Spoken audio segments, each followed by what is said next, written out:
Son Wanru suddenly got upset. Mom, I already have a son and things are like this. If I had a daughter, would I still have a place? She gritted her teeth and said, Nya Yuhua had twins, a boy and a girl. If I have a daughter, won't they bully her to death? Isn't the Gu family's inheritance all going to Gu Yahue? She looked toward the door where Guiji had gone, trying to comfort herself. My son may not be promising, but he's still my son. Heaven is still watching over me. The only time she was pregnant with Gu Jing'an was when they had their only marital moment, and she gave birth to a son. Heaven was still on her side. Guiji returned after a walk outside. Grandma's son couldn't continue talking with Wanru, so she stood up. I'll go cook for you.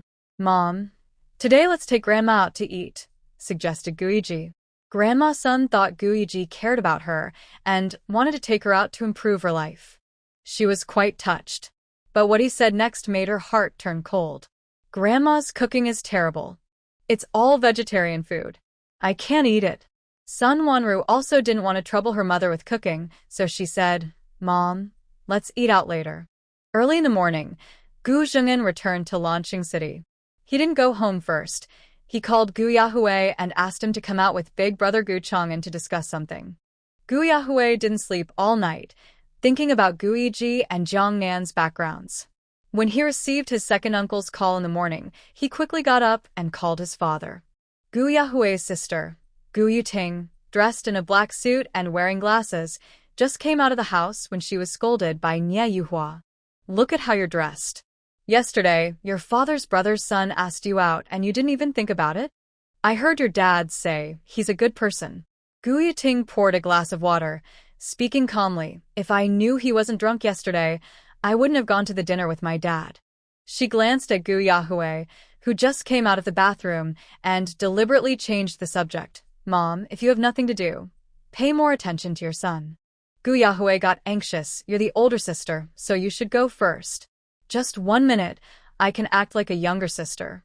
Gu Yuting sat calmly on the sofa with her water, saying something quite irritating. Gu Yahue was speechless. Nya Yuhua then complained to Gu Chang'an, who just came out of the bedroom. Old Gu, listen to this nonsense? To avoid being pressured to marry, her sister didn't want to be involved anymore. Here are 2 choices for you. Either get married or have your unit give you a separate apartment. Move out quickly, within half a year. Nya Yuhua issued her final warning. Half a year? The brother and sister exchanged glances, looking at each other in silence. Their true nature was finally revealed. This must be the ultimate goal of the old Buddha, just to make them move out. Nya Yuhua looked at her 2 uncooperative children, then angrily went back into the house. Gu Chang'an, facing his son and daughter, cleared his throat. Can you 2 stop making your mom angry? The siblings spoke in unison. Dad, can you change your catchphrase? Gu Chang'an was speechless. Gu Yahue, focused on important matters, didn't have time for small talk. He looked serious and said to Gu Chang'an, Dad, my second uncle called. He's inviting us out. You better get ready. Gu Chang'an asked confusedly, Where is he? Why didn't he come home? Don't ask too much. Hurry and change your clothes. Gu Yahue was more anxious than anyone, eager to see his second uncle and uncover the truth. I'll go put on a coat. Gu Chang'an went back to his bedroom. Gu Yuting, curious, asked, Yahue, you guys seem secretive lately. Is there something going on? Yes, something good. Gu Yuting put down her water cup, also curious after hearing Gu Yahue. What good thing? You'll find out soon. Keep it a secret for now. Because Gu Yahue was familiar with Jiang Nan and deeply disappointed and annoyed with Guiji, he believed that revealing the truth would definitely be good for their family. Gu Chang'an greeted Nya Yuhua, then got on Gu Yahue's motorcycle, and they headed to the place where Gu Jing'an had arranged to meet. Gu Jing'an got off the plane and transferred to the city. He was waiting at a high-end morning tea house. The father and son entered a private room and saw Gu Jing'an dressed in black, sitting there with a serious and stern face. Second uncle, Gu Yahue, heard Gu Jing'an's voice, snapped back to his senses, and looked toward the door. Gu Yahue closed the door, and the father and son went over to sit down. Gu Chang'an asked, Second brother, where have you been these days? Did you check Yiji's background? Any results? Yes. Gu Xing'an took out a briefcase, pulled out a document, and handed it to Gu Yahui. Gu Yahui is a doctor. When he saw the word assessment on the paper, he immediately understood what it meant. It turns out that the second uncle disappeared for a few days to get an assessment done. As expected of the second uncle, he directly solved the problem from the root. Gu Yahui carefully examined the contents. Although everything was expected, seeing the authoritative conclusion on the paper still made his mood uneasy. Second uncle, Yi. Gu Yahui looked at Gu Xing'an cautiously. Gu Chang'an asked Gu Yahui, "What did it say?" Gu Yahui weakly replied, "Yi is not related to my second uncle by blood, nor to my second aunt." Hearing this, Gu Chang'an was not very shocked. After all, they had been mentally prepared since they received that jade pendant. He was silent for a few seconds and gently responded, "Oh, so everything is true." Gu Xing'an's face was serious. He took a sip of tea and looked at Gu Yahui, asking, "You said you found your cousin? Where is she now? Is she doing well?" His voice sounded hoarse, and his eyes were bloodshot, probably because he hadn't slept well for a long time. With such an incident happening, how could he sleep peacefully? Gu Yahui honestly reported, "Second uncle, my cousin is already married. A few days ago, she came from the countryside to the city. Yesterday, we even went to my grandfather's house. She also accidentally learned at my grandfather's house that she is not the biological daughter of Jiang Daming, the man and woman searching for their daughter. But since you haven't come back, everything is still uncertain, and I didn't dare tell her about our relationship." Talking about Jiang Nan, Gu Yahui spoke enthusiastically, "Second uncle, my cousin is very talented. She practices traditional Chinese medicine and also runs a business. She's very beautiful. Overall, she's much better than Yi, that fool." Hearing Gu Yahui's words, Gu Xing'an's expression visibly relaxed. At the same time, he felt even more guilty. She now knows her background. How is she feeling? Gu Xing'an asked nervously. It looked normal and didn't say much. Gu Yahui thought for a moment and said, "She mentioned that when she was back in her hometown, she also doubted her own background, so she was mentally prepared." Hearing Gu Yahui's words, Gu Xing'an's nervousness somewhat eased. She was prepared for her background, but his daughter had been raised by someone else for 20 years. Would she be willing to recognize him? Gu Yahui happily said, "By the way, I have good news. Her husband is my colleague, Lu Hao. My dad knows about it." "Your university classmate, Lu Hao?" Gu Chang'an looked surprised. "Your cousin married Lu Hao?" Gu Yahui nodded. "Yes, a few months ago, he was injured in the hospital while protecting our director. When he went back to his hometown on leave, his grandfather arranged a marriage for him in the countryside. The bride is my cousin." Gu Xing'an's expression turned serious when he heard the word arranged marriage. "Was it arranged?" he asked with a complex look. Hearing arranged, he instinctively felt rejection and fear. Gu Yahui replied, "It was originally arranged. They didn't plan to be together at first, but over time, they fell in love. They got married first, and then fell in love. Now they're very happy." Gu Xing'an's face remained serious, and he didn't express his opinion. Gu Yahui couldn't help asking, "Second uncle, what do you plan to do about this? Do you want to meet my cousin? I can arrange it." Gu Xing'an shook his head. "No rush." Although he wanted to recognize his daughter immediately, he thought, "I need to find out how my daughter was taken away first." He needed to give his daughter an explanation. And he needed to give himself an explanation. Gu Xing'an's eyes flashed with sharpness. "Big brother, Yahui, you have to cooperate with me." "Second uncle, of course we will cooperate. Whatever you say, we will do." Gu Yahui was very eager. "By the way, how are mom and dad? Can they handle this?" Gu Xing'an asked his older brother about his parents' condition. When Gu Xing'an asked about his parents, Gu Chang'an said, "Dad's health isn't very good." Gu Yahui pouted and sighed. He was upset again yesterday because of Yi. Grandpa's blood pressure shot up to 160. "Grandma is okay. I also tested her last night. I think she hopes Yi isn't her grandson." Hearing that the troublemaker at home often makes the elderly angry, Gu Xing'an's expression grew darker.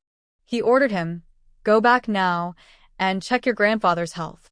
If it's bad, give him a heart-saving pill. Okay. Gu Zhengin continued, Yahweh, bring Jiang Daming to our house this afternoon. We'll all have dinner together tonight, and he can identify the person he traded with back then. Gu Yahweh responded, got it. Gu Zhengin then looked at his older brother, Gu Chang'an. Big brother, tell your wife and the others to stay quiet and just watch. Don't ask too many questions. Understood. After leaving the tea house, Gu Yahweh went to his grandparents' place. He checked their blood pressure and called his sister to help cheer up the elderly and keep them calm. When Gu Zhengin returned home, he found the door locked. He used his key to open it, then called son Wanru. Son Wanru was having dinner at a restaurant with her mother and Gu Yiji when she received Gu Zhengin's call. She was surprised and flattered. Last year, she bought a big phone, but Gu Zhengin never called her directly. Even when he had urgent matters, he asked his assistant to call her. She felt heartbroken and disappointed, but hearing his voice still made her heart beat faster. Zhengin, son Wanru's voice became gentle. Where are you? Is Yiji with you? Gu Zhengin asked casually, without much emotion. Son Wanru looked at her son, who was eating a chicken leg, and hurriedly replied, yes, I'm with Yiji and my mom, having dinner. When mentioning her mother, a cold glint appeared in Gu Zhengin's eyes.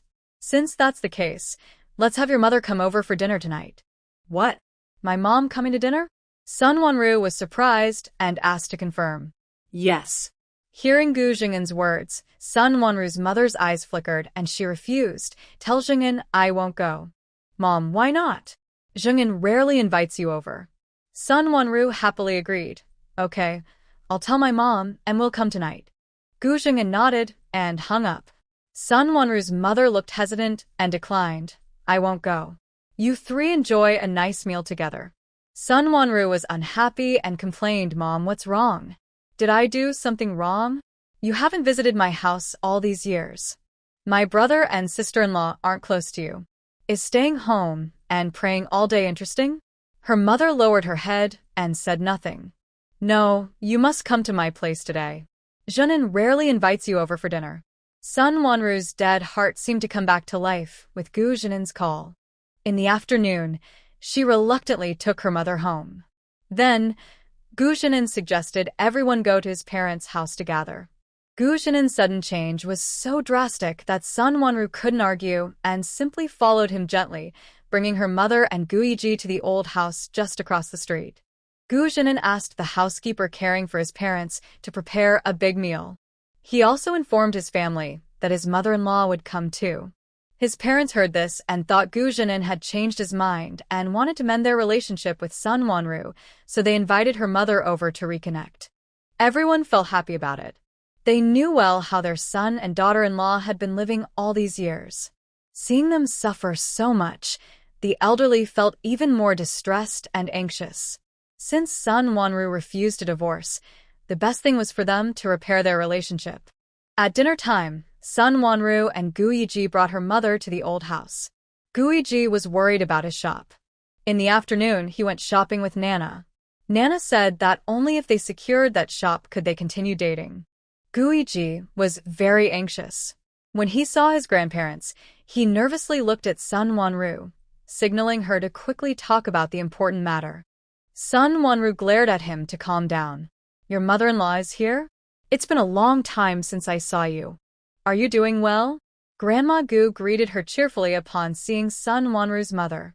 Son Wanru's mother-in-law smiled and held her mother-in-law's hand. I'm doing well. I heard you're now practicing vegetarianism and meditating? Grandma Gu looked friendly. Yes. That's good. Cultivating oneself and maintaining peace. Please have a seat. Grandma Gu pulled her to sit down and looked at the kind-looking elderly lady, feeling 1,000 thoughts in her mind. This son-wife had really changed a lot. 20 years ago, she was a fierce woman who came to their house causing trouble, shouting that their second son had bullied her daughter and demanding they take responsibility. She was so aggressive that it seemed they would burn down their house if they didn't agree to marry her daughter. Now, seeing this gentle-looking old lady, Grandma Gu couldn't help but feel a bit emotional. If son-wife was now practicing vegetarianism and cultivating herself, Why didn't she advise her daughter to let go? Old Mr. Gu had taken 2 doses of blood pressure medicine, and now his blood pressure had stabilized. He was helped out by Gu Yiting to sit down. He was feeling unwell and didn't want to attend any family gatherings, nor did he want to see son Wanru and Gu Yiji. Seeing this mother and son made his blood pressure rise again. But since his in-laws had come, he still had to entertain them. Gu Yiji, although worried about the shop, didn't dare cause trouble in front of the elders because there were many family members at home. While Grandma Gu was telling the in-laws about Buddhist scriptures, Nie Yuhua, with her curly hair and wearing a loose-knit sweater over a long dress, walked in arm with Gu Chang'an. She looked radiant and full of happiness from inside out. Dad, Mom, Aunt Sunday. After she sat down, Gu Chang'an naturally sat next to her and handed her a banana from the table. Eat this first, there's no rush for dinner. Sun Wanru watched the scene and felt almost crazy with jealousy. Every time she ate with a couple, it felt like a public punishment. Grandma Gu asked, "Where is Ahui?" Gu Chang'an replied, "Mom, he has something to do. He'll come later." Everyone sat quietly, chatting only among the elders, while the others didn't bother to exchange glances. Especially Nie Yuhua and Sun Wanru, who had never spoken peacefully during all their years of dining together. "Is the food ready? I'm hungry," Gu Yiji said lazily. Gu Jing'an was not in the main hall, so Gu Chang'an, speaking as an elder, said, "Wait a moment, your cousin Ahui will be back soon, then we'll eat." Making so many people wait for Gu Ahui made Sun Wanru irritable again. Why should we elders wait for a younger person? Isn't that polite? She started criticizing Gu Chang'an and Nie Yuhua. "Big brother, sister-in-law, is this how you usually raise your son?" "My Yiji has never been late." Gu Chang'an smiled apologetically. "Yes, Yiji is sensible." "Sister-in-law, don't argue about this."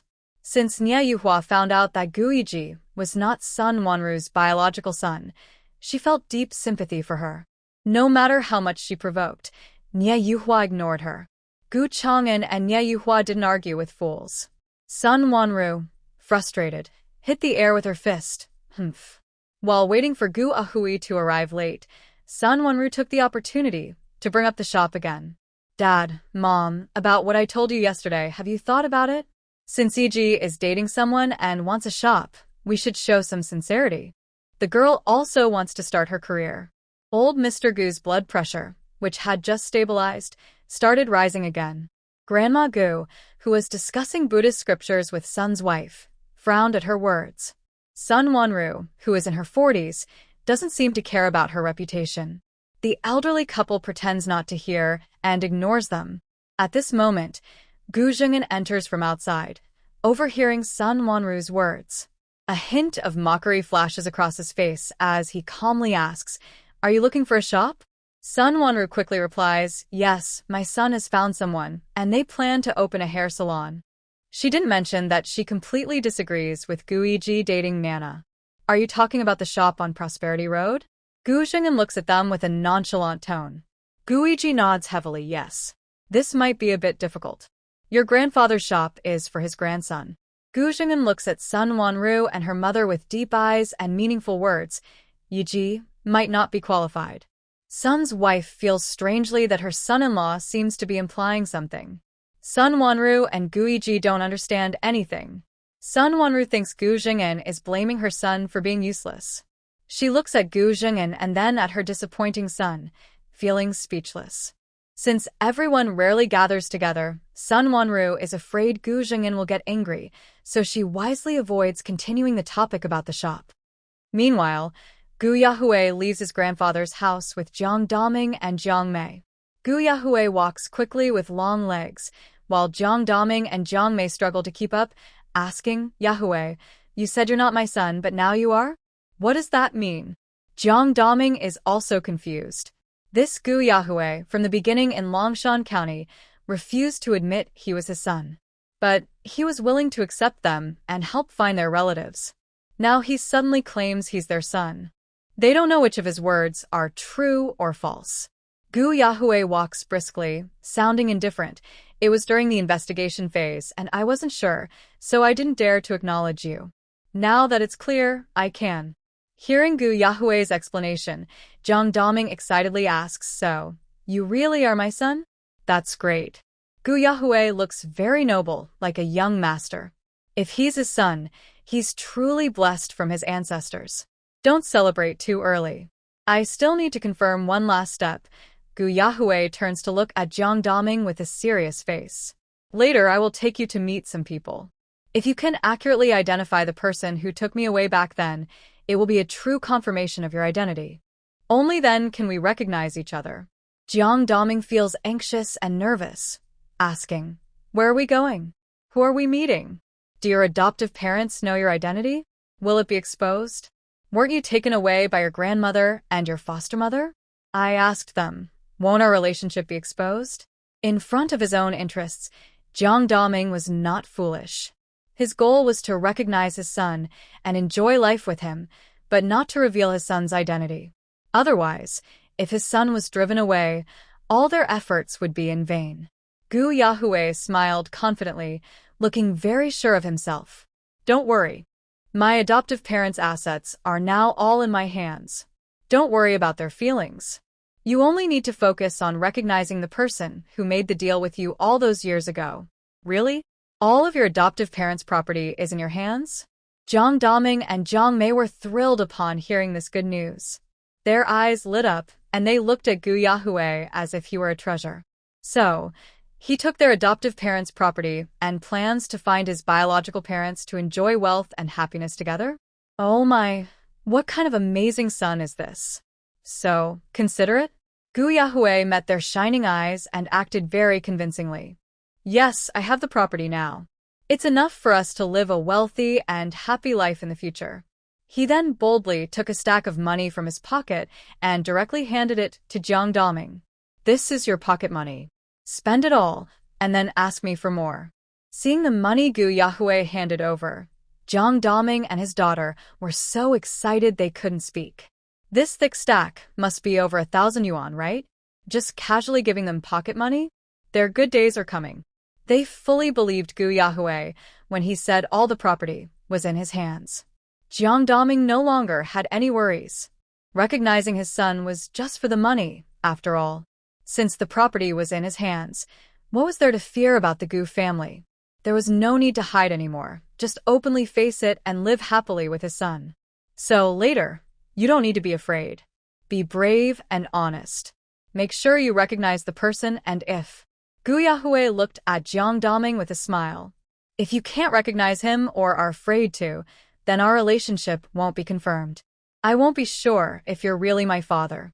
Jiang Daming replied firmly, "I will definitely recognize him." "Good." Gu Yahui flagged down a taxi on the street.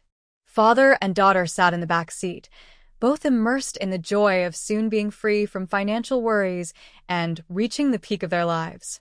Jiang Mei whispered nervously, "Dad, after so many years, do you really remember those people?" Jiang Daming was confident. "Of course I remember. As long as the woman who delivered your mother is still around, I can recognize her." If asked to identify how the child from back then looked now, he probably wouldn't recognize him. Even adults, especially older ones, tend to look the same even after 20 years.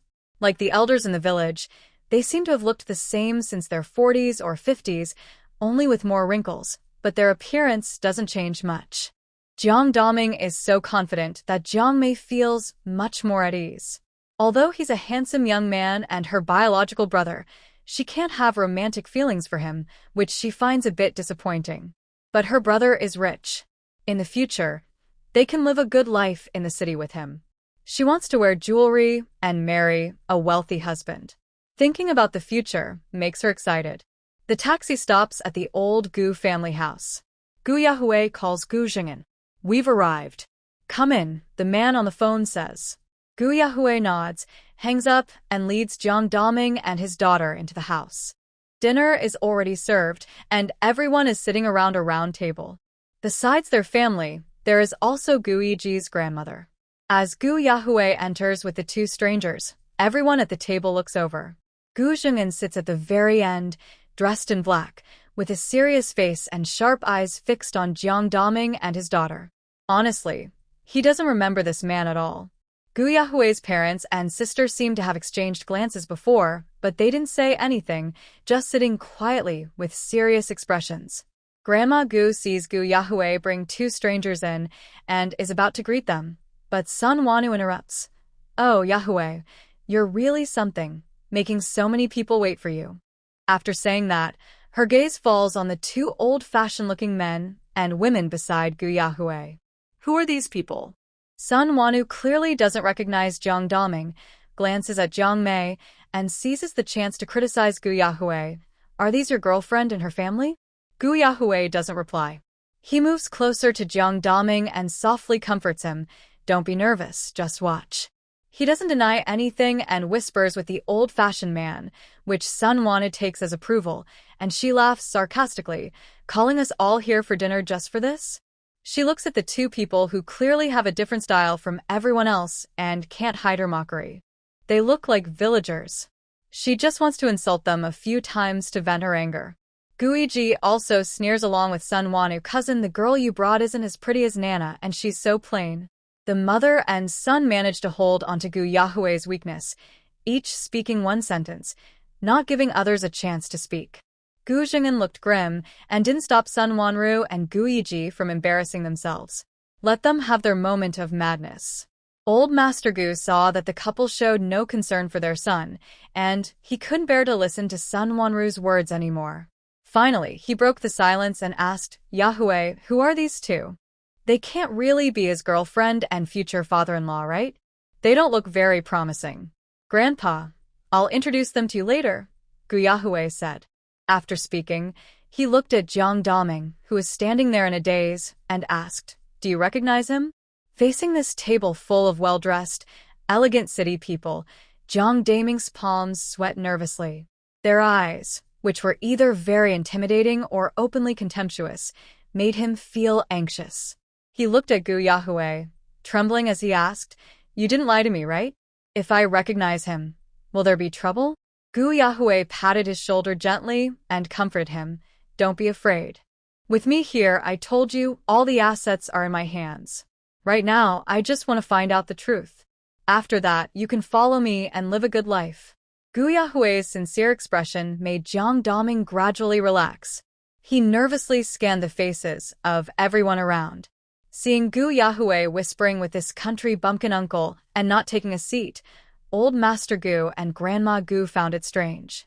They looked at Gu Chang'an, asking what was going on. Gu Chang'an softly said, "Dad, don't worry. Let's see what this kid is up to." Sun's wife originally thought, as Sun Wanru had just said, that Gu Yahui had brought his girlfriend and her family over. She was an outsider, so she didn't pay much attention or care. But when Jiang Daming's gaze landed on her face and she unexpectedly met his eyes, she froze for a second, feeling strangely familiar. Soon, she seemed to remember something and was instantly shocked. She hurriedly turned her face away in panic. Her mind was a mess. How could this be? How could it be that person? Sun's wife was extremely anxious inside, lowering her head and not daring to look at Jiang Daming. At the same time, many buried memories flashed through her mind. Gu Jing'an had been quietly observing Sun Wanru and her mother all along.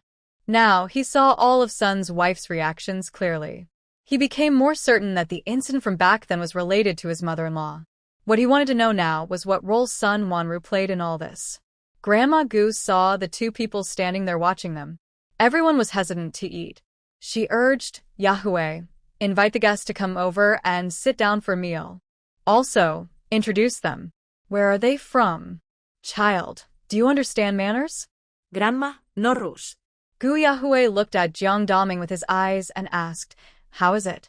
At this moment, Grandma's son nervously got up, looked away, and tremblingly said, "I need to use the restroom."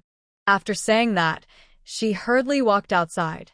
Jiang Daming looked at Grandma's son, who had stood up, and suddenly exclaimed, "It's her." He pointed at Grandma's son and looked at Gu Yahui. "Yahui, it's her. She's your grandma, right? Back then, you were delivered by her, and then she discussed with me, took you away." Hearing Jiang Daming's words, Old Master Gu and others looked confused. "Yahui, what's going on? How come her delivery was done by your grandmother? Was it a local midwife here? Gu Chang'an spoke to old Master Gu. Dad, stay calm. Jiang Daming's behavior now was like a traitor eager to make a confession, his eyes scanning the crowd anxiously. Soon he focused on another person. Sun Wanyu was surprised because Jiang Daming suddenly pointed at her mother and said something. She was about to speak but hadn't yet, when Jiang Daming spoke first. Do you remember me? Sun Wanyu looked at him with disdain and confusion. What are you? Why should I remember you? Do we know each other? Gu Zheng'an looked sharply at Sun Wanyu's reaction. This woman, whether she was hiding too well or truly unaware, was acting almost like his parents, showing surprise and confusion on her face, even looking down on Jiang Daming and speaking to him as if she was doing him a favor. Seeing that Sun Wanyu didn't recognize him, Jiang Daming hurried forward a few steps, lowered his head, and looked at her, trying to jog her memory. 20 years ago, at the railway workers' dormitory in Longshan County, we met. We lived nearby. You and my wife's child were born at the same time. You had a daughter and my wife had a son. Then, your daughter gave her to me and you took away my son. Do you remember now? He couldn't believe she could forget such a big event. After hearing his words, Sun Wanyu looked even more confused and started cursing Jiang Daming. Where did you get this lunatic? Nonsense. Saying I had a daughter and took your son? Who is your son? Why would I take your son? I have my own son, okay? Hearing Jiang Daming's words, Gu Chang'an and Nie Yuhua showed little change in their expressions. The two elders of the Gu family and Gu Yuting, who was supporting old Master Gu, all stared in shock. What exactly were they talking about? Did Sun Wanru have a daughter back then? Sun Wanru herself never admitted it. Everyone thought it was just some scammer trying to cheat them. Gu Yahui looked at Jiang Daming, who was excited and trying hard to prove the truth from that time, and asked, Are you sure you didn't mistake someone? Was it this lady who held her little girl and swapped her son with you? Yes, I recognized her immediately, Jiang Daming confidently replied, as if claiming credit. And she gave you a jade pendant? Gu Yahui deliberately brought up the topic. During their time at the Nie family, based on Uncle's reminder, he returned that jade pendant to Jiang Daming. In front of everyone, Jiang Daming took out the jade pendant, making his story more convincing. Yes, the jade pendant is here. Jiang Daming quickly pulled out the red string jade pendant from his pocket. This is the one I put on the little girl I brought home back then. What do you have to say now? Seeing the jade pendant, many forgotten memories of Sun Wanru gradually resurfaced in her mind. She looked at her mother in shock. Mom, didn't you say you lost this jade pendant? Sun's wife looked at the old, worn jade pendant, speechless. Madam, I'm sure you remember me. You helped deliver my wife's baby. At that time, it was a dangerous situation, and I had no money to send her to the hospital. That row of dormitories only had you, a female comrade. I begged you to help deliver my wife, and you agreed very readily. Jiang Daming looked at Sun's pale face and recounted the truth from that time. The day after my wife gave birth, your daughter started having stomach pains. You told us that if your daughter had a girl, you might trade her for my son and take him to the city to enjoy life. You also said you would give me 200 more yuan. Our family had a second child, a son, so I agreed. Both you and your daughter admit to all this, right? At first, Jiang Daming was nervous about this situation, but now that everything was out in the open and he had obtained the property through his son, he felt confident. He was worried Gu Yahui wouldn't believe him, so he worked very hard to prove everything. As a rural man, he didn't know about high-tech methods like paternity testing. In his mind, to prove his relationship with the son, he could only confront the person who made the deal back then and have her admit it openly. Only then would the son acknowledge him. Originally, Gu Yiji, who was eating and not involved, kept hearing the rural uncle mention that Sun Wanru had a daughter who took away his son. Although his mind was slow, he sensed something was wrong. He looked cautiously at Sun Wanru and asked, Mom, what is that man talking about? Who took his son? Sun Wanru looked at him, perhaps deceiving herself or unwilling to accept the truth. She said to Gu Yiji, He's talking nonsense. Gu Yiji felt relieved and angrily questioned Gu Yahui, where did you bring this person from? Why are you staring at my mom and grandma? We don't know him. Are you trying to cause trouble? Jiang Daming, standing beside Jiang Daming, saw a chubby young man glaring fiercely at them. She was frightened and shrank behind Jiang Daming. She felt strangely that this man, when angry, looked a bit like her father, especially those two thick eyebrows, which stood up straight, just like her dad when he was about to hit someone. The scene was chaotic. Jiang Daming was terrified, especially since they were on someone else's turf. But she couldn't stop staring at Guiji because she felt a strong sense of familiarity in his angry expression. Guiji noticed Jiang Daming watching him and glared fiercely. He cursed, "What are you looking at? Who's this ugly thing? She's far from Nana. Stop looking at me like that." Gu Yahui and his sister Gu Yiting both rolled their eyes. It seemed Guiji was serious about this relationship. He kept talking about Nana, making everyone curious about what kind of goddess she was. Guiji was shouting, and Jiang Daming also sensed something was off. Why was Gu Yahui ignoring the woman named Sun Wanru as his mother, and instead, another son appeared? 20 years ago, that Annie said she wouldn't have a second child. Her son was brought back as an only child, cherished and treated like a young master. Honestly, he felt that this seemingly silly young man looked more like their second brother. Jiang Daming was so shocked by this realization that he broke out in a cold sweat. No, that couldn't be. Gu Yahui had personally confirmed that he was his son. Jiang Daming told everything he knew. Gu Yahui looked at Gu Jing'an, whose face was dark, and said, "Second uncle, I've completed my task." Gu Jing'an nodded. He walked heavily to Sun Wanru's grandmother, his gaze sharp and cold like a blade. Sun Wanru's eyes flickered, and she instinctively retreated. He looked coldly at Grandma Sun, his voice icy and harsh. "Mother-in-law, is what this person says true? Did you give my daughter to this man all those years ago, then bring his son here?" Gu Jing'an stepped closer, pressing her with a threatening look. Grandma Sun hurriedly backed away, stammering, "Jing'an, She wanted to admit the truth, but seeing Gu Jing'an's terrifyingly cold face, she lacked the courage. "What are you all talking about?" Sun Wanru, regaining her senses from shock, looked at Gu Jing'an's frightening face and her mother, whose face had turned pale with fear. Gu Jing'an's bloodthirsty eyes shifted to Sun Wanru's face, and he grabbed her neck. "Stop pretending to be crazy. I don't believe you didn't know about what happened back then. Did you not know whether you had a son or a daughter?" Sun Wanru was choked, unable to breathe. She looked at him in terror. I don't know what you're talking about. Jing'an, don't be impulsive." Hearing his father's stern voice, Gu Jing'an regained his composure and released her neck. He looked at her with disgust, a sneer on his lips. "You're really the most poisonous woman. Sun Wanru, you could abandon your own daughter. You're truly heartless."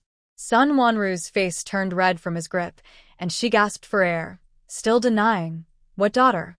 I don't have a daughter. I only have a son, E.G." Although she had heard Jiang Daming's words just now, she refused to believe this strange truth. She had given birth to a son back then. The first thing she saw was a little boy with a short haircut. Gu Jing'an sneered coldly. "Your face is really disgusting. Mother-in-law, at this point, I found my daughter. How long are you going to keep denying?" Gu Jing'an needed her to admit and tell the truth about what happened back then before he could feel at ease. Grandma Sun looked at her son-in-law's terrifying face and the many eyes staring at her. The overwhelming pressure made her feel helpless. She knew she couldn't hide the secret that had tormented her for 20 years anymore. Fine, if she told the truth, she wouldn't have to suffer anymore. Over the years, countless nights, she would wake up frightened by the voice of a little girl calling her grandma in her dreams. Even though she prayed daily for forgiveness, she couldn't find peace until this secret was revealed. Her only concern was her daughter. Her daughter was so emotional, she probably couldn't accept such a cruel truth. But she couldn't care less anymore. Gu Jing'an wouldn't give her a chance to escape. Grandma Sun showed a look of firm resolve as she looked at Gu Jing'an, crying and confessing, "Jing'an, it's all my fault. I created this mess. Don't blame Wanru. She doesn't know anything about this." Gu Jing'an didn't believe her words at all. "She doesn't know? She doesn't realize what she gave birth to? Grandma's son cried and said, she truly doesn't know. It was all my idea. I was confused at the time. Wanru is innocent. Old Master Gu, who had been watching silently, finally couldn't stay quiet anymore. He leaned on his cane and walked up to Gu Jing'an, looking serious as he asked, Jing'an, what do you all mean? Tell me clearly. Are you saying Wanru gave birth to a daughter? Gu Jing'an replied, yes, that's right. Then Old Master Gu pointed with his cane at Gu Yiji, who was staring blankly. Gu Jing'an coldly said, he is not my son. Gu Yiji looked confused. How can this be? Wanru, tell us clearly. You gave birth to a daughter and brought home a son? Is this something a person would do? Old Master Gu angrily tapped his cane. Where is my granddaughter? Where did you take the child? You really are terrible. Grandpa, don't get upset. Gu Yahweh hurriedly helped him. My cousin is fine. Be careful with your blood pressure. Wanru, being questioned by the Gu family, covered her head in pain and refused to accept this fact. What are you all talking about? I didn't give birth to a daughter. I clearly gave birth to a son. I gave birth to Yiji. There's no daughter. Wanru looked at her mother, losing control and questioning her emotionally. Mom, what are you talking about? Are you in cahoots with them? Did you deliberately lie to me, trying to make me divorce Gu Jing'an? I didn't give birth to a daughter. I clearly gave birth to Yiji. As she said this, she grabbed Gu Yiji and hit him, saying, see, this is my son. There's no daughter. Gu Yiji was so scared he looked like a wooden doll. Seeing her daughter acting so nervously, Grandma's son felt distressed. She held her daughter's hand, crying, Wanru, I'm sorry. Mom is sorry. I was really confused back then. I saw how eager you were to have a son. You said if you had a son, you could win Jing'an's heart. If you had a daughter, you would kill her. I was scared. I was afraid you would do something foolish, so I was confused and took someone else's son to you. I lied and told you had a son. Grandma's son looked at the Gu family members, bowed her head, and repeatedly apologized. I'm sorry, I was wrong. I felt guilty all these years. Whenever I think of that girl, I can't sleep. I wanted to find her, but I didn't have the courage. I didn't know how to admit everything. I was also afraid of Wanru's temper. If she knew the truth, she wouldn't be able to handle it. So, for all these years, I just sought peace through fasting and prayer. Grandma's son sat on the ground, crying loudly, confessing to the Gu family. Jiang Daming saw the scene and pulled Gu Yahweh aside. What's going on? Isn't this your grandmother and your mother? Gu Yahweh forced a big smile. No, he's my second aunt. He pointed to the equally stunned Gu Yiji. If I'm not mistaken, he's your son. Jiang Daming's gaze immediately fell on the chubby young man with a round face. He was shocked. How can my son be him? What are you really doing? Gu Yiji, hearing Gu Yahweh's words, stiffened his neck and asked, Gu Yahweh, what are you talking about? Who is his son? Everyone, shut up, Gu Jing'an ordered sharply, and everyone immediately fell silent out of fear. Father, mother, just to be cautious, we didn't tell you earlier. Gu Jing'an took out a prepared document. This is the identification report from a reputable organization in Kyoto. Yiji is not my son. He has no blood relation to our Gu family. Everything this person says is true. Old Master Gu was shocked and grabbed the report to check. How can this be? Son Wanru, the report is here. What more do you want to argue about? Gu Jing'an looked at the woman in front of him with disgust and questioned. No way, absolutely impossible. Gu Jing'an, you must have faked this to divorce me. How could he not be your son? I gave birth to him. I can guarantee he's mine. Yiji can't possibly not be your son. Wanru's son snatched the report from old Master Gu, excitedly trying to tear it apart. This must be fake. Gu Jing'an didn't stop her wild behavior. If you don't admit it, that's fine.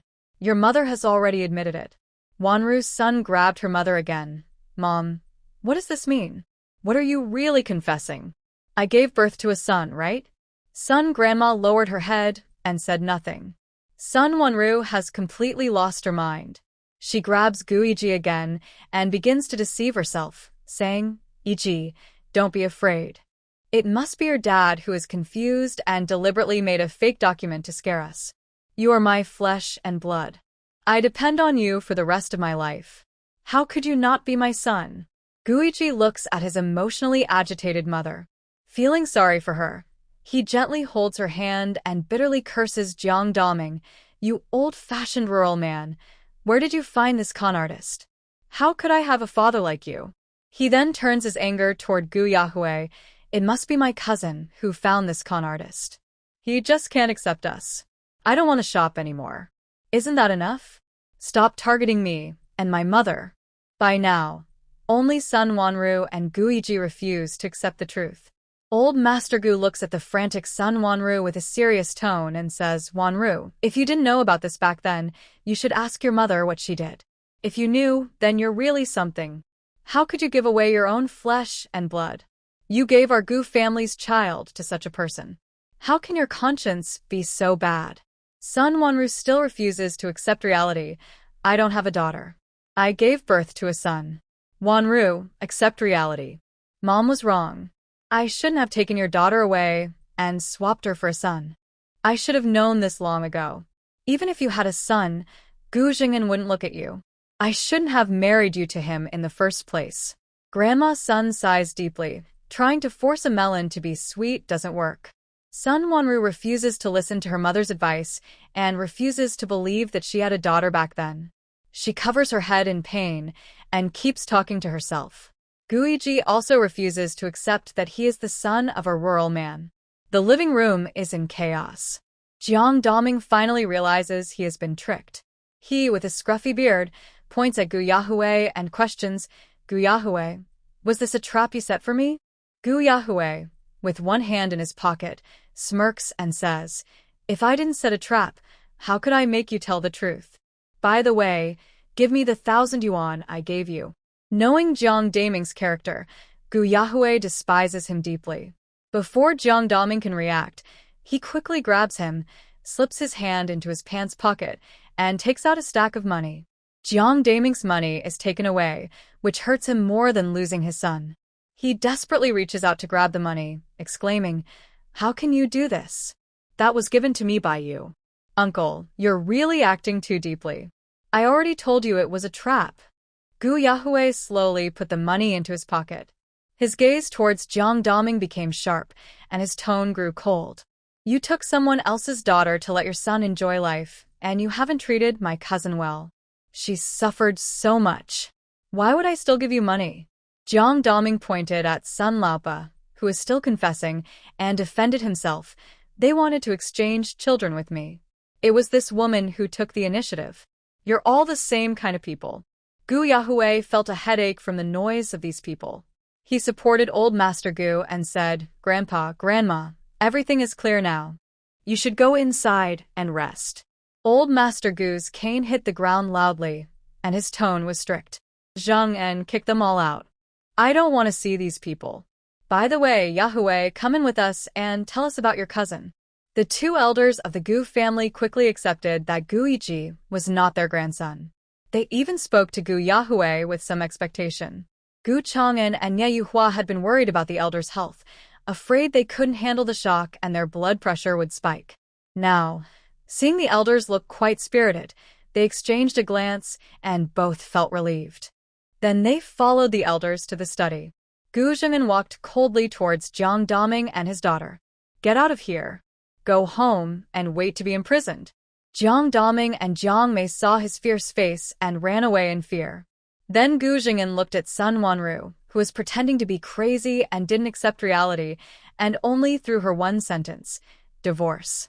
After saying that, he went with his older brother and sister-in-law to the old master's study. His words made Sun Wanru and Gu Yiji unsteady on their feet, almost falling down. Their eyes were full of fear and despair.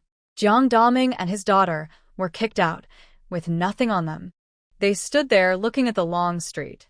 Their eyes were blank and confused, as if they hadn't woken up from a beautiful dream. At this moment, Guiji chased after them. Stop. Jiang Daming now fully understood that he had been used and manipulated. Seeing Guiji come over, he thought it was out of family affection, and his eyes lit up. Guiji approached them and began to insult and question. You poor rural folks.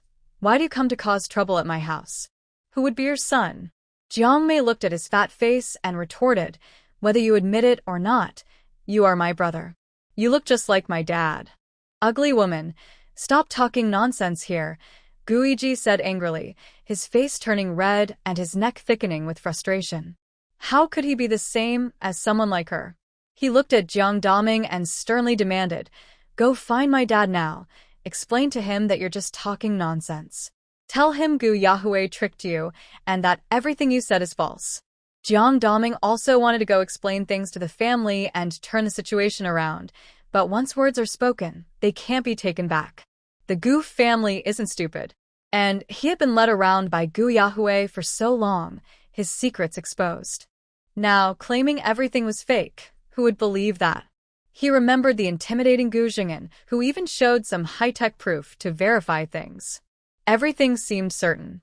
Seeing Jiang Daming unmoved, Guiji falsely threatened and bluffed. Listen, I have a big reputation in Lan City. I am Brother Jia from Dongfang Technical School. If you don't explain this clearly, I might send people to deal with you.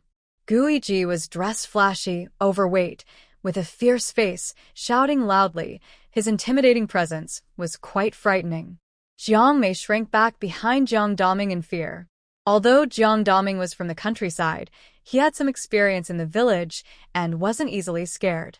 Instead, he quickly thought of a way to respond. Where are you from, Brother Jia? From Dongfang Technical School. Have you heard of it? You bumpkin, he sneered, then crossed the street angrily and went home. Jiang Daming muttered to himself the words Dongfang Technical School, his eyes turning deep and thoughtful. At this moment, Sun Wanyu was helped out by her mother, Sun Laopa. Mom, I hate you. Why did you team up with them to trick me? Now Gu Jing'an wants to divorce me. I won't divorce him. I'd rather die. Sun Wanyu staggered as she walked, complaining bitterly about her mother. Then she sneered coldly. He wants to divorce me, huh? He forgot. He still has some leverage over me. Wanyu, can't you be more clear-headed? Why don't you recite Buddha's name with me? Sun Laopa pleaded, holding her. I won't recite Buddha's name. I can't let go of him. I can't. I'm not willing, Wanyu said stubbornly, her voice rising in hysteria. Jiang Daming and Jiang Mei hid in the darkness, watching the mother and daughter walk away, feeling helpless and confused. In this dark night, the father and daughter finally understood what it meant to be penniless and friendless, with no one to turn to, stumbling blindly in the dark. In old Master Gu's study, everyone sat together listening as Gu Yahweh told stories about Jiang Nan. Speaking of Jiang Nan, Gu Yahweh still animatedly talked for 20 minutes straight, explaining everything clearly. He even told the story of how they first met and saved an elderly lady at a small restaurant in the county town to his family. Everyone present listened with great interest. From Gu Yahweh's account alone, old Master Gu could tell that his granddaughter is a confident, generous, and clever girl.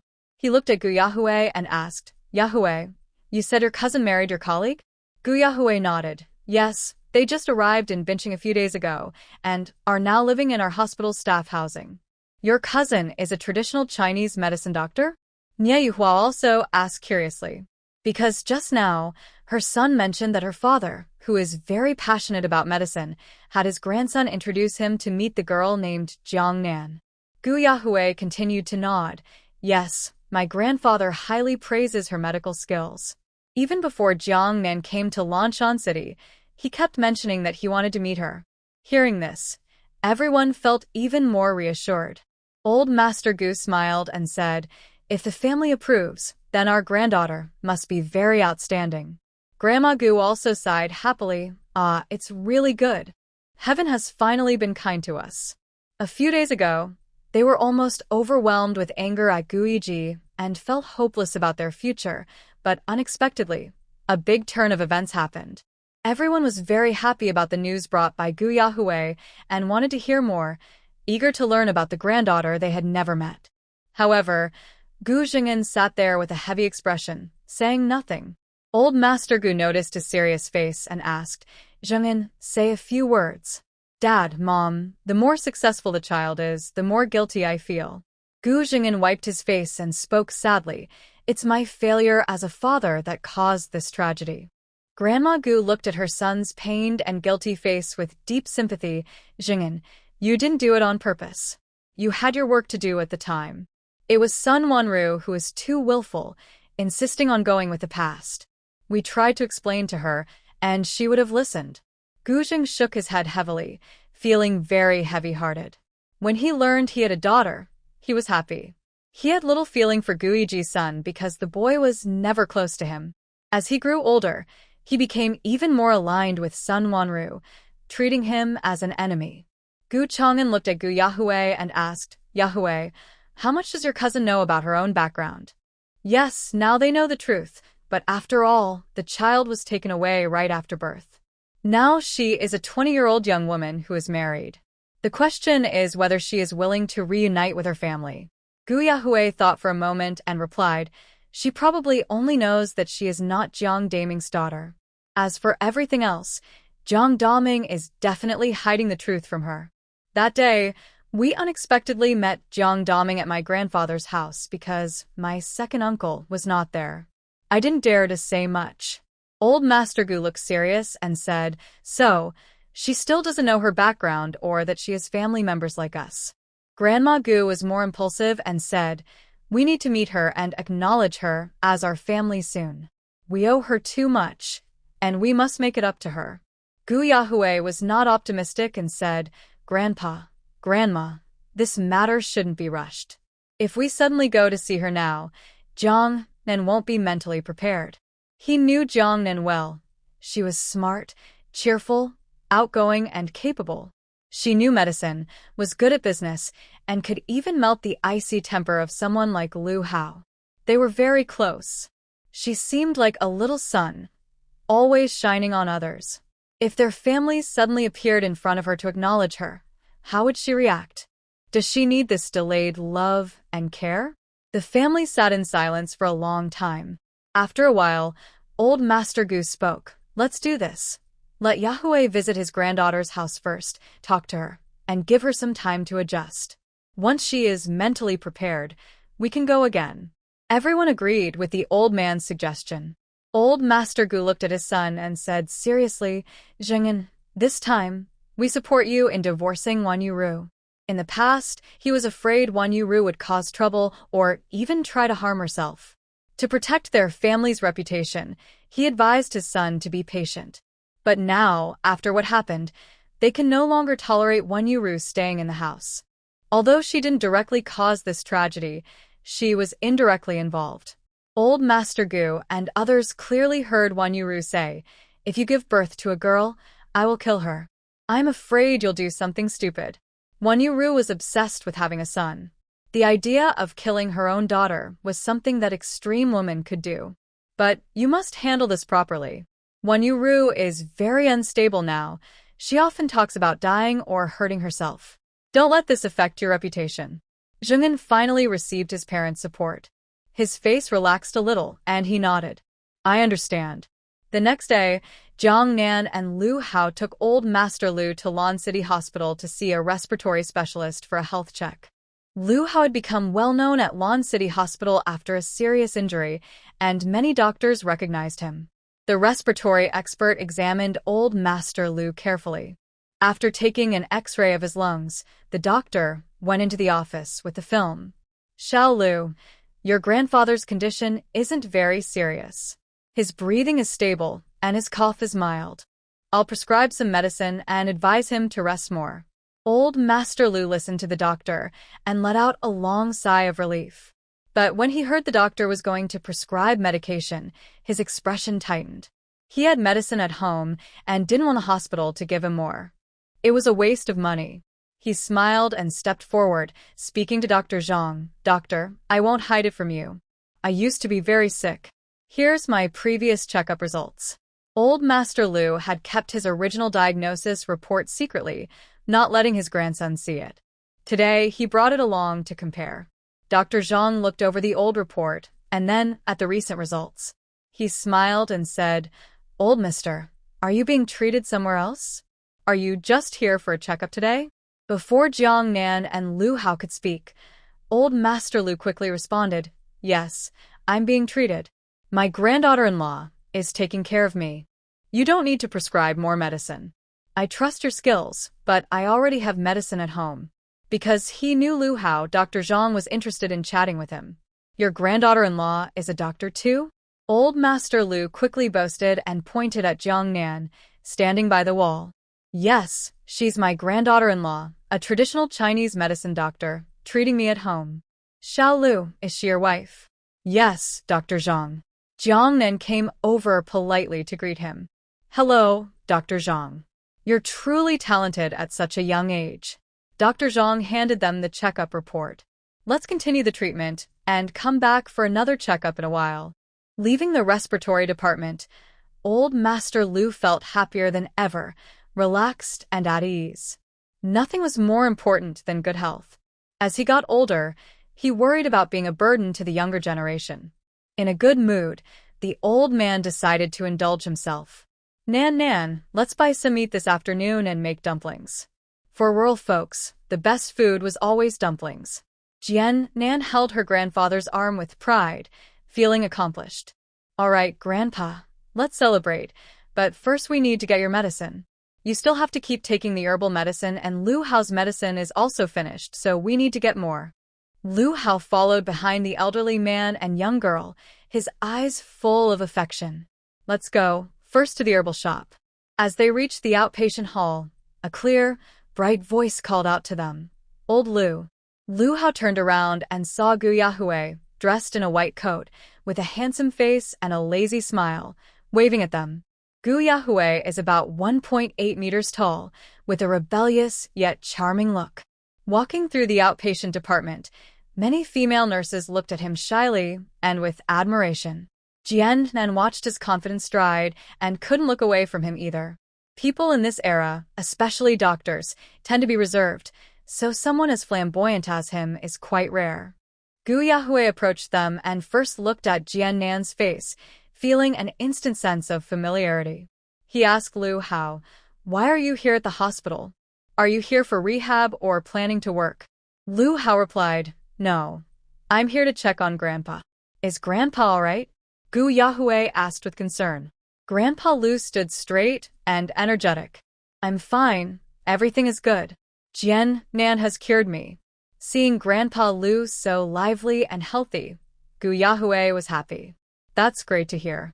Grandpa Lu warmly invited, Little Gu, we're making dumplings this afternoon. If you're free, come to our house and join us. Gu Yahui, who had already planned to leave work and visit Lu Hao's house, now had a reason. Grandpa, I'm free. I'll definitely come. After telling Grandpa Lu this, he looked at Jiang Nan with gentle eyes and a more affectionate tone. Jiang Nan, after work, I'll come to your house for dumplings. Jiang Nan was confused. Why suddenly call me Jiang Nan? Is it supposed to be so intimate? Lu Hao saw Gu Yahui's charming eyes full of a smile, and his own charm radiating towards Jiang Nan, which he couldn't tolerate. He lowered his voice to remind him, Be careful with how you address her. Gu Yahui was very good at this. At least half of the nurses in the hospital had been captivated by his looks. The other half were married. Warned by Lu Hao, Gu Yahui pouted. You're so stingy. Is Lu Hao blind? Does he think Gu Yahui treats Jiang Nan the same way as those nurses? Lu Hao ignored him and kept walking forward. We're leaving now. Goodbye, Dr. Gu. Grandpa, Jiang Nan, see you this afternoon. Gu Yahui waved enthusiastically, full of energy. Jiang Nan feels that Gu Yahui's attitude towards her today seems a bit different from usual. Not just in how he addresses her, but also in his gentle tone of speech. She can't help but wonder if he has learned something. Normally, Jiang Daming is in his hands, so he should have investigated thoroughly by now.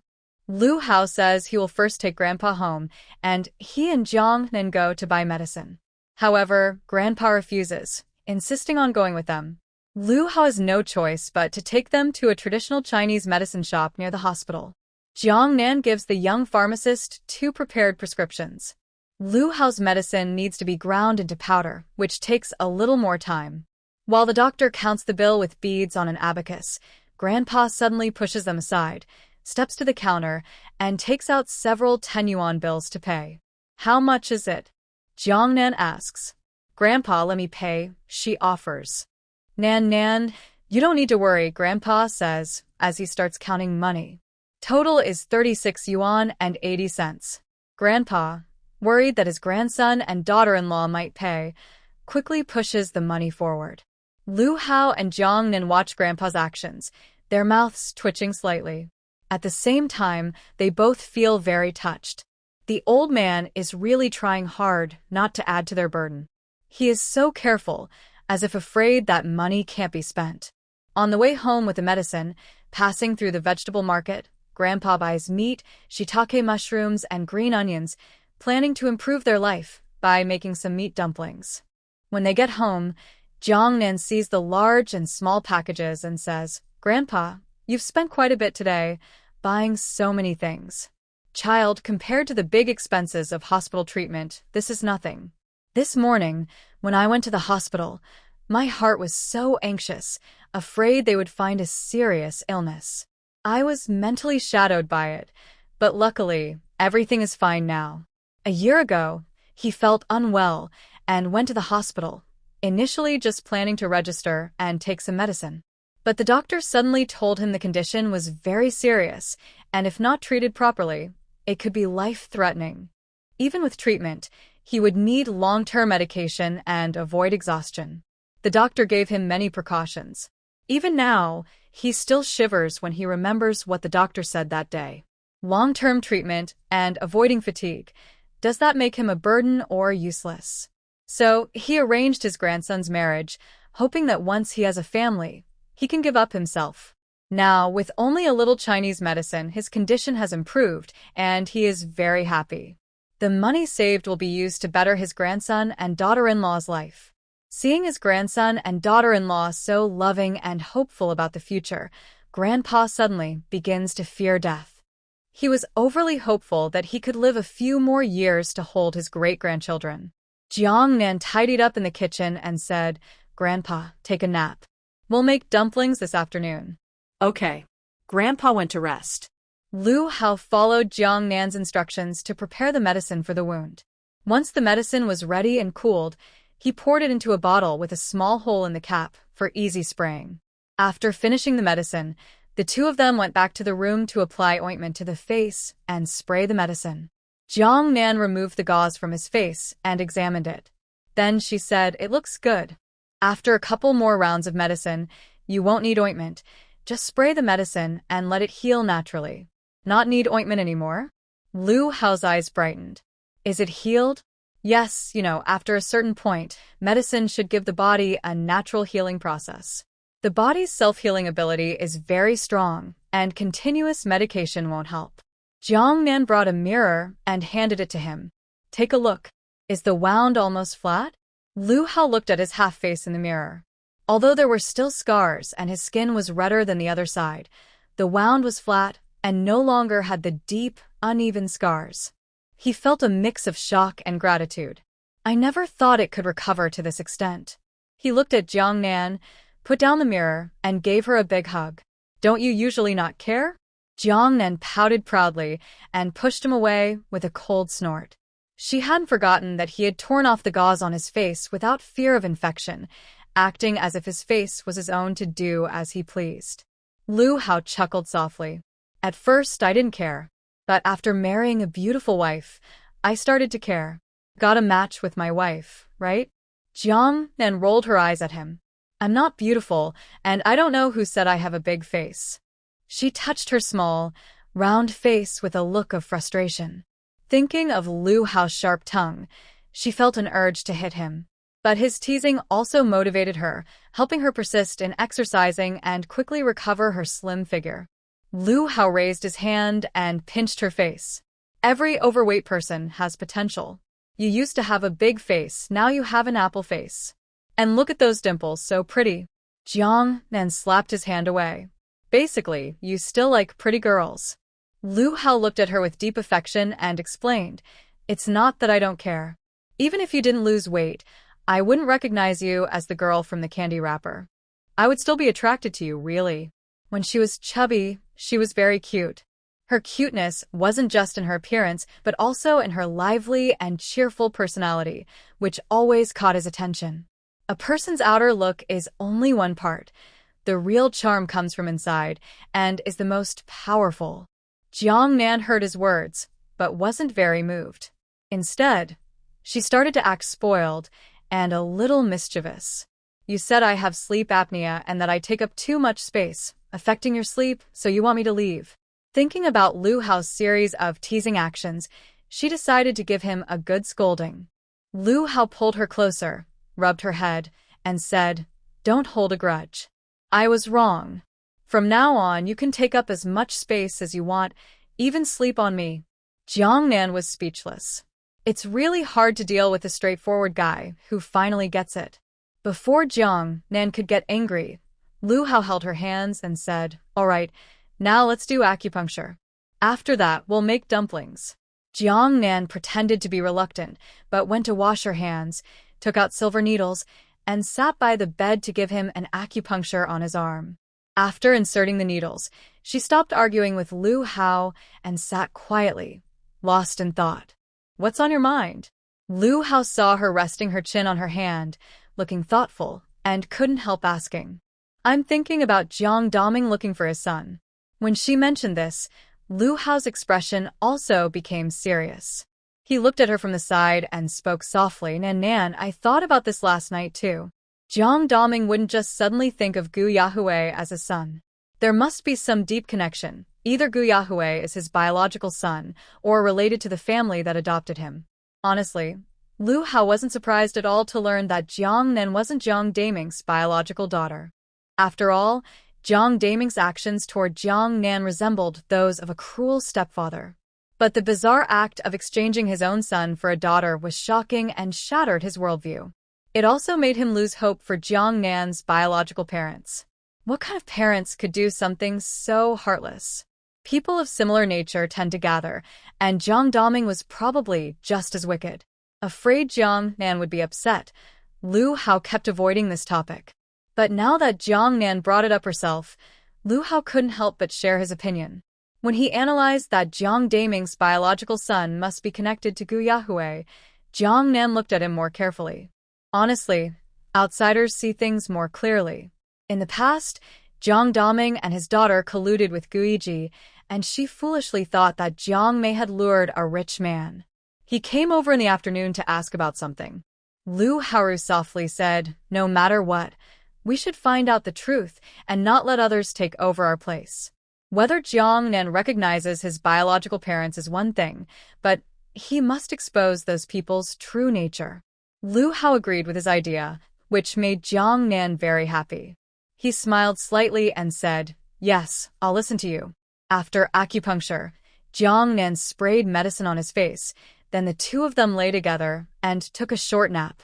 In the afternoon, old Master Lu, full of energy, started preparing to cut meat and make dumplings before they got up. When Jiang Nan entered the living room, he heard the sound of Qin opera coming from the kitchen. "Hey, Grandpa, are you singing again today?" Jiang Nan walked into the kitchen and smiled. Old Master Lu, wearing an apron, was soaking mushrooms. "Are you happy today?" Jiang Nan also started singing, "Our common people are really happy." Old Master Lu looked at his granddaughter-in-law with affection, full of smiles. Jiang Nan shouted a few times, pretending to be angry, and complained to Grandpa, "Grandpa, your health has already improved. I haven't seen you so happy before. The doctor at the hospital said so, and I believe it. I think you just don't want to believe me." Old Master Lu, worried Jiang Nan might misunderstand, quickly explained, "No, Nan, I've always believed you're the best. It's just that the hospital has that machine and with it everything is clear. Plus, the top doctor said I was getting better, so Lu Hao has no reason to argue. Otherwise, he would keep bothering me to stay in the hospital and spend money unnecessarily." "We're just joking," Jiang Nan said as he washed his hands and reached into the bag for flour. "I'll make the dough." After waking up, Lu Hao also came to the kitchen to help roll the wrappers because Gu Yahue was coming, so they prepared enough for one more person. At exactly 5:30, there was a knock on the door. Lu Hao opened the door to see Gu Yahue, dressed in a red shirt, handsome with fair skin and styled hair, standing there with a confident pose. He looked very impressive. He was also holding a bottle of milk powder and a big bag of snacks. Lu Hao looked at him with speechless eyes, glared, and went inside without saying a word. Gu Yahue quickly followed. Old Lu, what do you mean? Not welcoming me? Don't you think you're coming too often? Lu Hao turned around, looking at him with dislike. Gu Yahue put the things on the coffee table, looking more serious than ever. My visit today isn't just for eating. I have something important to tell you. Lu Hao saw him serious for once and prepared himself mentally. He understood why Gu Yahue had come. Gu Yahue looked toward the kitchen and softly asked, Grandpa and Nan Nan, where are they? Are they cooking? You. Lu Hao scowled and moved closer. Warning, call her sister-in-law. Gu Yahue. Calling his own cousin sister-in-law? That's impossible. Old Lu, I have something very important to tell you. He wondered if, after hearing his words, Lu Hao would still let him call Jiang Nan's sister-in-law. Just as Lu Hao was about to ask what it was, Jiang Nan came out of the kitchen. Dr. Gu is here? Seeing her, Gu Yahue broke into a big smile. Nan Nan, have you finished making the dumplings? Maybe it was psychological, but when Gu Yahue looked at Jiang Nan's face again, he suddenly felt she really resembled their family members. Not exactly the same, but at least her looks were as good as theirs. As soon as Jiang Nan came out of the kitchen, Gu Yahue's eyes never left her, and his attitude was unusually enthusiastic, almost overly eager. He was even a bit overly flattering. Jiang Nan smiled and said, Dr. Gu, the dumplings will be ready soon. Please sit for a while. I'm adding chili. We'll be eating soon. Her smile was bright, but inside, she was far from calm. What kind of news would Gu Yahue bring her? What was the truth? I'm really lucky to be able to eat the dumplings Nan Nan made. Gu Yahue watched her go into the kitchen, still staring intently in that direction. Lu Hao nudged him, eyes blazing. What are you looking at? Are you done or not? Gu Yahue looked at the possessive Lu Hao and rolled his eyes. Seeing you get so jealous, what am I supposed to think? Do I look like I want someone else? Isn't she his cousin sister? Lu Hao, this kid, had only been around for a short time, but he was already so clingy to his cousin sister. It was really annoying. Gu Yahue stopped his inner complaints and looked at Lu Hao, asking, Old Lu, you also know Jiang Nan isn't Jiang Daming's biological daughter. Aren't you curious about her background? Have you found out the details? Lu Hao asked. Gu Yahue nodded. Basically, yes. He tentatively asked, Nan Nan knows she isn't Jiang Daming's daughter. How does she feel now? Has she thought about finding her biological parents? He needed to understand Jiang Nan's inner thoughts and not upset her. From what you're saying, you must know her parents, right? Lu Hao looked at Gu Yahue with a dark expression and a cold tone. What kind of people are they? Why would they exchange their daughter for a son? Is that something a person would do? Do you know how much hardship she's endured since she was a child? A city girl, who was given to a rural family as a daughter, is actually like Jiang Daming. She survived only because of luck. When she was young, if he hadn't saved her, she might have been sold by human traffickers somewhere else. Lu Hao was angry, but Gu Yahue softly said, Don't be so quick to get angry. Do you know what she looked like when she married me? Jiang Daming's family secretly gave her hormones, and her face swelled up like a big basin. Her lifelong happiness was out of her control. She married in a rush just for some bride price. Thinking about this now still makes him scared. What if she had married someone else? Gu Yahue was shocked to hear Lu Hao's accusations. Secretly feeding hormones to her family? He clenched his teeth in anger and regretted not beating that old up yesterday. He cared deeply for Jiang Nan, but now wasn't the time to stir trouble in front of Lu Hao. He tried to calm Lu Hao down. Nan Nan has suffered a lot in that kind of family, but everything has two sides. It's all predestined. She married you, and that's how she met me. It's fate. Lu Hao's face was cold. Gu Yahue. We can't look at this like that. Old Lu, there's a misunderstanding here. Later, I'll tell Nan Nan about her background. Can you stand with me? He really needed Lu Hao as an ally. Lu Hao looked at him with suspicion. You're defending her biological parents? Who are they? His tone was full of hostility toward Jiang Nan's real parents. Gu Yahui felt Lu Hao was harder to deal with than Jiang Nan. He didn't speak, and Lu Hao continued to ask, could it be? You really are Jiang Daming's son? Did you switch identities? As soon as he said that, Gu Yahui's temper flared. You. Lu Hao's words insulted him. I look so handsome and charming, so could I be that guy's son? My parents, you've seen them before. They're a perfect match, talented and beautiful. Only someone like them could give birth to a son as elegant and talented as me. Does Jiang Daming, with his sharp face and monkey-like features, have that kind of gene? Lu Hao looked at him with a cold smile, noticing how his face turned red from emotion. You use 6 idioms in one sentence. Looks like you and Jiang Daming aren't related. Gu Yahui snorted. We're not related at all.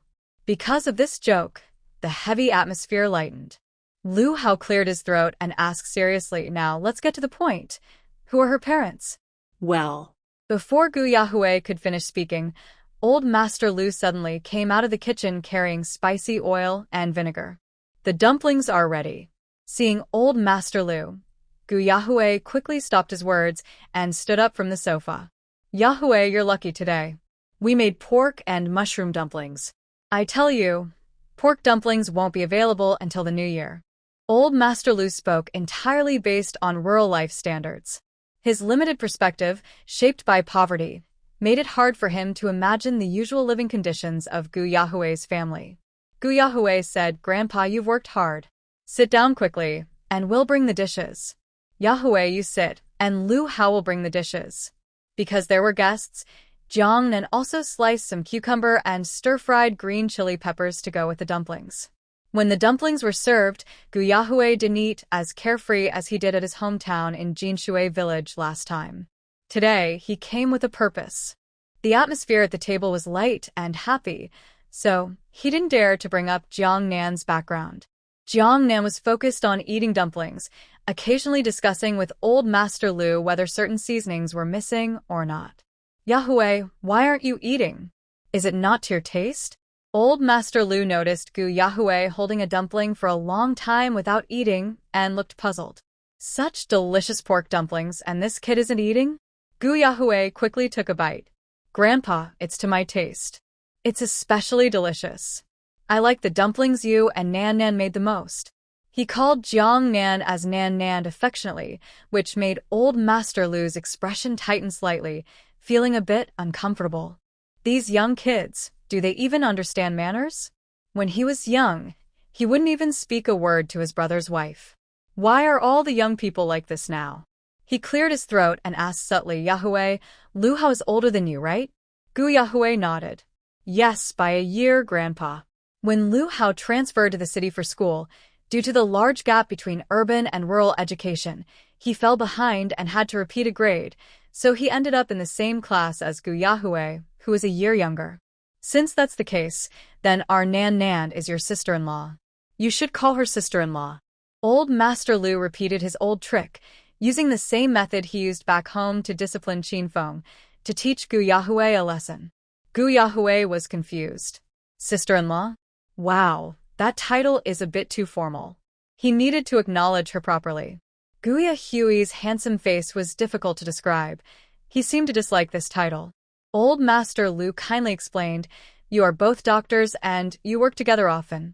You should pay attention to how you address each other and be respectful so others don't laugh at you. His grandson, Gu Yahui, was quiet and reserved. Gu Yahui, who was cheerful and eloquent, called Jiang Nan affectionately as Nan Nan, which made people worry about him. Hearing old Master Lu's words, Gu Yahui looked at Lu Hao with a difficult expression. Unexpectedly, Lu Hao looked calm and said, Grandpa is right. Gu Yahui realized that Lu Hao didn't know about his relationship with Jiang Nan. He touched his nose and hesitated before speaking. Grandpa, I think maybe this isn't appropriate. Why not?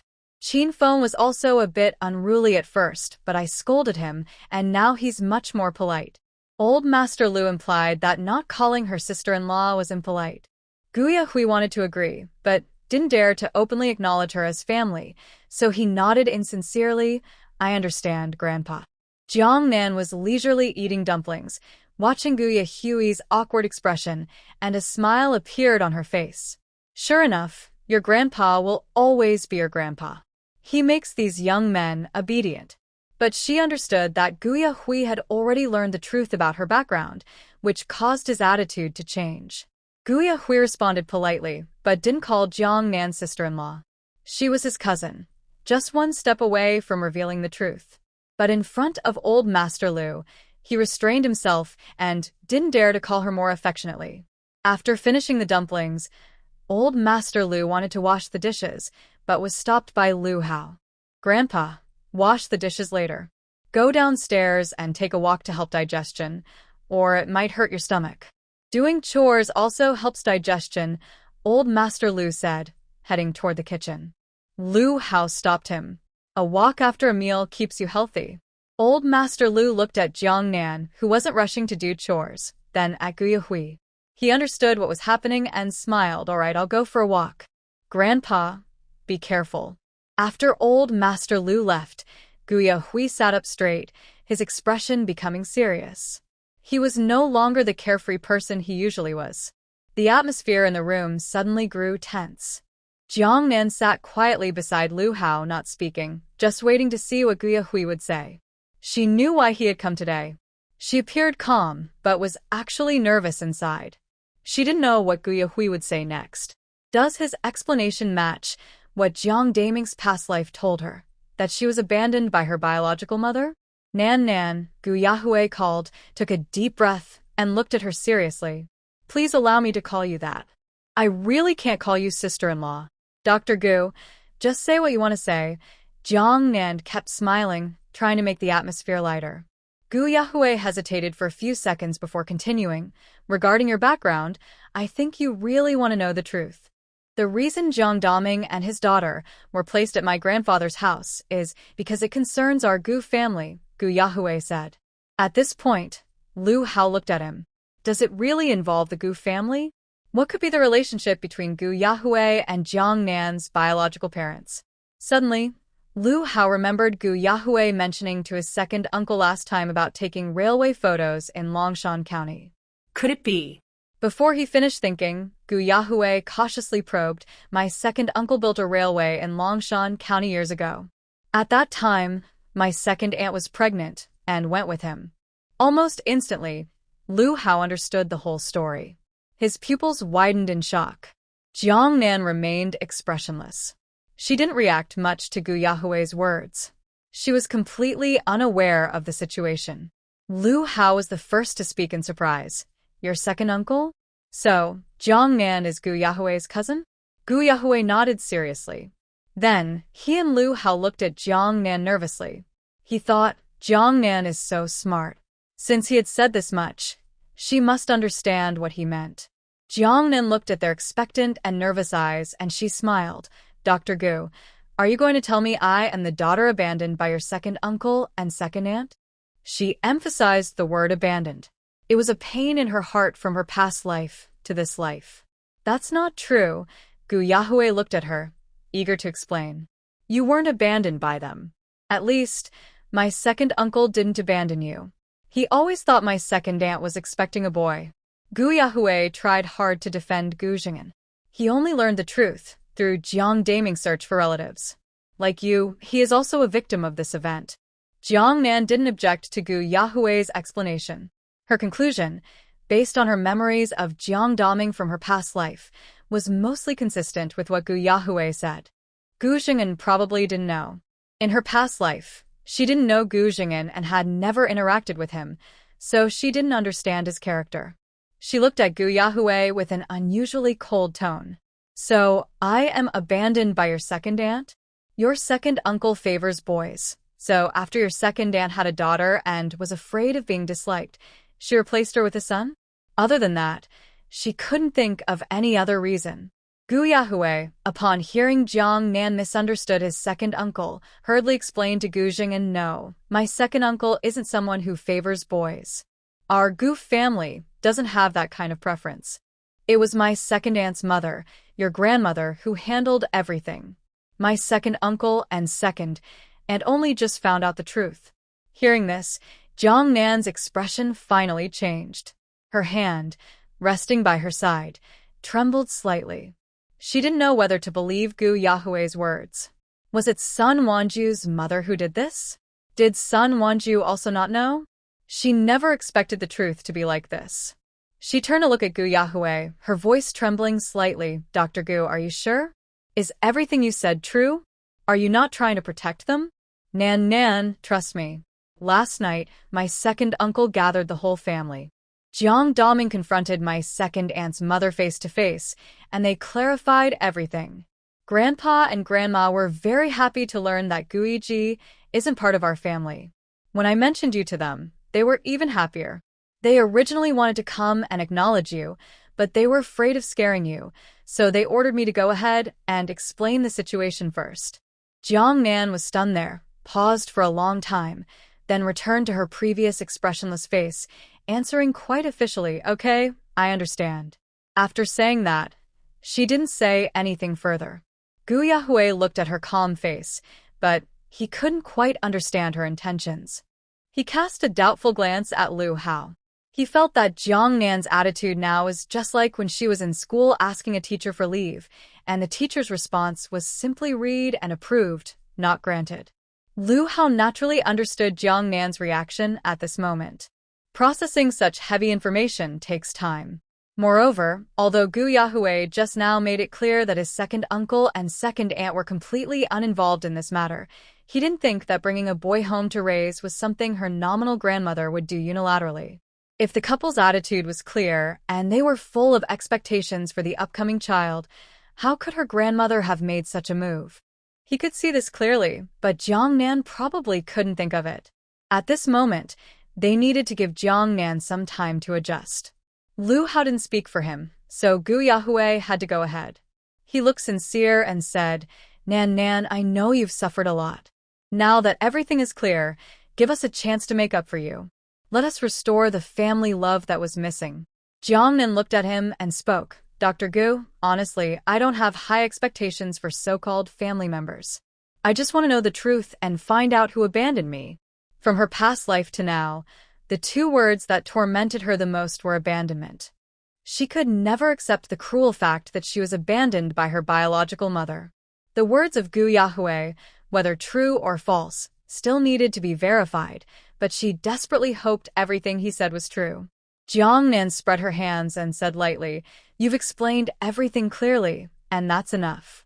Gu Yahui could tell that Jiang Nan didn't seem to plan to accept the kinship. He continued patiently, Nan, I know you can't accept this right now. We have plenty of time. Calm down and don't rush. Sit for a while. I'm going to wash the dishes. Jiang Nan felt very confused inside. She really needed to calm down and couldn't continue talking with Gu Yahui.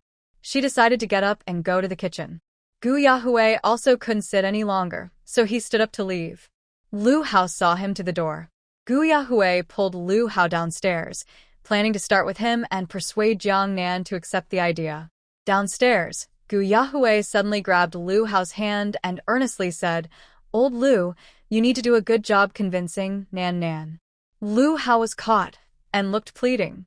He awkwardly tried to pull his hand away. Let go first. Gu Yahui looked hurt and said, I won't let go. I see that Nan doesn't seem interested in recognizing me as her second uncle. She didn't get excited when she found out I'm her cousin. Only you can persuade her. He originally thought that with his relationship with Jiang Nan, she would be happy to accept him as her cousin once she knew the truth. But he was too optimistic. You must believe that our Gu family is very different from Jiang Daming's family. My second uncle is very upright, and my grandparents wouldn't favor boys over girls. Just hearing about Jiang Nan's situation made them very excited. My parents are the same, and I also look forward to having her as my cousin. Gu Yahui mentioned many people, but didn't mention Jiang Nan's biological mother. Lu Hao already saw there was a problem. Yahui, you should know that before helping others, you should understand their suffering. Lu Hao spoke seriously. I can't control her thoughts. This matter can only be settled when she figures it out herself. Also, since we're talking about family recognition, shouldn't your second uncle and second aunt show some sincerity as the parents? Sincerity is definitely there. Our family is very sincere. Gu Yahui held his hand and shook it, just like in college, starting to act cute. Old Lu, you should also persuade her. She's your wife, so she should listen to you. Lu Hao. Gu Yahui continued to shake his hand. Please persuade her, okay? Just a little, please? Lu Hao's arm was weak and couldn't break free from him. He felt a bit disgusted. Just as he was about to kick him, a stern voice suddenly sounded. What are you two doing in front of everyone? Hearing the familiar yet commanding voice, Gu Yahui was startled and immediately let go of Lu Hao. He looked up and saw Director Yi looking at them with a serious face. Lu Hao greeted him, Director Yi. Director Yi responded with a nod, then fixed his sharp gaze on Gu Yahui. Gu Yahui touched his nose, feeling guilty. His eyes flickered nervously. Director, I was just here to eat dumplings at old Lu's house, and I was about to leave. Director Ye's tone was stern. If you're leaving, then go. Why are you pulling and tugging? What kind of manners is that? Gu Yahui, feeling guilty, tried to explain himself. Director, I was just testing if his arm had healed. I wasn't doing anything else. Do you think I can't see? Director Ye's face showed his disbelief. Gu Yahui didn't dare to argue. Just as he was about to slip away, Director Yi stopped him and continued to scold him. And you, does your family have no food? Why are you always freeloading? But most of the time, as Shin Juanxi's confidant, Ling Mo doesn't know how extensive her influence is. He can only guess. Shin Juanxi raised an eyebrow and replied calmly, Oh, he's up to something again. That's sly King Yingchuan. Seeing that Shin Juanxi didn't seem worried, Ling Mo hesitated for a moment, then lowered his fists and said humbly, I have another matter to report to young Marquis. Shin Juanxi set aside the prescription and slightly turned to look at Ling Mo. Is it something I won't like to hear? No problem, just tell me. Ling Mo lowered his head and said in a serious tone. Lu Hao replied, I will be able to remove the gauze soon. A few days ago, Director Yi had checked on Lu Hao's burns. Compared to when he first received treatment in the burn department, the healing was truly remarkable. This made Director Yi admire the magic of traditional Chinese medicine. He nodded and said, Okay, starting next week, you can return to work at the hospital. First, go to the inpatient department and later, see how your arm recovers before making further plans. All right, thank you, Director. Director Yi glared at Gu Yahui and walked toward his family's apartment building. Feeling ignored, Gu Yahui still called out politely, Goodbye, Director. After Director Yi left, Gu Yahui excitedly grabbed his arm. Old Lu, this is great. You can come back to work.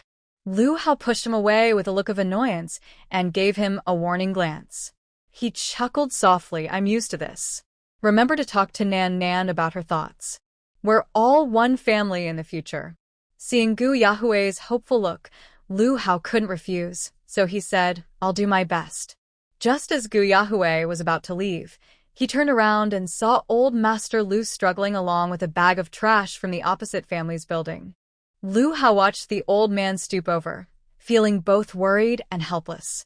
It hadn't been long since he came downstairs. Where did he get so much trash? Grandpa, I told you to go for a walk, and now you're collecting trash again? Lu Hao complained gently as he reached out to help him. Old Master Lu, sweaty and tired, smiled and explained, the residents over there didn't want these anymore. They knew I collect trash, so they just gave them to me. You see, your colleagues at the hospital are all so kind. Gu Yahui looked at the bag Lu Hao was holding and asked, Grandpa, you're carrying so much. Are you going to sell it now? It's too late to sell scrap now. I plan to take it home and sell it tomorrow. Saying that, the old man threw the bag over his shoulder and prepared to walk forward. Lu Hao was splattered with dirt from the bag. Are you going to carry all this home? He asked in surprise, looking at his grandpa with a gentle tone. Old Master Lu's sharp eyes looked at him. What? You dislike it? Dislike what? I used these scraps to pay for my college, Lu Hao weakly explained. They take up too much space, and there's no place to put them. Just leave them in the corridor for now. Hearing his grandpa's words, Lu Hao immediately objected. Grandpa, no. That's a public area. You can't block the way for others. Old Master Lu didn't mind and said casually, others also leave things around. I saw a neighbor stacking coal in front of their door, and some have ladders or other stuff. What's wrong with me putting a plastic bag here? The corridor was already narrow, and the units weren't big. When residents had large items, they liked to put them in the hallway. On some floors, the hallways were so crowded that it was hard to pass. Lu Hao spoke firmly. Others are others. We shouldn't learn bad habits. Everyone is taking up public space like this, and soon there will be nowhere to put our feet. How will we go up and downstairs? Lu Hao looked at the bag of trash his grandfather had collected, feeling very worried. His grandfather didn't listen to a word he said. Now the trash collector had left again, and there was nowhere to put the bags. Gu Yahui watched Lu Hao look troubled. His eyes flickered, and he spoke. Grandpa, give it to me. I'll help you deal with it. There's a recycling place on my way home. I can sell it for you, and I'll give you the money later. Old Mr. Lu looked uncomfortable. Yahui, that's not right. You're such a handsome and clean young man. How can I let you sell trash? Gu Yahui was very casual. Grandpa, it's no big deal. It's not shameful. If you can sell it, why can't I? Just give it to me. The price might even be better over there. Are you not lying to me? What would I lie about? Just give it to me. I came on a motorcycle, and it's easy to tie the bags to the back. Gu Yahui kindly took the nylon bag from his grandfather's hand and carried it out of the residential compound on his motorcycle. Old Mr. Lu called out, Yahui, if you can't sell it, don't make yourself uncomfortable. Don't worry, Grandpa, Gu Yahui said without looking back and left. Gu Yahui helped solve the problem. Meanwhile, Lu Hao was trying to talk to his grandfather and walking home with him. When they arrived home, Jiang Nan had already washed the pots and prepared medicine for Grandpa. Seeing Grandpa return, Jiang Nan took off her apron and advised, Grandpa, watch the kitchen. I've put the medicine on the stove. I'll go spray medicine on Lu Hao. Okay, go quickly. The young couple went into their room. Lu Hao didn't mention anything about the Gu family, but first shared good news with her. Next week, I'll go back to work at the hospital. Really? Jiang Nan was very happy to hear this. In the past few days, Lu Hao had been feeling a bit down watching his colleagues come and go in the residential area. Being able to go back to work was the best news. Even if he couldn't perform surgery for now, it was still progress. Lu Hao said, I just met the director. He told me to go to the inpatient department first. Your arm still needs careful rehab and acupuncture to fully recover. You need to take it easy at work. Jiang Nan gently massaged his arm. It feels a bit hard here, so keep up the rehab. Lu Hao held her hand and looked at her softly. I don't expect much from the rehab therapist. All my hope now is on my wife. Don't worry, I'm confident. Lu Hao was about to return to the hospital for work, which made Jiang Nan think of another problem. That troublemaker Chen Kai, would he continue to cause trouble behind the scenes once he saw Lu Hao back at the hospital?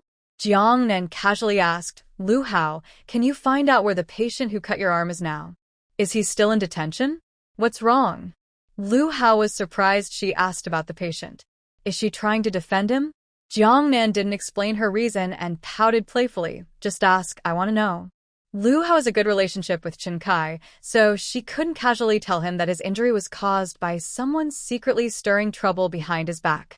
Everything should be based on evidence. Chen Kai appears gentle and talented, like a high-end professional, and Lu Hao's injury happened when he wasn't around. Without solid proof, she couldn't suspect him. Since she's free lately, she could start gathering evidence herself. Okay, I'll ask the hospital security tomorrow. Jiang Nan fiddled with a bottle of medicine and sprayed some onto Lu Hao's face. Lu Hao sat on the bed, close to her, watching her fair face. Under the light, her skin looked soft and glowing. His heart beat faster, uncontrollably. Even after so long married, every time he was close to her, he still felt excited. While Jiang Nan was spraying the medicine, he didn't dare move, holding his breath and closing his eyes. After she finished, she used a tissue to wipe the medicine that had dripped onto his chin. Open your eyes now. Lu Hao slowly opened his eyes and embraced her waist. Jiang Nan smiled and pushed him gently. What are you doing? Hurry up and carve the words. Later, Lu Hao held her tightly. I have something to tell you. Jiang Nan looked at him. What is it? Lu Hao's eyes flickered slightly, hesitating. That. What's wrong? Gu Yahue asked you to be a messenger? As he hesitated, Jiang Nan guessed his intention. Lu Hao looked a bit embarrassed. You saw through me. So, how do you plan to persuade me? Jiang Nan looked at him calmly, smiling but with no warmth in her eyes. Lu Hao met her gaze, his expression gradually serious. His answer made Jiang Nan pause briefly. He said, I don't plan to persuade you to recognize your family. Nan, I hope you follow your heart on this matter of recognizing your family. If her biological parents didn't have high expectations for her, he couldn't bear to see her suffer humiliation. Luo Hao looked at her and softly said, I understand how you feel right now. Just like you asked me before, if my mother suddenly appeared, would I recognize her?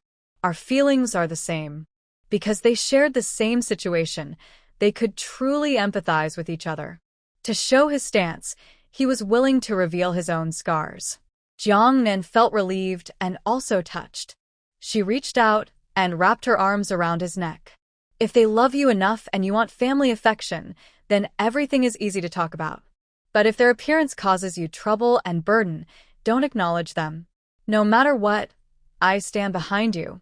No one can hurt you again. Hearing his words, Jiang Nan's nose twitched, and she couldn't help but softly sniffle. Tears stained his white shirt. She spoke in a muffled voice. Thank you. She had thought that if Luo Hao ran to persuade her to be generous and acknowledge her family, she would argue with him. His words touched her deeply. If her parents hadn't hoped for her arrival 20 years ago, how could they now happily accept her as their daughter? How could she put herself through such humiliation? Luo Hao gently patted her head. What are you thanking me for? I'm going to carve some words. You see, I can write. Luo Hao was about to return to the hospital, so he practiced even harder, trying to face patients in the best condition. Every night, Luo Hao had things to do, but Jiang Nan felt very bored once evening came. They didn't have a TV at home, so the nights felt very long. She touched her chin and spoke to Luo Hao's back. Luo Hao, I've been thinking of a way to make money. What way? Luo Hao asked attentively, sounding a bit dismissive. Recently, I wandered around Lan City and found that the people there dress very fashionably, much different from us rural folks. Their clothes are cheap too. I plan to buy some clothes wholesale and sell them back home. Lan City has a special clothing wholesale market where clothes and shoes are directly shipped from nearby factories. The prices are low, and there are many varieties. Selling some wholesale clothes locally could bring good profit. Luo Hao paused his work. You want to go back home? Just to sell them, and then come back. It's only a few hours' drive. Or I could sell directly to local vendors and make a profit margin, just like with medicinal herbs. Also, she needed to go back and check on the medicinal herb test fields. Luo Hao turned around and looked at her. I can make money too. You don't need to work so hard. Just find a job in the city later. It's not hard work. I don't like working. I prefer freedom. I've already decided on this. I have been working for a month and only earning about 100 yuan. When will I become rich? Currently, I have less than 1,000 yuan just spending it all, feeling insecure. I need to find ways to make money grow. Taking care of the family. Whenever Gu Jiahui comes home, the whole family gathers eagerly around him, especially the two elders, who are very active. Yahue, how is it? Did you see your cousin? What did she say? Does she want to see us? Gu Zheng'an's face is tense, and he waits eagerly for him to speak. Gu Yahue's handsome face looks a bit defeated, and he feels shy to talk about his unsuccessful efforts in front of the family. He hesitates for a moment and says modestly, she also needs time to accept this fact. Don't rush her. What do you mean? Does she refuse to see us? Old Master Gu asks anxiously. Gu Zheng'an's determined face becomes even more tense. Gu Yahue speaks in a low voice. Grandpa, think about it. Jiang Daming said that my cousin was exchanged with her parents' approval. How can my cousin feel good about that? How could she accept us so quickly? If it were him, he would definitely find his biological parents and scold them harshly for how they treated his child. Have you explained? That was Sun Wanru's mother's doing. When mentioning Sun Wanru's mother, old Master Gu glares with anger. That scheming old woman still pretending to be religious, bah. Gu Yahue cautiously says, no matter what, everyone bears some responsibility. From an outsider's perspective, causing such a tragedy, his second uncle also has a responsibility. Old Master Gu can't wait any longer. Why don't we go to her house tomorrow, explain everything clearly, and ask her to forgive the child? She will understand. Gu Chang'an says, that might backfire. We should take it slowly. Gu Jing'an's stern face darkens with gloom. Sitting there, he doesn't speak, smoking one cigarette after another. His daughter doesn't want to acknowledge him. He deserves it. He slaps himself hard in remorse. Everyone is startled by his action. Second uncle, don't be upset. I'll go see her again tomorrow. Gu Jing'an responds, give her some time. I'll visit her later. Besides accepting his daughter, there's something very important he needs to do now. Gu Jing'an, I don't agree to divorce. Seeing the divorce agreement on the table, Sun Wanru, disheveled and emotional, shouts uncontrollably, I will never divorce. Gu Jing'an looks at her with disgust and a firm attitude. If you don't sign, I'll wait for the court summons. Gu Jing'an, are you so heartless? Sun Wanru collapsed on the ground, clutching his leg. We've been together for over 20 years. How can you divorce me? Heartless? I've done my best for you, Gu Jing'an said coldly, pushing her hand away with a sneer. Are you really heartless? I seriously suspect that our daughter was swapped. You, a cruel woman, pretend to be crazy every day to hide your wickedness. Your face is truly frightening. Sun Wanru hurriedly argued, it wasn't me. It was my mother. Why are you blaming me?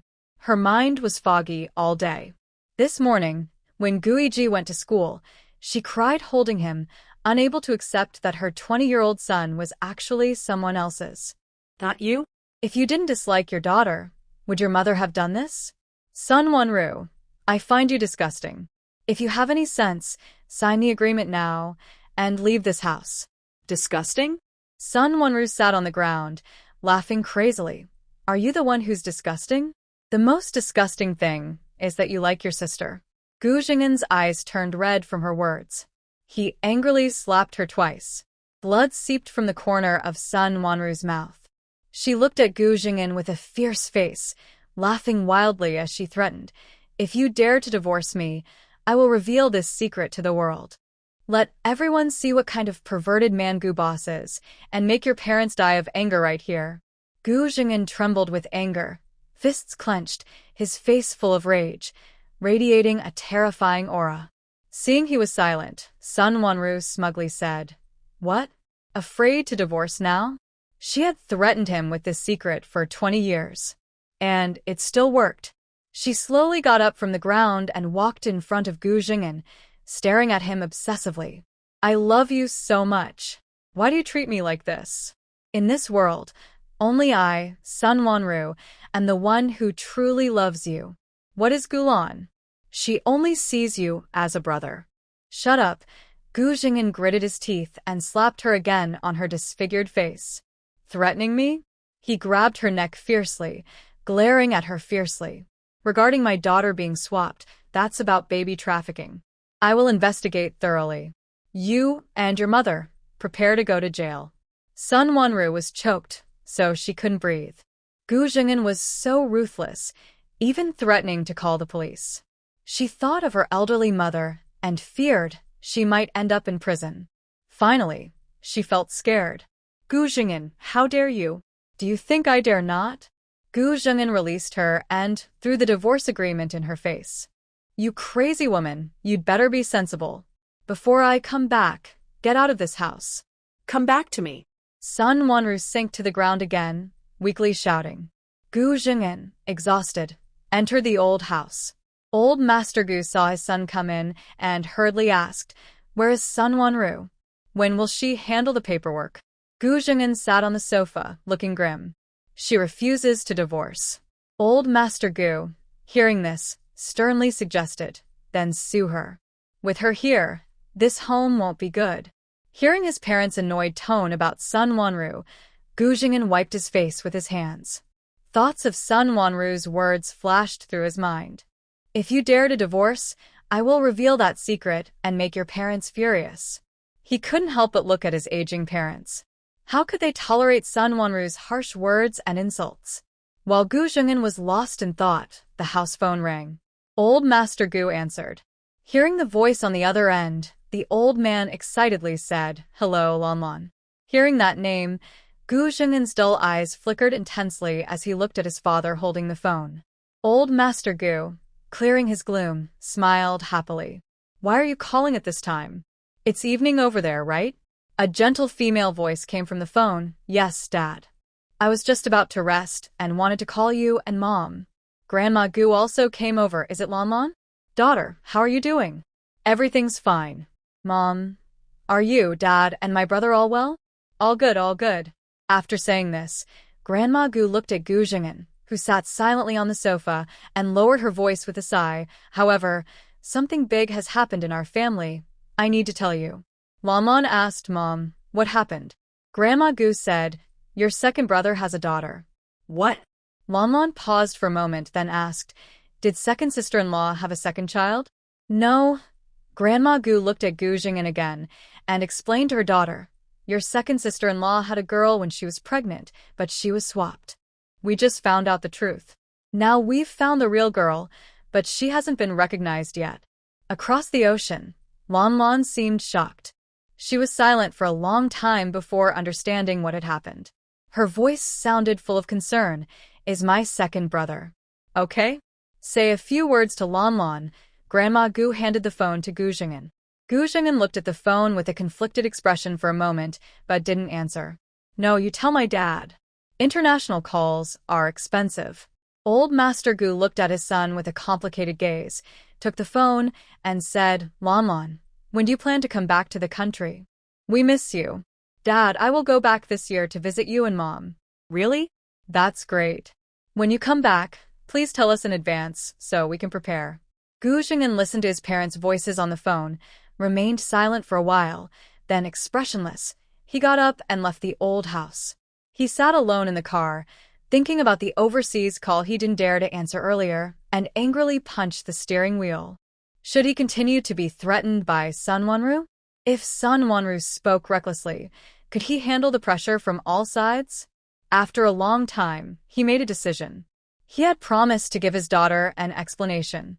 Even if Sun Wanru caused him to lose everything and ruin his reputation, he would do it.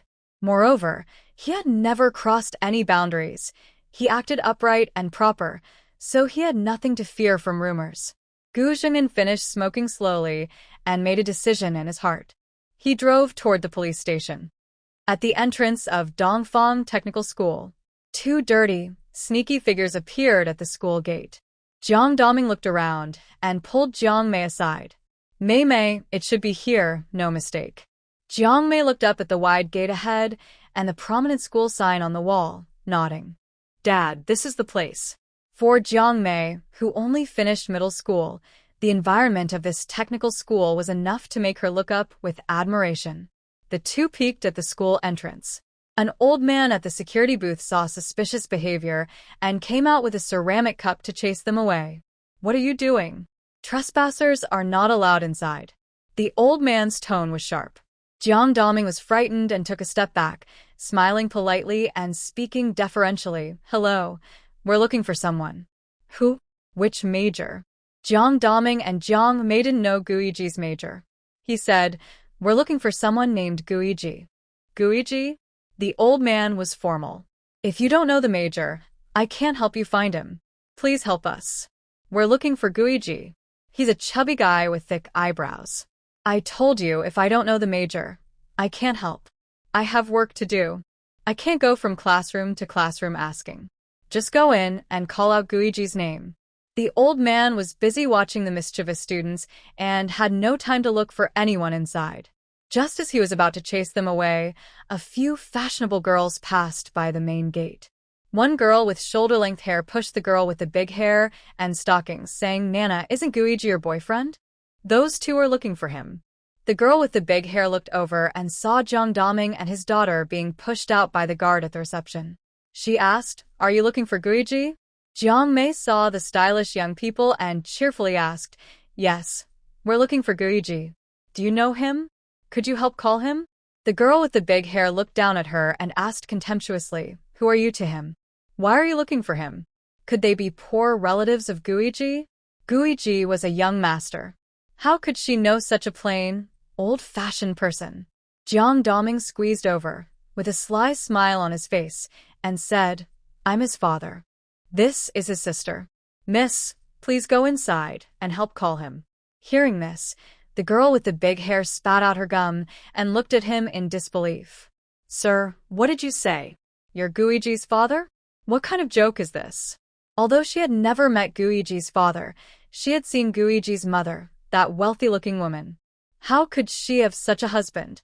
Guiji said his father owned a company, and Guiji was an only child, with no sister at all. But this man looked a lot like Guiji, especially his eyebrows and forehead. They really resembled each other. The girl with the big hair shook her head, thinking she was overthinking. There was no way this man was Guiji's father. She asked her classmate nearby, "Is there anyone named Guiji in our school?" The shoulder-length girl replied, "Not sure. Probably not. I haven't heard of anyone with the same name. Our technical school only has a few majors. Most of the students in the beauty and hairdressing class are girls. Sometimes boys from the auto repair or machinery classes come over to flirt. Usually they know the names of the boys." The girl with the big hair felt uneasy and looked at them again. Jiang Daming couldn't wait and urged, "Do you know Guiji or not? If not, forget it. We'll ask other students." The girl with the big hair hesitated for a few seconds, then stopped him and said, "Sir, wait a moment. I'll go call him." She then entered the school gate. Jiang Daming and Jiang Mei waited outside. The father and daughter had no money and no relatives. They planned to go to Guiji first. Even if Guiji ignored them, he couldn't ignore their future and destiny. Soon, Guiji, who looked very tired, was pulled out by the girl with the big hairstyle. "Nana, who are you taking me to see? I don't feel well today and want to rest." Guiji was very upset because of his sudden family change and Nana's insistence on opening a salon. He hadn't accepted the bad news yet. So, he skipped his car repair class in the morning and was sleeping in his dorm. Nana pulled him out, saying someone was looking for him at the school gate, so he had no choice but to come out reluctantly. When he reached the school gate and saw the two people outside, he was so frightened he turned pale. His eyes flickered with guilt. He immediately broke free from Nana's hand. "I'm not feeling well. I want to go back to my dorm." Nana didn't give him a chance to escape and grabbed him again.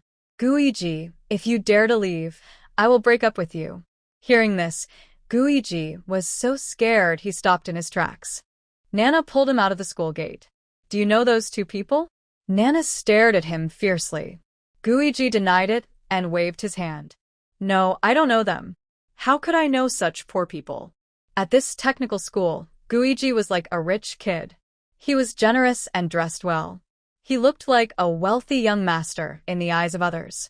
Today, he was wearing overalls, a shirt, and leather shoes, but his hair wasn't as shiny and slick as usual. Nana thought she was overthinking. How could Guiji's father be a rough man who couldn't even speak Mandarin clearly?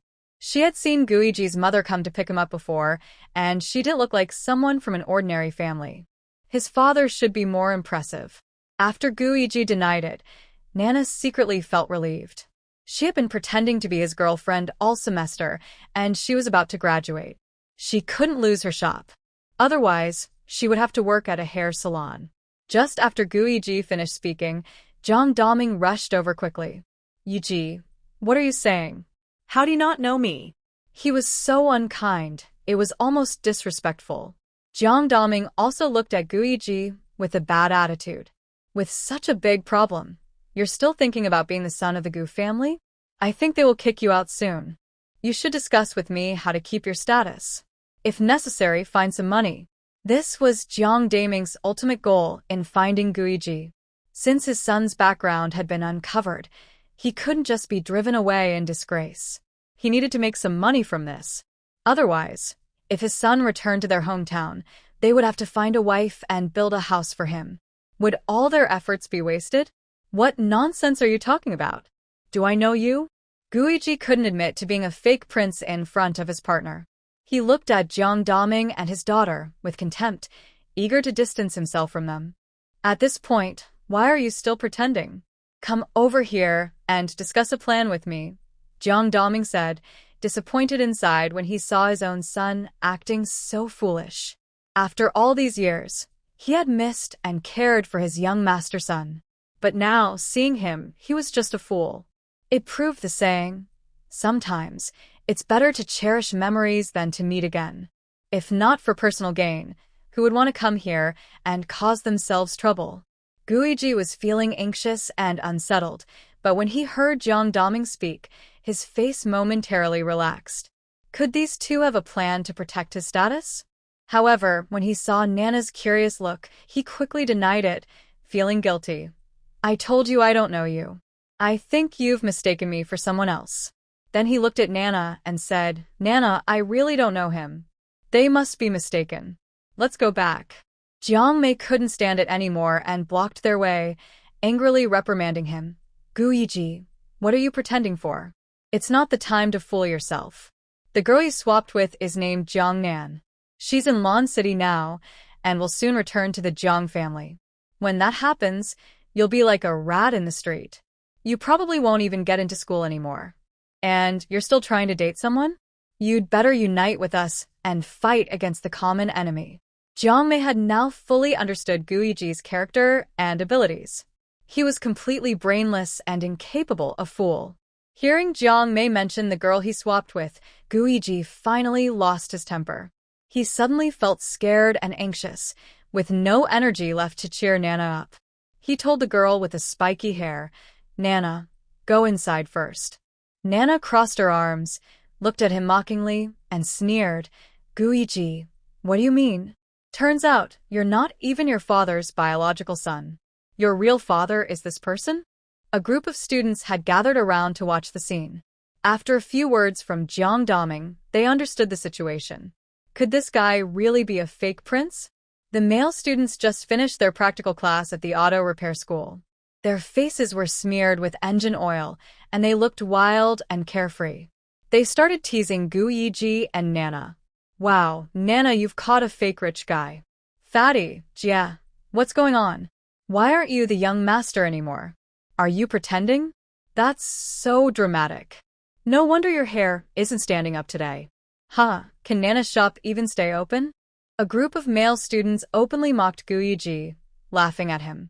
Usually, Guiji acted high and mighty because he was rich, often looked down on students from the countryside, and made many enemies among classmates. In the school, he and Nana were well-known figures. Now, his real father appeared to confirm his identity, making it look like a huge scandal. Hearing the teasing and mockery from classmates, Nana was embarrassed and angry. She slapped Guiji and yelled, You fat liar. She had once refused a handsome excavator class boy and chose Guiji instead. She hoped that coming from the countryside would help her avoid years of hard work. But she never expected to get it wrong. After scolding him, she ran into the school gates crying. Seeing Nana cry, the male students became even more excited. Guiji's reputation was completely ruined, and he could no longer pretend to be impressive at school. He also knew for sure that Nana wouldn't want to be with him anymore. Feeling humiliated, he angrily turned toward Jiang Daming and Jiang Mei, raising his arm to hit them.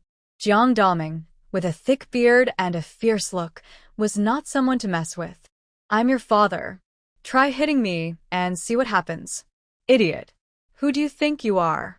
You're just a poor beggar, Guiji said angrily, trembling with rage, staring at Jiang Daming, ready to fight at any moment. Stop fighting, everyone. It's not the time for this. Jiang Mei stepped between them, angry. Guiji, whether you admit it or not, we are your family. The only way now is for us to stick together. Guiji was someone who had always been reckless since he was young. At this moment, feeling lost and confused, he finally lowered his raised fist after hearing Jiang Mei's words. He looked at Jiang Daming and Jiang Mei. Let's go somewhere else to talk. The three of them moved to the side of the road, away from the curious classmates. Guiji looked at them and said irritably, "Do you have any good ideas?" No matter what, he couldn't lose his identity as the young master of the Gu family. He had lived a wealthy life for 20 years. Now, if he had to go back to a life of hardship, he didn't know how he could adapt.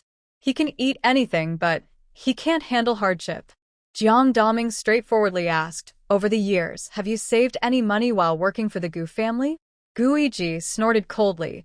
"Why should I save money?" He proudly boasted, "I'm an only child. Everything in the family belongs to me. My father's company will be inherited by me in the future. Do I need to save money?" By the end, his tone slowed down, and his face looked stiff. He is no longer the young master. The Gu family's company and assets seemed to have nothing to do with him anymore. His heart suddenly sank. Jiang Daming looked disappointed and tremblingly pointed at him. "You really don't think ahead?"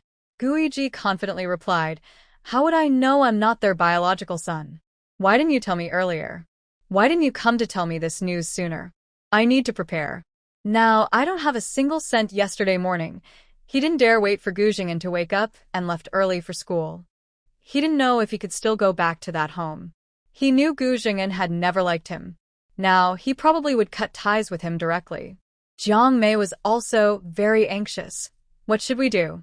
You can't really let all the Gu family's assets go to Jiang Nan." Earlier, Guiji said that the Gu family's company and money should have been inherited by him. Now, those assets belonged to Jiang Nan, and Jiang Mei was jealous and annoyed. If the Gu family had nothing, they might feel a little better inside. But now, the assets are slipping away just like that. Who wouldn't feel heartbroken? Jiang Daming wiped his chin and suggested, "How about this? You should still be able to go back to the family tonight. Steal a few valuable things from home, especially cash if possible. Just take some. Don't let them find out. You need money for school too, you can't just drop out." After saying that, he looked at Guiji sincerely and said, "Don't worry, we'll support you outside." After work, Guiji went to Lu Hao's house again. He said he was delivering money from yesterday's scrap sale to old Master Lu. But in reality, he had a different purpose. Last night, the whole family discussed for a long time, and finally, the clever old Master Lu came up with a plan. Isn't Jiang Nan studying traditional Chinese medicine? He plans to pretend to be sick and ask Guiji to invite Jiang Nan to treat him, creating a chance to meet his granddaughter. He really wants to see his granddaughter. According to Guiji, their granddaughter is kind-hearted. She would help strangers who faint, and he, as her grandfather, hopes to meet her. Gu Yahue could only carry out this task and knocked on Lu Hao's door. "Grandpa, I brought you some money." Old Mr. Lu saw Gu Yahue and quickly welcomed him inside warmly. "Yahue, how much did you sell it for?" Gu Yahue's eyes flickered slightly, and he asked with a smile, "Grandpa, how much do you usually get for a bag of bottles and boxes?" "Usually, the one in the alley of the residential area sells for about $1." Ah. Hearing this, Gu Yahue silently put the 10-yuan bill back into his pocket, almost revealing the truth. "The one I went to is more expensive. I sold it for $1.50. Gu Yahue finally found a small bill in his pocket and handed it to old Mr. Lu. The old man happily took it. "Really? That much more?" Seeing the rough, cracked hands of old Mr. Lu, Gu Yahue felt a pang of heartache and discomfort. After happily accepting the money, old Mr. Lu looked a bit suspicious. "5 more Mao. Yahue, are you lying to me? Did you give me some extra money?" "Grandpa, I swear I didn't." Gu Yahue quickly denied. Old Mr. Lu looked at Gu Yahue's sincere face and seemed not to suspect him. He said, "Then tell me the address. I'll go sell there next time." "Grandpa, that's not possible. You'd have to take a bus to sell trash, and you'd spend all your earnings on the fare."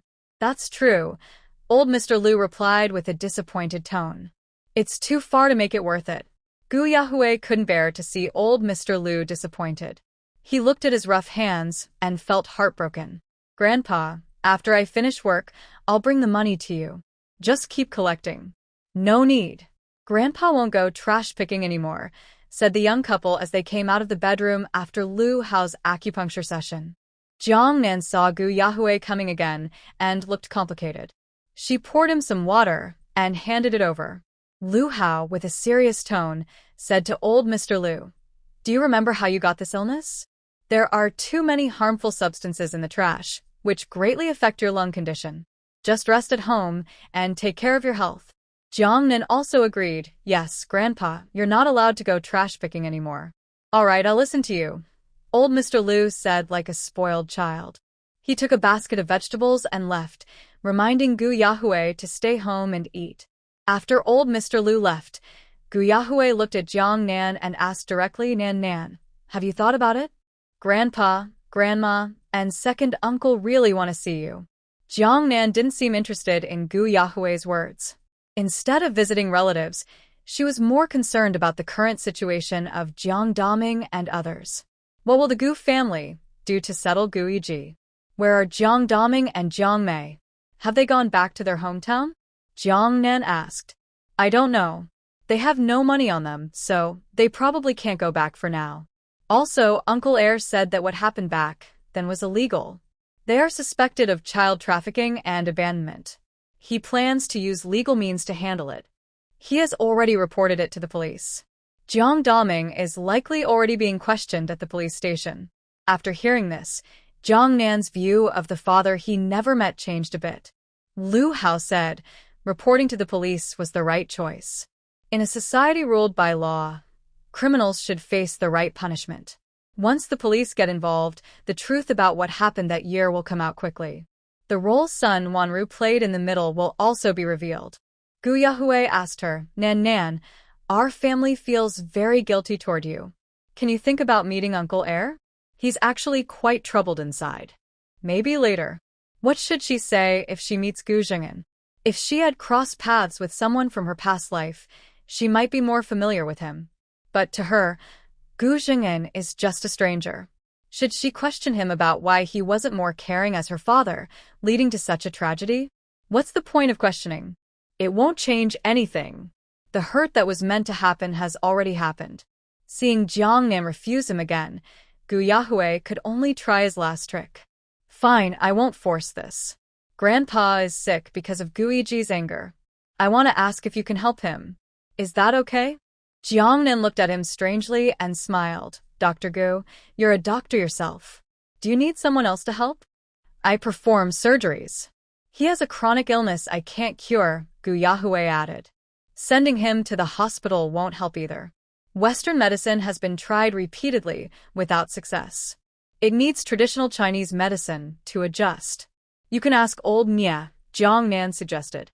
Gu Yahue sighed, don't mention it.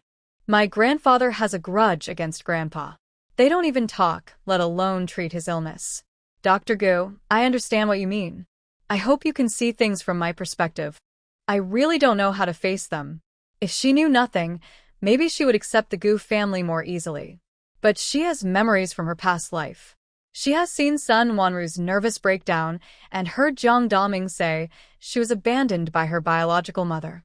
She also knows her biological parents don't seem to have a good relationship.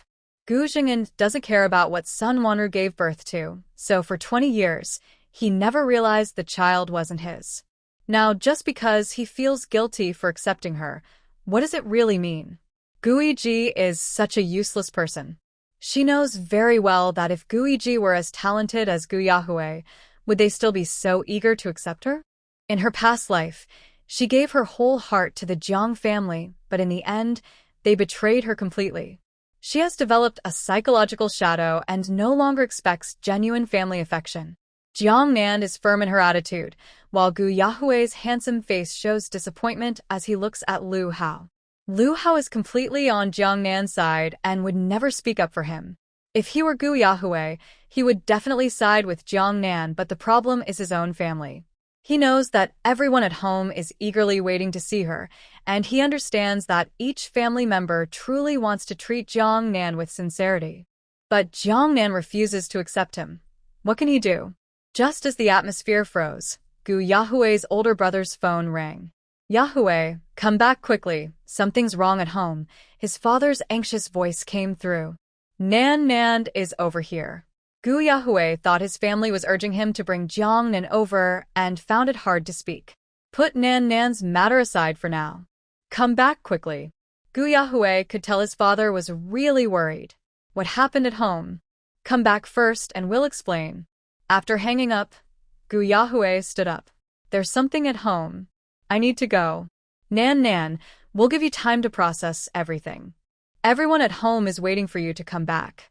Gu Yahue said this and hurriedly rode his motorcycle back home. When he arrived at the old house, he saw Guiji with a swollen nose and face, lying on the ground acting helpless. She was crying while holding Gu Jingan's leg. What happened? Gu Yahue asked, looking at Guiji. Standing nearby, Gu Yiting whispered. He came into Grandpa's room to steal something and took some paintings. He was caught. What? Gu Yahue's face twitched. Stealing again? This kid. How could he do such things? At this moment, not only was he not ashamed, but he also dared to break the law again? Gu Yiting lowered her voice and added, he didn't just steal from Grandpa. Uncle just checked his own house and said some money there was also missing. Hearing his sister's words, Gu Yahue felt like going up and giving Guiji a good beating. He cursed under his breath. What is this kid? Grandpa, Dad, I was wrong. Please forgive me. I won't do it again. Guiji's face was swollen and miserable. First, she clung to Gu Jingan's leg, and after being kicked away, she knelt on the ground and begged for mercy. Old Master Gu was gasping with anger. Gu Jingan's face was even darker. He originally planned to report directly to the police, but Gu Chang'an and others advised him to think twice. After all, this was his son whom he had raised for 20 years. When he brought him home as a newborn, he didn't know his own background. Everything was a tragedy caused by the previous generation. Now that the truth is clear, he knew he couldn't stay in the Gu family. With his simple mind, if he had a criminal record, life would become even harder. Of course, after Guiji left the Gu family, they wouldn't care what path he took. At least for now, he shouldn't be so harsh. Gu Jingan, although he never liked the son, couldn't really ruin him. Scoundrel. Where did you take the family's money? Gu Jingan asked angrily. He had just searched him and found only 2 paintings. Dad, please stop hitting me. I'll tell you. Guiji saw Gu Jingan raise his fist again and was scared, covering his face. He trembled as he explained, the money is with Jiang Daming. He persuaded me to steal from home. He said you would kick me out and I wouldn't have money to live on. So he told me to take some things now while I can still get into the house. Hearing Jiang Daming's name, Gu Jingan's eyes turned red with anger. He wanted to find him immediately and tear him apart. Old Master Gu cursed in anger. How could his son teach him to steal? Where is he now? Gu Jingan asked. He's waiting outside in the alley. He had already given the money and a bracelet belonging to son Wanru to them. He originally didn't dare come to the old man, but he accidentally mentioned that the old man had many valuable paintings. Jiang Daming insisted he come. He said this was the last chance. Thinking about losing his money and Nana breaking up with him, he took a risk. Hearing Guiji's words, Gu Jingan made another call. Hello, Officer Lee, I know where Jiang Daming is. Gu Jingan went to the police station at noon to report the case. Regarding the child swapping, Jiang Daming was guilty of abandonment because he had taken 200 yuan from Sun Wanru and was suspected of baby trafficking. Of course, if Sun Wanru knew about the whole thing, she would be equally responsible. After reporting, Sun Wanru and her mother were summoned to the police station for questioning. Because Jiang Daming was from out of town, had no fixed residence and no contact information, the police were actively searching for him. Unexpectedly, Guiji's theft led to an unexpected discovery. Get up, follow me. Gu Jingan quickly pulled Guiji aside to find Jiang Daming. At this moment, Jiang Daming and Jiang Mei were sitting in a small alley counting money. Dad, rich families are different. They always have so much money at home. The father and daughter counted 2,000 yuan over and over. Jiang Mei also put on the bracelet brought by Guiji and happily kept turning her hand, saying, "So pretty. Take it off, or someone might see it." "Dad, can I keep this bracelet?" Jiang Mei didn't want to take it off, loving it too much. "You wish. What kind of jewelry do rural girls wear? If you sell it later, you'll only get 2 yuan for plastic one." Jiang Daming firmly took the bracelet off her wrist and quickly put it into his pocket. Looking toward the alley entrance, Jiang Daming felt a bit nervous. "Why isn't your brother back yet?" "Yeah, it's been so long. Maybe he's been caught?" Jiang Mei complained. "Dad, you shouldn't have sent him out again. If he gets caught, we'll be in trouble too." Jiang Daming said, "He said there are valuable paintings at Grandpa's house, enough to build a house in the countryside with just one. Taking risks for wealth. If he doesn't take some chances, how will valuable things come out?" "Dad, maybe we shouldn't wait for him anymore. What if he gets caught?" Jiang Mei was quite timid and didn't have much feeling for Guiji. At critical moments, she only cared about herself. "No, that's your brother. We have to wait for him," Jiang Daming said. "He's been in the city for so many years, he probably knows a lot of people and is familiar with the area. Without him, we're lost and can't go anywhere." Jiang Mei thought for a moment and then said eagerly, "I also want to go to my brother's school. I want to learn beauty and hairstyling."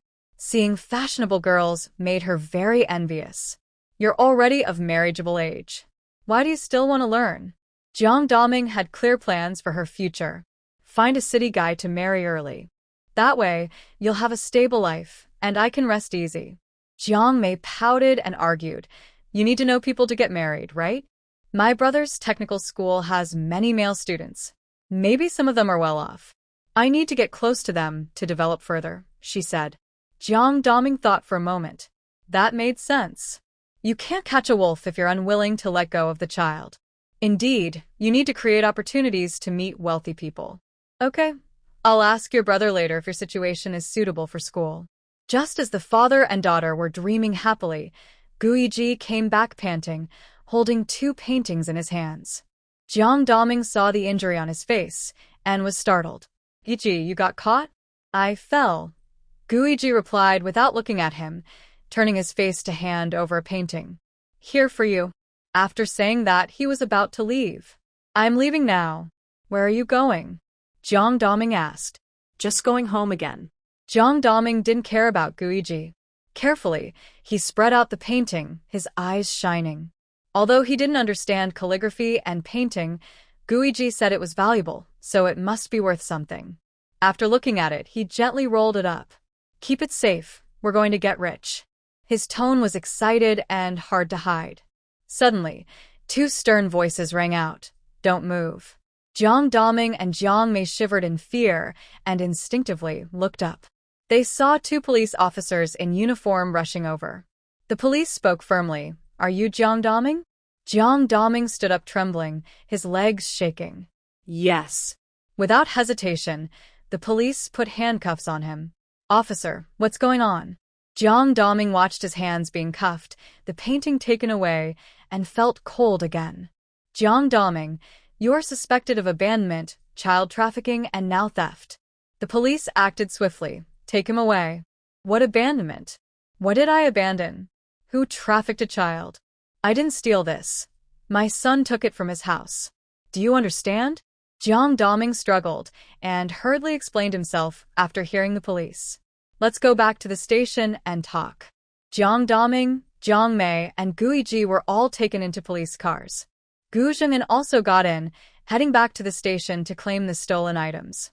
When Gu Zheng'an learned that Jiang Daming had encouraged Guiji to steal from his house, he had already planned to turn the tables.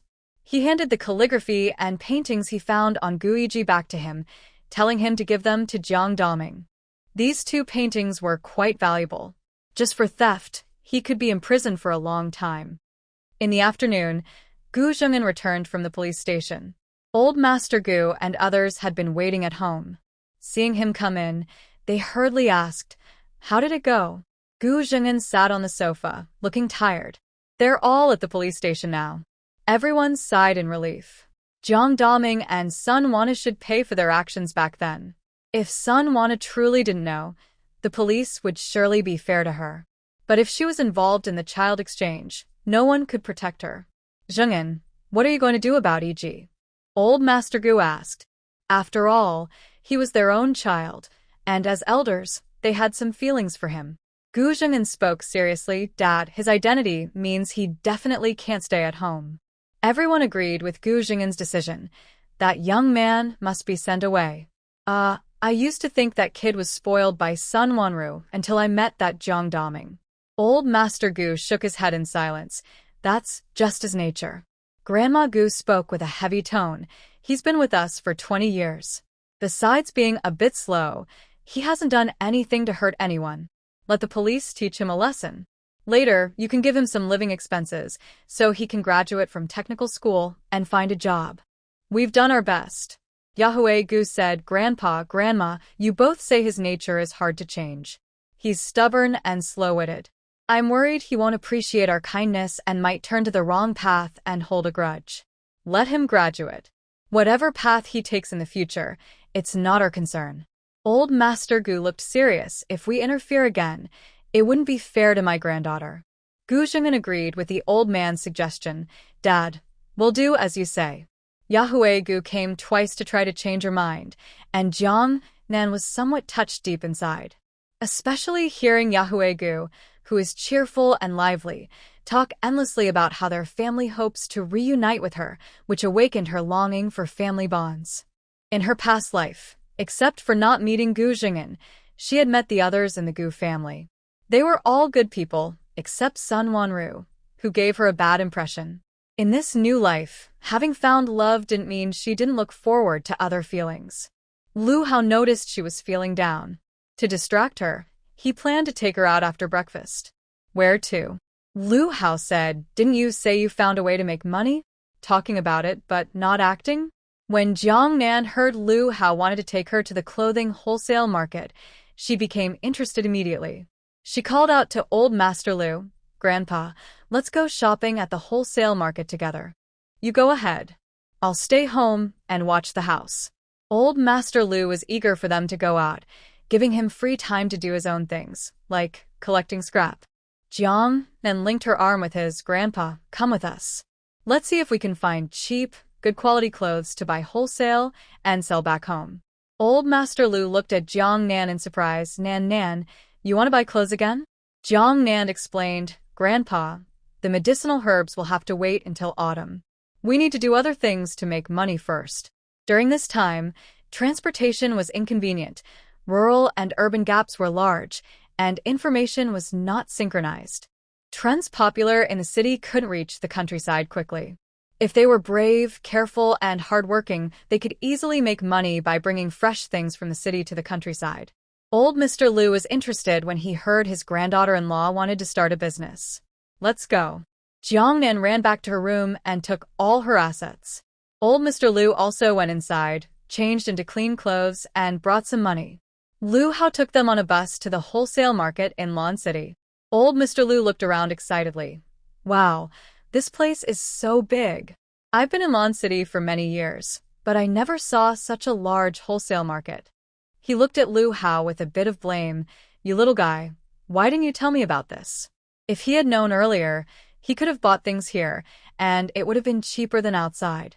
I just found out too, Lu Hao said, looking at Jiang Nan with a meaningful tone. Nan told me. Nan just came to Lan City. How does she know about this place? It seemed like his granddaughter-in-law knew Lan City better than they did. Jiang Nan cleared her throat and explained with a smile. I heard some aunties chatting in the family compound. I want to do business, so I pay attention to this kind of information. Let's go inside and take a look. Each shop in the wholesale market has a large warehouse, with samples displayed or various clothing piled up, waiting for buyers. Clothing store owners from their county town buy here, and after bringing the clothes back, they double the price. They visited several shops, looking at many clothes, including popular dresses, jeans, and sports shoes, but the wholesale prices were quite high. These clothes aren't very competitive for street vendors in the city because there are many clothing stores there, and the prices are too high to sell at a profit in their hometown. Jiang Nan wanted to find affordable, popular clothes for her first sale. In this era, People didn't mind matching outfits. As long as something was fashionable, everyone would follow the trend and buy one for themselves. At a shop entrance, Jiang Nan's sharp eyes caught a display of loose-fitting women's floral pants. They came in various patterns, from tiny flowers to sunflower prints, suitable for both adults and children, made of light, breathable fabric, stylish and cool. Suddenly, a scene from her past life flashed in her mind. Rural women all wearing floral pants.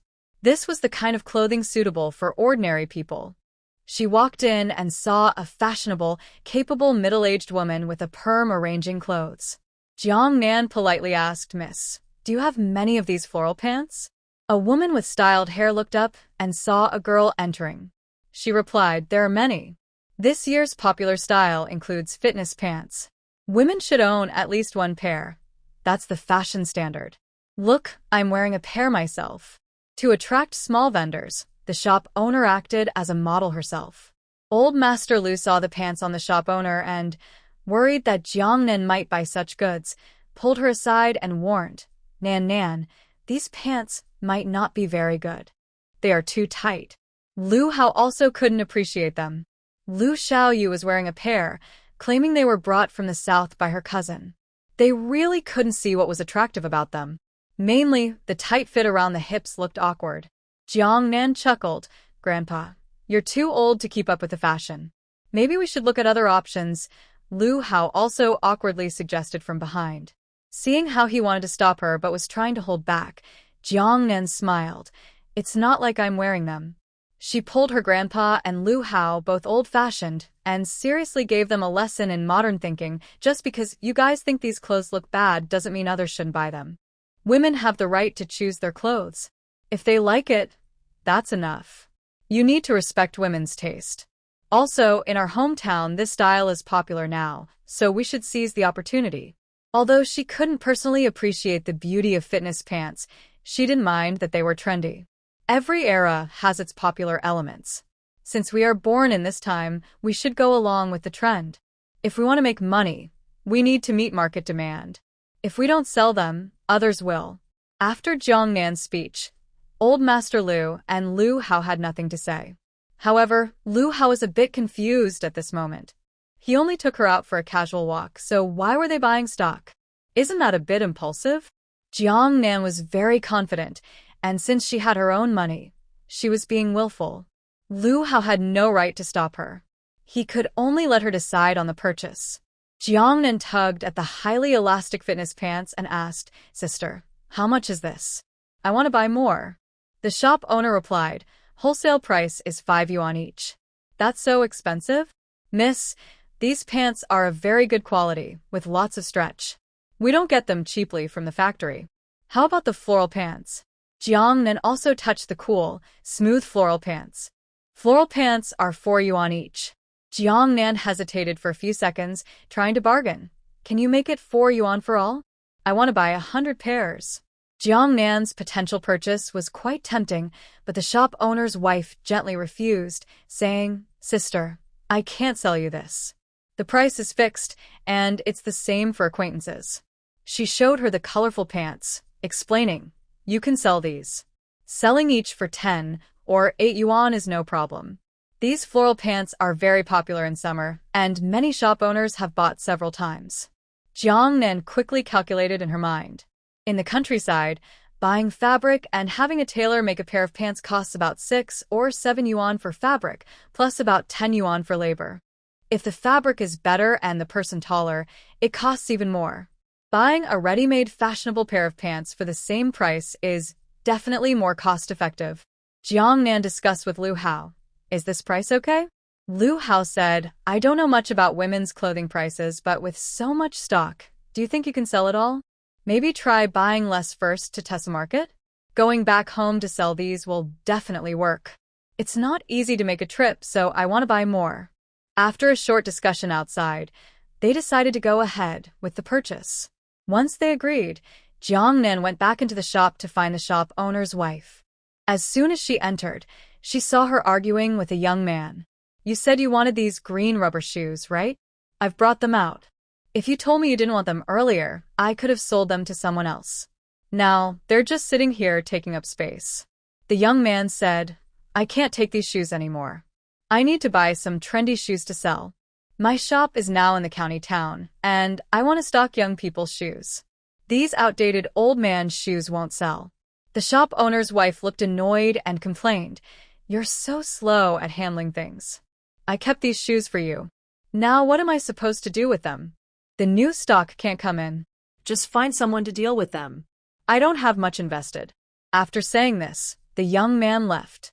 Old Mr. Liu saw the shop owner's wife pouring out a bunch of green rubber shoes from a bag. His eyes lit up instantly. He asked, Boss, how much are these shoes? The shop owner's wife, feeling upset, casually replied, Sir, these are wholesale, not retail. If you want some, you have to buy all of them. There are over 50 pairs, and each costs about 2 yuan at cost price. Old Mr. Liu was very familiar with these shoes. They used to be worn only by soldiers. Later, they became available on the market, but they weren't cheap. He and Liu Hao didn't have anyone making cloth shoes for them. When they first came to the city, he bought each of them a pair. The quality was really good, no glue, no soles coming apart. Now, these shoes are considered outdated in the city. The wholesale price was really cheap. Old Master Liu touched the small change in his pocket and said to Jiang Nan, Nan, let's buy these shoes too. There are over 50 pairs, about 100 yuan. We can sell a pair back home for a profit of 1 or 2 yuan. People in their village would find it very worthwhile to spend 3 or 4 yuan on a pair of green rubber shoes. Old Master Liu is very eager to see every village man who has worn cloth shoes all his life wear a pair of green rubber shoes. Jiang Nan looked at the pile of shoes and smiled. Sure, Grandpa, we'll take them. These shoes don't even need to be taken back to their hometown. They can be sold right here in Lon City. The shop owner's wife was relieved when she heard they wanted these outdated green rubber shoes. Finally, she could get rid of them. Jiang Nan tried to bargain again, Sister. Since we're helping you clear out your stock, can you give us a better price on those fitness pants? We're from the countryside. This is our first time buying, and we didn't pay much. If they sell well, we can work together long term. The shop owner's wife said, The price of the fitness pants can't change. If I lower the price, others will want the same discount, and I'll lose money. Here's what I'll do. I'll give you a pair of green rubber shoes for 1.5 yuan. Okay. Jiang Nan and Old Master Liu emptied their pockets to buy the stock. Liu Hao watched the young ones go crazy and the old ones too, wanting to stop them, but his family status meant he had no right to say no. They had over 200 pairs of pants and more than 50 pairs of shoes, and without a vehicle, it was hard to carry everything. When Jiang Nan was about to pay, Liu Hao pulled her back, warning her, with so much, how are you going to get it back to the hometown? Just carrying it now, it's going to be tough for all of us. If he had known about the purchase earlier, he could have prepared and borrowed a vehicle. Don't pay yet. Jiang Nan stopped counting money. After thinking for a moment, she said to the shop owner's wife, Sister, how about we take the pants next time? Let's move the shoes back first. The shop owner's wife, being shrewd in business, replied, If we do that, the shoes will have to be sold at cost, 2 yuan a pair. I'm only giving you a discount because you bought so much. I'll pay a deposit first. After I check the pants, I'll pack them and leave them here. We'll come to pick them up tomorrow morning. We really can't carry everything now. Hearing about the deposit, the shop owner's wife quickly changed her tone. All right, as long as you trust me, you can leave them here. Of course, we trust you. Your shop is right here. What's to worry about? You can't run from the temple once you've run from the monk. Besides, she's running a business. Who would cheat her out of this small amount? Let's take the shoes back first. Jiang Nan carefully checked the quality of the shoes, which ranged from size 39 to 44. There were 50 pairs, without boxes. Each pair was tightly tied together with shoelaces and packed into nylon bags, taking up little space. 3 people could carry 1 bag each. After packing the shoes, Jiang Nan also took the small cloth sheet that was spread on the ground for stacking shoes and put it into the bag. Thanks, sister. We're leaving now, said Liu Hao and Jiang Nan, each carrying 20 pairs. They packed 10 pairs into Old Master Liu's bag and then left the wholesale market. After leaving the market, Jiang Nan stopped and said to old Master Lu and Lu Hao, "Grandpa, Lu Hao, let's not go home yet." The target was too big, and they would definitely be questioned if they went to the residential area. Many women there didn't work. She was from the countryside and started a small business. Some followed trends, others were jealous. It was better to stay low-key. Nan, why not go home?" Jiang Nan whispered mysteriously. "A few days ago, we passed by a construction site. It was full of men. We can set up a stall outside the site. The migrant workers will definitely buy these shoes. The shoes are good for working and very durable." Old Master Lu hesitated. "I was thinking of selling them in the village." "We can't carry all of them. We should handle them locally. Earning money makes us feel better," Jiang Nan replied. Lu Hao agreed. "All right, handle it locally." He was worried about the elderly and young carrying so many things back home, so he decided to go along. Lu Hao asked, "How much do you plan to sell each pair for?" "4 yuan a pair, 3 pairs for 10 yuan, Jiang Nan said. In her previous life, she sold socks at markets for the same prices. Lu Hao thought the price was reasonable and nodded. "Okay, let's go." The three carried the bags onto bus route 2, got off at the West City station, and walked a bit to the construction site nearby. "Here should be fine," Jiang Nan said, spreading out the cloth sheet under a large tree by the roadside and pouring the shoes onto it. It was hot outside and few pedestrians were around at this time. The three stood there, looking out of place. Old Master Lu looked at the empty street and felt nervous. Will this work? What if the workers don't come out? It was very hot and no one was walking on the street. They will come out. "Grandpa, look, their canteen is right at the entrance. When they go to eat, we can shout and call out, and they'll hear us," Jiang Nan said confidently. She had timed everything perfectly and felt assured. Seeing Lu Hao sweating on his forehead, she felt a little sorry for him and suggested, "Lu Hao, why don't you go back first? I'll sell with Grandpa. Give me special treatment?" Lu Hao glanced at her thoughtfully. "No, you should go home and spray medicine. You have rehab this afternoon." Lu Hao adjusted his shoes and said, "Without me, I'm afraid you won't sell much." "Huh? Who do you think you're kidding?" Jiang Nan watched Lu Hao seriously setting up his stall, her eyes flickering slightly, and said, "Then you and Grandpa will have to be models later. One person wears a pair on each foot, so the effect can be seen. I'll do the shouting." With Lu Hao's build, standing there in green rubber shoes, he definitely makes the shoes look better. Grandpa sat nearby and shook his head. "No, I have smelly feet." Hearing this, Jiang Nan suddenly remembered something. "Right, I'll go find some plastic bags. If someone tries on shoes later, they'll need a bag." Jiang Nan went to several stores and finally managed to get a few used plastic bags from people's homes. These bags aren't very common yet. She bought 3 ice creams and, after some persuasion, only managed to get 2 old bags. At noon, work at the construction site ends. Jiang Nan stands near the entrance, calling out, "Shoes for sale. High-quality green rubber shoes. Take a look, everyone. Men's green rubber shoes, 4 yuan a pair, 10 yuan for 3 pairs. Come and see. Shoes that won't come apart or leak, comfortable and durable, perfect for work or dates." Since Jiang Nan started selling dandelions, she's gained experience in shouting and calling out. Her words are lively and clear. Her cheerful voice quickly attracts the workers waiting in line for food at the site. Some hold aluminum lunchboxes, eating while checking the situation outside the gate. Jiang Nan smiles sweetly at one of them and asks warmly, "Big brother, do you need shoes? These green rubber shoes are really good quality. How much?" The dusty, tired big brother looks over here, drawn by her bright smile, and asks about the price. 4 yuan a pair. The big brother is discouraged. Seeing him turn away, Jiang Nan quickly shouts, "You can call your coworkers to buy together. 10 yuan for 3 pairs. That's almost a yuan saved per pair." The big brother hesitates and looks back. "Big brother, these shoes won't come apart or leak, and the nails won't poke through easily. They're perfect for construction work. Come try a pair. My boyfriend wears them too. They look really cool." Jiang Nan rolled up Lu Hao's pants to show off the shoes, making them look stylish. He's tall with long legs, wearing green rubber shoes and rolled-up pants, looking relaxed and casual, giving off a cool vibe. My older brother is also young. Seeing how the shoes look when worn, he's thinking about buying a pair. Soon, a group of workers gathered in front of the stall. Some young workers, noticing the friendly and sweet-talking female boss, wanted to tease her a little. But when they saw Lu Hao's sharp gaze, they got scared and decided not to. Old Mr. Lu also started doing business.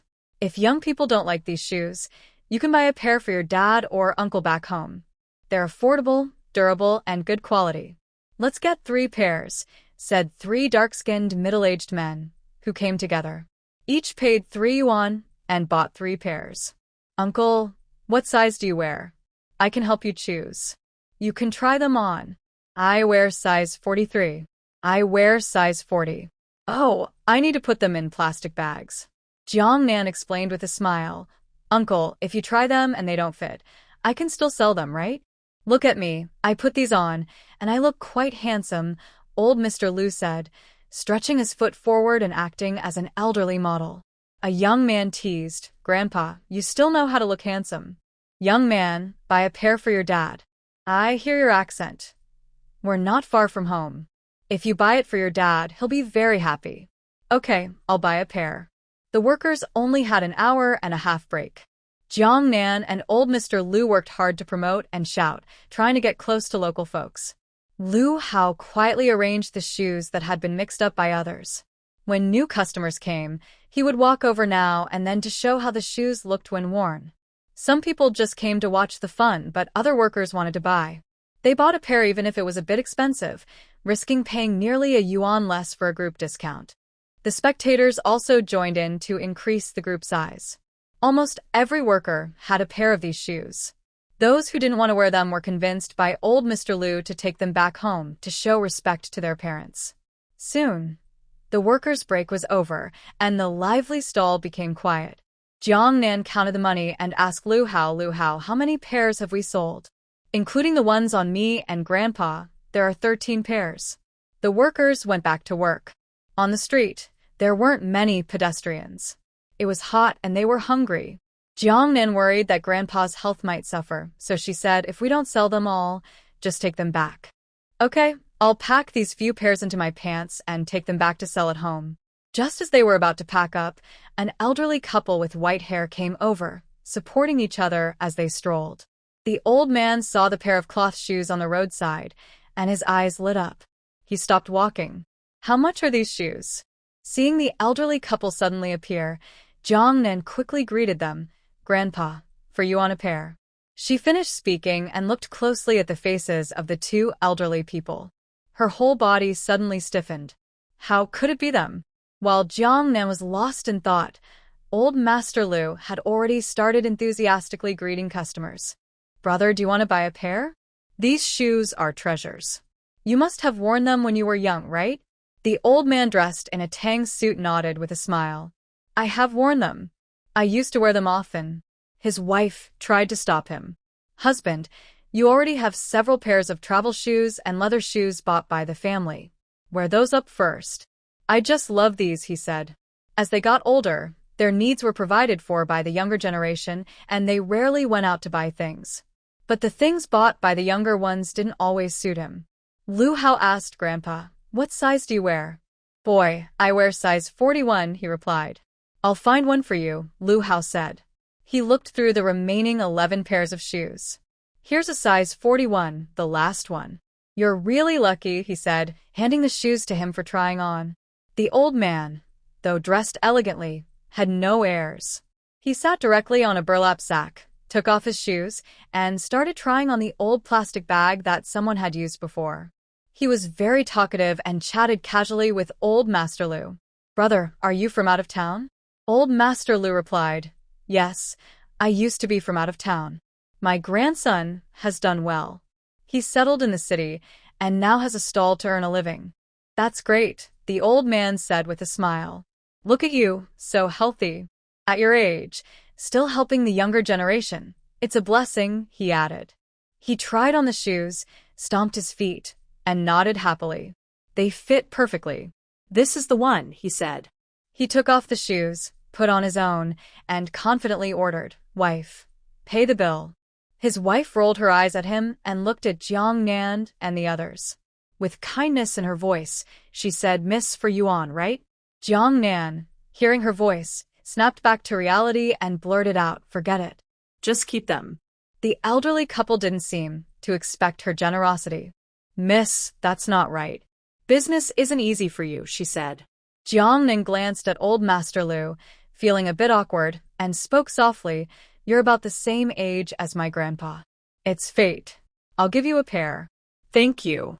"Miss, we can't take advantage of you," they replied. The old woman directly handed over 4 yuan, smiling as she gave it to her. "You're such a lovely girl." Brother, you're blessed, she said. Old Master Lu responded politely with a smile. "Yes, I am a blessed person." The elderly couple took the shoes and helped each other to leave. Jiang Nan stood there, staring blankly at their backs, her mood lingering long after they had gone. Lu Hao noticed Jiang Nan was staring at the 2 elderly people walking away. He gently called her, "Nan Nan, what's wrong?" "Nothing." Jiang Nan collected her thoughts and started packing her things. "Let's go. First, let's eat." I'm starving. The 3 of them ate some noodles at a nearby noodle shop. Then, carrying the remaining 10 pairs of shoes, they took a car home. Coincidentally, they ran into Gu Yahue. Gu Yahue was riding his motorcycle just coming from the hospital. The alley behind the residential area was his usual route home. Wearing sunglasses, he saw Lu Hao holding a nylon bag from afar, stopped his motorcycle, and called out, "Old Lu, it's so hot today. Where are you guys going?" Old Master Lu saw Gu Yahue, looking energetic, and replied, "Yahue, we went to sell shoes at a stall." Gu Yahue looked confused. "Selling shoes?" His gaze shifted to Lu Hao's face. Dr. Lu had also changed careers? This family really never stays still for long. "Where's the stall?" "Next to a construction site. We sell dozens of pairs at a time." Old Master Lu's face was full of happiness and satisfaction. "Oh, and there are some left. Do you want one? I'll get you a pair. These shoes are very comfortable, just like the ones Lu Hao and I are wearing." Old Master Lu eagerly offered to give Gu Yahue a pair. Gu Yahue glanced at their casual shoes, showing clear reluctance. "I don't want them." He was a trendsetter. How could he wear outdated slippers? He not only refused but also looked down on Lu Hao. "You sell shoes, but you wear them yourself? These are for older people. Dr. Lu, can you watch your image?" Lu Hao was speechless. Jiang Nan couldn't stand it anymore and rolled her eyes. "Dr. Gu, don't influence my husband. He's a very simple person. He can't keep up with your spoiled young master style." Angrily, Jiang Nan turned her head away. Gu Yahue immediately backed down, smiling apologetically. "Sister, don't misunderstand. I didn't mean anything." Jiang Nan blushed at being called sister and looked uncomfortable, turning her head away. "Yahue, why don't you call her sister-in-law? Why are you calling her sister?"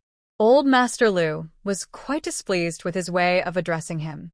Gu Yahue finally realized that Lu Hao and Jiang Nan hadn't told the old man about their relationship.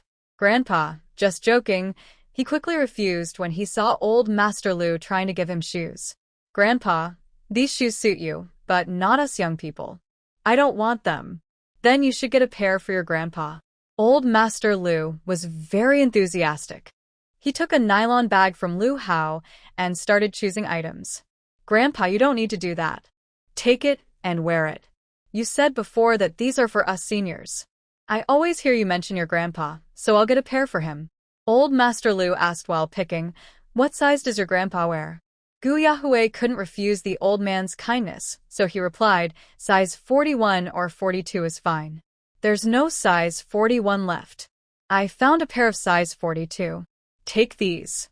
Old Master Lu found a pair of size 42 from the bag and handed them to him.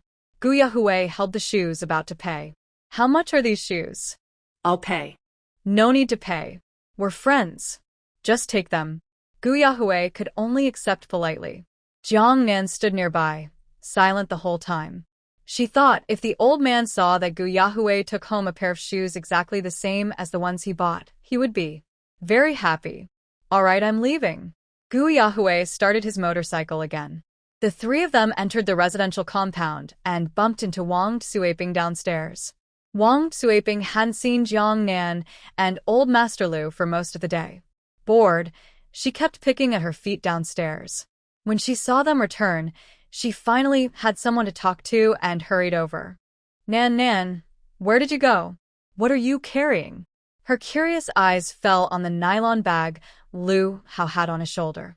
Jiang Nan smiled and replied, not much, just bought some things for the family. Bought what? Wang Suiping was talkative and nosy, always asking questions and digging for details, which made people feel overwhelmed. Just some cabbage. She casually responded and quickly went upstairs to her home. Once inside, old Master Lu and Jiang Nan collapsed onto the sofa instantly. Lu Hao went to the kitchen to boil water for them. So tired, Jiang Nan said to the old man. Grandpa, you should lie down for a while. I'm not tired, the old man said excitedly. Nan, quickly, count how much money we made today. Talking about counting money, Jiang Nan also got energetic. She started pulling out her wallet and counting. On average, 2 yuan profit per pair. We sold 28 pairs. After paying for meals and transportation, we have a net profit of 50. She counted again and found she had made 2 yuan more than 50. Wow, we actually earned 50. Tomorrow, let's go buy some more goods. The old Master Lu was happy and wanted to keep working. Jiang Nan reminded him, Grandpa, you forgot. This is their stock. It's just this batch. Besides, if we hadn't bought other goods, we wouldn't get such a good price. Hearing this, old Master Lu's excitement dropped again. Grandpa, here's the money for you. The money for the shoes was paid by Grandpa, and now she has taken it all out, including the profit. This is your money. What? Mean? Keep it. Old Mr. Lu refused to accept it. The little money left in Grandpa's pocket was spent today on goods, and he needed to get it back. Grandpa, no, you must take it. Otherwise, I won't bring you along next time. Grandpa couldn't argue, so he stepped back. I'll take my principal and give you the profit. You bought goods today, so your pocket is empty now, right? Jiang Nan chuckled. Okay, I'll take it then. Lu Hao came out with tea and saw the old man and young girl sharing the money, both smiling happily. He felt very satisfied inside. Making money makes her happy, and her happiness makes him happy. Here, have some tea to cool down. He poured a cup for Jiang Nan and Grandpa. Thank you. Lu Hao sat on the sofa and looked at the money in their hands. His eyes flickered, and he suggested, why not sell those pants in the city too? Don't go back to the village. Jiang Nan shook her head. I'm afraid they won't sell in the city. City people have money and pay attention to their clothes. It's not just stockings and dresses. Jeans are common. These colorful or athletic pants have already been popular. Selling in the countryside could earn more. It's also a good chance to test market demand and bring in other items next time. In this era, buying and reselling is the most profitable. Lu Hao, tomorrow I and Grandpa are going back to our hometown. You stay home alone for a couple of days. Lu Hao was surprised. Tomorrow? He gritted his teeth, unhappy. Seeing his displeasure, Jiang Nan linked her arm with his and smiled warmly, gently stroking him. Don't worry, we'll be back in 3 or 4 days. You're going to the hospital for work on Monday, right? Grandpa and I will return next week. Focus on your recovery and training, no need to worry about us. She pouted, and Lu Hao's tone softened involuntarily. 3 or 4 days and we'll be back. Jiang Nan nodded repeatedly. Yes, we'll leave in the morning, set up a stall in the town in the afternoon. Grandpa can rest and my aunt and I will sell. We'll be done in 2 days. Jiang Nan planned everything clearly, leaving Lu Hao no room to refuse. He was unhappy with her decision but understood her determination to get rich.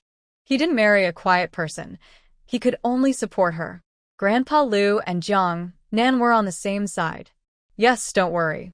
We'll come back after selling everything. Even Grandpa was starting to get restless, following his granddaughter-in-law's lead. 1 to 2, Lu Hao had no control at home. Gu Yahue held the green rubber shoes given by old Master Lu and drove his motorcycle directly into the old house. As soon as he entered the yard, he saw Grandpa holding a shovel, working the soil.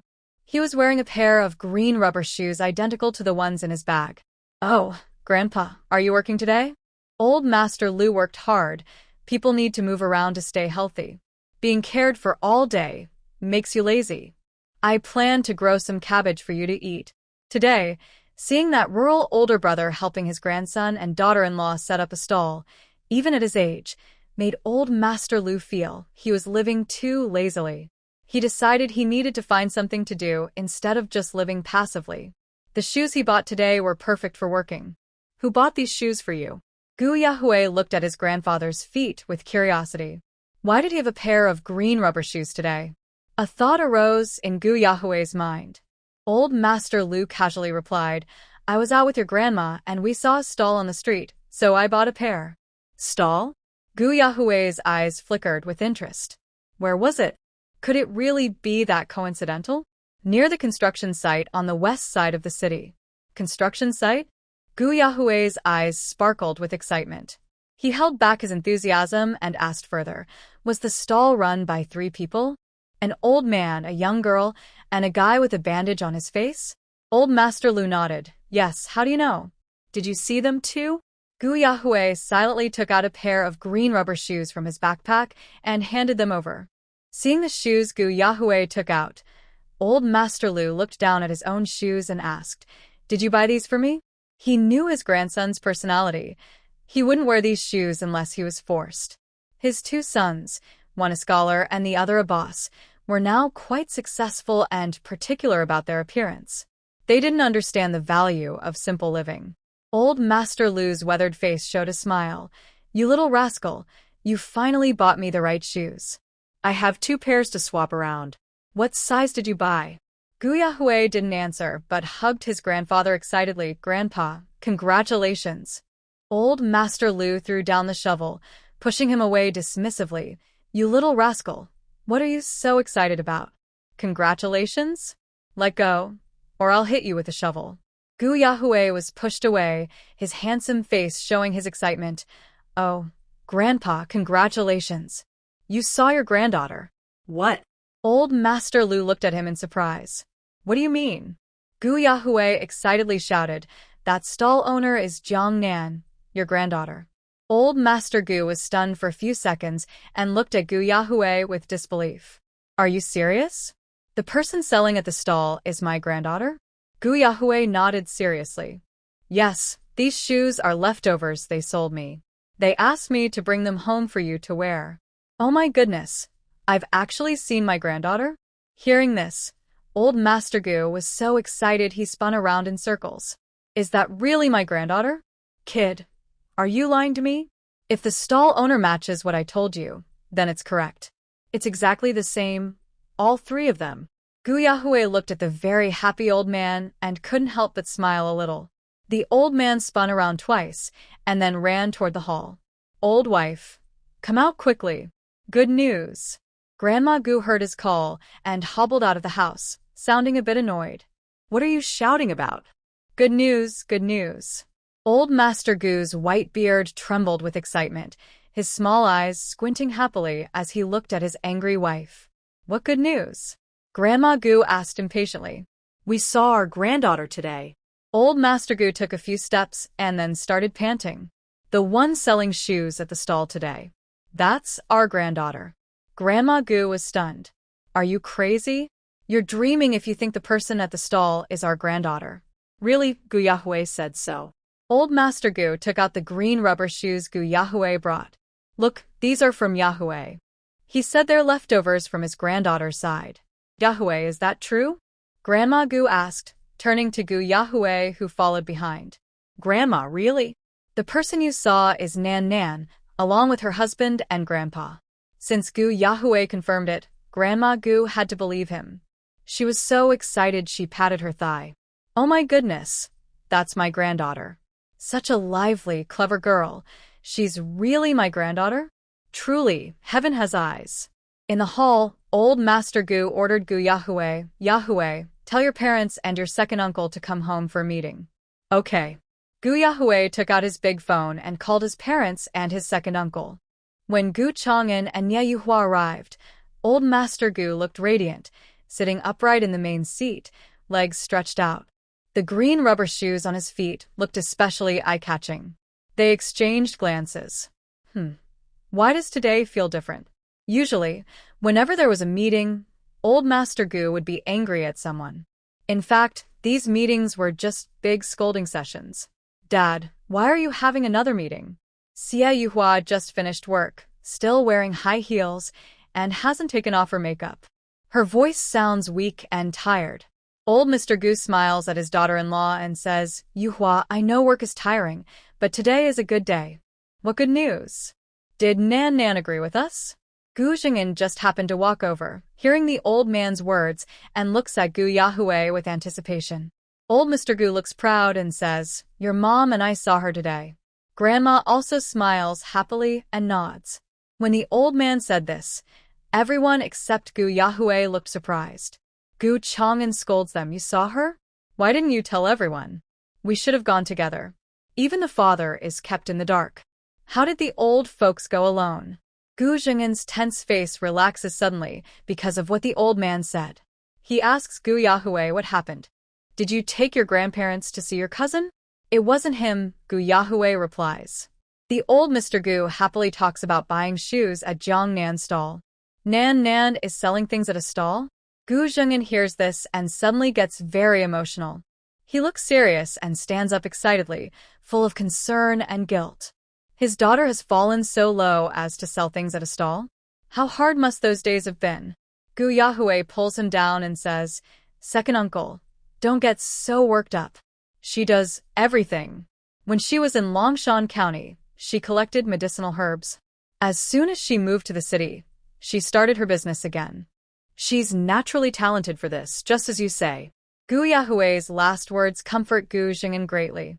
Grandma suddenly remembers something and asks, By the way, old man, after you tried on the shoes and I paid, our granddaughter said forget it, just keep them on.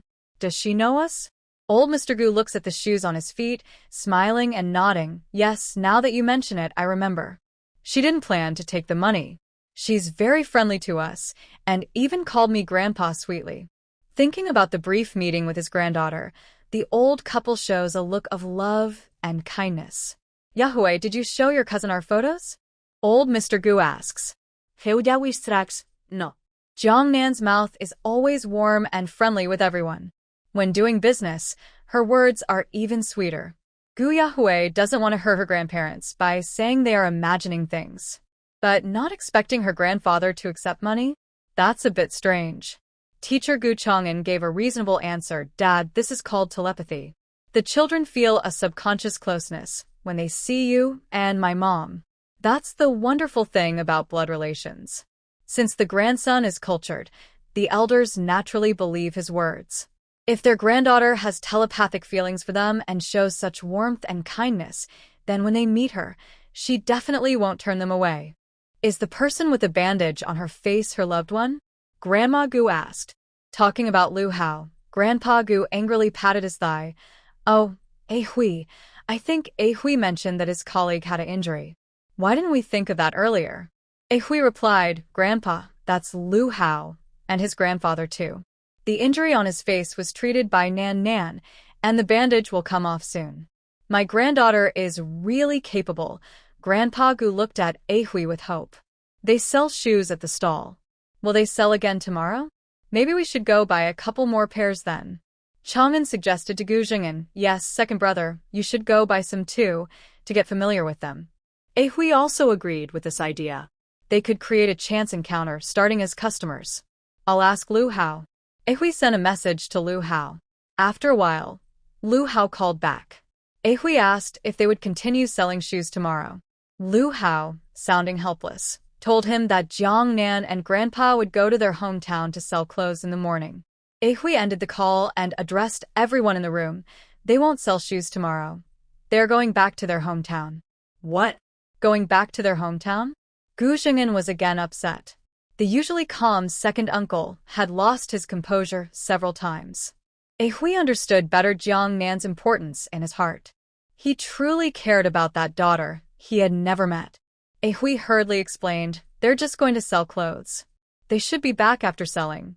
But Gu Xingyan couldn't sit still anymore. He stood up and spoke in a low voice to A Hui. A Hui, let's go out for a bit. Second uncle, where to? A Hui asked suspiciously. To your cousin's house. Gu Xingyan got on A Hui's motorcycle and headed straight to the family compound of Lan City Hospital. When the motorcycle stopped, A Hui looked at the tense-faced man and asked, Second uncle, do you want to buy something? A Hui was actually quite nervous. If his second uncle suddenly appeared in Jiang Nan's presence and she chased them away, what would happen? Would his second uncle be very sad then? Uncle Air was eager to see his daughter. He couldn't stop him or even try, so he prepared himself mentally for the possibility of being turned away. He wanted to buy something, maybe a small gift, thinking it might be polite and not cause trouble. Gu Xingyan said, no need, next time. Gu Yahui didn't dare argue, so he parked his motorcycle and forced himself to go inside. Just as he parked, he saw a familiar figure. Gu Yahui's eyes lit up. He saw his savior. At least he wouldn't have to worry about not being able to get in the door. Old Lu. Lu Hao had just finished a call at the store and was passing by when he saw a watermelon vendor outside the community courtyard. He bought a watermelon and was about to go upstairs when Gu Yahui called him. Recently, Lu Hao had to see Gu Yahui several times a day. Hearing that familiar voice, his expression darkened with annoyance as he turned around. He was about to ask why he was here again, but noticing the powerful middle-aged man standing next to Gu Yahui, he kept a polite smile and greeted them. Gu Yahui softly introduced, Second uncle, this is Lu Hao. Gu Xingyan narrowed his eyes slightly, studying the young man holding the watermelon. Tall, long-legged, with deep, bright eyes, full of integrity. Aside from the noticeable bandage on his face, he was perfect. Gu Yahui approached him, looking at Lu Hao's disdainful expression, and seriously introduced, This is my second uncle, here to see Nan Nan. He felt a bit guilty. He hadn't told Lu Hao anything beforehand and had led his future father-in-law straight to him. He secretly hoped Lu Hao wouldn't punch him. Second uncle? Gu Yahui's second uncle. Could it be? Lu Hao, hearing that this tall, stern-faced middle-aged man was his future father-in-law, immediately took him seriously. He handed the watermelon to Gu Yahui, straightened up and politely greeted, Uncle, hello. Gu Yahui rolled his eyes nearby. Haha, see how scared the future father-in-law looks? Gu Xingyan responded, Xiao Lu, hello. I am Gu Xingyan. Lu Hao didn't understand why Gu Yahui suddenly brought his biological father, Jiang Nan, here. Jiang Nan was still unaware at home, but he was already downstairs. Out of politeness, he could only awkwardly invite them in. Come to my house. Old Master Lu was quite old. After working outside all afternoon, he was still taking a nap. Jiang Nan sat alone on the sofa, feeling listless. Her mind was full of the sudden appearance of the Gu family elders during the stall. That kind, friendly old man, he was her grandparents.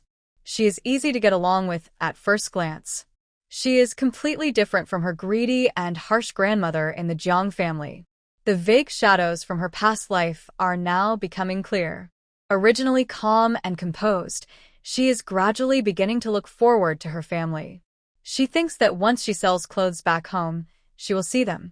By then, the police should be able to find out who abandoned her.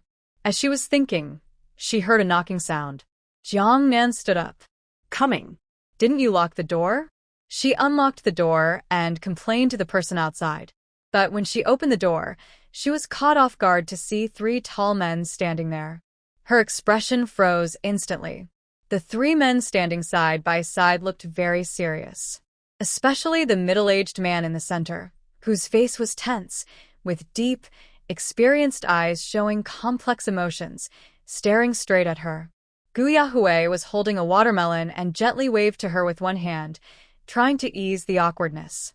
Cousin. Although Jiang Nan didn't recognize the middle-aged man next to Gu Yahui, her intuition gave her an answer. Lu Hao saw her dazed and gently pulled her forward. Nan Nan, we have guests at home. Please invite them in. Jiang Nan obediently moved aside. Please come in. Inside the living room, Lu Hao quickly invited them to sit down. He looked at Jiang Nan, who seemed a bit blank, and gave her a reassuring look. He knew Jiang Nan must have guessed something. Nan, this is my second uncle. After Gu Yahue introduced Gu Jing'an, he carefully watched Jiang Nan. From her reaction at the door just now, he felt she definitely knew his second uncle's identity. Otherwise, with her friendly and welcoming personality, she wouldn't be so stiff. Yes. Sure enough, Jiang Nan's face showed no surprise. Gu Jing'an's gaze stayed on Jiang Nan's face. He looked at the girl with outstanding temperament, fair skin, and beautiful features, and his eyes welled up with tears. She is his daughter. His daughter, who had been lost for 20 years. Even without high-tech testing, he knew at this moment he couldn't be mistaken. From her presence, demeanor, and expressionless face, everything resembled his daughter. Gu Jing'an's arms hung at his sides as he fought the urge to rush forward and hug his daughter. Second uncle, please sit. Gu Yahue smiled and said to Jiang Nan, Nan, you sit too. Please, everyone. Jiang Nan politely spoke. Lu Hao saw that Jiang Nan's mood was still fairly calm, which reassured him a little, so he quickly went to the kitchen to cut watermelon to serve the guests. Finally, Gu Jing'an and Jiang Nan both sat on the sofa. Gu Yahue quickly reminded Gu Jing'an, who was still staring intently at his daughter, second uncle, say a few words. He couldn't keep staring like that forever. Gu Jing'an was trying to hide his complex emotions. Upon hearing Yahue's reminder, he looked at Jiang Nan and spoke with difficulty. Nan, I'm sorry. As a father, I failed you, which is why you've been away for 20 years. I truly apologize. As he spoke, he stood up and humbly admitted his mistake, apologizing. At this moment, words couldn't fully express his inner guilt and regret. 20 years. He couldn't imagine what his daughter had gone through under Jiang Daming's oppression. After speaking, he sharply slapped himself. The force of the slap was so strong that Lu Hao, who was cutting watermelon in the kitchen, heard it clearly. Gu Yahue was so frightened that he didn't dare speak or move. Jiang Nan was even more surprised by his action. She sat there expressionless, unsure how to react. Second uncle, don't do that. Sit down first, and we can talk slowly. Uncle, sit down. Lu Hao silently placed the cut watermelon on the table, then sat beside Jiang Nan, holding her hand to comfort and strengthen her. Gu Jing'an was pulled to sit by Gu Yahue, looking regretful and like a person awaiting judgment. When Gu Jing'an slapped himself, Jiang Nan felt a dull pain in her heart. She was also a bit frightened. She was afraid Gu Jing'an would continue to hit her, so she asked softly, "Where is Jiang Daming?" Gu Jing'an, lost in guilt and endless remorse, didn't expect her to suddenly ask this. He wasn't sure how Jiang Nan felt about Jiang Daming, especially since they had been father and daughter for 20 years. He hurriedly replied, "He's at the police station." "Oh," Jiang Nan responded calmly, "he's been caught." Gu Yahue, worried that second uncle wouldn't explain clearly, eagerly listed Jiang Daming's crimes. Nan, you don't know. That old guy incited Gu Yiji to steal from our house, took second uncle's money, and even stole grandpa's paintings. He's so wicked. Mentioning Jiang Daming, Gu Yahue was almost gnashing his teeth. Jiang Nan's expression was cold. He was always a bad person. From Jiang Nan's words, Gu Jing'an understood her attitude towards Jiang Daming, which also explained her situation over the past 20 years. If Jiang Daming had been a better person and raised his daughter for 20 years, he wouldn't hate him so much. Gu Yahue tried to lighten the mood, saying, Nan, do you know that today your grandparents bought shoes at your shoe stall? Grandpa has white beard, and Grandma has short hair. Do you remember them? Lu Hao replied on her behalf. Yes, they bought size 41, right? That's right. When I got home, I told the elders that the shoes were bought by their granddaughter. Both Grandpa and Grandma were very happy. Gu Yahue glanced at Gu Jing'an and chuckled. Look at our family, how lucky we are to meet on the street. Everyone else stayed silent. After Gu Yahue finished speaking, the atmosphere cooled again. Gu Jing'an's face remained serious. He was happy to see his daughter, but also unsure how to face her. His daughter, how does she see him, the irresponsible father? She must hate him very much. Just as he was pondering this, Jiang Nan suddenly looked up and asked seriously, back then, Did you ever expect me to be born? So whether I was a boy or girl, you didn't really care? This was what she cared about most.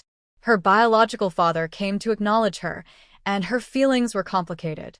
She even wanted to rush into his arms and cry, sharing her grievances from 2 lives.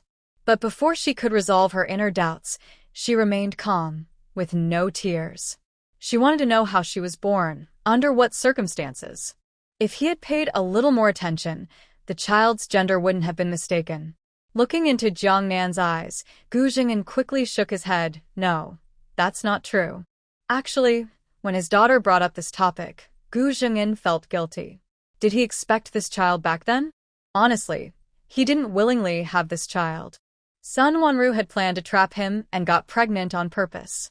Maybe he wasn't very hopeful at first, but out of responsibility, he tried to learn how to be a good father. Unfortunately, his son grew up to be quite the character. No matter how hard he tried, Guiji always kept his distance from him.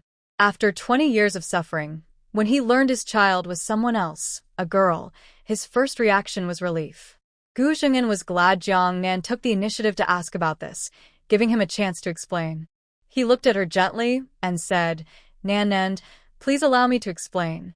When your mother was pregnant, I was working on the railway.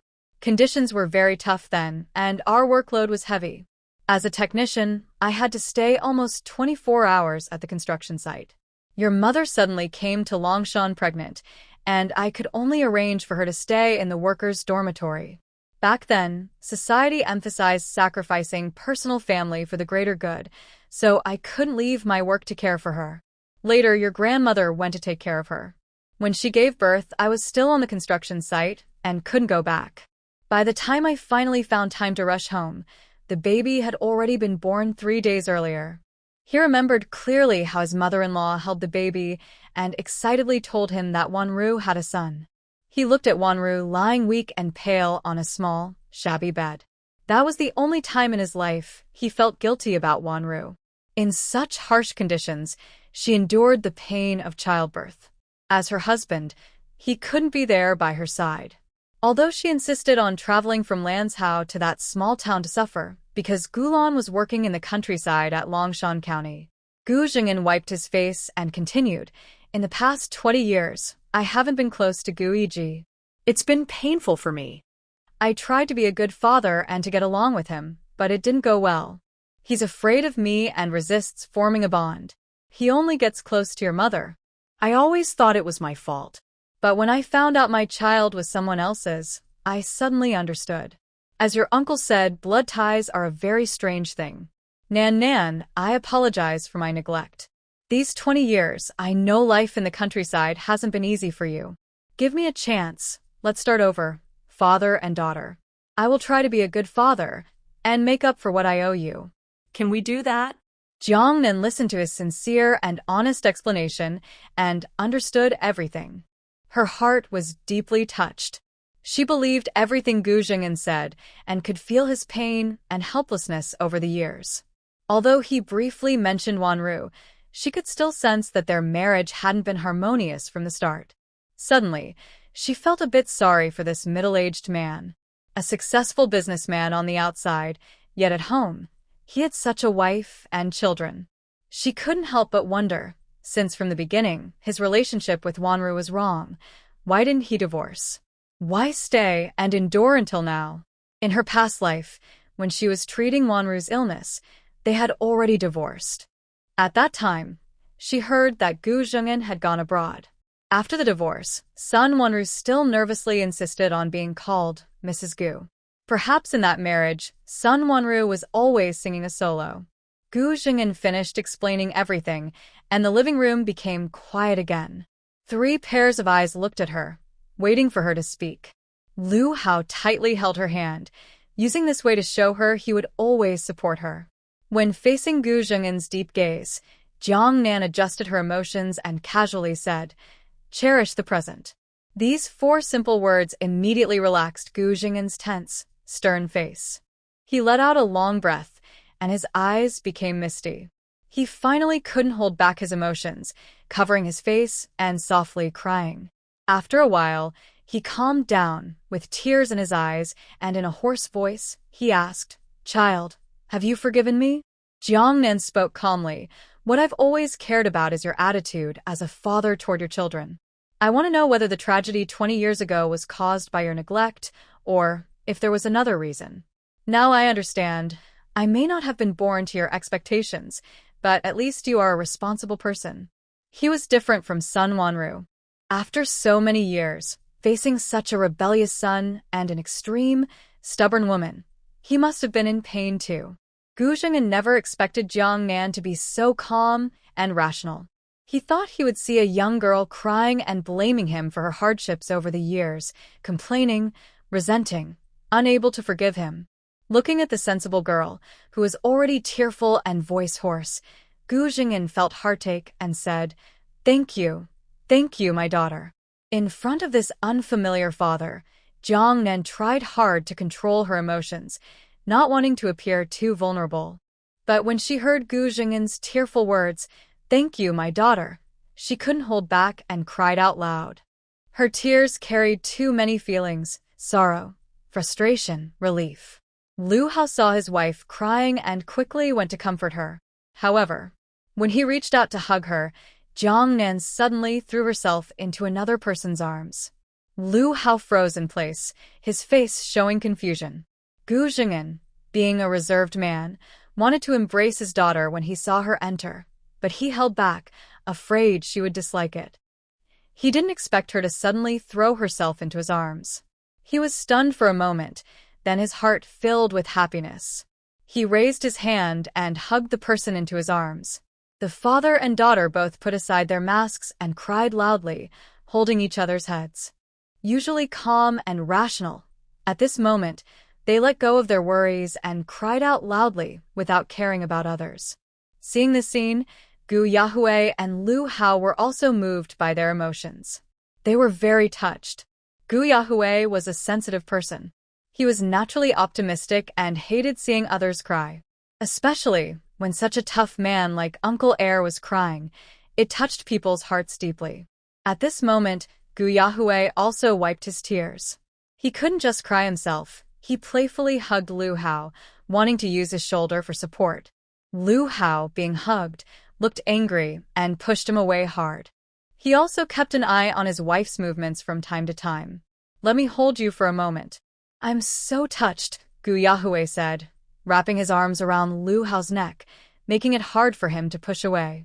Old Master Lu, who was sleeping soundly in the bedroom, was awakened by the loud crying and wailing in the living room. He didn't know what was happening, was startled, and quickly sat up from the bed, forgetting Jiang Nan's reminder to sit on the edge of the bed for a minute before getting up. He put on his slippers and rushed out of the room.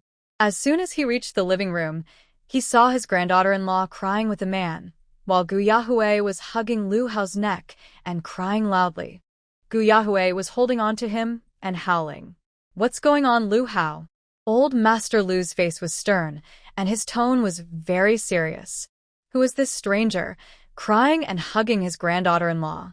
Was Lu Hao blind, or what? Gu Yahui was also acting increasingly out of line. He thought he shouldn't let this young man come to the house anymore.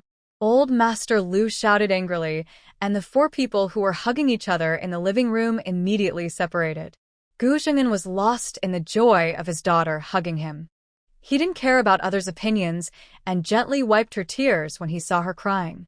Gu Yahui awkwardly let go of Lu Hao.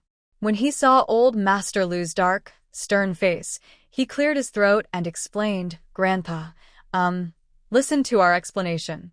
Because he was guilty, he was so scared by old Master Lu's sharp gaze that he stammered. He got up, ran over, grabbed old Master Lu's hand, pointed at the man who had just stood up from the sofa, and introduced him. "Grandpa, that's my second uncle, and he's Nan's real father." "Real father?" Old Master Lu, who was still angry, thought he hadn't woken up properly. He looked at Gu Yahui with a serious face. "Yahui, what are you talking about? What do you mean, real father? Could Jiang Daming be a fake father?" "Sure enough," Gu Yahui explained, "Grandpa, Nan is not Jiang Daming's daughter. She is my cousin. When she was born, someone took her away." "Really? That happened?" She was taken away right after birth?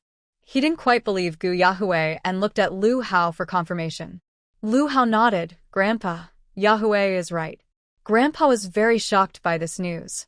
Gu Jing'an was very emotional earlier and cried badly. He tidied himself up and approached Grandpa Lu, solemnly introducing himself. Uncle, hello. My name is Gu Jing'an. I am Nanan's biological father. Oh, hello. Grandpa Lu gave a perfunctory greeting, his gaze falling on the strong, stern-looking man in front of him. His heart pounded nervously. His first thought was fear. Why did Jiang Nan suddenly have a real father? This man looked important. If this father found out that he spent a lot of money on the wedding, would he take his daughter away? Grandpa Lu's mind was racing with worries and fears. Seeing the old man lost in thought, Gu Jing'an politely spoke. Uncle, please have a seat. Oh. Grandpa Lu hesitantly sat down, full of worries, forgetting that this was his own home. Gu Yahweh quickly handed Grandpa Lu a slice of watermelon. Grandpa, have some watermelon. I don't want it. I'm not thirsty. Jiang Nan and Lu Hao exchanged glances, clearly seeing that Grandpa was having trouble accepting this news. The reason Jiang Nan didn't tell him earlier was to avoid frightening him. But unexpectedly, it still scared him. At this moment, Gu Yahweh was very excited. He looked at Jiang Nan and continued to speak kindly about his second uncle. Nan, don't blame second uncle. He didn't mean to ignore Anair back then. It was because of his work. Back in those days, it was very tough. For work, he couldn't take care of his family. He also complained. Aunt Air was the same. Staying in Lancheng, Grandpa and Grandma would definitely take good care of her, but she insisted on running around. Mentioning son Wanru, Gu Yahweh couldn't help but feel frustrated. Yahweh. Gu Jing'an interrupted him sternly. From the beginning, when he explained things to Jiang Nan, he deliberately avoided talking about son Wanru. He didn't want Jiang Nan to know how terrible her mother was. That would be very cruel for her. If Jiang Nan knew that son Wanru once said she would strangle her daughter if she was born a girl, she would be very hurt. Although Gu Jing'an planned to distance Jiang Nan from women like son Wanru in the future, it would take time. He knew that his daughter cared most about their attitude towards her as parents. At this moment, they had just reunited, and their relationship was still fragile. He didn't want Jiang Nan to feel sad or disappointed. He was even afraid she might ask about son Wanru. He couldn't speak badly about son Wanru in front of his daughter, but he also didn't want to defend that crazy woman. Gu Yahweh was very considerate and realized he almost said the wrong thing earlier. He quickly changed the subject. Nan, let's go home. Grandpa, Grandma, and my parents have been waiting eagerly. Also, my sister. I've told you, I have a twin sister who is 1 minute older than me. She really wants to see you too. Jiang Nan replied, I need to go back to my hometown tomorrow. Let's wait until I return. Old Mr. Lu, who had been nervous and restless, heard Jiang Nan's words and immediately relaxed. Jiang Nan was still willing to go to her hometown to sell clothes. That hadn't changed. He felt a bit more at ease. However, Gu Yahweh's annoying voice rang out again. So, you're going back to your hometown to sell clothes? Second uncle runs a textile factory. You should ask him to find you a job, or maybe you could become a doctor. No need to set up a stall. Gu Jing'an also agreed with Gu Yahweh's suggestion. Yes, work at my place. His daughter was so smart and lively. Working at his textile factory would surely help him and ensure there's someone to carry on after him. Jiang Nan politely declined. Maybe later. Right now, I want to do things my way. Jiang Nan was a very determined person. Once she made up her mind, others couldn't change it. Gu Jing'an, who had just met her, was cautious and didn't dare interfere much. All right, start from the bottom. Gu Jing'an had also begun his business as a small trader. He encouraged his daughter to start from scratch, learn from experience, and build steadily so she could grow stronger and bigger in the future. Jiang Nan hesitated for a moment, then couldn't help but remind Gu Jing'an, since we've just acknowledged our relationship, isn't that a bit hasty? Huh. Gu Jing'an looked at her gently. Nan, what do you mean?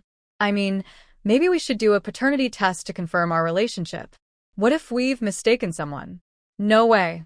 Gu Xing'an said firmly, "You are my daughter." Jiang Nan was silent. Gu Xing'an looked at Jiang Nan seriously and said, "We look very much alike." Gu Yahui watched them carefully and said, "Yes, you two look quite similar, at least 70% alike."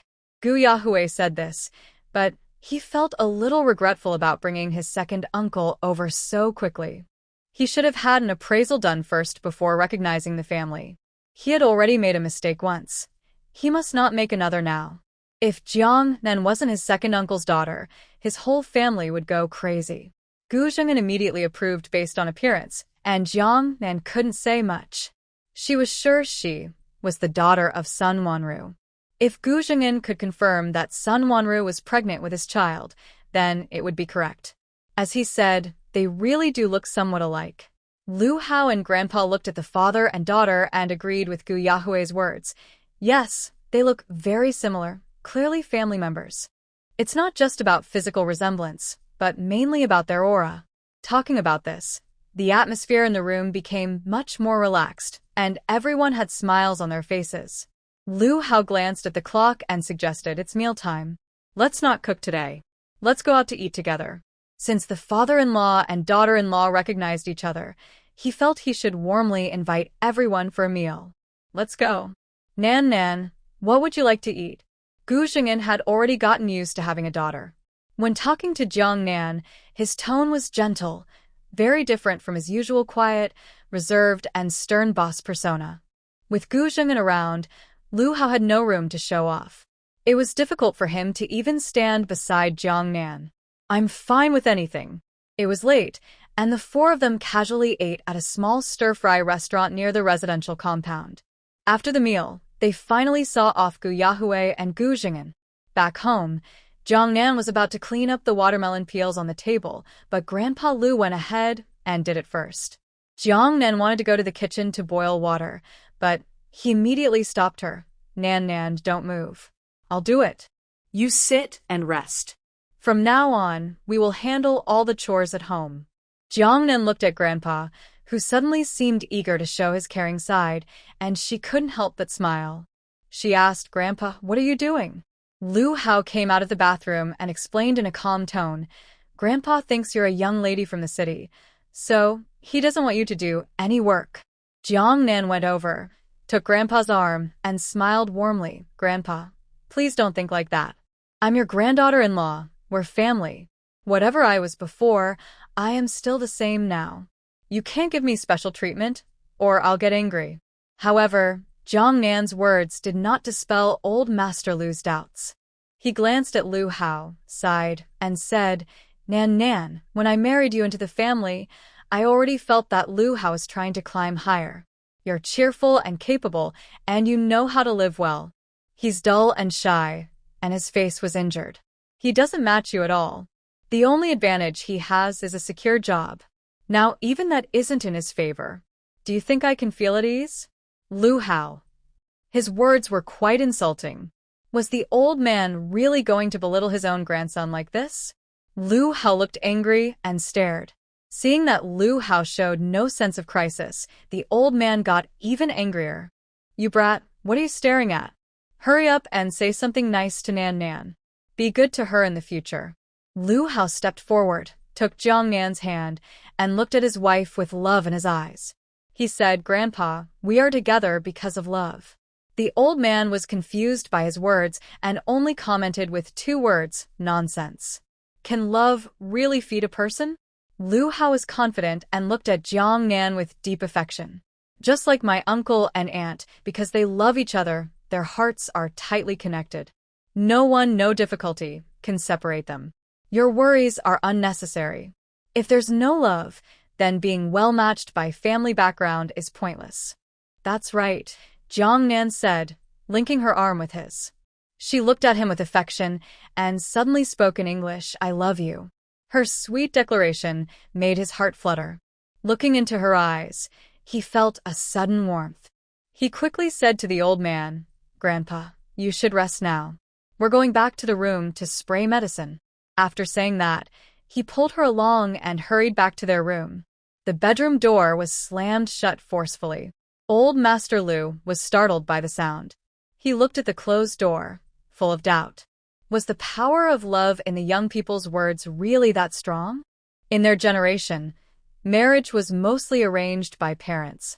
He only met Lu Hao's grandmother on their wedding night for the first time. He only knew he wanted to have children with that woman, to support her and the kids. What is love? His understanding was simply responsibility, to prevent them from going hungry. Once the door was closed, Lu Hao pushed her onto the bed like a hungry wolf and pounced on her. He eagerly began to undo her clothes. Jiang Nan deliberately kept a serious face, speaking in a stern tone. How bold. How dare you be rude to this young lady? Lu Hao leaned over her, looking at her small face with a pretend serious expression. Seeing the cute and lovely girl, he felt even more moved. What's wrong with being rude? His eyes looked like a beast with a green glow as he bit into her slender neck. Don't bite my neck. I can't wear clothes now. How about here? His lips moved downwards. Touching her sensitive spot, she trembled slightly and instinctively curled up. That's too much. There's more than that. After a fierce struggle, Jiang Nan lay in his arms, unable to help but laugh softly. Why are you laughing? Lu Hao, like a satisfied beast, lazily leaned against the headboard and gently nudged her nose. Are the words you told Grandpa true? Which ones? Jiang Nan looked at him and spoke, that we are together because of love. Without any other reasons? Lu Hao snorted coldly. What else? Do I have some kind of fortune-telling ability, just to gain the fame of being the daughter of the Gu family? Jiang Nan nestled in his words and tapped him lightly. In the future, don't change. Let's not be affected by outside factors. Just focus on living our own lives. She was most afraid of being recognized as family. Lu Hao and Grandpa might think she's trying to climb higher, and their family of 3 wouldn't be able to live happily like before. Fortunately, Lu Hao was very confident and didn't care about external status or identity. I'm afraid you'll change, Lu Hao said suddenly, with a hint of grievance. From now on, don't follow your dad to bully me. His father-in-law was hard to deal with, and that strong pressure made him afraid to act rashly. What are you talking about? Will he bully you? Gu Xing'an looked at the steady man. As an elder, how could he bully Lu Hao? I think he might. No matter when, you need to stand by my side and put me first. Otherwise, I feel my days will be very hard. In the future, he might have to compete for favor with his father-in-law. He believed that the uncle would definitely be a daughter's man. In the past, his wife and grandpa stood on the same side, and he was like a punching bag at home. Things would probably get even worse. Little fatty, I'll go back to our hometown with you tomorrow. You and Grandpa, I don't feel at ease. It wasn't because she had recognized the family. He just genuinely didn't feel at ease and wanted to show his care.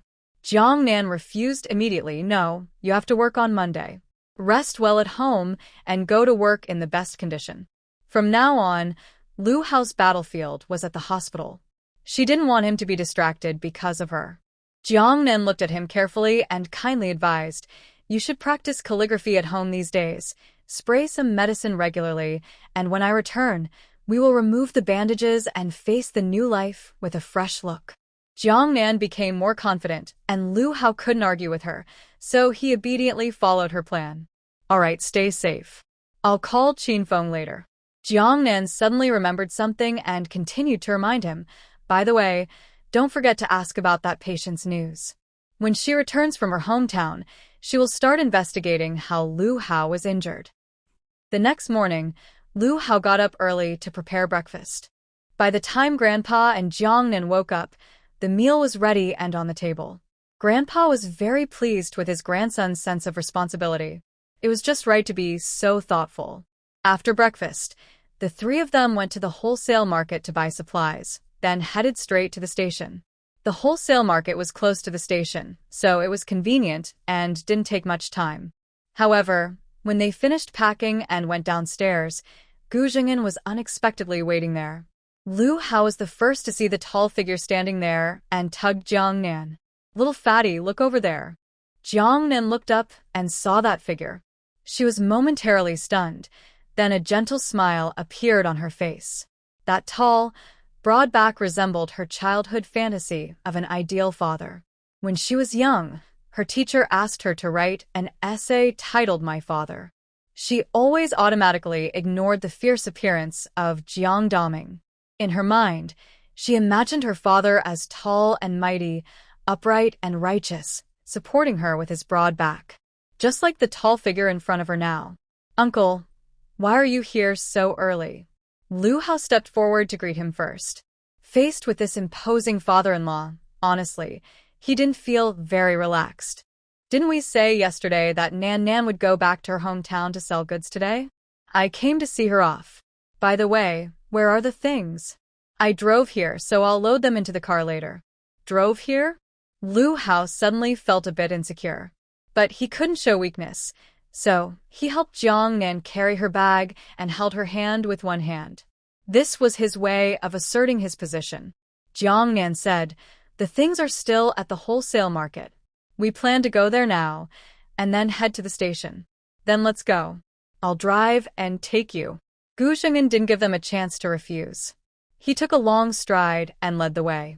His Santana was parked in the residential compound. In this era, being able to afford a car made him a real tycoon. Grandpa saw the car and looked at it nervously, his eyes wide with amazement. Then, he sighed and glanced at Lu Hao. He thought to himself, "Sunzi, just ask if you're feeling stressed." Lu Hao ignored his grandfather's gaze and led Jiang Nan to the car. "Get in the car." Gu Zhengin said, "Lu Hao, you help your grandfather sit in the back. Nan can sit in the front." Lu Hao. What was coming finally arrived. His grandfather's look earlier hadn't discouraged him, but his father-in-law's words made him feel uneasy. He had to let go of his wife's hand. Gu Zhengin politely opened the front passenger door and invited Jiang Nan to get in. Jiang Nan had no choice but to look at Lu Hao, loosen his hand, and sit in the car.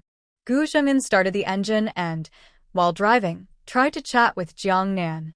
Nan, you're selling clothes, right?" "Yes." Gu Zhengin looked at her kindly and asked softly, "Why did you think of going back to your hometown to sell? You could also set up a stall in the city." Jiang Nan shared her idea. "I think the demand in the countryside is higher. In the future, I won't just sell clothes. I could also trade other things, like electronics. I want to try and see how it goes." Gu Zhengin looked at her with admiration. "You have good judgment." This was the right way for his daughter to think. Gu Zhengin said, "Our family has a textile factory. While you're setting up your stall, learn more about what people need. Later, we can produce and sell ourselves, moving goods to the countryside." Since it wasn't possible for Jiang Nan to work directly at the factory, he decided to involve her gradually through a partnership. Jiang Nan nodded generously, "Okay." From design to production to sales, all in one. When they arrived at the wholesale market, the car stopped and they went inside to pick up goods. The shop had just opened, and Jiang Nan had paid only a deposit yesterday. Now she paid the full amount and carried out 2 large nylon bags from the shop owner. Lu Hao and Gu Zhengin carried one each. Gu Zhengin threw the nylon bags into the trunk, looking visibly upset. "They're too heavy." "You two, one old and one young. How can you carry this?" Although the clothes were compressed and didn't take up much space, they were quite heavy. Jiang Nan smiled, "No problem. Lu Hao will send us to the train station, and someone will pick us up." She initially wanted to say that for them in the countryside this weight was nothing. A basket of dandelions was heavier than this. Worried that Gu Zhengin might feel guilty or upset, she didn't say this aloud. "I called Qin Feng. He will go with Annie to pick you up." Lu Hao understood Gu Zhengin's concern for his daughter and reassured him, "Uncle, don't worry. Let's go. The train leaves at 9. Don't be late." When they arrived at the station, Gu Zhengin took out a large phone for Jiang Nan. "This is the phone I prepared for you. The number is the one I set up for your grandfather. He hasn't used it. Keep it with you. Contact us if anything happens." Gu Zhengin's use of a big, old-fashioned phone showed his generous style. Jiang Nan shook her head and refused. "I can't take this." Lu Hao said nearby, Nan, take it." He couldn't buy her a phone for now, but it was good that Gu Zhengin could give her one. At least they could always contact her. Jiang Nan explained, "No, I don't have a place to carry it. If I hold this big phone, it will be too obvious and people might notice." On the busy train, she needed to watch her belongings. If she took this big phone, she wouldn't get off the train easily. It might get stolen. Her safety could be at risk. Hearing her explanation, Gu Jing'an had to give up. All right then. Remember the number. Lu Hao will take the phone home. Call us if you need anything. He kept reminding her, did you remember my number? You can call me too. Okay, I'll memorize this number. Family members can be like that. Even after 20 years apart, once they meet again, they quickly break the awkwardness and misunderstandings and naturally get along. It was clear that Gu Jing'an genuinely cared for his daughter. Lu Hao bought 2 platform tickets and, with Gu Jing'an, saw them onto the train, found their seats, and packed their nylon bags. Before the train left, he said, Xiao Peng, be careful on the train. Okay, don't forget to use your medicine and do your rehab. Got it. The young couple each reminded the other, and only after the train started did Gu Jing'an and Lu Hao leave the platform. Gu Jing'an's eyes softened only when he was with his daughter. Now, only he and Lu Hao were left, and their faces returned to sternness. Lu Hao was also not very talkative. When 2 grown men walk together, the atmosphere feels awkward. Outside the square, Lu Hao asked, Uncle, are you going to work? Not in a hurry. Gu Jing'an looked at him and asked, how is your arm recovery? Last night, he met with Gu Yahue and learned about Lu Hao and his family. He found out Lu Hao was injured while helping others at the hospital and was burned in a fire while saving people. Gu Jing'an admired young people like Lu Hao, but as his son-in-law, he also worries that his honest and straightforward personality might cause his daughter to suffer. That's good, Xiao Peng gave me. Lu Hao noticed Gu Jing'an's cold gaze and quickly changed his words. Nan received acupuncture treatment from me, and it worked very well. Was my daughter fat before? Gu Jing'an asked while looking at him. Since yesterday, he kept hearing him call her Xiao Peng. Jiang Nan is clearly very slim. Lu Hao awkwardly explained, yes, she was fed too many hormones at Jiang Daming's house, which caused hormone-related changes. Hearing Lu Hao's words, Gu Jing'an's face darkened, and he cursed through clenched teeth. Talking about this, Lu Hao also felt angry and itchy. He stopped walking, looked at Gu Jing'an, and said seriously, Uncle, if possible, let Jiang Daming spend the rest of his life in prison. In the past, he didn't know the true relationship between Jiang Daming and Jiang Nan and couldn't do anything about that person. Now that he isn't Jiang Nan's biological father and has committed crimes, why not stir things up a bit? He believed Gu Jing'an had the power to do so. Lu Hao's words greatly pleased Gu Jing'an. He raised his hand and patted Lu Hao's shoulder, eyes narrowing slightly, as you wish. Can you drink alcohol? He asked. Lu Hao nodded quickly, yes. Gu Jing'an patted him again. Let's drink tonight. Jiang Nan and Old Master Lu finally arrived at the station around 1 p.m. Qin Feng, and Lu Huifang bought platform tickets and were already waiting on the platform. In this era, station management was quite lax. Anyone without a ticket could get on the train. Jiang Nan and her grandfather, carrying nylon bags, just reached the train door when Qin Feng and Lu Huifang took the bags from them. Jiang Nan was surprised to see them and asked, Officer Qin, Annie, how did you get in? Lu Huifang was very happy to see her father and niece-in-law. Xiao Hao said your bags were very heavy. Worried you couldn't carry them, so we came in. Officer Qin, thank you. It's all family, no need to be polite. Qin Feng and Lu Huifang each carried a bag easily on their shoulders. Jiang Nan held her grandfather's hand, and they headed outside together. Outside the station, Jiang Nan thought she would see Qin Feng's stylish sidecar motorcycle, but instead, Qin Feng said, Are we going home now? The bus leaves at 3. We might have to wait. Jiang Nan teased with a smile. Officer Qin, where's your motorcycle? In the past, this guy used to ride a police motorcycle to visit places. Hearing Jiang Nan's words, a trace of bitterness flashed across Qin Feng's face. He replied, That's from the unit. Jiang Nan noticed he wasn't in uniform today. She thought he was just resting and didn't think much about it. Let's not go home yet. Just help us get to the big crossroad, she said. Walking from the train station to the big cross, everyone was sweating heavily. Grandpa, let's go have a meal first, then you can go home and rest. My aunt and I will set up a stall, Jiang Nan suggested. Old Mr. Liu insisted I won't go back. We'll go together this afternoon. Grandpa, you need to listen. You've been in the car for so long. Your health can't handle it. Plus, you have a task to do, Jiang Nan said. Old Mr. Liu asked, what task? Jiang Nan explained, we probably won't sell all these clothes today. We'll split up. You go back first, promote at the village's gossip stall. The women in our village, after selling herbs, now have money. You can sell the remaining clothes to them. Old Mr. Liu was convinced by Jiang Nan and agreed, all right, I'll do that. After lunch, old Mr. Liu took the bus back to the village.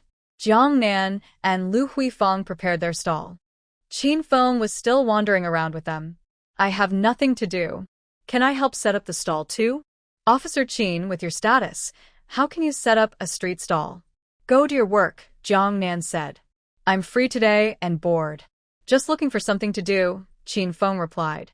All right, do as you like, Jiang Nan said.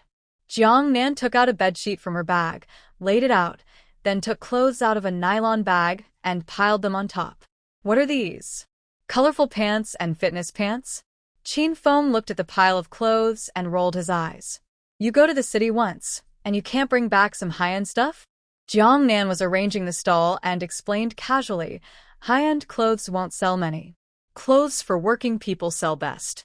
Qin Feng disliked the clothes, but Lu Huifeng loved them. These are the trendiest in the city. I see women running shops on the street wearing them. The women running shops in town lead the local fashion. When they wear new styles, village women will rush to imitate. Jiang Nan took out half of the clothes from the bag, leaving the rest standing there. She picked up a pair of fitness pants and a pair of colorful pants, then said to Qin Feng, Officer Qin, help us watch the stall. Auntie and I will change into new clothes to model. Lu Huifeng looked conflicted. Huh? I need to change too? Of course. We're both going to be models, Jiang Nan said. She pulled Lu Huifeng to the public restroom. Auntie, you wear the colorful pants, I'll wear the fitness pants, Jiang Nan said. In a few moments, Jiang Nan had changed into her new outfit. When it comes to having a good figure, she can wear anything and look great. She changed into a very difficult-to-wear pair of red fitness pants. She is tall, with well-proportioned legs. These tight-fitting fitness pants make her look even slimmer and longer. Lu Huifeng also has a nice figure, the kind of charm middle-aged women have. Wearing colorful pants, she looks cool and confident. Aunt, you look good. These are too flashy. Lu Huifeng is used to simple clothes, so she feels a bit uncomfortable in such bold pants. It's not about being flashy. We need to be confident and like the clothes ourselves before recommending them to customers. Let's go. Jiang Nan pulls Lu Huifeng to go out. Qin Feng is squatting in front of a stall looking at things. When he sees the two come out, he looks at Jiang Nan and comments, why do you look better in these pants than Lu Xiaoya? Jiang Nan is speechless. She replies, because I look good, I'll stand there as a living advertisement later. Today is market day in the county town. At the big crossroad where buses stop, crowds are coming and going after shopping. Jiang Nan starts shouting from that stop, everyone take a look. The most fashionable fitness pants, colorful pants, direct from the factory, cheap and on sale. Young ladies, wives, aunties, no matter your age or size, wear these and look beautiful. Girls who love fashion come see. Colors and patterns are random. One size fits all, whether you're fat or thin. Jiang Nan shouts enthusiastically. Qin Feng and Lu Huifeng are both surprised by her energy. This girl, after going to the city, has become even more eloquent. A few women from the market hear Jiang Nan's shouting and see the colorful pants fluttering in the wind, so they gather around. Seeing someone come, Jiang Nan quickly picks up 2 pairs of colorful pants and waves them. Auntie, look at these colorful pants. My aunt is wearing a similar style, cool and pretty. How much are they? Jiang Nan replies, 7 yuan for the colorful pants, 8 yuan for the fitness pants. The 2 women hesitate after hearing the prices. Jiang Nan, worried they might leave, tries harder to sell. Auntie, these pants sell for 10 yuan in the city. Even in the county's department store, they cost 10 yuan. The factory owner ran away with his sister-in-law, and the owner's wife is selling everything at a big discount. That's why the price is so low. Grab the chance before they're gone. What? The owner ran away with his sister-in-law? So they're abandoning the factory? Does that mean the sister-in-law and her sister are cutting ties? Why is there such a mix of people in the city? The women get distracted by gossip and eagerly look at Jiang Nan, waiting for her to tell more. Jiang Nan is speechless. She touched her nose, feeling a bit embarrassed. It seems this advertising joke isn't suitable here. Auntie, let's look at these pants first. See how good my aunt looks in them? You'd look even better. Lu Huifeng said from beside her, Sister, the temple fair in our town is starting soon. Wearing these pants to the fair will look great. We women should treat ourselves better. Let's buy a pair. The woman holding a basket was convinced. I'll take one. Young lady, a bit cheaper. The three of us want to buy one each. Jiang Nan thought for a few seconds and said, 650, no lower. If it's any cheaper, I might lose money. 6 yuan. If you won't sell it, we'll leave. After saying that, a few women pretended to leave. Seeing that the first group of customers didn't stay, Lu Huifeng looked at Jiang Nan anxiously. Nan, can you sell it for 6?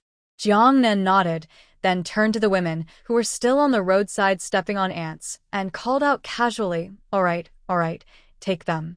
Since you ladies look friendly, I'll sell at cost price. The 3 women each picked a favorite pattern, paid happily, and left excitedly. Qin Feng, who was watching the scene from the side, looked at Jiang Nan curiously after the customers left.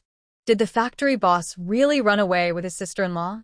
Jiang Nan stared blankly, feeling speechless. Officer Qin, you're a police officer. Is it appropriate to be so nosy? Hearing the words police officer, Qin Feng sneered lightly and said casually, Forget it if you don't want to say. Hurry up and call out. He squatted there, gazing ahead with a look of confusion in his eyes. Fitness pants, colorful pants, girls who love beauty, look here. Jiang Nan called out loudly. Seeing a young girl with a ponytail approaching, she tugged Qin Feng. Look at that ponytail girl, Officer Qin. You should call out to attract her. You do it yourself. Come on, opposite sexes attract each other. Qin Feng could only stand up and shout directly at the girl, Little miss, these fitness pants are specially made for your figure. Come take a look. The girl with the ponytail saw the handsome young man at the stall calling to her, blushing as she walked over. How much? 8 yuan. Qin Feng enthusiastically introduced her. We have several colors. Pick one you like. These pants are very stretchy, comfortable to wear, and show your figure. They're selling like crazy in the city. You're so pretty, you must have one. I want the red one she's wearing. The girl pointed to Jiang Nan's red fitness pants. I'll find one for you. Qin Feng quickly chose a red outfit and praised, You will definitely look prettier than her in this. The young girl blushed, paid, and ran off with the pants. You're quite good at this, someone said. No wonder he's a big businessperson from his past life. Jiang Nan smiled and said, If you didn't have a stable job, you could join me in selling things. Sounds good. Qin Feng looked at her playfully. Why don't you take me along? Jiang Nan joked, Forget it. As the sun set, the busy market closed, and Jiang Nan's stall became empty. Lu Huifeng watched Jiang Nan counting the goods and asked eagerly, Nan, how many did you sell? Not many. I sold 12 pairs of flowered pants and only 9 pairs of fitness pants. More people gathered, but few actually bought anything. They had been selling since afternoon, but rural folks still didn't have much extra money. They planned their spending at home before coming to the market. Few could buy clothes after the market closed.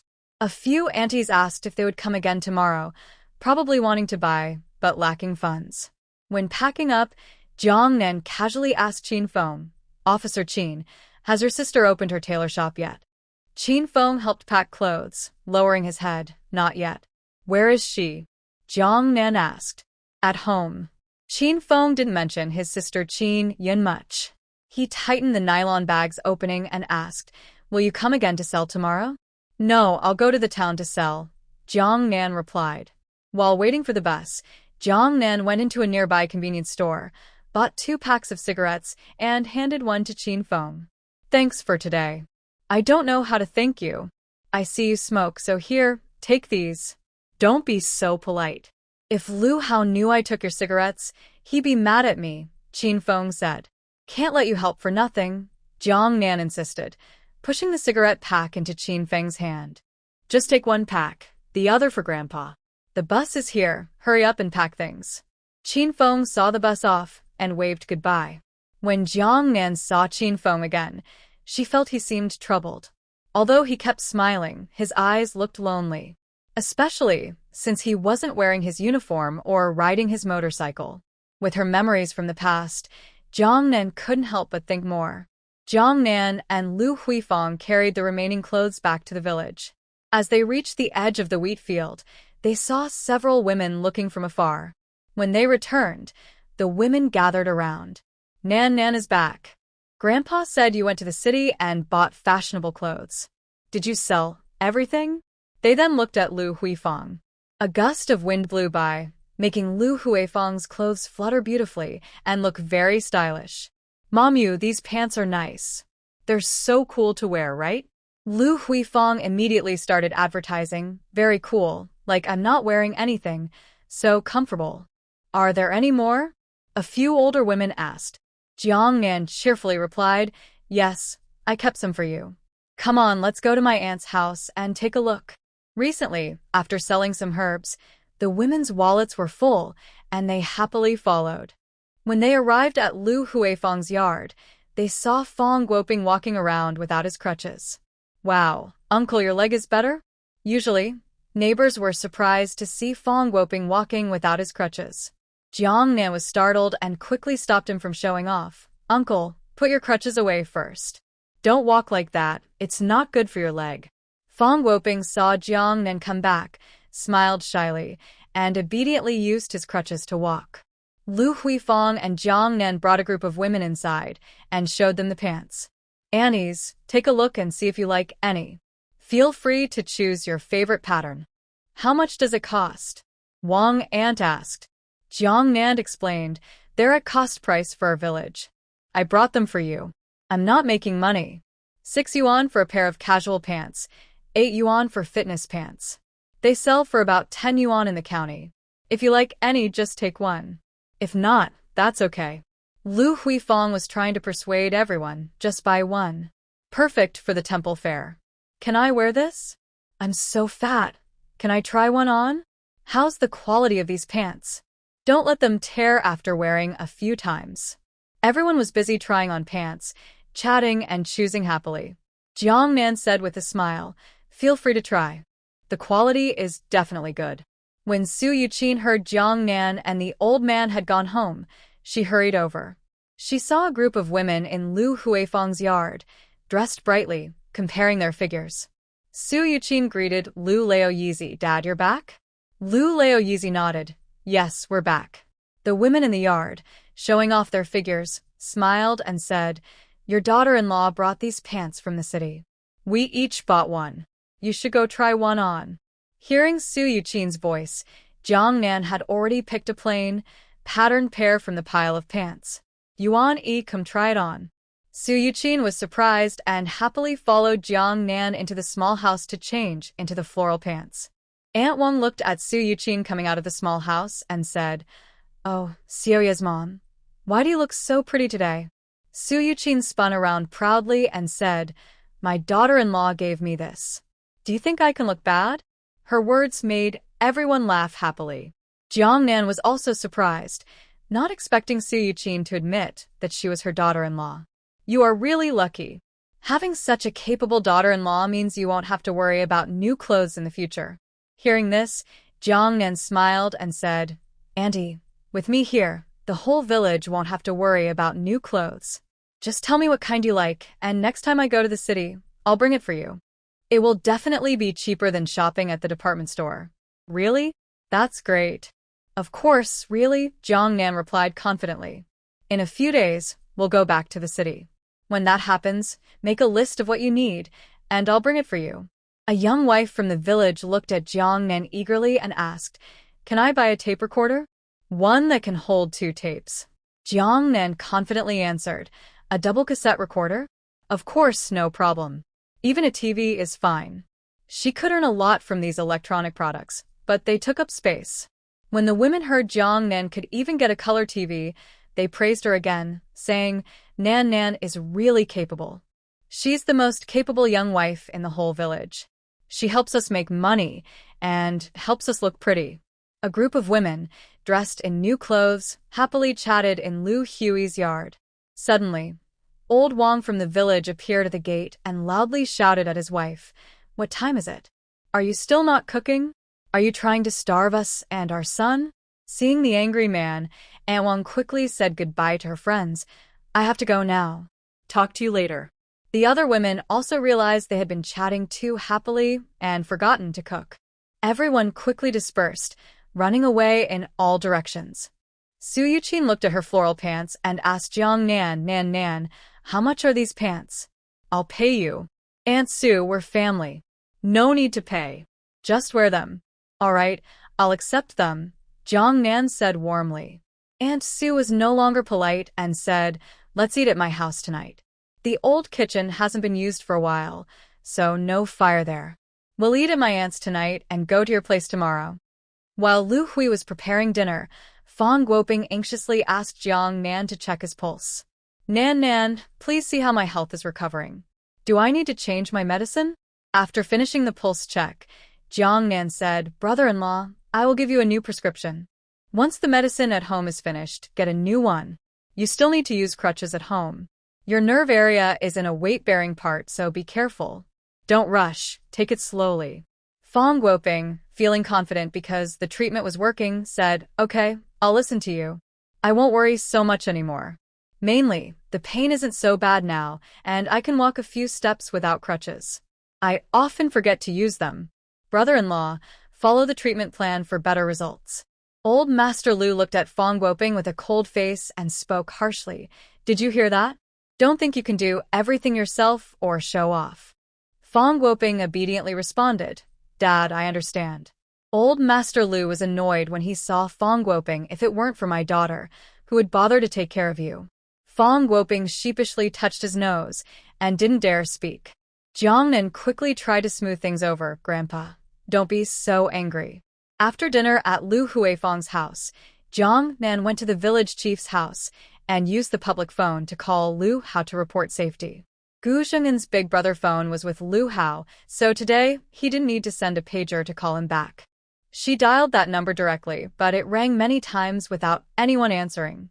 Jiang Nan felt a little worried and called again. After a long while, someone finally answered. Hello. Jiang Nan asked, Lu Hao, what are you doing? Why didn't you answer the phone earlier? I'm drinking, got too drunk, and fell asleep. I didn't hear it. When Jiang Nan heard Lu Hao's drunken voice, a wave of anger rose in her heart. Drinking? Who let you drink? Who did you drink with? Was it Gu Yahue? It's with Gu. Lu Hao, can your broken body even handle drinking? Your father-in-law's kindness, I couldn't refuse. Jiang Nan, speechless, thought, what does this mean? Drinking with Gu Zheng'an?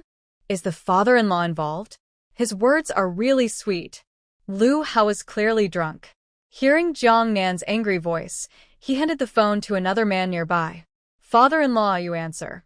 Okay, I'll answer. Gu Zheng'an's drunken voice came through.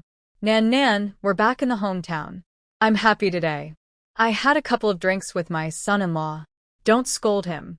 If you want to scold someone, scold me. Scold me, this idiot dad. Scold me a few more times, and I'll feel a little better. Where did you drink? Jiang Nan asked patiently. Gu Zheng'an spoke incoherently. At home, you and Lu Hao's new house. You got married and I wasn't there. I don't deserve to be a father. Drink too much, just sleep now. Goodbye. Since he was at home, she felt relieved and couldn't clarify with the two drunk men. She simply hung up the phone. In Lan City, Gu Zheng'an lay on the sofa, while Lu Hao sat on the floor leaning against it. On the coffee table were 2 bottles of strong liquor with holes in them and a plate of peanuts soaked in white wine, now unrecognizable. Both men had red faces, clearly drunk. After finishing the call, the older brother threw his phone onto the sofa and staggered to sleep. Later, after dinner, Lu Xingmin and Su Yuqin came over again. Lu Xingmin entered the house and saw his father and daughter-in-law, smiling happily. "Dad, Nan, you're back?" Jiang Nan replied, "Dad, we're back." Lu Xingmin asked with concern, "How long will you stay? Is there something you need? Why did they come back so soon after just arriving in the city?" "No big deal. We just brought some clothes to sell and want to check if the medicinal herb test fields are ready." Hearing Jiang Nan mention the test fields, Lu Xingmin said, "I was going to write to Lu Hao about this. Is it reliable? The Agriculture Bureau people came by. Your aunt says it's okay, but others in the village are still watching." Lu Xingmin couldn't decide whether to turn their farmland into medicinal herb fields. Can these crops be grown successfully? Will they sell? Those are the questions. Jiang Nan confidently replied, "Absolutely reliable. Just follow the government's lead, and you'll be fine." Lu Huifeng had already signed up the village official to try planting medicinal herbs on a piece of land. Su Yuqin was hesitant at first, but after hearing Jiang Nan, she made a decision. "All right, I'll plant medicinal herbs on that piece of land by the village road." "That piece of land by the village road?"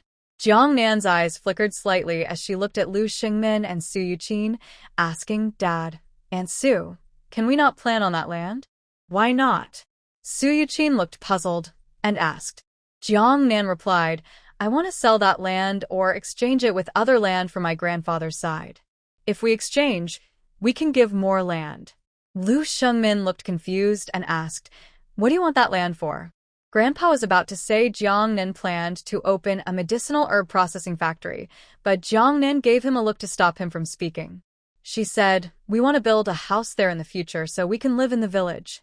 The village end is deserted. Nobody lives there. Who would build a house there? Village people build houses, and the more neighbors there are, the better. Who would build a house at the edge of the village? Dad, that area has good transportation. Talk to Aunt Su with me. If she's willing, we can discuss the price. If not, we'll look elsewhere in the village." Lu Xingmin was about to agree to Jiang Nan, but was stopped by Su Yuqin. He smiled at Jiang Nan. "We'll discuss this when we go back." While talking about land issues, Jiang Nan casually asked, "By the way, is Su Jingyin's water village courtyard going to be returned?" Lu Xingmin nodded. "Yes, it's coming back. According to the letter Su Zheng left before he sold it." "Who did he sell it to?" Jiang Nan asked out of curiosity. Su Yuqin mentioned the family from Inshui village. Still feeling very angry, he sold it to Su Zheng's third uncle. They built a new house, so the officials said tearing it down would be a pity, so they turned the old courtyard into money for us. There was also some land, and they paid for that too. The courtyard was 1,800 yuan, and his third uncle's land was 600 yuan. When money was mentioned, Su Yuqin's expression softened a little. Originally, they agreed on 2,000 yuan for the courtyard, but Su Zheng's third aunt cried and begged the officials to lower the price, so they only got 1,800 yuan. Su Yuqin received the 2,000 yuan, which she could use for Su Zheng's future marriage. She looked at Jiang Nan with sincere gratitude. Nan, you should thank me. If it weren't for you, we wouldn't even know our property was taken without permission." Jiang Nan smiled.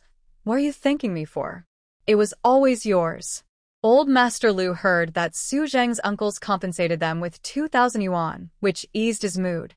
He asked, "Does Xiao Zheng have any news?" "He hasn't written at all. I was thinking of asking you if you've seen him in Lanxing." When mentioning her son, Su Yuqin wiped her tears again. "It's been so long and there's no news of Su Zheng." Su Yuqin was daily worried and scared but had no way to find him. Recently, she went to the county seat but found nothing. Old Master Lu heard that Su Zheng hadn't even sent a letter and looked serious. That reckless boy, even if he's not part of their family, he should at least consider his own mother's feelings. Really thoughtless.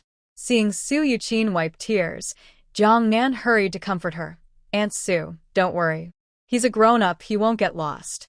In the past, there was no story of Su Zheng running away from home, and he never caused any trouble. The next morning, Jiang Nan and Lu Huifeng rode their bikes early to set up a stall in town. The two people occupied the busiest spot in the market, where the most foot traffic was. They also prepared hanging rods for clothes, and their lively signboard was very eye-catching. By noon, They had sold about 30 to 40 pairs of floral pants. They also sold quite a few pairs of fitness pants. When they left home, each of them took 50 pairs of pants, but now there weren't many left. The market in town closed early, and they finished selling early too.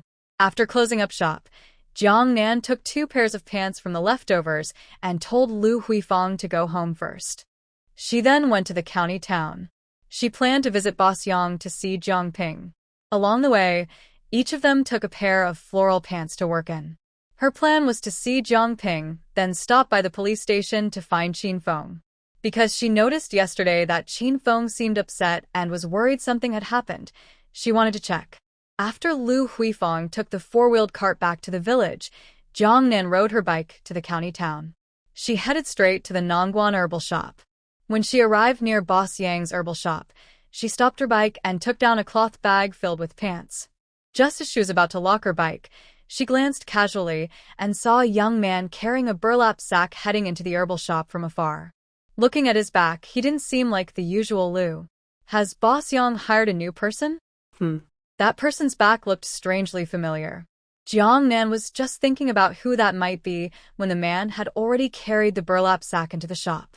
Jiang Nan locked her bike and walked forward with a cloth bag. And then, just as she reached the shop entrance, someone came out. Coincidentally, it was the man carrying the burlap sack, and they bumped into each other. Jiang Nan nearly bumped into his chest. She looked up and saw his face, and she was instantly stunned in surprise.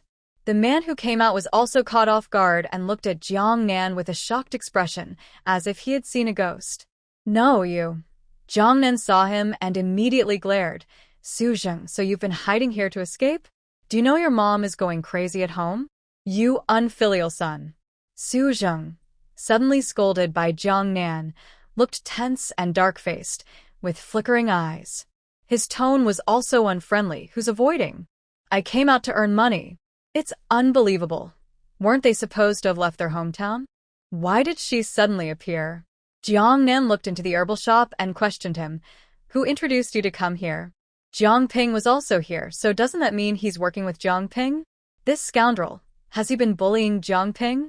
Su Zheng did not answer her, but instead looked at her and asked back, Didn't you go to the city? Once you go to the city, you can't come back. Jiang Nan felt he was trying to change the subject. She squinted and continued to ask, Who introduced you to come here? Before Su Zheng could reply, a gentle female voice sounded in Jiang Nan's ear. Su Zheng, drink some water first. Isn't that? Hearing the familiar voice, Jiang Nan looked up lightly. Jiang Ping, holding a water bottle and running out, saw the woman standing opposite Su Zheng. She was surprised and widened her eyes, her hand holding the water bottle frozen in place, unsure how to react. Jiang Nan looked at the girl with a blank face, unsure if she was scared or surprised. She raised an eyebrow. What? Don't recognize me? No, Nan, why are you back? Jiang Ping looked at her awkwardly and surprised, with a tone of joy and shock. I missed you, so I came back.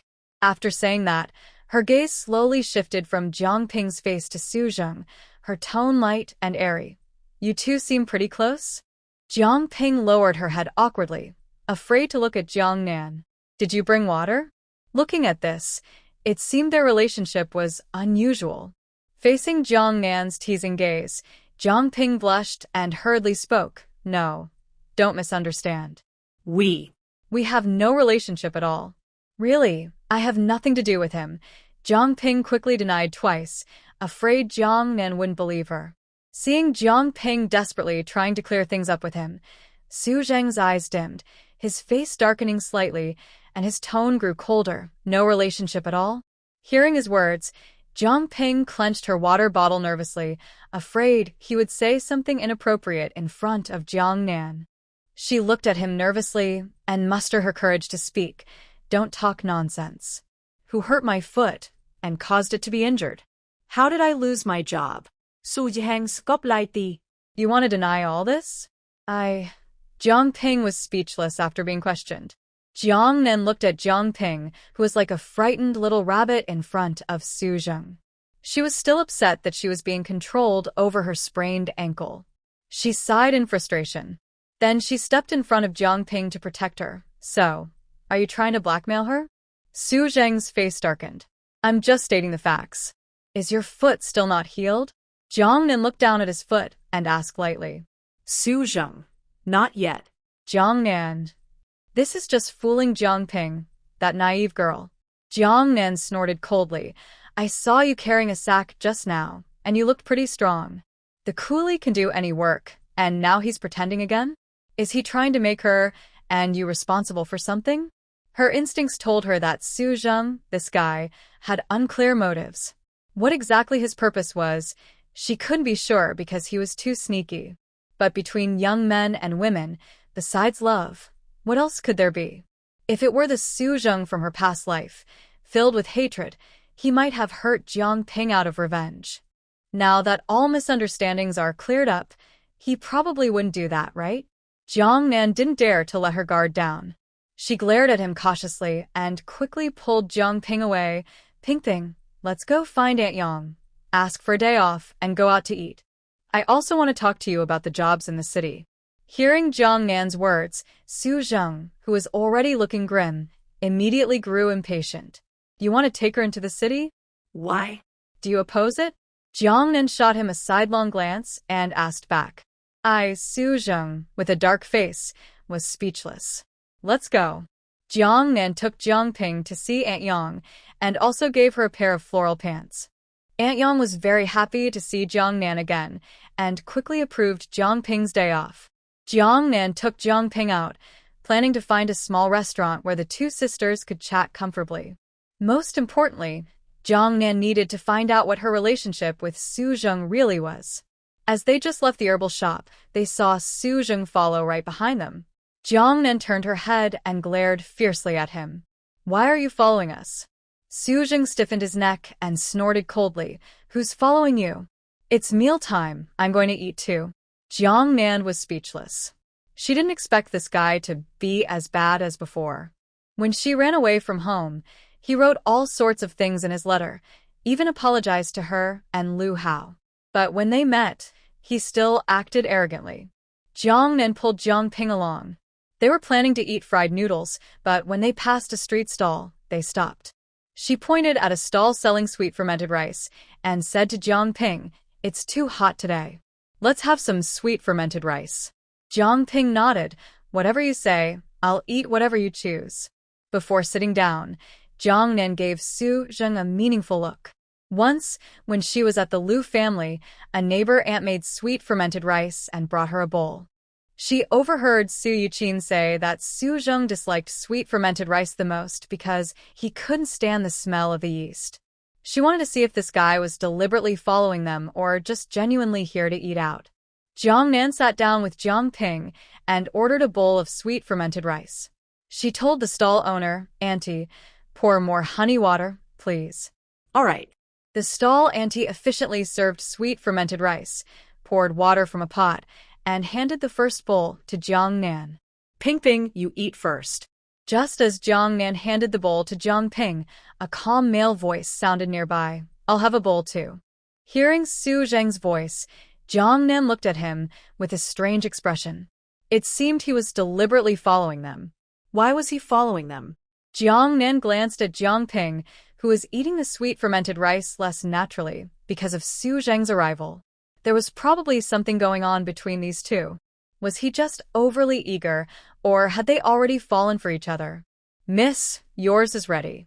Jiang Nan took the bowl. "Thank you, Auntie." Smelling the strong aroma of the sweet fermented rice, Jiang Nan had no time to pay attention to Su Zheng. Tasting the food was more important. She quickly ate half a bowl with her chopsticks, then looked at Jiang Ping. Ping, is it tasty?" Jiang Ping smiled. "Yes, very tasty. It's so refreshing. There's also some in Lan City, but I think ours tastes better." Hearing Jiang Nan praise her family's sweet fermented rice so highly, the auntie looked proud. "Of course. We've been making it for over 10 years, using local winter wheat, and our yeast is from a specific supplier. The process is complicated, and we don't skip any steps." Jiang Nan gave her a thumbs up. "Auntie, you have real craftsmanship." The auntie beamed with happiness. "Would you like some honey water?" "I can add some for you." Jiang Nan smiled. No, Auntie, we're good. Why did you suddenly come back? Jiang Ping asked, watching her. Suddenly? Jiang Nan looked at Jiang Ping with a teasing smile. Did I disturb your good thing? What are you talking about? Jiang Ping, shy and easily embarrassed, blushed instantly from her teasing. Jiang Nan put away her playful expression and said seriously, honestly, Boss Yang will soon have no work to do, so I want to ask what your plans are next. Jiang Ping shook her head, confused. I don't know. Did your dad come looking for you? Jiang Nan asked. No, I just work at Boss Yang's place and don't go out much. He probably can't find me. Have you thought about going to the city? Jiang Ping stayed in the county town, but her bad father would eventually find her and force her back. What can I do in the city? Jiang Ping had never traveled far, was timid, and lacked confidence. But her work at Boss Yang's house would be finished soon, and after the Mid-Autumn Festival, there would be herbs to gather. The next 2 months would require finding another job. Jiang Nan's eyes sparkled with excitement. There are many jobs in town. If you want to go, I'll take you this time. Jiang Ping instinctively glanced at Su Zheng, who was quietly eating a bowl of sweet fermented rice. Su Zheng, who was listening to their conversation with his ears perked up, noticed Jiang Ping's gaze and made eye contact with her. Jiang Nan stared sharply at her. Why are you always looking at him? No, I wasn't looking. Jiang Ping quickly lowered her head in fear. Seeing Jiang Ping, a shy girl completely controlled by Jiang Nan's stern look, Su Zheng's face darkened. Eat quickly. After you're done, we can talk more, Jiang Nan said. Jiang Nan finished eating and was about to pay. How much is it, boss? A bowl costs 50 cents. When Jiang Nan reached into her pocket, she first took out $1, then looked at Su Zheng, who was dressed in torn clothes and had a dark face. She added 50 cents more. Here, pay for his as well. Hearing Jiang Nan pay for him, Su Zheng felt a bit awkward and uncomfortable. No need, I have my own money. Jiang Nan handed the money to the shop owner and said to Su Zheng, You're quite wealthy now. That old courtyard of yours lost over 2,000 yuan. You even have enough for your bride price. When she mentioned this, Jiang Nan looked at Su Zheng with anger. She had left home suddenly, leaving a note and running away, leaving them to clean up the mess. Now, seeing his attitude, she felt truly unappreciated. Of course, she didn't expect him to be very considerate. She was just glad he didn't cause more trouble like in her past life with the Liu family. Su Zheng didn't expect that the old courtyard had lost so much money. Watching Jiang Nan's back, his gloomy face finally softened a bit. He should be grateful to her, but he just couldn't bring himself to admit it. Jiang Nan pulled Jiang Ping, and they walked toward the riverbank. Su Zheng didn't dare follow this time. Watching the two girls disappear around the corner, he returned to the herbal shop. The two sat by the riverbank. Jiang Nan looked at Jiang Ping seriously. Jiang Ping, tell the truth. Huh? Jiang Ping looked confused. Jiang Nan rolled her eyes. Pretending to be innocent? Jiang Ping was puzzled by her look. What exactly do you want me to say? Su Zheng, Jiang Nan looked at her and asked, How is he working at the herbal shop? Don't say it's unrelated to you. Jiang Ping nervously picked at her nails and awkwardly spoke. Well, before you came to the city, you already met him. His leg wasn't fully healed then, and he told me not to tell anyone about his whereabouts. Oh my! Jiang Nan suddenly remembered that when she was about to go to Lan City, she specifically came to find Jiang Ping to ask if she would go with her. At that time, Jiang Ping was hesitant and avoided eye contact. She thought Jiang Ping was just too timid to go into the city. It turns out she had already met Su Zheng back then. Jiang Nan narrowed her eyes and looked at her questioningly. What is your relationship now? It's nothing special, Jiang Ping replied, then added, He just asked me to be responsible for him. Responsible for what? Jiang Nan looked at her strangely. That sounded so awkward. What did you do for him? Jiang Ping lowered her head, sounding guilty. Because of me, he lost his job, so I helped him find a new one. Jiang Nan was confused. That's all? Anything else? She asked softly. Jiang Ping hesitated and said, He still has pain in his leg, so he asked me to take care of him until it heals completely. That's all? Jiang Nan looked at her with surprise. Jiang Ping nodded firmly. Yes. Jiang Nan sighed and rubbed her forehead in frustration. The girl was speaking so ambiguously. She had thought Su Zheng was intimate with her and that she needed to be responsible. Are you guys dating? Jiang Nan asked persistently. Hearing this, Jiang Ping looked up suddenly with innocent eyes. Dating? No. Jiang Nan rolled her eyes. You're really naive. It seemed that Su Zheng's feelings were one-sided, and Jiang Ping hadn't realized it at all. Then will you come into the city with me? Jiang Nan asked, seeking her opinion. Deep down, she still didn't want Jiang Ping to get involved with Su Zheng. This little white rabbit was no match for a big wolf like Su Zheng. Once eaten, she wouldn't even realize what happened.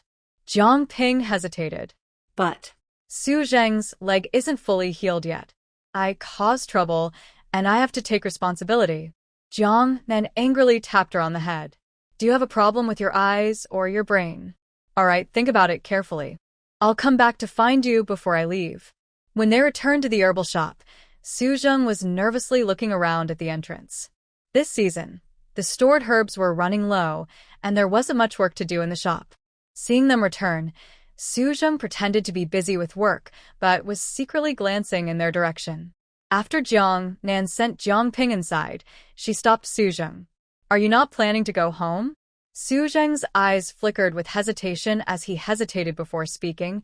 Tell my mom that I'm doing well outside. Let her not worry, and don't let her come looking for me. Jiang Nan angrily replied, Your mom is so worried she's gotten sick. You've been out of contact for a while, and no one knows if you're alive or dead. Of course she's worried. Su Zheng looked guilty and lacked confidence. I'll go back once I earn enough money. Su Zheng, you're not so young anymore. Don't be so stubborn. Be a responsible man. Jiang Nan's tone was disappointed. A grown man avoiding problems is really hard to respect. Seeing her about to leave, Su Zheng stepped forward to stop her, his eyes flickering nervously, awkwardly asking, Are you really going to bring Jiang Ping into the city? Jiang Nan nodded. Yes, or she'll be bullied and enslaved here. She said her foot wasn't well, so Jiang Ping should stay to take care of her. Ha! Can someone with a bad foot carry a heavy bag? Is Jiang Ping really that naive or just happy to be tricked? Su Zheng stubbornly insisted. Who's bullying her? Jiang Nan snorted softly, not wanting to argue further. Suddenly, she thought of her school days, when some silly guys express love in funny ways, braiding girls' hair, stuffing mice into their backpacks. Basically, doing whatever was mean or reckless. Su Zheng now treated Jiang Ping like that. But how sincere was he? Did he really have true feelings? She looked at him seriously, with a warning tone. Jiang Ping is simple and a bit naive.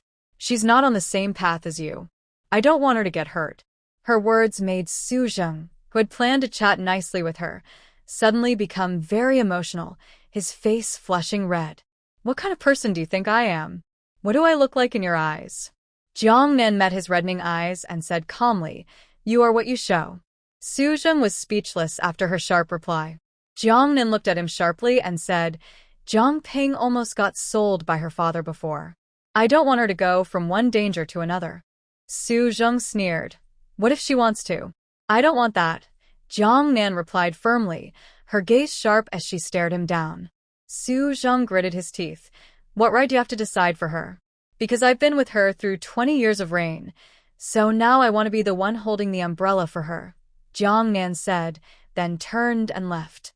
Su Zheng watched Jiang Nan ride away on her bike, standing there with a dark look in his eyes. Does a person who's made mistakes in the past have no right to seek happiness? His behavior reflects how others see him. So, is his performance really that bad? After leaving the herbal shop, Jiang Nan rode her bike to the town police station to find Qin Feng. When she arrived, the station chief she had met before was wandering in the yard, holding a porcelain cup. Jiang Nan politely said, Hello, comrade chief. I want to see Qin Feng. Qin Feng? The chief, with experienced eyes, glanced at her casually and said coldly, Why are you here looking for Qin Feng? Is he not working today? Jiang Nan asked politely. The chief's attitude was unfriendly. He's suspended, so why would he be working? What? Qin Feng is suspended? Jiang Nan was shocked by this news, and her mind flashed back to her past life's memories of Qin Feng and his siblings. She asked urgently, "Why was he suspended?" "That's work-related. Can I tell you?" The chief looked at her with a stern expression and said, "You've come to see him before, right? Are you his partner?" "No, I'm not," Jiang Nan quickly denied. The chief snorted coldly, told him to stay away from messy friends. None of them are positive influences. I don't know why he's so stubborn. Jiang Nan was silent. Sorry to bother you. Not knowing Qin Feng's home address and facing the chief's attitude, she didn't dare ask more. To save time and find her brother and sister quickly, she called Lu Hao for help. By now, the two drunkards should be sober. She really doesn't understand men. No matter how well she knows them, they can sit together drinking and get completely drunk. It's quite amusing. Jiang Nan rode her bike under the blazing sun, walking for a long stretch before reaching a shop with a public phone. She locked her bike and went inside to call Lu Hao. This time, the call was answered quickly. "Hey, little fat." Lu Hao's voice was fast and urgent. Hearing his voice, Jiang Nan asked lightly, "Oh, you're awake?" Lu Hao sensed she was upset and hurriedly explained, "Little fat, last night.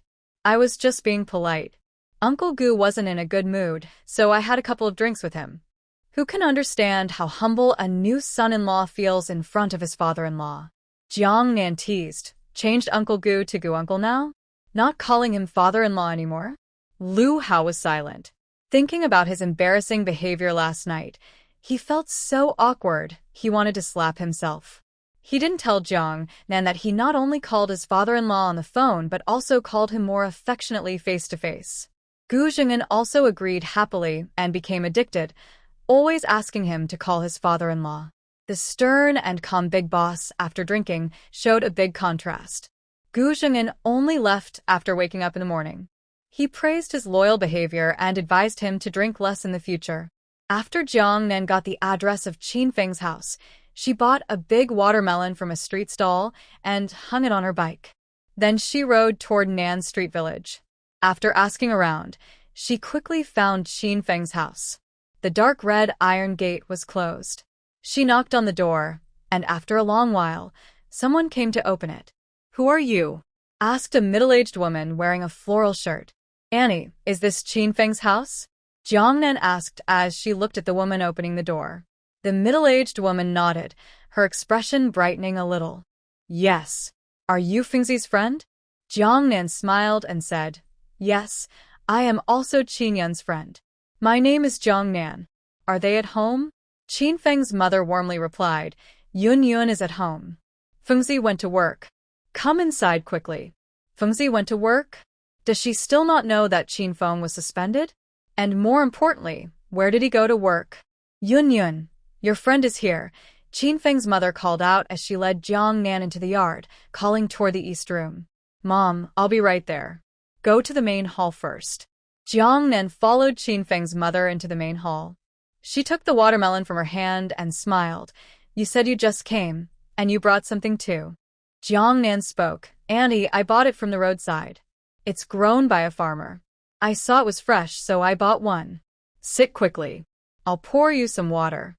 Qin Yun was called out from her room by her mother.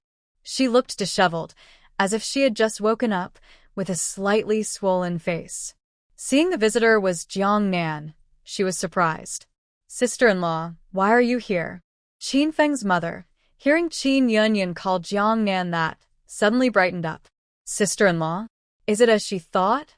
Why didn't she hear any news?" Jiang Nan smiled and said, "I just came back from the city a few days ago. I thought I'd come to visit you."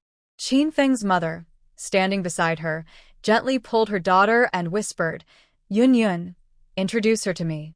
This is your brother's." Qin Yun introduced, "Mom, this is my brother Lu Hao's wife, Jiang Nan." Hearing Qin Yun's introduction, her mother's face suddenly fell, full of disappointment. Lu Hao's wife. Qin Yun looked at her mother's disappointed expression and chuckled. "What else would I be? Who do you think I am?" Qin Feng's mother is also a cheerful person. She sighed, "I finally think your brother's woken up, but I was just hoping for too much." "Mom, You're really crazy about my sister-in-law. Every girl you see, you think she's my brother's girlfriend. Your brother is already grown up. Of course, I worry about him. Qin Feng's mother waved her hand. You two sit here, I'm going to feed the chickens. Auntie, you go ahead and do your thing. Jiang Nan looked at Qin Yun, who appeared tired and lacked the lively, outstanding aura she had when they first met.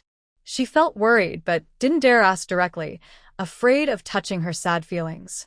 She could tell Qin Yun was just forcing a smile earlier.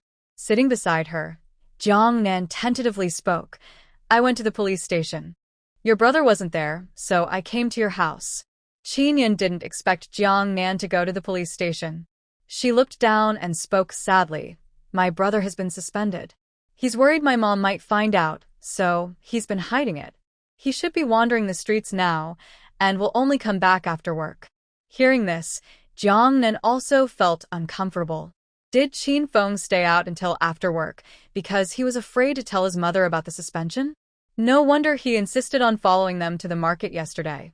Qin Yun's eyes darkened as she looked at Jiang Nan and asked, Sister-in-law, is there something you want to talk to my brother about? Jiang Nan shook her head. No, I just came to ask when your tailoring shop will open. I don't know. Her confident spirit from when she returned from the city had completely vanished. Now, she just wanted to stay at home and hide away. Yun, you don't look well. Did something happen?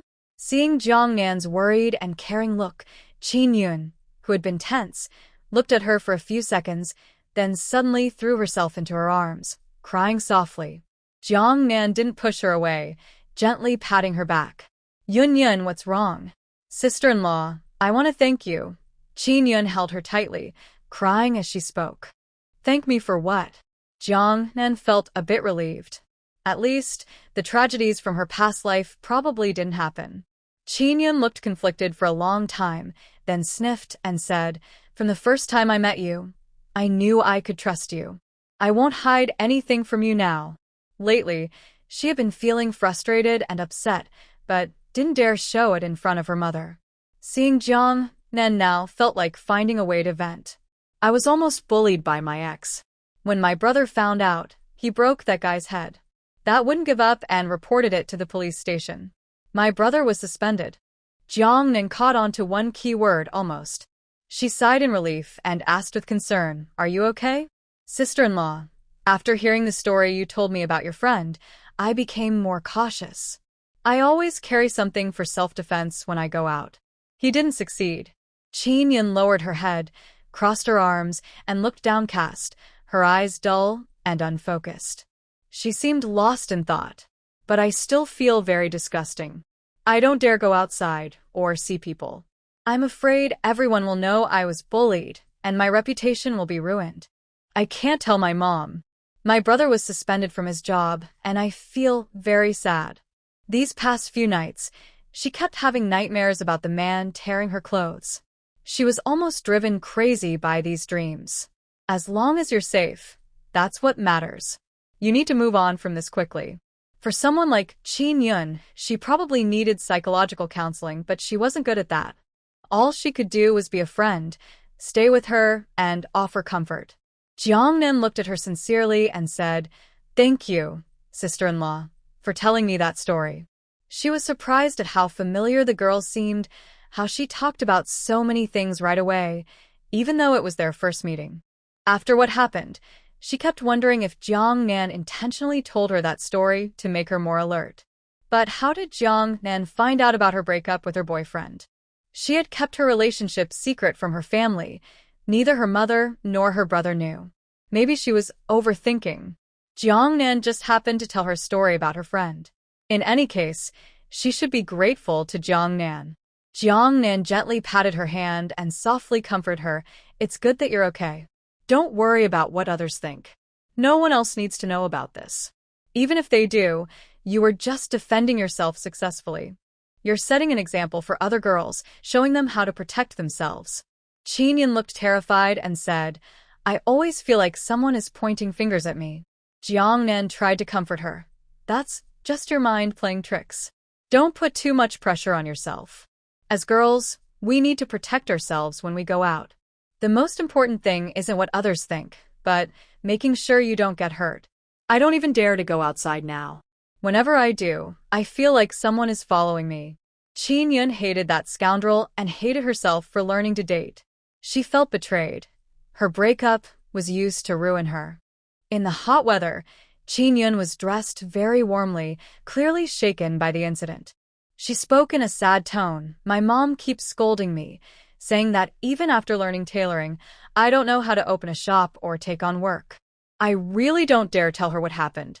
Jiang Nan looked at her and felt sad too. The tragedy from the past was avoided, but Qin Yun's emotional wounds were still very real. If not handled well, this shadow could stay with her for life. Qin Yun hesitated for a moment and suddenly asked Jiang Nan, sister-in-law, "Do you think I can find a sewing job in the city? You want to go to the city?" Jiang Nan asked her. Qin Yun nodded heavily, yes. I don't want to stay in the town anymore. My brother got into a fight and was suspended. Sooner or later, people will find out. Once one person knows, everyone in the town will hear about it. I won't be able to explain, and it might be hard to find a partner. My mom will be very upset. The most frightening things in this world, besides evil, are rumors and gossip. Jiang Nan smiled and replied, "Since you've learned sewing, it should be easy to find a job. If you're quick to learn, maybe you could even become a fashion designer." In her past life, Qin Yun was deeply affected mentally and refused to contact anyone. When Qin Feng took her to see a doctor, she was lost in her own world, always drawing clothing designs with a pencil. She truly loved making clothes. Hearing Jiang Nan's confident words, Qin Yun's dull eyes finally showed a glimmer of hope. She asked sister-in-law, "When are you leaving?" "I came back this time to sell clothes. Once I sell enough, I'll leave." Jiang Nan looked at her and asked, "Your brother was suspended. What does he plan to do? Will Qin Feng's life change because of this, just like in her past life?" When mentioning her brother, Qin Yun looked more guilty. "I don't know. He just tried to comfort me but didn't share his own thoughts. It's almost 5 o'clock. He should be back soon." Jiang Nan stood up. "Let's go out for a walk and wait for your brother outside. We can chat properly. If Auntie hears us at home, it might be trouble." Qin Yun looked at her with a frightened expression. "Sister-in-law, I'm scared. There's nothing to be afraid of. It's broad daylight, and there's nothing scary. I told you it's just psychological. You need to control your mental barriers." Jiang Nan took her hand and looked at her firmly. "Trust me." In the end, Qin Yun was convinced by Jiang Nan and agreed to go out with her. Before leaving, she put on a mask. Qin Feng's mother carried a chicken feed box from the backyard. Qin Yun said, "Mom, we're going out for a walk.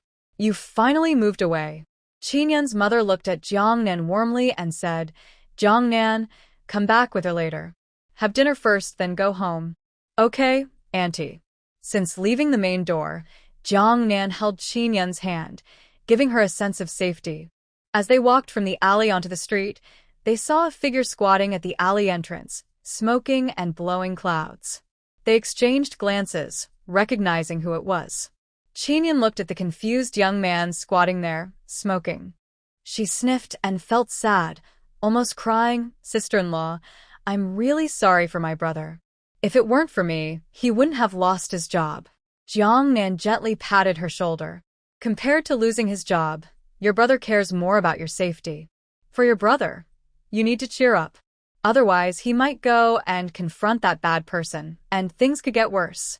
In her past life, Qin Yun was bullied, and the bad person ran away.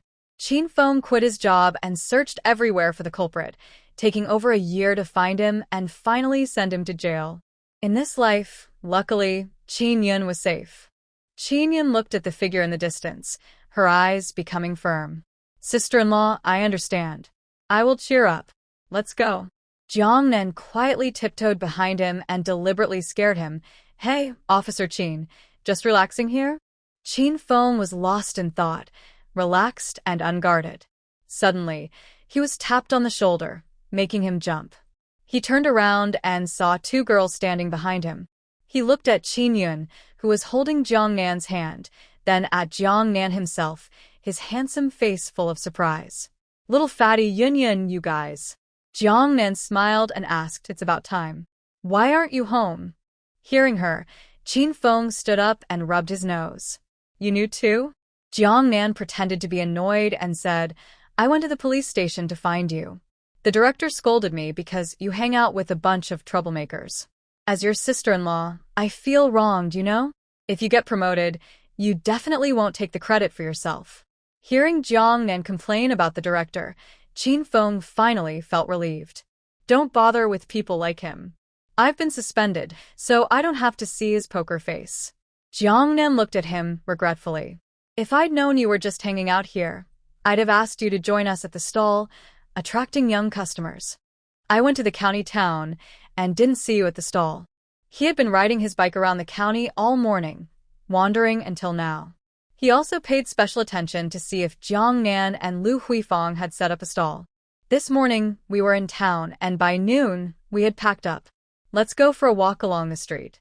Qin Feng brushed off the dirt on himself and led them onto the empty street. Talking about setting up a stall, Qin Feng curiously asked, "Xiao Peng, honestly, how much profit do you make from selling those pants?" Jiang Nan rolled her eyes and pretended to be mysterious. "That's a business secret." "Can I tell you?" "Come on, it's not a real secret. You've only been selling for 2 days, acting like you're the boss." Qin Feng looked like a bandit. "Just tell us already." Since he saw Jiang Nan setting up her stall yesterday, a thought suddenly came to him. Facing the expectant and curious looks of the brother and sister, Jiang Nan could only honestly reply, "About 2 or 3 yuan each." Qin Feng squinted and did the math. 2 or 3 yuan each, 100 pieces would be 2 or 300. Jiang Nan nodded. "Wow." Qin Feng exclaimed excitedly, "Hearing your profit, I can't believe it." He quickly calculated again. "Selling for 2 days earns me a month's salary?" Jiang Nan said, "The profit is there, but it's not stable. Sometimes busy, sometimes not." Qin Feng snorted.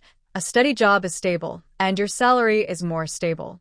Just waiting for that little money every month, wasting time all day, entering retirement right after starting work." Qin Feng walked ahead, then suddenly turned around, looking seriously at Jiang Nan and Qin Yun, and said, "I'm quitting my job. I'm going into business." Qin Yun was anxious. "Brother, don't be impulsive." Yun, "I'm not impulsive. To be honest, I've wanted to quit for a long time. I was afraid Mom would hit me, so I never dared to say. Now I've been suspended, and even if I go back to work, I'll have a penalty. Promotion will be hard. I can't just stay in the police station staring at the chief all my life." He was a free spirit, always rebellious and loved freedom.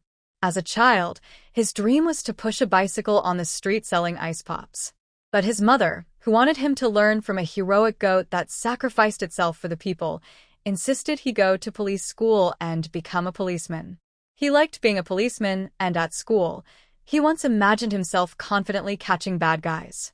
But reality was too harsh.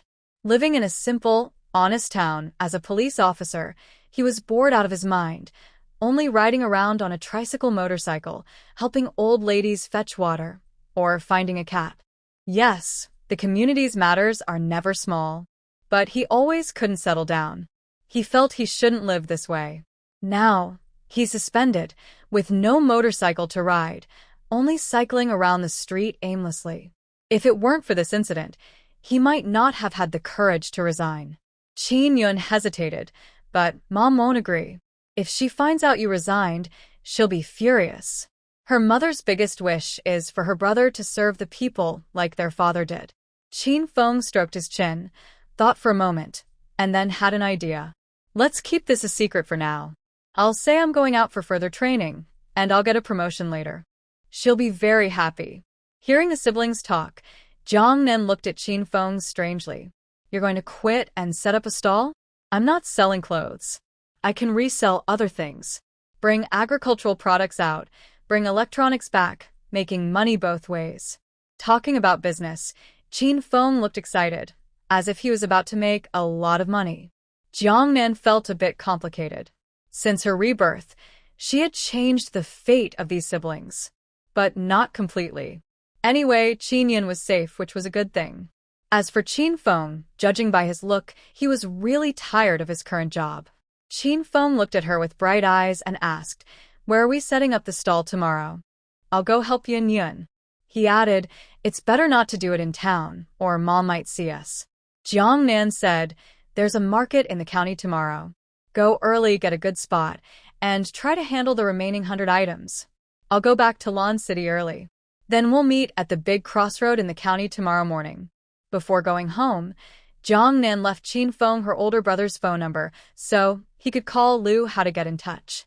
"Did Hao go buy a big phone?" Qin Feng asked curiously while writing down the number. Jiang Nan replied, "No, it's someone else's. I borrowed it to use." She hadn't told them about her background yet. Not even Lu Xingmin and the others knew. Jiang Nan passed by the street and saw the watermelon farmer uncle still selling watermelons. She went over and bought 2 more, packed them in mesh bags, and tied them to her bicycle to go back to the village. Just as she reached the edge of the wheat field, she saw Su Yuqin and Lu Xiaoya stacking wheat. During busy farming season, the school hadn't yet started vacation, and most of the wheat on the farm was harvested by Su Yuqin alone. Jiang Nan pushed her bicycle and greeted them. "Aunt Su, you're harvesting wheat?" Su Yuqin said, "It's not fully ripe yet. I've picked a few bundles. I bought 2 watermelons. You can have one, and I'll give one to my aunt." "Why are you buying watermelons?"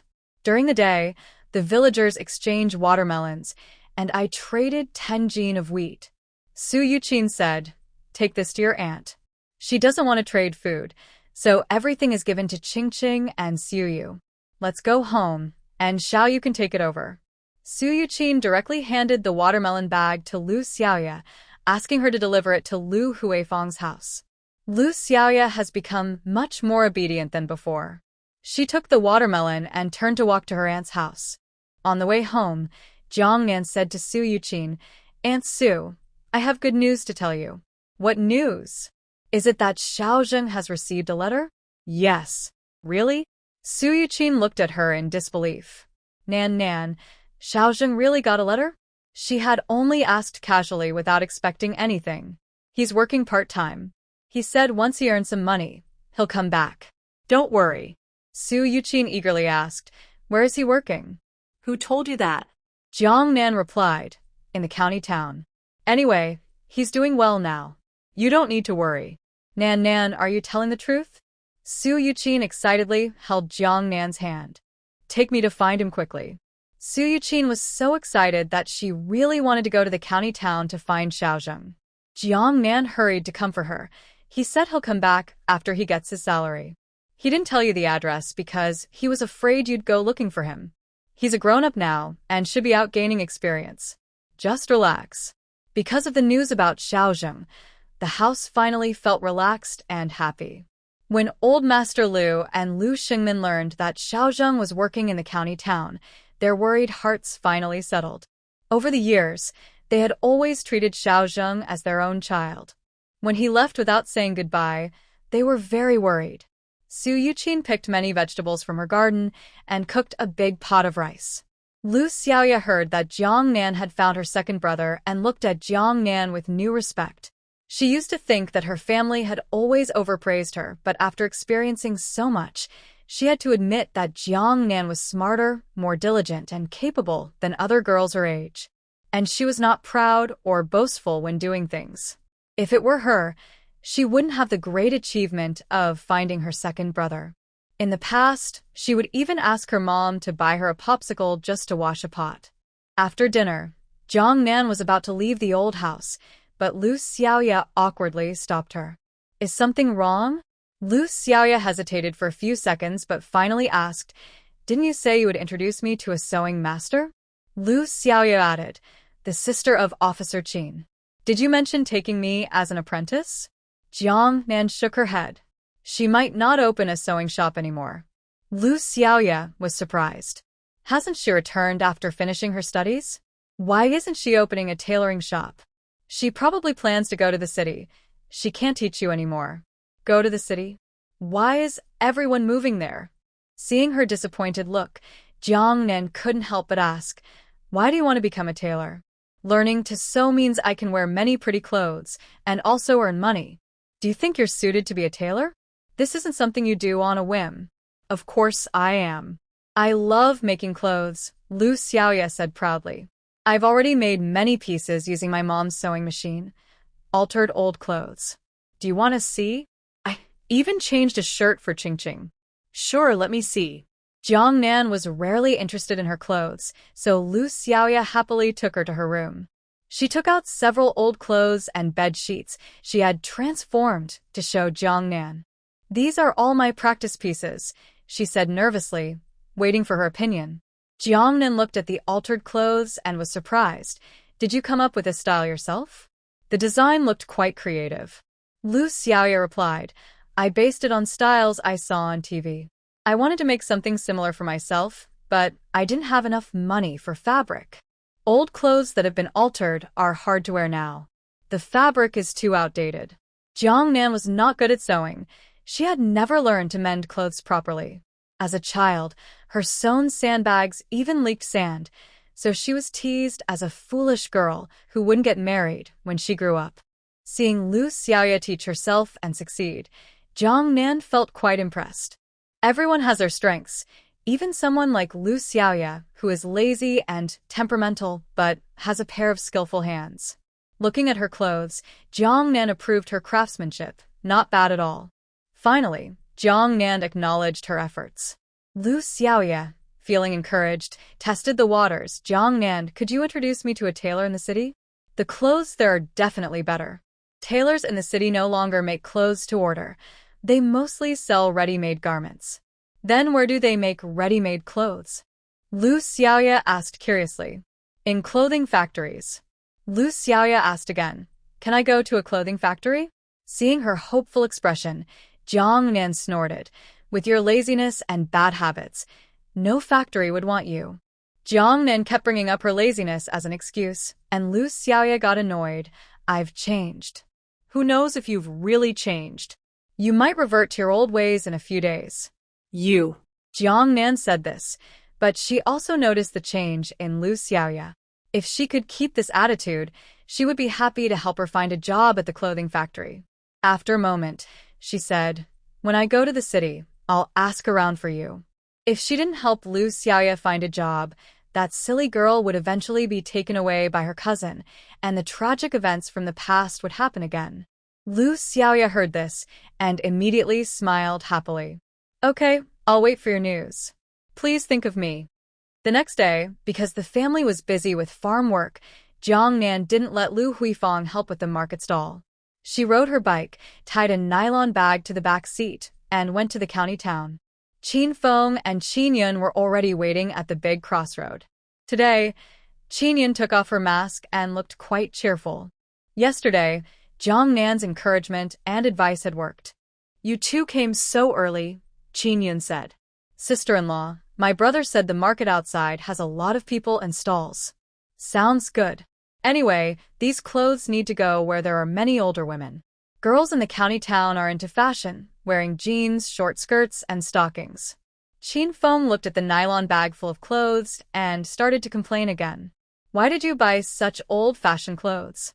We finally came to the city, and you don't bring back anything trendy. I'm being cautious. How many trendy clothes can sell? I do this to make money. I sell whatever has high demand.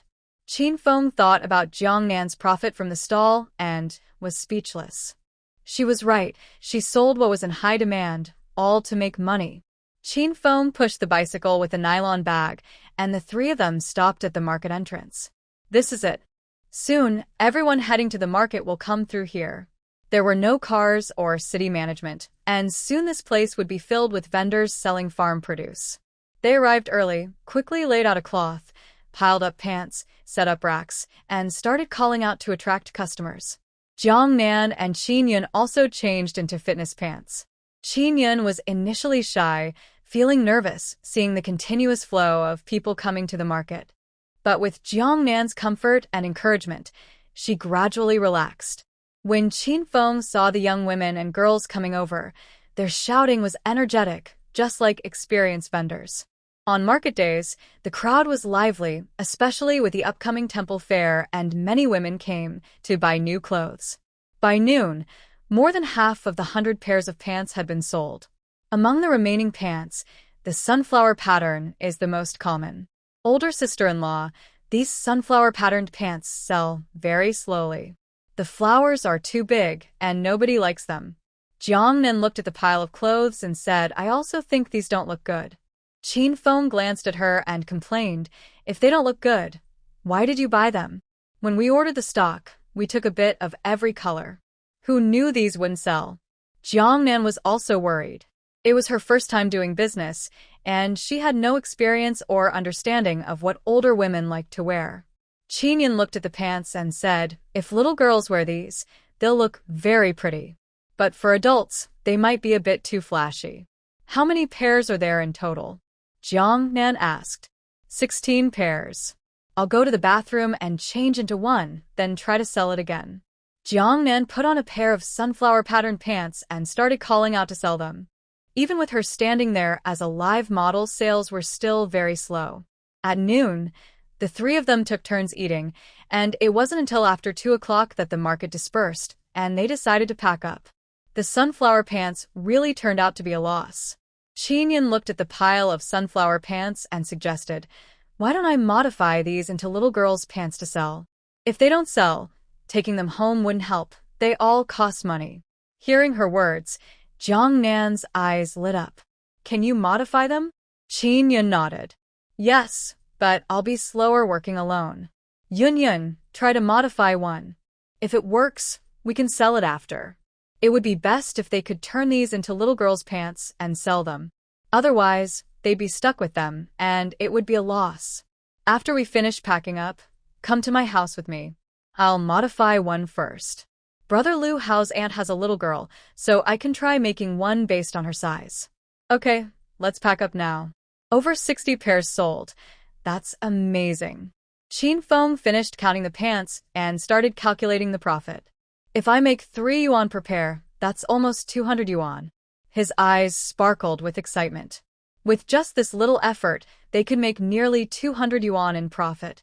Women's money really is easy to earn. Jiang Nan watched him seriously counting money and teased, look at your tone. Are you jealous? Qin Feng didn't hide his thoughts. Of course I am. I only get this much at the police station in a month. He pushed his bicycle, tied the remaining items to the back seat, and decisively said, I'll apply for leave tomorrow. Jiang Nan reminded him, you're so eager for money. If you quit, you won't be able to wear your police hat or uniform anymore. Think it over. Hearing her words, Qin Feng's eyes flickered with hesitation for a moment. Last night, he called Lu Hao, who initially did not support his resignation. He said, police work is so noble. How can you give it up? But after hearing that he was suspended, he said nothing more. Once disciplined, his future seemed to be limited. After arriving in town, Jiang Nan first went with Qin Yun and Qin Feng to their home. Qin Yun lifted the cover on the sewing machine and took out her various tools, ready to start working. Jiang Nan helped her out, but she was really not good at these tasks and couldn't really assist much. Qin Yun had seen Qingqing once and, judging by her height and build, took some measurements, then began to cut fabric. Jiang Nan offered advice, make it a bit wider. It looks better. Okay. She worked skillfully, cutting, sewing, ironing, all in one smooth motion. In about half an hour, a pair of pants was finished. Qin Yun shook them out and asked sister-in-law, what do you think? Jiang Nan looked at the small girl's colorful pants and exclaimed, wow, Yun, you're really a good tailor. This is so professional. This pair of pants, with bright sunflower patterns, would definitely be loved by Qingqing. That's what I learned. For a tailor like her, pants are the easiest to make, so usually the labor cost for pants is lower than for tops. Seeing the finished product felt like seeing money. Jiang Nan excitedly said, then you should cut and modify the rest of these. You're making clothes, after all, and should get paid for your work. When you sell them, I'll cover the costs and give you the profit as your wages. A pair of pants sells for about 5 or 6 yuan, with a cost of 4 yuan, just enough for the labor. Qin Yun quickly refused, sister-in-law, I don't want that. I only do this small job, no need to pay me. The wages must be paid. Can't you finish everything today? Qin Feng and Qin Yun helped her sell things all day, and she planned to pay them. But just giving money straightforwardly wouldn't work. They wouldn't accept it. Looking at the pile of pants, Qin Yun replied, "If I had an apprentice, I could handle it all myself." She was about to start cutting again and casually asked, "Sister-in-law, isn't your younger sister-in-law learning tailoring? Has she found a master?" "No, she was asking about you yesterday, wanting to learn from you." Qin Yun sighed. "If I opened a tailor shop, I'd take her in, but right now." She was already planning to go to the city. When talking about Lu Xiaoya, Jiang Nan still confidently praised her abilities. "I think she has a lot of talent. She likes to play around at home by modifying old clothes, and she does it quite well. If only her bad temper could improve and she wasn't so foolish, Lu Xiaoya's skillful hands could really help her make a fortune in the future." Hearing Jiang Nan's words, Qin Yun's fair face moved slightly, and she suggested, "Why not call her over to help?" She realized that Jiang Nan really couldn't help much with making clothes. She doesn't even know how to use the tailor scissors. If they don't find someone who can help, it will take her several days to finish the work alone. Can she do it? Qin Yun said, "If she can use the sewing machine, that would be enough. I can handle the cutting, and she can sew, which will be much faster." "All right," Jiang Nan volunteered, "then I can take care of the ironing." Since there's nothing to do at night, she plans to bring her over after dinner and get started. At night, they could only watch black and white TV, which had no good programs, making the night feel very long. It would be better to find something to do. Just as Jiang Nan was about to leave, he stopped and looked at Qin Yun. "Where's your brother? We might need to ask for his opinion. After all, this is Qin Feng's family. If Qin Feng disagrees, she wouldn't dare to bring someone over without permission." Just then, Qin Feng came out of his room and asked, "What's the matter? Do you need my opinion?" Jiang Nan replied, "We need to modify some pants and plan to bring Lu Xiaoya over to help." Hearing her name, Qin Feng's face slightly darkened. Can she really help? Just to lend a hand, Jiang Nan assured him. "Officer Qin, don't worry, I won't let her cause you any trouble." Qin Feng waved his hand generously. "As long as she doesn't feel uncomfortable, it's fine. I have no problem." After saying that, Qin Feng went to the kitchen to help his mother cook. "Then I'll be leaving." After Jiang Nan rode his bike into the village, he didn't go back to Lu Huifeng's house but headed straight to the Lu family. On the small path, he happened to meet the village chief. Jiang Nan politely greeted him. The village chief said he was going to find Lu Xingmin. "Uncle, let's go. My dad should be home from school now." Jiang Nan led the village chief into the house. Lu Xingmin was watering the flowers in the yard. Jiang Nan called out to him, "Dad, Uncle Village Chief is looking for you." Lu Xingmin looked at the village chief who came in with Jiang Nan, put down the watering basin, and said, "Old Feng, what brings you here? Come inside. I have something to talk to you about," the village chief said, glancing at Jiang Nan, worried she might follow, and smiled. "I want to speak with your dad alone." "Okay, uncle. I'll go find Xiaoya." Lu Xiaoya heard Jiang Nan's voice and came out of the kitchen, asking eagerly, "You're back? Have you sold all the clothes?" Not yet. Jiang Nan followed her into the kitchen and saw a large piece of dough on the cutting board. Lu Xiaoya was about to cut potatoes. Watching her cook, Jiang Nan couldn't help but comment, "You're quite diligent." Of course. Lu Xiaoya felt she was now capable of handling both social events and household chores, blending beauty and virtue. "Let me tell you something." Jiang Nan looked at her and said, "Qin Yun is working on a batch of clothes and wants to find an apprentice to help. Are you good with a sewing machine?" Hearing this, Lu Xiaoya put down the potato knife and quickly volunteered, "I'm good. I'm pretty fast with the sewing machine, but I'm not very skilled at cutting fabric." Jiang Nan replied, "After dinner, let's go together. We'll work on clothes at her house tonight." "Why do we need to do it at night?" Lu Xiaoya asked with confusion. "Because we have time then." Great. I can help out. For Lu Xiaoya, learning to make clothes from a master and working at Qin Yun's house were two pieces of good news. Just as she was thinking this, Jiang Nan suddenly poured cold water on her plans, "But I need to tell you beforehand, you must not get overly excited when you see Qin Feng." Mentioning Qin Feng's name, Lu Xiaoya's face instantly turned red, and she lowered her head without speaking. You confessed he rejected you, so forget about it. Don't keep hoping as if Qin Feng is the only man in the world. Acting like you want to die for him is really foolish. She wanted to teach Lu Xiaoya the right way to view love, not to become obsessive. Even if she loved him deeply and he didn't respond, she should know when to stop and give both of them some space. Moreover, Lu Xiaoya and Qin Feng weren't very close, so their feelings weren't that intense. Seeing Lu Xiaoya silent and looking down, Jiang Nan's tone became firm. If you can't do that, I won't take you with me. Lu Xiaoya lowered her head and was silent for a long time before finally looking up at her, making a difficult decision. I understand. I won't have any inappropriate thoughts about him. Jiang Nan wasn't sure if she was telling the truth, but nodded anyway. That's right. You're still young. Focus on doing some work and becoming better. Only then can you attract good people. Also, when choosing a partner in the future, it's best to find someone you like. Unrequited love only brings pain. Lu Xiaoya nodded, seeming to understand but not fully. Go ahead and cook. I need to visit my aunt's house. We'll leave after dinner. As soon as Jiang Nan entered the yard, she heard Lu Xingmin shouting angrily from the main hall. They've got the wrong person. Lu Hao from my family isn't who they're looking for. Originally planning to leave, Jiang Nan paused at the mention of Lu Hao's name. Inside the main hall, the village chief kindly tried to calm Lu Xingmin. Old Lu, don't get so upset. Actually, this might be a good thing. Lu Hao's grandfather isn't an ordinary person. Lu Xingmin responded angrily. I don't care who he is. I told you, they've got the wrong person. The village chief looked at Lu Xingmin's emotional state and patiently tried to reason with him.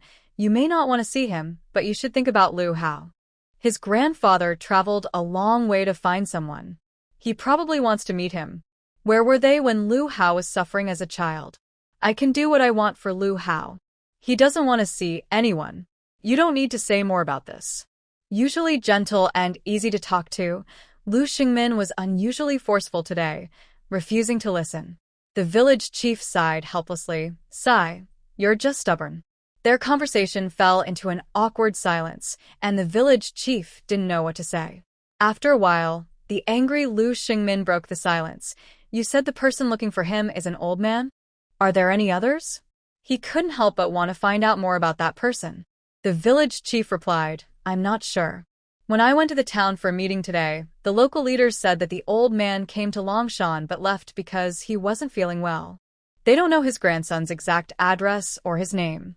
The only thing they know is that he's looking for Lu Xingmin. So, it's been quite difficult. They checked the whole county, and only now have they focused on you. Hearing this, Lu Xingmin's eyes revealed a hint of sadness. Because of the village chief's arrival, Lu Xingmin's buried, painful memories were awakened again. He held his head, weak and exhausted, but his voice was firm. Oldly, tell the town officials, they've got the wrong person. Seeing his pain, the village chief felt uncomfortable too. He patted Lu Xingmin's shoulder and sighed. Others might not know the situation, but I do. Old Lu, you should let go. It must be Chinyaji's father, who came looking. Hearing this name, Lu Xingmin's body trembled violently, and his eyes flashed with turbulent emotions. The village chief continued talking nearby. I think her name was Chinyaji, right? Shut up. Lu Xingmin raised his head, took off his glasses, and looked at him with bloodshot eyes, gritting his teeth. I told you. They've got the wrong person. Jiang Nan was in the yard and heard the conversation inside the house, which shocked her deeply. She left the Lu family and, feeling lost, headed toward Lu Huifeng's house. From the village chief's words, was Lu Hao's maternal grandfather looking for him? In her past life, wasn't it Lu Hao's mother who came to find him? Why is there another grandfather now? She hadn't yet met her own family, and now Lu Hao's grandfather was coming to find him again. Because of her rebirth, many things were very different from her previous life. Lost in her thoughts, Jiang Nan took the altered flowered pants and went to Lu Huifeng's house. Lu Huifeng and old Master Lu had just returned from harvesting wheat in the fields. Seeing old Master Lu, tired and covered in dirt, Jiang Nan asked with concern. Grandpa, did you also go to the fields? Yes, your aunt couldn't handle everything alone, so I went to help. This year, all the crops on old Master Lu's side were harvested by Lu Huifang. As a woman, she couldn't keep up once the wheat turned yellow. Old Master Lu looked at Fang Guoping with a hint of resentment. Fang Guoping, knowing he was at fault, leaned on his cane and headed toward the kitchen. Respectfully, he said to his father-in-law, Dad, Qingqing and I have prepared the meal. Wash your hands and come eat. When old Master Lu heard that Fang Guoping had cooked, his expression softened a bit. Jiang Nan also smiled and said, Brother-in-law, you can cook now? Fang Guoping replied, I can't squat down to build a fire, but Qingqing is lighting it for me. I can cut and cook the vegetables. Please be careful, Jiang Nan said, taking the altered pants out of her cloth bag and holding them in front of Qingqing. Qingqing, come quickly and see what nice thing I brought for you. Qingqing's dark face lit up instantly when she saw the new clothes. Sister-in-law, is this for me? Yes, it's for you, Jiang Nan said, handing her the clothes. Go inside and change. I want to see if it looks pretty. Qingqing took the pants from Jiang Nan and happily ran into the house. Lu Huifang came out of the bathroom and saw Qingqing running inside with the new clothes. She complained, Nan, what clothes did you buy her again? Xiaoya's old clothes were altered for her, and I have several pieces for her already. Aunt, don't you think these floral patterns look familiar? Lu Huifang noticed the large sunflower pattern and was surprised. You bought her children's flowered pants again? Jiang Nan honestly replied, No, the previous sunflower pants didn't sell well, so I altered them into small girls' pants. Soon, Qingqing came out wearing the floral pants. Wow, they look great, Jiang Nan said, tucking the top into the waistband of the pants, making her look taller and more confident. Isn't it very pretty? Old Master Lu and Fang Guoping looked at Qingqing with smiles on their faces. Qingqing is so pretty. Jiang Nan gently fixed her collar and cheerfully reminded her, Qingqing, tomorrow wear these pants and a white shirt. Tuck the shirt into your pants, comb your hair nicely, and go for a walk around the village. Understand? Qingqing nodded obediently. Okay, after I finish eating, I'll go play at the wheat field. Jiang Nan and old Master Lu had dinner at Lu Huifang's house. Then she went to call Lu Xiaoya, and they headed together to Qin Feng's house. Since summer nights are late, it was already 7 o'clock when the sun had just set. The villagers who were harvesting wheat in the fields were gradually heading back home, some stacking wheat at the field, making the scene lively. Old Master Lu and Jiang Nan went to Lu Xingmin's place to ask about the wheat harvest. Although he was old, he didn't need to help with the work, but he couldn't sit still. He also wanted to be fair. Since he helped his daughter today, he should help his daughter-in-law tomorrow. Lu Xingmin's school hadn't finished the busy farming break yet. Since Su Zheng wasn't around, the wheat harvesting work fell to Su Yuqin. When they reached the alley, they met the village chief coming out of Lu Xingmin's house. The village chief looked upset. Seeing old Master Lu, he stopped. Uncle, you should talk to Xingmin more. Don't be so stubborn. Think about the future of the children. To the village chief, it was a good thing that Lu Haoxing's grandfather from the city came to find his grandson. He believed he was a big city person and could help Lu Haoxing's future and life. Lu Haoxing was already an adult and didn't need to be afraid of being taken away. Why was Lu Xingmin hiding him? Old Master Lu looked at the village chief and asked suspiciously, Li Shun, what's going on? The village chief sighed and told old Master Lu about old Chen from the city trying to find his grandson. Besides wanting to help Lu Haoxing, the village chief also wanted to report back. The town leaders had already found out that the person old Chen was looking for, Lu Xingmin, was in their village. They had ordered him to bring Lu Xingmin to the town to verify the situation and arrange for old Chen to contact him soon. If he couldn't even handle this small matter, he might as well quit being village chief. Old Master Lu heard this and suddenly got angry. Those city folks are so cheeky coming to find my grandson? When old Master Lu got angry, the village chief was startled. He weakly said, Uncle, this is a good thing. Don't be mad. But it's a good thing for your son to acknowledge him. Old Master Lu's emotional reaction was stronger than Lu Xingmin's.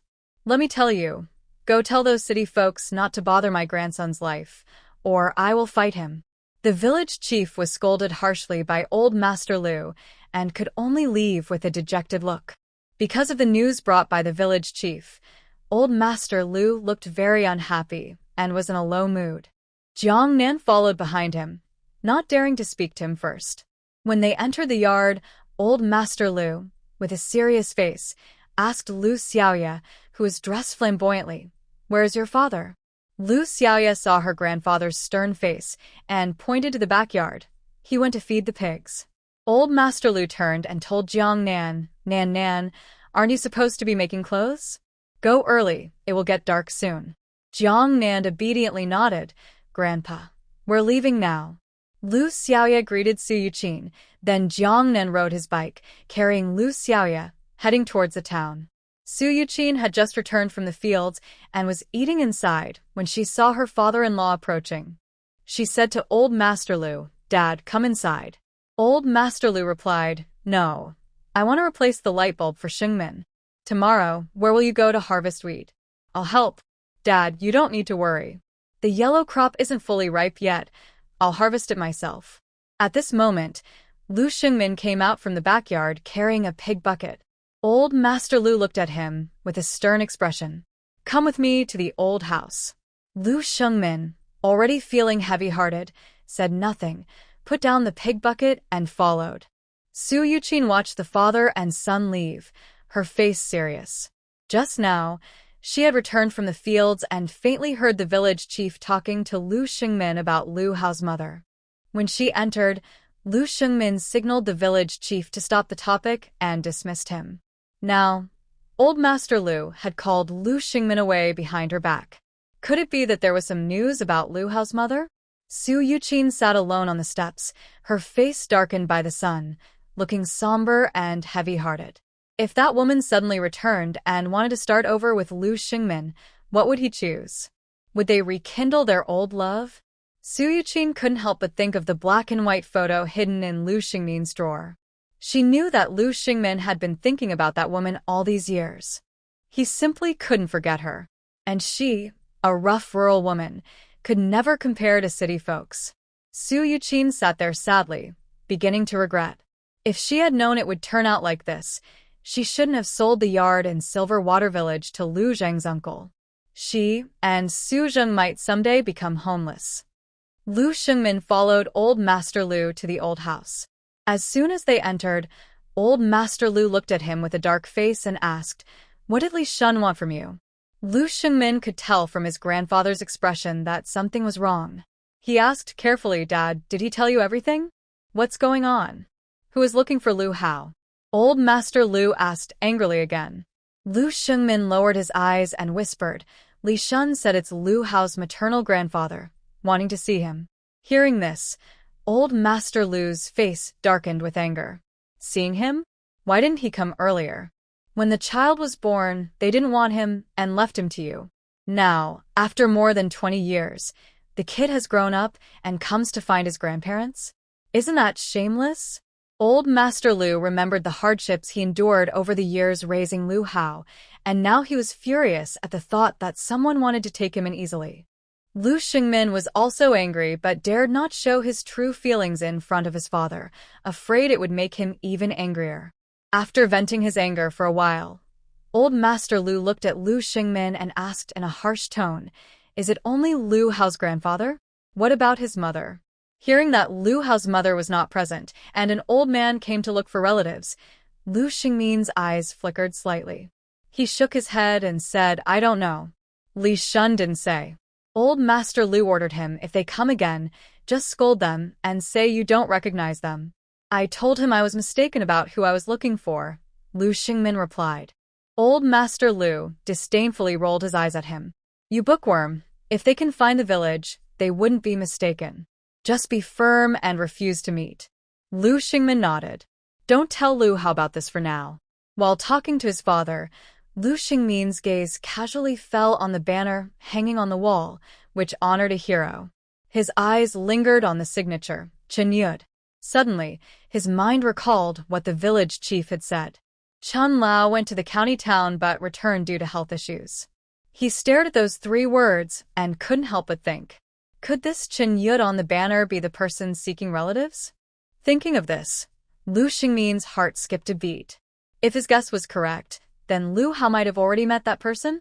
No, if his guess was right, then the person who disfigured Lu Hao, the gentle, well-educated teacher, suddenly lost control at this thought, and with anger, he punched the wall. Lu Hao's family really owes them a lot. Old Master Lu was shocked by Lu Xingmin's actions, staring at him as if seeing a ghost, and scolded, "What are you crazy about?" Lu Xingmin, after being scolded by his father, realized he had lost control due to feeling too frustrated. He steadied his mind and said seriously, "Dad, that person's name is Chen Yud." Old Master Lu snorted coldly upon hearing his vague words. "I don't care what his name is." "Look at the banner on the wall," Lu Xingmin pointed out, reminding him. Old Master Lu casually glanced at it. Then he fixed his gaze. He looked at Lu Xingmin in disbelief. "No, what do you mean?" "The person who sent the banner, the one with Lu Hao's grandfather, could they be the same person?" Lu Xingmin looked serious. "I'm not sure, but I heard from Li Shun that the person came to Longshan. Xiao Hao said he was saving a person from out of town." After hearing this, Old Master Lu was stunned for a moment, then angrily pounded his thigh. "This is truly a tragedy. My eldest grandson must have owed them in his past life. If they are the same person, that would be really terrible. When Lu Hao was in swaddling clothes, they cruelly abandoned him from home. Over 20 years have passed, and from the moment he appeared, he caused his eldest grandson to get hurt and disfigured." Old Master Lu looked at the words on the banner, his face full of age and anger. "I can't accept it. I absolutely can't accept it." Jiang Nan took Lu Xiaoya to Qin Feng's house entrance. Lu Xiaoya got off her bicycle, nervously tugging at the hem of her shirt. Jiang Nan looked at the girl who had dressed up specially and impatiently scolded her. "You forgot the promise you made? If you start acting lovesick, you better leave now." Lu Xiaoya hurriedly shook her head. "I won't. Let's go." Qin Feng's family had just finished dinner. Qin Feng, wearing a tank top, was exercising in the yard by lifting stones. Because of their profession, they were all in excellent shape and had strict self-discipline. Although he had thought about quitting, he never slackened in his workouts. Lu Xiaoya saw the muscular man in a tank top and shorts, and blushed shyly. "Officer Qin, where is Yun Yun?" Jiang Nan asked, looking at the person lifting stones with focus, facing the gate. "Little fatty is here? She's inside making clothes." Qin Feng's gaze didn't even look at Lu Xiaoya. He continued exercising silently. Lu Xiaoya's heart was pounding nervously. She followed Jiang Nan into Qin Yun's room. "Sister-in-law, you're here?" Qin Yun was cutting pants when she saw Lu Xiaoya following Jiang Nan. She smiled and said, "Xiaoya, you know how to use a sewing machine, right?" "Yes, Sister Yun, I do," Lu Xiaoya replied politely and respectfully to the skilled tailor. "Good. I have some fabric for cutting. Watch how I sew the finished product, and I'll see your skills." Lu Xiaoya sat at the sewing machine, placed her foot on the pedal, and started sewing properly. Qin Yun watched her for a while and gave a positive comment. "Did you teach yourself this?" Lu Xiaoya nodded quickly. "Yes, I practiced with old clothes." "Not bad, you've learned quite a bit on your own." Lu Xiaoya hesitated and said, "I don't know how to cut properly." Qin Yun smiled and comforted her. "That's okay. Take your time to learn." "All right, let's get started," Qin Yun told Jiang Nan. "Sister-in-law, can you iron for us?" Jiang Nan rolled up her sleeves and said, "Leave it to me." The 3 of them divided the work clearly, working from dinner until late at night, finishing 10 pairs of pants.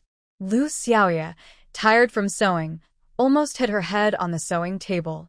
Jiang Nan pulled the thread from the iron and said, "Okay, let's rest now. We'll finish the remaining pants tomorrow. My eyelids are starting to droop, and I don't want to ruin the ironing." Because it was too late, Jiang Nan and Lu Xiaoya didn't go back to the village. They slept on the same Kong bed with Qin Yun. The next morning, Qin Feng's mother got up early to prepare breakfast for them. After eating, the 3 girls stayed in the room, continuing to alter the clothes. Qin Feng, meanwhile, only pretended to go to work. By noon, all the pants had been finished. Jiang Nan looked at the dozen or so pants and smiled with satisfaction. Thanks to Lu Xiaoya, who specifically mentioned the ages of the girls in the village when Qin Yun was taking measurements. Qin Yun made the sizes based on their ages, which might have some small errors, but they wouldn't be too big. Basically, these clothes were made to fit the little girls in the village. At noon, Jiang Nan put down the iron and stretched lazily. Finally done. You two are amazing, so clever. Qin Yun smiled. Sister-in-law, you're also great, ironing all these clothes. After tidying up the clothes, Jiang Nan took out a few bills from her pocket and handed them to Qin Yun. Yun, here's 30 yuan. Keep it. Qin Yun looked at her strangely. Sister-in-law, why are you giving me money? I can't accept payment for such a small job. Jiang Nan said, you must take this. You're the one doing this work, so the craftsmanship has to be good. Otherwise, I won't feel comfortable asking for your help again. Qin Yun firmly refused. Sister-in-law, if you act so distant, I'll be upset. We're good friends. Asking for money might hurt our friendship. She stayed at home, and because of Jiang Nan's arrival, she had come out of her gloom. In a way, even if she didn't take the money, she still gained something. Friends are friends, but this is business. I can't let everyone be tired. I'm earning money on my own. Just take it quickly, or I won't ask you for help next time. Jiang Nan insisted, so Qin Yun had no choice but to accept the money. But you gave too much. For a child's pair of pants, the handmade cost is at most $1.50. I'll take 20, and the remaining 10 will go to Xiaoyu. Qin Yun then put 10 yuan into Lu Xiaoyu's hand. Xiaoyu, keep this. It's what we all contributed. I don't want it. I'm an apprentice, so I can't accept money. Although she hadn't formally apprenticed under a master, she understood the rules. Plus, she was Jiang Nan's younger sister-in-law. They were family, so how could she take money? Even if Lu Xiaoyu wasn't earning money, she was very happy. Most importantly, she felt a sense of achievement. This was her first time making clothes professionally. Her sewing skills had been recognized by a professional tailor, which was a huge encouragement for her. Take it. When you put in effort, you get rewards. Originally, Jiang Nan planned to give Lu Xiaoyu a pair of athletic pants as her payment. Jiang Nan asked Qin Yun to find a large cloth bag to pack all the pants. They planned to return to the village. Qin Yun helped pack the clothes and asked, Sister-in-law, are you planning to sell these children's pants at the same price as adults? Jiang Nan nodded. Yes, I can't let myself lose money. After paying for the craftsmanship, even at 6 yuan per pair, it was at cost price. Won't that be too expensive? It's not expensive, Jiang Nan said with a smile, looking at the pile of fabric scraps. Buying pants and getting fabric scraps for free isn't much different from adult pants. These fabric scraps can be used for something big. Qin Yun was skilled in sewing and cutting, wasting no fabric. Each pair of pants left 2 large pieces of cloth. Simple rural women loved these scraps. They could make shoe tops for little girls or use them as covers. Yun were leaving. As they came out of the house, they happened to meet Qin Feng's mother, who was carrying a basket of vegetables from the garden. Qin Feng's mother was very friendly. Nan, why don't you stay for a meal with this girl? Jiang Nan smiled and replied, Auntie, no, we have to go back. If you have work in the future, please introduce Yun to me. Since Qin Yun stayed at home and did nothing after returning, her mother was quite unhappy. However, when she saw her making friends and having a job, she was very happy. Auntie, I will. Jiang Nan waved goodbye to them. Auntie Yun, we're leaving now. Qin Feng's mother looked at their backs and sighed. Oh, good daughters-in-law always belong to others. After she finished speaking, her eyes moved slightly, and she asked her daughter, Yun, the girl with Jiang Nan, does she have a boyfriend? Mom, my brother isn't interested in her. Don't try to matchmake. When Jiang Nan and Lu Xiaoya arrived on the street, they saw Qin Feng wandering nearby. Qin Feng saw Jiang Nan pushing her bike from afar and strode over. Lu Xiaoya felt her heart beat faster as she saw Qin Feng approaching. Qin Feng came over and asked Jiang Nan, little fatty, when will you return to the city? Jiang Nan replied, "Probably tomorrow. Then I'll go see you off." Jiang Nan looked at his casual clothes and relaxed attitude, teasing, "Are you just wandering around?" Qin Feng's handsome face darkened. "I'll go find the director soon. Think carefully about your future." Lu Xiaoya watched Jiang Nan and Qin Feng chatting easily, but she couldn't join the conversation from behind. Qin Feng didn't even glance at her. She felt lonely and inferior inside. When Jiang Nan and Lu Xiaoya were in the village, it was lunchtime. Lu Xiaoya invited Jiang Nan to cook at her house. Today, old Master Lu was helping Su Yuqin harvest wheat. Jiang Nan also wanted to learn about Lu Hao's grandfather searching for his family, so she went along. Since last night, Lu Xiaoya had changed a lot in her attitude toward Jiang Nan and had become much closer to her. "Older sister-in-law, I'll roll the noodles. Can you cut the chili to make spicy water? What do you call me?" Jiang Nan raised an eyebrow. Lu Xiaoya, feeling awkward, said, "Qin Yun, an outsider, calls you sister-in-law. I can't be rude." "Lu Xiaoya, your change really surprised me." Jiang Nan leaned in and asked with a half-smile, "Are you trying to please me so you can get into the city?" Lu Xiaoya hesitated and stammered, I didn't." She had to admit that was part of her reason. Mainly, Jiang Nan was too capable. She had won her over with her strength, and she had to submit. Jiang Nan said, "If you can sell those girls' pants in the village, I'll take you to the city." "Sell them?" Lu Xiaoya pointed at herself in disbelief. Jiang Nan nodded. Yeah. "Not confident?" "Of course, I am confident, Jiang Nan. I don't want to lose face in front of Lu Xiaoya, so I force myself to respond." "All right, I leave it to you." Just as the meal was ready, old Master Lu and Su Yuqin returned from the fields. They were both sweaty, carrying sickles as they entered the house. Jiang Nan quickly brought over a basin of water. "Grandpa, Aunt Su, wash up quickly." Nan, are your clothes finished?" "Aunt Su, yes, they are done." Su Yuqin asked worriedly, "Did Xiaoya cause you any trouble?" Jiang Nan smiled, "No. She's very skilled and has helped a lot." During dinner, everyone looked normal, but the atmosphere was a bit strange. For example, Su Yuqin suddenly showed special concern for Lu Xingmin, busy in the fields all morning, now constantly serving food to Lu Xingmin and seeming very caring about old Master Lu too. Lu Xingmin was deep in thought, eating quietly. Jiang Nan said, "Grandpa, our clothes are sold out. I plan to return to Lan City tomorrow." Hearing this, the family looked at her in surprise. Nan, you're leaving tomorrow?" "Yes, I don't trust Lu Hao. He's already back at the hospital working, but his face is still injured. I'm worried he has no supervision, and if he doesn't use medication on time, it might delay his recovery." Lu Xingmin asked with concern, Nan, how is Lu Hao's face now? Will that scar be permanent?" "Dad, it won't leave a deep scar." Hearing Jiang Nan's words, Lu Xingmin finally felt a little relief. He thought about how Lu Hao might have been injured while saving someone, which made him angry and upset. Old Master Lu hesitated and said to Jiang Nan, why don't you go back to the city first? I'll help Aunt Su and your aunt harvest the wheat, then come back. Old Master Lu really didn't want to return to the city. There were only a few buildings there.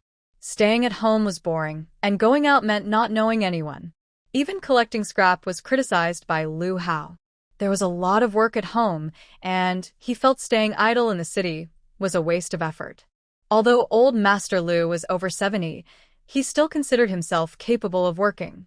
Now that his grandson and daughter-in-law were stable and Lu Hao had returned to work at the hospital, he felt he had little to worry about. But there were still things to worry about. Jiang Nan was from a wealthy city family, and her father seemed very important. Old Master Lu was worried he might oppose their marriage because of their family. Jiang Nan looked at old Master Lu after hearing this. "Grandpa, aren't you coming back with me? I want to wait until the busy farming season is over before returning." He is also worried that if he goes back to the city and Lu Hao's so-called grandfather really comes to find relatives, his son, who is a bookworm, won't be able to handle it. "Grandpa, your health just got better. You can't tire yourself out." This old man, at his age, doesn't know how to enjoy life. People in the city retire at 60, but in the countryside, Even 70-year-olds still work in the fields. Jiang Nan wants to take her grandfather to the city, but she knows he feels most comfortable staying in the village. During busy farming times, he simply can't sit still and relax in the city. Lu Shengmin said, "Dad, why don't you go back with Nan? You're always restless at home. You won't last long working in the fields. Mind your own business." The old man got angry when he saw Lu Shengmin. He's very stubborn, so Lu Shengmin doesn't dare to argue with him and can only let him be. After dinner, Jiang Nan prepared to go under the blazing sun to visit Nieyun. Before leaving, she handed over 15 pairs of pants and some cloth scraps to Lu Xiaoya, telling her to sell them at 6 yuan each. She first bought a bag of rice and 2 jin of meat in town, carrying them with her. When Jiang Nan arrived at Dawan village, she just happened to meet villagers returning home after threshing wheat. Seeing her carrying rice and meat, they thought she was visiting her family and secretly whispered among themselves. Jiang Nan probably doesn't even know she's not really Jiang's daughter. Otherwise, how could she still buy things for Wang Shenglan? Some curious villagers approached her cautiously and asked, Nan, I heard your dad and Jiang Mei were caught. Is that true?" Jiang Nan raised an eyebrow. "Huh? Where did you hear that?" The villager said, "The police are investigating in the village. Your mother was even taken in for questioning." Hearing this, Jiang Nan's lips curled into a slight smile. She didn't expect the Gu family to be so active. Even the local police station has been involved. Wang Shenglan was taken in for questioning? She probably can't escape suspicion either. She curiously asked, "Did you hear anything else?" "They say she might face the death penalty, and I also heard. You're not really their daughter." Jiang Nan was speechless. She didn't expect that to be known. She smiled at the villagers and then went to Nia Yun's house. "Uncle Nia, I'm back." Jiang Nan's clear voice startled De Huang, who immediately ran over and rubbed against her pants. "De Huang, where's Uncle Nia?" Nia Yun heard the voice and came out of the house. Seeing her, he was initially surprised, but quickly regained his cold expression. Jiang Nan looked at him, holding her things, and sweetly said, "Uncle Nia, I came to see you." Nia Yun looked at her with doubt. "Aren't you in the city?" "A few days ago, I returned home, and tomorrow I will leave again. I came to see you on my way." Jiang Nan huffed as she carried rice and meat into the house. "I bought you a bag of rice. Don't eat noodles all the time. Try to eat better." Nian looked at her sincere smile and felt a warm feeling inside. It's rare to find someone in this world who still cares about him. "Uncle Na, how have you been lately?" "Just so," Nian replied, then asked, "How are you doing in the city? How is your husband's face now?" "I'm doing well. Lu Hao's face is almost healed." Niyun had only asked casually, but when he heard Jiang Nan's answer, his eyes paused briefly as he looked at her. "You didn't tell me, did my medicine help?" He knew very well what his own medicine was like. Jiang Nan met Niyun's gaze and smiled as she said, "Your medicine is good. Even Professor Nalao, a retired doctor from the city's traditional medicine college, agrees. He plans to visit your village personally." Niyun's eyes narrowed slightly. Professor Nalao? Jiang Nan nodded seriously. "Yes, he's from Lan City's traditional medicine college. He's a friend of mine's grandfather. He praised the medicine I gave him very highly." Hearing Jiang Nan's words, Niyun's mood clearly shifted. He squinted and asked, "Did you tell him my name?" Jiang Nan shook her head. "No." She honestly replied, "Actually, I used my godmother's prescription for Lu Hao. But my godmother is missing, and she doesn't want anyone to know she exists. So, I told them I was the one who prescribed it." Jiang Nan happily said, "Uncle Na, I came this time to tell you good news. I found my family." Nu Yun looked at her in surprise. "Really?" "Yes." "They are from Lan City. My family name is Gu. I should be called Gu Nan." "Gu?" Nian looked up at her with a strange expression in his eyes. Jiang Nan nodded. "Yes, my biological father is Gu Jing'an. He seems to be a businessman from a wealthy family. I haven't been to his house yet." Gu Jing'an. When Niyun heard that name, his eyes flickered intensely. Looking at Jiang Nan, his expression was very complicated. No wonder she knew someone with the surname Any. After a long while, Niyun lowered his eyes and said, I never taught you any medical skills. In the future, there's no need to mention me as your teacher. Why? I already became your apprentice, Jiang Nan asked, puzzled, studying him. She felt there were too many mysteries about Niyun. Niyun's face was cold. My medical skills are not good enough. I don't deserve to be called your teacher. I just want to live quietly. You've disturbed my peace. Uncle Nia, are you really planning to spend your whole life in the village? She was very curious about what secrets he was hiding. When she first became his apprentice, he was proud but happy. He also helped her gather herbs and was very kind. Why did he suddenly turn cold? Nia didn't answer her. He just looked at her coldly and said, Don't come here again. Just pretend you don't know me. Uncle Nia, why? If you have a reason, you can tell me. Don't shut yourself off like this. Nia stood up and said in a deep voice, Go now. I'm going to rest. Jiang Nan was almost forced out by Nia. She stood outside his yard, confused and unsure what was happening. What was going on? After she mentioned Gu Yahui's grandfather, Professor Nia-Yun's mood changed strangely. Nia-Yun. Old Nia. Both have the surname Nia. Could they be related? Nia-Yun was stupid. Since she was chased away, Jiang Nan didn't dare to bother him again. She pushed her bike to leave, but was suddenly blocked by Wang Shenglan. When Wang Shenglan saw Jiang Nan, she immediately knelt down with a thud. Jiang Nan was caught off guard. She stepped back cautiously and asked, What are you doing? Wang Shenglan, with messy hair and a heartbreaking voice, cried out, Jiang Nan, please help your dad and Jiang Mei. What's wrong with them? Jiang Nan looked down at her from above, pretending to be confused. They were taken in the city.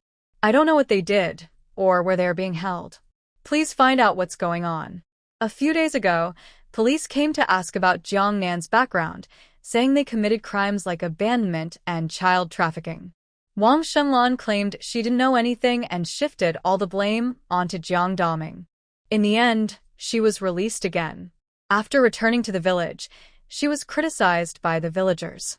She originally told Jiang Dahan's family the truth, hoping they could help save Jiang Daming. But when they found out their city son was unreliable, they immediately turned their backs on her. That gossiping sister-in-law spread the secret that Jiang Nan was not her biological daughter all over the village. Jiang Jigang went out to work, leaving only her at home. She was despised by everyone in the village. Nothing she did seemed to work. When she heard Jiang Nan came to Nia-Yun's house, she clung to hope and came to ask for help. No need to ask anymore. They won't come out. You should know better than me why they were taken. Wang Shenglan's eyes darted nervously. From Jiang Nan's words, she seemed to already know her background. I am not your daughter. You can't talk to me like that. Wait for the police investigation to finish. After saying this, Jiang Nan tried to push her bicycle away. Wang Shenglan didn't expect her to really find out about her past. She blocked Jiang Nan from leaving, crying and begging, Nan, don't do this. We're family. You must save your dad. Otherwise, how will I live in the future? You can't be so cold-hearted. You brought this on yourself. Don't blame others. Jiang Nan said, and tried to walk around her. You can't go. You can't just watch and do nothing. Wang Shenglan, stronger and more forceful, grabbed Jiang Nan and tried to pull her back home. Jiang Nan was her only hope. If she could persuade the police, Jiang Daming might be released.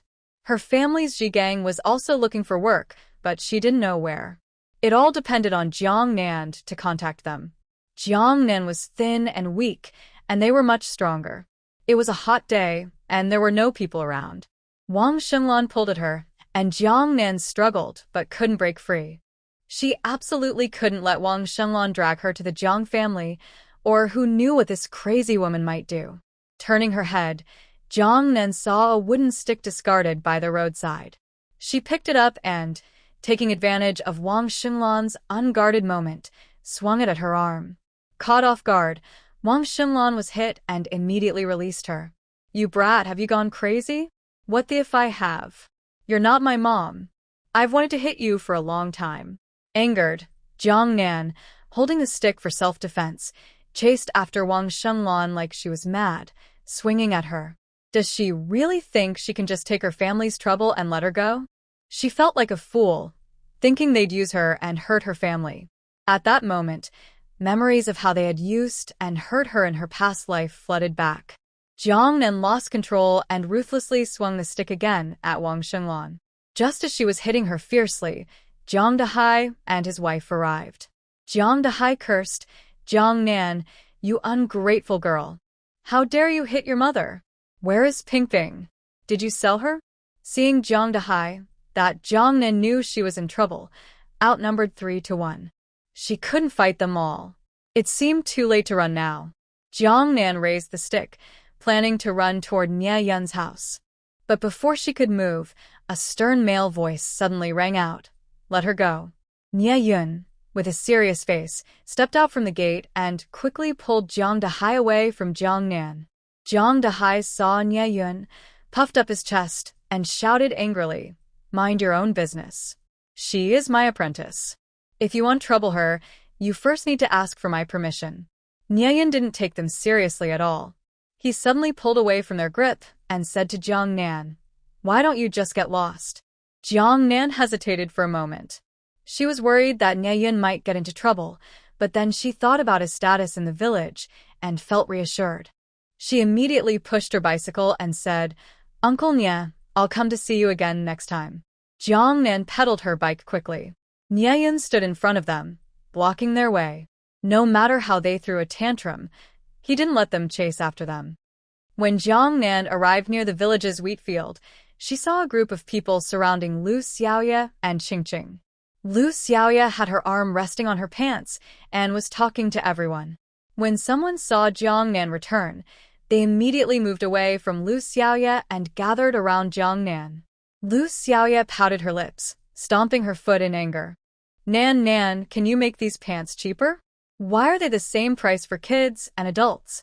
Annie, these pants cost me 2 yuan in labor to alter. I'm not making money. I'm actually losing. If the pattern wasn't unsuitable for us adults, I wouldn't bother so much.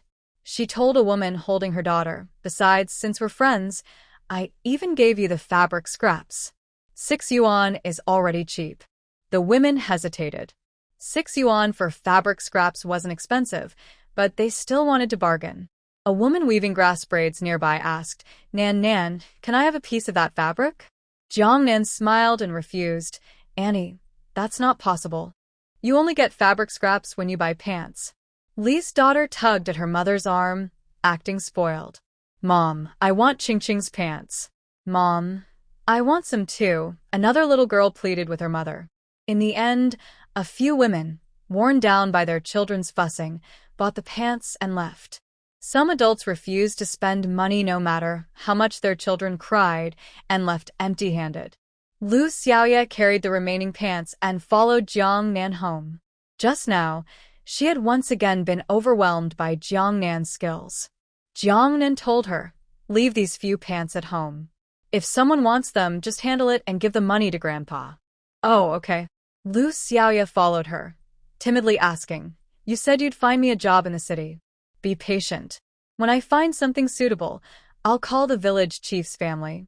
After hearing Jiang Nan's promise, Lu Xiaoya was instantly excited. Good, I'll wait for your news. Jiang Nan planned to visit Boss Yang's herbal shop before dark and also check on Jiang Ping. As a result, she hadn't had time to leave when Su Zheng suddenly returned. Su Zheng had been gone for so long. As soon as he entered, Su Yuqin started crying and hit him. Dead kid, you even ran away from home. Do you know you scare me to death? He just stood there quietly, letting his mother hit him. Lu Shengmin stepped forward and pulled her away. It's good that the kid is back. Don't hit him anymore. Su Yuqin cried as Lu Shengmin took her aside. Su Zheng sincerely apologized, bowing to Lu Shengmin and old Master Lu. Uncle Lu, Grandpa, I'm sorry. Sorry for making you worry. Old Master Lu waved his hand. We are family. No need to apologize. As long as you're back, that's enough. Su Zheng said, I'm just here to see you all. I have to go to work the day after tomorrow. That day, after hearing Jiang Nan's words, he felt uneasy inside. He left without saying goodbye, avoiding reality. Such behavior was truly irresponsible. After thinking it over, he decided to go home to reassure his family. More importantly, he hoped Jiang Nan would change her opinion of him. "Where are you working?" Su Yuqin asked. Su Zheng looked at Jiang Nan, surprised she hadn't told his family his address. He replied, "I'm working at a herbal shop, selling herbs." "That's good. Having a job is important," Lu Xingmin instructed Lu Xiaoya. "Your brother is back. Make some good food tonight." Su Yuqin finally saw her son clearly, and her worried heart finally relaxed. But from this, she also learned a lesson. Boys shouldn't be overly spoiled or indulged. She used to think that her remarriage had made her son feel wronged, and she always accommodated him. In the end, Su Zheng secretly harbored resentment. Now, she knew she had to change her attitude towards Su Zheng. "Come with us to the field to harvest wheat. Grandpa is so old, but still helping me with work. You're just making everyone worry outside." Su Zheng's worries eased, and he became much more obedient. "Mom, I understand."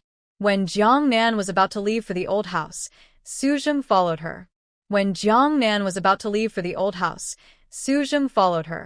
"Jiang Ping asked me to tell you that the herbal shop will still need workers for another month. She can't go to the city with you for now." Jiang Nan looked at him and asked seriously, "Do you mean her, or do you mean yourself?" Su Zheng's eyes flickered slightly as he looked down, feeling uncomfortable. He denied, "No." "No is best. You are not suitable for each other." Hearing this, Su Zheng looked at her with excitement, gritting his teeth. "You have a bias against me." He realized he was too emotional and quickly changed his attitude, speaking with a hint of grievance. "I've apologized for the past. What more do you want? You shouldn't judge me with tinted glasses, nor interfere in Jiang Ping's personal matters." Seeing the disappointment in his eyes, Jiang Nan spoke seriously. "Su Zheng, I don't want to interfere, but Jiang Ping is my cousin. I have to care about her. I am biased against you. You know what you were like before. I haven't seen any change in you so far. Is it wrong for me to have a bias?" Su Zheng remained silent, speaking no words. After a long while, he looked at Jiang Nan with a cold smile. "How do you know I haven't changed? How much do you really understand about the current me?" "I said I wouldn't hurt her." Su Zheng's tone was firm and sincere, leaving Jiang Nan speechless. Yes, how much does she really know about the current Su Zheng? Jiang Ping was unwilling to go to the city with her and eagerly wanted to be under Su Zheng's control. Money can't buy willingness. Su Zheng seemed genuinely moved, and she could no longer interfere. She had already changed Jiang Ping's fate in her past life, preventing her from marrying the troublemaker Wu Erju. So, her future fate was up to her to create. Thinking of this, her tone softened. "Tell her that she can call me anytime if she wants to visit." Hearing Jiang Nan's words, Su Zheng's tense face finally relaxed. "Thank you," he said sincerely, looking at her. In the afternoon, the family went to the fields to harvest wheat. Lu Huifang teamed up with Su Yuqin to work together. Jiang Nan brewed some tea, carried some steamed buns, and went to the fields with Lu Xiaoya to deliver water to everyone. There were only a few sickles at home. She wanted to help cut wheat but had no tools. Bored, she remembered the scene of roasting wheat as a child. She pulled Qingqing and Lu Xiaoya to gather firewood and picked some unripe wheat ears. Sitting on the ground, they roasted and ate the wheat ears. The three girls roasted wheat ears and ate until their mouths were black. She sat on the ground, gazing at the distant mountains, recalling the past 20 years of her life here. Tears blurred her eyes. The next morning, Qin Feng came to the village to pick up Jiang Nan and took her to the train station. After arriving at the station, Qin Feng advised her, "Little fatty, go back and tell brother how that once I finish the procedures here, I will come to join you all." "Think carefully," Jiang Nan teased with a smile. "I've thought it over many times," Qin Feng continued. "Yunyan told me not to forget to ask about jobs for her. If there's any news, send us a message immediately." "Got it." Qin Feng bought 2 boxes of cookies and a bottle of soda at the store, then handed them to her. "Little fatty, stay safe. This is for you to eat. Jiang Nan waved goodbye to him. Thanks, I'm leaving. See you in Lancheng. Lu Hao was at work. Jiang Nan didn't disturb him, not even sending a message, planning to surprise him. When the train arrived, she carried her backpack easily and walked out of the station alone. But when she looked up, her eyes fell on the busy exit area, where she saw several familiar figures. Under the blazing sun, Gu Jing'an, her grandfather, and her elderly grandparents stood there, looking eagerly toward the exit. Nan, over here. Gu Jing'an saw her come out and waved. Behind the crowd of travelers, Jiang Nan watched the familiar yet strange faces from afar, a warm feeling crossing her heart. It was so good. Her family had come to pick her up. Gu Jing'an stepped forward and took her backpack. How did you know I was coming back today? She asked, surprised he hadn't told Lu Hao. Gu Jing'an replied, Lu Hao called me. He was at work and didn't have time to come. So Lu Hao was the one who told Gu Jing'an? Jiang Nan guessed it was Qin Feng who called Lu Hao. Gu Jing'an led her to her grandparents and introduced them formally. This is your grandparents. They insisted on coming to pick you up. Seeing the two elderly people standing in the hot sun, Jiang Nan felt both touched and warm. She cheerfully called out, Grandpa, Grandma. Her grandparents looked at her happily and responded, Yes. Child, we've met before. Your grandpa even bought a pair of green rubber shoes at your stall, they said. Jiang Nan nodded with a smile. I remember. Gu Jing'an watched the two elders standing in the crowded exit and started chatting with his granddaughter. He urged, Let's go now. We should leave the station first, so we don't block others. Yes, let's go home first and talk more later, Grandma said, holding Jiang Nan's hand. Granddaughter, let's go home. Hearing her grandma say home, Jiang Nan suddenly felt overwhelmed. Tears welled up in her eyes. Let's go home. The elderly couple each took one hand, holding Jiang Nan as they left the station together. Gu Jing'an's car was parked outside the station. When they reached the car, Gu Jing'an initially planned to let Jiang Nan sit in the front seat. However, Grandma Gu had already spoken, saying, Jing'an, quickly open the back door. The three of us will sit in the back. I want to have a good chat with my granddaughter. Okay, Jing'an replied. He opened the back door, and Grandma Gu hurriedly got into the car, pulling Jiang Nan in after her. Then Grandpa Gu also sat down. On the way, Jiang Nan was sandwiched between the two elders, listening to their caring questions. Granddaughter, sorry for making you suffer outside. When they left home, Grandma Gu promised Jing'an she wouldn't cry or ruin the mood when she saw Jiang Nan, so the child wouldn't feel uncomfortable. Seeing her from the station, Grandma Gu had been holding back her emotions. Now, close enough to see her sensible granddaughter, she couldn't hold back and started to cry. Nan, it's our fault. We let you be alone outside for so many years. We're not good family members. Grandpa also apologizes to you. Grandpa Gu also started wiping his tears. Grandpa, Grandma, don't say that. It's not your fault. Although Jiang Nan had always wondered why the Gu family hadn't realized that Guiji wasn't their child all these years, at this moment, facing the tearful elders, she couldn't bring herself to complain or blame them. It's good that you're back. Just being back is enough, Grandma Gu said, holding her tightly and crying emotionally. Grandpa Gu also leaned on Jiang Nan's arm, tears in his eyes. Jing'an, driving the car, saw the elders crying in the back seat, holding his daughter. His mood was affected, and he slowed down the car intentionally. Touched by the elders crying, Jiang Nan felt both sad and warm, and she couldn't help but shed tears too. Reborn once, gaining love and family. It's all worth it. The three hugged each other tightly. Grandma Gu kept crying until they reached the house. Throughout the journey, Jiang Nan kept wiping the elders' tears and encouraging them to stay calm.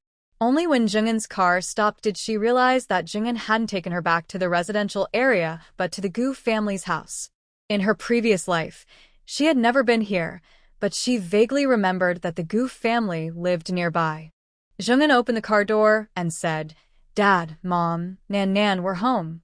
Both elders wiped their tears and looked out the window, immediately stopping their crying. Granddaughter, we're home. We're going back. Getting out of the car, Grandpa and Grandma still held Jiang Nan's hands, each on one side.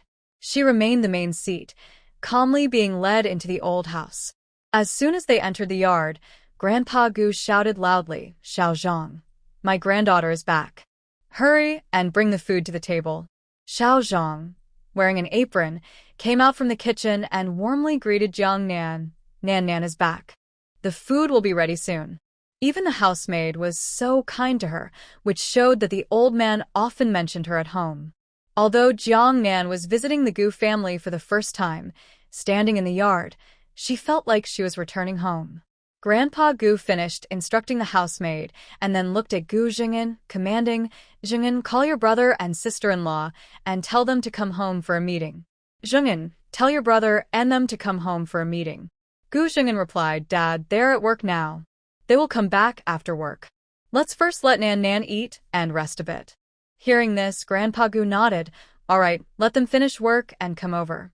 He pulled Jiang Nan to sit down, saying, Nan, this is our family. Don't be shy. Rest for a while. You must be hungry. The food will be ready soon. After eating, Grandma and I will show you around the house." "Oh, okay." Jiang Nan sat on the sofa, obediently following the old man and woman's instructions. Grandma Gu had just handed her a peach when Xiao Zhang came over and said the food was ready. Jiang Nan was then led to the dining table by the elders. She saw a table full of chicken, duck, fish, and meat, and was stunned. Was it so luxurious? Without much choice, Jiang Nan was pressed into a chair, and Grandma Gu quickly put chopsticks in her hand. "Child, eat quickly. You probably didn't eat anything in the car, right?" Grandpa Gu also enthusiastically picked up a chicken leg for her. Soon, bowls piled high on the table. Jiang Nan hurriedly said, "Grandpa, Grandma, I can do it myself." Gu Jing'an sat opposite Jiang Nan and could see that the elders were too enthusiastic. Jiang Nan looked a bit nervous. What if she didn't like so much food piled up? Gu Jing'an couldn't stand it anymore and stopped the warm-hearted old couple. "Dad, Mom, let Nan serve herself." Gu Jing'an spoke to help her out, and Jiang Nan finally breathed a sigh of relief. The grandparents were too enthusiastic. She really couldn't handle it. Gu Jing'an asked with concern, "How is selling clothes back home? Is it going smoothly?" Jiang Nan smiled and replied, "Pretty smooth. I sold out in 2 days." "And how much profit?" Gu Jing'an asked again. "About 500 yuan after subtracting the travel expenses, for about 200 pairs of pants." Hearing this, Gu Jing'an's normally stern face was surprised. "You earned so much?" Thinking about the past, his first business was reselling seafood. Not only did he fail to make money, but he also lost several hundred yuan. If it weren't for his parents' help, he might not have had a chance to start over. His daughter secretly took 2 bags of clothes to the countryside. In 2 days, she earned 500 yuan. Gu Jing'an looked at her with admiration and sincerely gave her a thumbs up. "Girl, you're amazing." The 2 elders also happily praised her, saying, Nan is truly a child of our Gu family, smart and capable.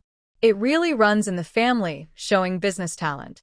Unlike Gu Yiji, who is hopeless and can improve, wasting effort and unable to get into a decent school. Without comparison, there is no harm. Old Mr. Gu then changed the topic seriously, saying, "But in the future, we won't have to work so hard. Even if you want to do business, don't go alone. You're a girl, and it's not safe. If you want to do business, do it with your dad." They felt sorry for her suffering in the countryside and returning home. They couldn't bear to let her travel alone by train to sell clothes. It was too tiring and unsafe. Jiang Nan said, "Grandpa, you don't need to worry. I am confident." "Even if you're confident." Old Mr. Gu wanted to say more, but was interrupted by Gu Jing'an. "Dad, just eat." On the first day Jiang Nan met them, she mentioned she wouldn't change her life just because they recognized her. In the past few days, he had been in contact with Lu Hao, learning about Jiang Nan's personality and way of handling things through his son-in-law. She is very independent.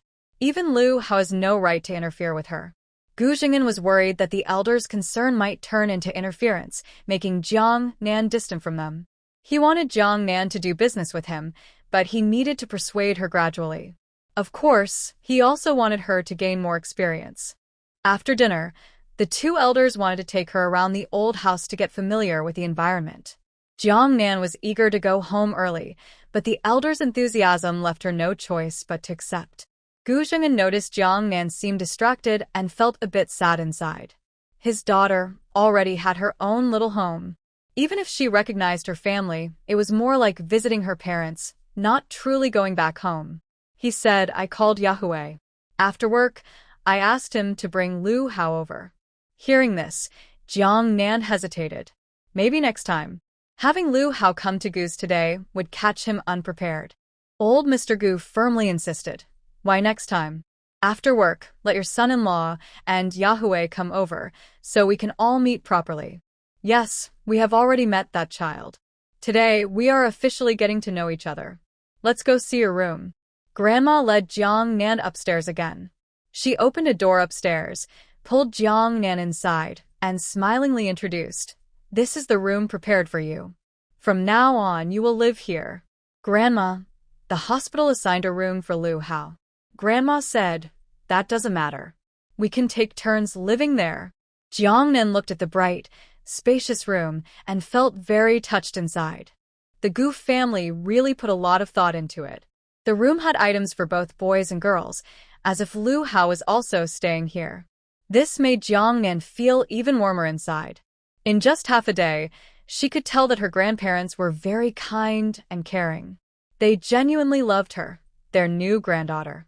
After showing Jiang Nan the room, Grandma kindly said, You must be tired from the trip. Rest for a while. When your uncles and others come back in the afternoon, I will call you. Okay. Thank you, Grandma. The old lady didn't stay close to her all the time, but gave her space to breathe and get used to everything. After Grandma left, Jiang Nan sat alone in the room, looking at the decorations, feeling many emotions. She was a little tired but couldn't sleep in this unfamiliar environment. Lying on the bed, she stared at the ceiling, lost in thought about the other members of the Gu family. In the afternoon, the Gu family members gradually started to come home from work. First, Gu Chang'an and Nie Yuhua came in. As soon as Nie Yuhua entered, she saw her parents-in-law and started to act cute, complain and hug them. Dad, Mom, why are you having a meeting again?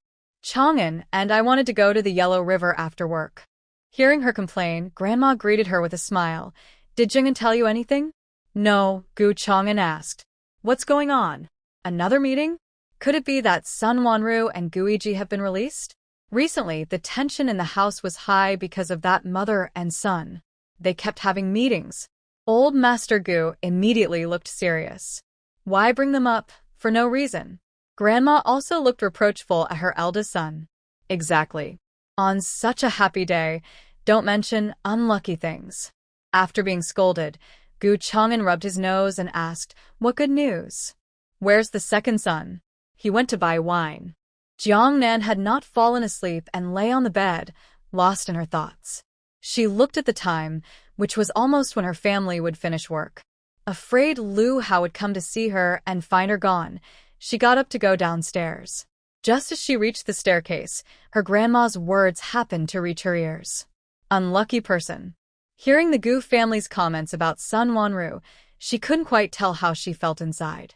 From Gu Zheng'an going to her house to meet her relatives, to today when her grandparents came to pick her up at the station, they showed her so much love and care. In the afternoon, her grandparents told Gu Zheng'an to call her eldest uncle and aunt back, but they avoided talking about Sun Wanru. She couldn't help but wonder, did Sun Wanru have a part in what happened back then? That's why the Gu family hates her so much. Grandma saw her granddaughter standing at the top of the stairs and immediately smiled. Nan Nan is awake? After saying that, she looked at Gu Chang'an and Nie Yuhua and softly warned, Don't mention the person you shouldn't talk about later. Grandma, Jiang Nan came downstairs. Gu Chang'an and Nie Yuhua looked in the direction of the old lady's gaze and saw a tall, beautiful, lively girl coming down the stairs. They exchanged a surprised look, both showing shock in their eyes. Mom, do you mean this is Nan Nan? This name had become very familiar to them recently. She was their second brother's daughter, their niece. So, The big happy event the old man mentioned was that their niece had come home. This was truly a great joy. Yes, this is our Nan Nan. Old Master Gu looked at Jiang Nan and smiled as he introduced her. Nan Nan, this is your eldest uncle and aunt. They are Yahui's parents. Jiang Nan approached the gentle middle-aged man and the fashionable woman in bright red and politely greeted, "Hello, uncle." "Hello, aunt." "Nan Nan, you look so beautiful, just like our second brother. Come, sit with aunt." As Jiang Nan was just being led to sit and chat, a short-haired girl wearing glasses and a black suit entered. "Why is there another meeting today?" the girl asked with a hint of frustration in her tone. "Yating, come and see who this is." Gu Chang'an quickly called out to her so her complaints wouldn't be heard by Jiang Nan. "Your cousin is back," he said. Hearing her father's words, Gu Yating's annoyed expression instantly disappeared, and she happily walked over. Her gaze fell on the sofa. "Cousin is back." Seeing the girl run over quickly, Jiang Nan quickly stood up. Gu Yating, her older cousin. In her past life, although they didn't have much contact, she knew her. Mainly because she had some connection with Qin Feng. In her past life, she was Qin Feng's salvation. When Qin Feng developed a hatred for society because of his sister, Gu Yating, a kind teacher, acted like a guiding light. She used knowledge and justice to awaken him and prevent him from going astray. As Jiang Nan reminisced, Gu Yating had already approached her. "Nan Nan, hello, I am Yating, your cousin. Welcome home." Jiang Nan affectionately called her cousin hello. After the two cousins got to know each other, Jiang Nan was pulled aside by Nie Yuhua, a stylish and modern woman, to sit and chat. "Nan Nan, I heard you're already married?" Jiang Nan politely nodded. "Yes, madam, I am married." "That's wonderful," Nie Yuhua said, glancing subtly at her daughter sitting nearby. "Girls should find a partner and build their own little family. Solving personal issues helps them focus on work." Gu Yating squinted her eyes and sat quietly, pretending to be uninterested. Noticing Gu Yating's expression, Jiang Nan realized Nie Yuhua was implying something. She awkwardly smiled. "Madam, I didn't plan to marry so early. It just happened by fate." She originally wanted to say she was forced into an arranged marriage, but she worried the topic was too heavy and might spoil the mood, so she changed her words. "Finding a partner can't be forced. It depends on fate." Hearing this, Gu Yating immediately sat up straight and nodded in approval. "Mom, you heard that. It's all about fate." Grandma Gu said, "All right, stop pressuring her. Once married, she's part of someone else's family. You might not see her easily in the future." Nie Yuhua looked at Gu Yating, who was a bit older and still single, with some disdain. But she shouldn't be wandering around in front of everyone every day. Gu Yating, annoyed, grabbed her hair in frustration, then pulled Jiang Nan away. "Let's go outside and wait for Ah Hui and the others." Once outside, Grandma Gu looked at Nie Yuhua and complained, "Look at you, always saying things the kids don't want to hear." She even took Nan Nan away. Lu Hao received a call from Qin Feng in the morning, saying that his grandfather had stayed at their hometown and his wife had taken a train alone back to Lan City. The hospital was too busy, so he couldn't take time off. Since his father-in-law had been visiting him daily for meals, he decided to give his father-in-law a chance to spend some time alone with his daughter. He asked Gu Jing'an to pick her up. Thinking that he would see his wife as soon as he got home after work, Lu Hao kept checking the time all day. Unexpectedly, in the afternoon, Gu Yahui came to find him, saying Jiang Nan had been taken to the Gu family. Gu Jing'an told him to follow Gu Yahui after work and go to the Gu family for dinner. Lu Hao heard the news and felt very nervous inside. He unconsciously touched his face. Although he had met his father-in-law and had a brief encounter with Jiang Nan's grandparents, going to his future father-in-law's house officially still made him a little anxious. Especially because of his scarred face. Would it make his wife look bad? "Old Lu, what are you hesitating for? Hurry up and change your clothes." Right after work, Gu Yahui took off his white coat, put on a bright red shirt, and pushed his glasses up on his nose, rushing into the office calling Lu Hao. Lu Hao was mentally preparing himself. Hearing his voice, he stood up slowly and calmly. Go out first. I'll be ready soon. Hurry up. The family is waiting, Gu Yahue said. Gu Yahue left the office and went to the nurse station. He overheard some nurses whispering and gossiping from afar. He heard words like rural woman and arranged marriage. Actually, since Lu Hao came to work with his face covered in bandages, there had been many strange comments in their department. There was sympathy, regret, and various guesses about his so-called arranged wife. Lu Hao was a cold and introverted person, not very social. Naturally, he didn't hear these comments. Gu Yahue liked lively places and often mingled with the nurses, so recently he had been hearing some outrageous rumors. Now, he overheard someone talking about Lu Hao. His handsome face tightened slightly. He put his hands in his pockets and walked over. Are you all free? The nurses saw Gu Yahue, who was about to leave in his white coat, and immediately stopped gossiping, becoming serious. Dr. Gu. Gu Yahue leaned on the nurse station table, slanting against the wall, and spoke seriously. Let me tell you something. From now on, old Lu will be my brother-in-law. Someone was surprised. What? Dr. Lu is already married? Gu Yahue replied. Yes, he is. His wife is my sister. Your younger sister? Yes, my cousin. Cousin? Lu Hao's wife is Gu Yahue's cousin? A few nurses looked at each other in disbelief. What's going on? Are the rumors in the hospital inaccurate? Gu Yahue looked at the interns and nurses and said seriously, from now on, you are not allowed to gossip behind Lu Hao's back about his arranged marriage. He and my cousin are truly in love. Also, my sister is not some rough rural woman. She is smart and beautiful. Not only is she good at business, but she also knows traditional Chinese medicine. She healed old Lu's badly burned face. In short, my sister is just as excellent as me. In the future, keep some respect on your lips and don't tarnish your own reputation. Gu Yahue's words made the nurses and doctors present feel a bit awkward. Since Lu Hao returned to work, many colleagues have been whispering behind his back, saying he had to marry someone arranged by his family because of his disfigurement. Nurse Shaoli, who secretly liked Lu Hao, was also very sad and regretful. Some people even suggested to Shaoli that if she didn't mind Lu Hao's face and hands being injured, she should confess her feelings and encourage him to divorce his rural wife. Recently, Shaoli has been feeling a bit tempted by these rumors. Lu Hao came out of the office and saw Gu Yahue talking to a group of nurses again. Gu Yahue often has a group of nurses around him, so Lu Hao is used to it. Gu Yahue saw a man in black pants and a white shirt coming out of the office, and he immediately put his arm around him. Oh, handsome Dr. Lu, come to my house later and show me your best side. Everyone watching their back thought, has Dr. Lu really become Gu's brother-in-law? Strange, he married a rural girl. How did he suddenly become Gu's sister? Oh, Shaoli, you missed your chance. The nurse named Shaoli didn't say anything, lowered her head, and ran away. Just then, Chen Kai arrived from the outpatient department and saw a few nurses sighing while looking at Lu Hao and Gu Yahue's backs. He asked, "What are you talking about?"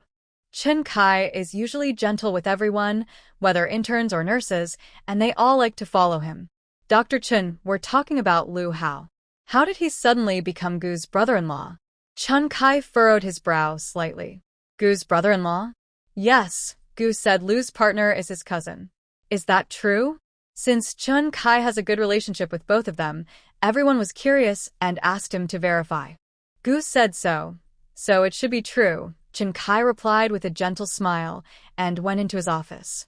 But as he turned around, his usual cheerful smile froze on his face. Gu Yahue and Lu Hao left the hospital with their arms around each other's shoulders. Gu Yahue urged him to ride a motorcycle, but Lu Hao suggested they buy some things first and not just go straight to his place. Gu Yahue nodded. Okay, let's buy some fruit. Do you have money? Lu Hao stopped and asked seriously. Gu Yahue hesitated. Who is really going to his father-in-law's house? He looked at Lu Hao with sympathy and asked, wait, what about your salary? He still hadn't asked for the money owed to him, so why was he out of money now? My bank book is with Nan Nan. I only have some living expenses. A few days ago, He had also drunk wine with his father-in-law. Fortunately, he usually ate at the cafeteria, so he didn't have to spend money. The first time visiting the Gu family, gifts should be generous, especially since there are elders at home. Nan, take this. That's fine. Gu Yahui confidently took out 50 yuan. Here. Lu Hao went to the store and bought 2 bags of milk powder and 2 large watermelons. He wanted to buy more but was stopped by Gu Yahui. That's enough. No need to pretend to be rich. Lu Hao returned the remaining money to him. Here's the 16 yuan I owe you. Gu Yahui put the money away and called out to him. Hurry and get in the car. Gu Yahui rode his motorcycle, carrying Lu Hao, all the way to the old house. Gu Yiting was outside, relaxing and pulling Jiang Nan. When she saw Gu Yahui's motorcycle approaching, Jiang Nan quickly stepped forward and waved at Lu Hao. Seeing his wife, Lu Hao was also worried. The car hadn't stopped yet, so he quickly stepped off his bike and walked toward her.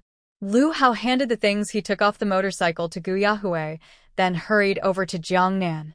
He patted her head, looked at her with deep eyes, and asked, "You didn't call me when you came back?" If Qin Feng hadn't told him, he wouldn't have known she took the train alone. "I wanted to surprise you, but..." Jiang Nan shrugged helplessly. In the end, old Gu picked me up. Gu Yahui parked his motorcycle and carried the big watermelon Lu Hao bought. He overheard Jiang Nan calling his second uncle Old Gu and immediately corrected her. "Don't call him that. You should call him Dad." Jiang Nan looked at him strangely, but didn't respond. Honestly, she needed some time to call him Dad.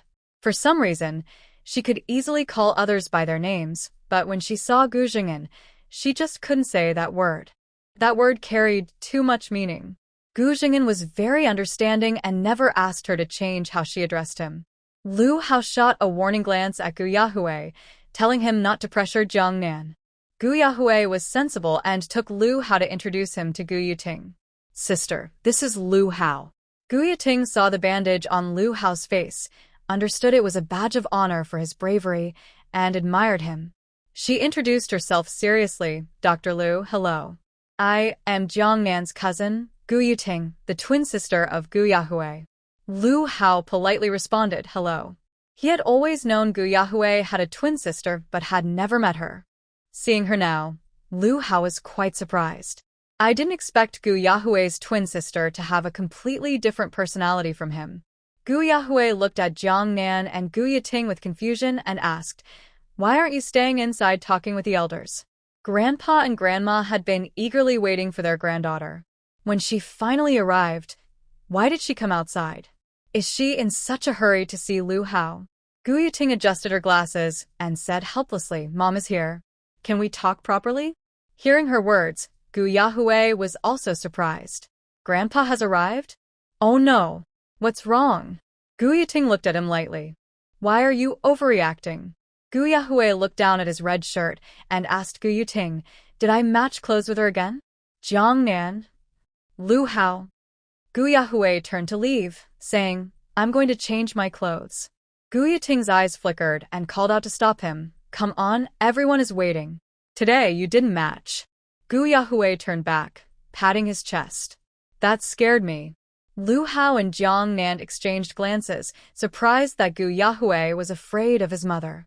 That's quite rare.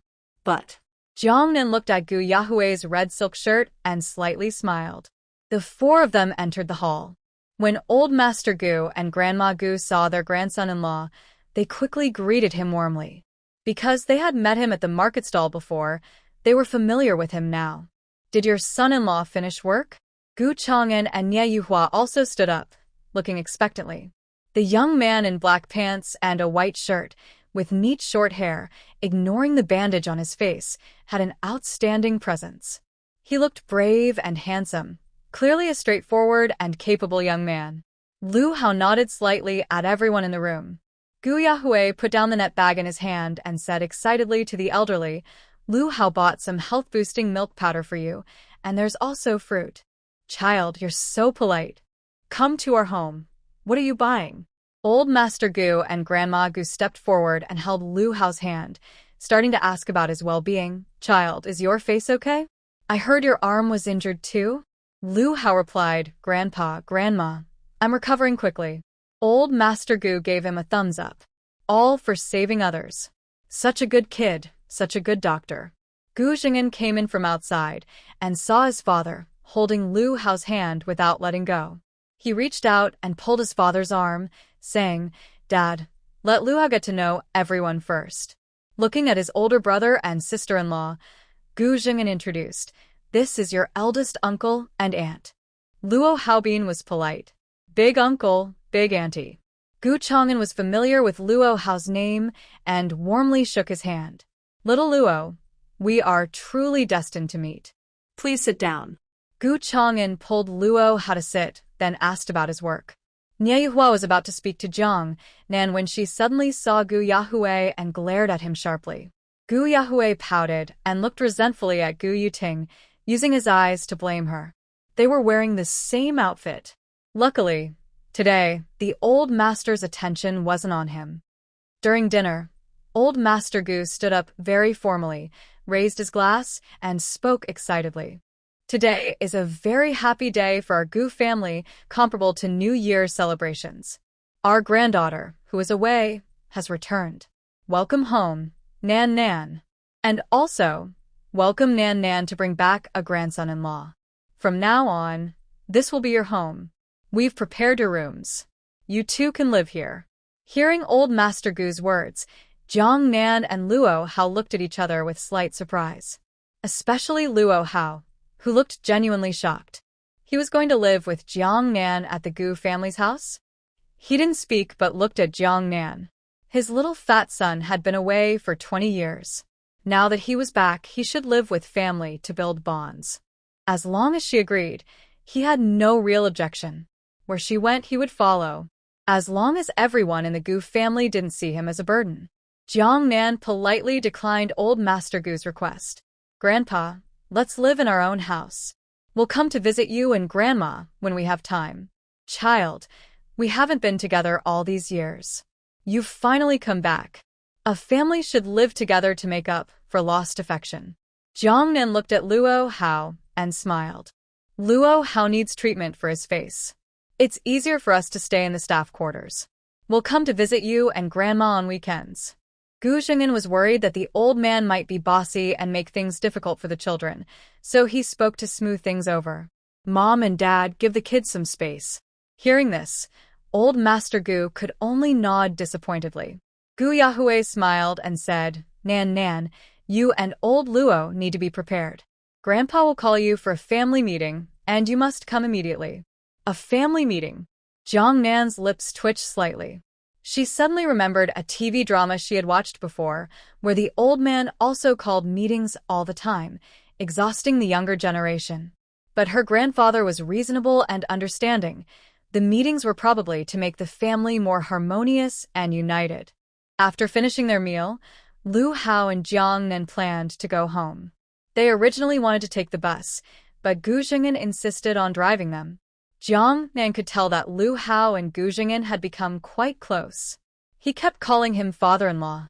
As a daughter, she felt a little awkward about it. Once they got home, Jiang Nan finally let out a long sigh and collapsed onto the sofa. Lu Hao also jumped onto her, lying on top of her. Little fatty, I miss you. He brushed her nose and asked, Did you miss me? Jiang Nan honestly shook her head. I didn't have time to think about you. I was too busy. Lu Hao. He pressed down on her and pinched her waist. Busy tonight too? Yes, I'm busy making clothes with Qin Yun and Lu Xiaoya. It's quite tiring. Lu Hao gently kissed her, showing his concern. You've worked hard. Get up first. I want to show you the money I earned. Jiang Nan wasn't in the mood for intimacy. She felt uncomfortable carrying a thick stack of money. She pushed him away and sat up. Then, in front of Lu Hao, she unzipped her pants. Lu Hao? She explained, there are too many pickpockets on the train. I bought underwear with pockets specifically to hide money. Under Lu Hao's strange gaze, she took out a stack of money from her underwear pocket and placed it on the table. The money was neat and thick. Lu Hao looked at the stack in surprise and asked, How come so much? 200 pairs of pants, excluding the ones I gave to Andy Gu and Sue E. There are a few left. I sold 190 pairs in total, 8 yuan for fitness pants, 7 for floral pants, and 6 for others. I earned 1,400 yuan altogether. After deducting the cost of materials and my expenses, I made about 500 yuan profit. Lu Hao listened as Jiang Nan calculated her earnings and chuckled softly. No wonder Qin Feng wanted to quit his job and start selling things. With her small profit, it's understandable why people on a fixed salary find it tempting. She started with just her ID card, pawning it at a herbal shop to get a deposit for buying herbs. Then she sold clothes, and this 1,400 yuan on the table was truly earned step by step through her own business.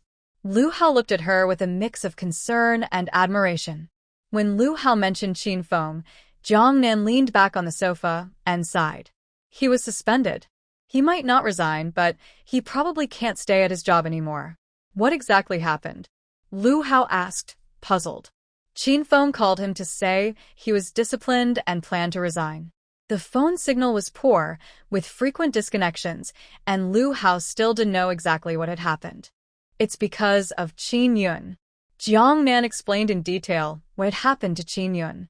When Lu Hao heard that Qin Yun had been mistreated by a bad man, he looked serious. Qin Yun's situation, she probably can't stay in her hometown anymore. Jiang Nan nodded. Yes, she's asked me to help her find a job in the city. It would be good if they come to launching someday. We can all help each other. Yes, Fengzi is quick-witted, and starting a small business is no problem for him. Lu Hao said this, but he felt heavy inside. Did Qin Feng really not regret taking off his police uniform? Qin Feng has always been carefree, often complaining that his mother forced him to follow in his father's footsteps. He spends his days staring at the director, wasting time. Although he doesn't think working at the grassroots level is meaningless, Qin Feng doesn't like it, and as a friend, Lu Hao can't make the decision for him. There's one more thing. While Lu Hao was concentrating, Jiang Nan spoke again. Su Zheng has been found. Hearing Su Zheng's name, Lu Hao raised an eyebrow and looked at her. Where did you find him? Jiang Nan picked up the glass of water on the table, took a sip, and said softly, You won't believe it. He's working at Yang Boss's herbal shop. When I went to find Jiang Ping, I ran into him. At the herbal shop? Lu Hao was surprised to hear that. Yes, it's right under everyone's noses. He seems to be eyeing Jiang Ping. Lu Hao was more shocked to hear this than to learn that Su Zheng was at the herbal shop. What? He's involved with Jiang Ping? Is he serious? When Lu Hao and Jiang Nan just got married, Su Zheng deliberately flirted with Jiang Manhwa from the Jiang family to annoy him. They got married the next day, and he brought Jiang Manhwa to their house to provoke them. Now he's with Jiang Ping, which made Lu Hao think more. Is he trying to do the same trick again? Jiang Ping is different from Jiang Manhwa. She's honest and straightforward. If Su Zheng tries to hurt her by using her, they won't just stand by. Jiang Nan saw Lu Hao's suspicion with one glance and said, I used to think the same way as you, that his motives weren't pure. But after talking to him, I feel he might be serious this time. Besides, we're not living under the same roof as him. His father's death isn't directly related to our father. It probably wasn't targeted at us. He's actually changed a bit recently. People are made of flesh and blood. If his family sincerely cares for him, even someone as cold as stone can be moved. When Jiang Nan explained this, Lu Hao's expression softened a bit. He responded, Su Zheng is also getting older. Jiang Ping is a honest and straightforward girl. It's understandable that Su Zheng might have some thoughts after long contact. His eyes were deep as he suddenly pushed her onto the sofa. Stop worrying about them. Jiang Nan was caught off guard when he bit her unexpectedly. She hurriedly pushed him away. Come inside. This is the living room. Grandpa's not here, so no one will bother us. You're really happy that Grandpa hasn't come back? Lu Hao leaned over her, sighing helplessly. I want to show respect to him, but he's too stubborn.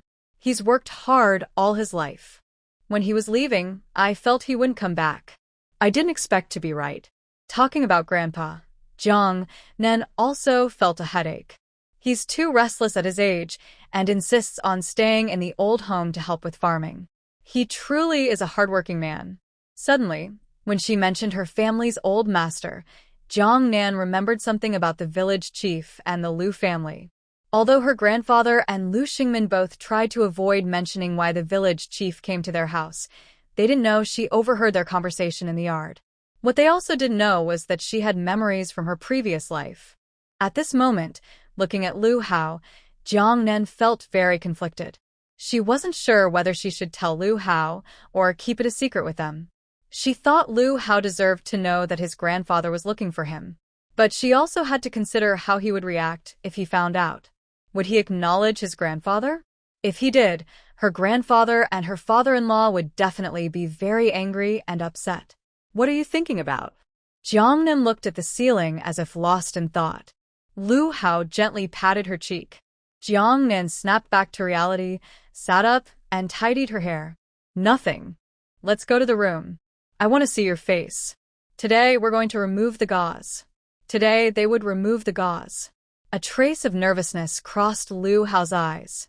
Jiang Nan went to the bathroom to wash her hands, then pulled him back to the room and made him sit in a chair. Come on, let me see if there's been any change these past few days. She gently peeled away the gauze, revealing a faint red scar exposed to the air. He sat still, his Adam's apple moving slightly as he spoke in a low, hoarse voice. How does it look? Lu Hao checked his wound daily when applying medicine, but he wanted to know if it had fully healed or if there was still room for recovery. Jiang Nan touched the healed scar. It looks good. Starting tomorrow, you won't need to wear the gauze anymore. The tender skin needs sunlight and UV rays to gradually match the rest of your skin. Keeping it covered like this makes it stand out and look out of place. Do you still need to take medicine in the future? Lu Hao asked. Jiang Nan nodded. Yes, but we need to change the prescription. The upcoming medication is to prevent scar tissue from forming. Look, this area of skin has already healed completely. The most feared complication of burns is excessive scar growth, so we need to continue using medication for a while longer. Lu Hao gently embraced her, resting his chin on her shoulder. His voice was hoarse. My wife, you are truly sent by heaven to save me. Since the moment he escaped the fire, he had prepared himself to live with scars for the rest of his life. Unexpectedly, an angel appeared beside him. Yes, I am here to save you, Jiang Nan said softly.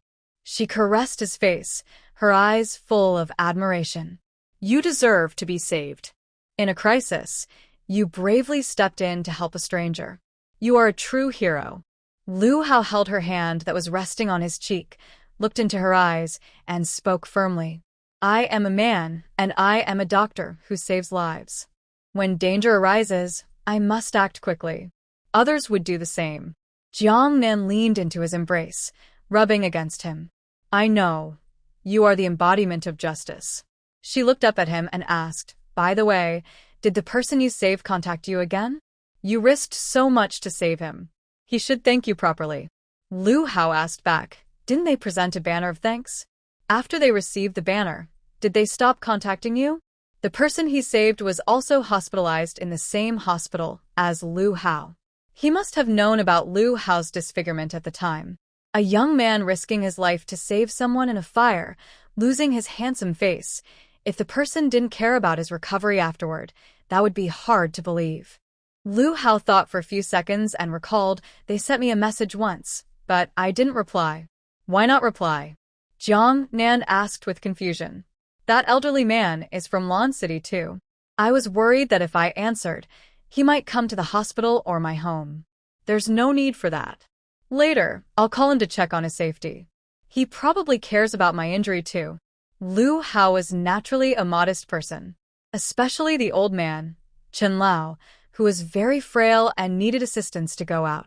If Lu Hao contacted him, the old man might come with a crowd to thank him, which could cause trouble. At his age, bumping into things outside could turn a good situation into a bad one. Indeed, a few days later, the worries Lu Hao had were confirmed. Even now, Lu Hao was still thinking about the elderly man he saved. His kindness and selflessness were truly admirable. Jiang Nan linked her arm with his and softly said, You are no longer alone. You have a family, elders to care for, a wife to look after, and in the future, children to raise. You have big responsibilities. From now on, when you see someone in need of help, can you try to rescue them while keeping yourself safe? Lu Hao nodded obediently, got it. He gave her a charming smile. Come on, let's have a baby. Jiang Nan looked resistant. I don't want to have a baby so soon. Just some exercise then. I still need to check your arm. Later tomorrow.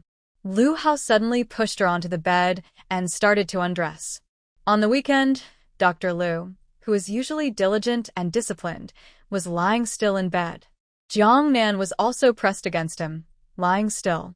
She stayed in bed for a while, hearing the noise starting in the family courtyard.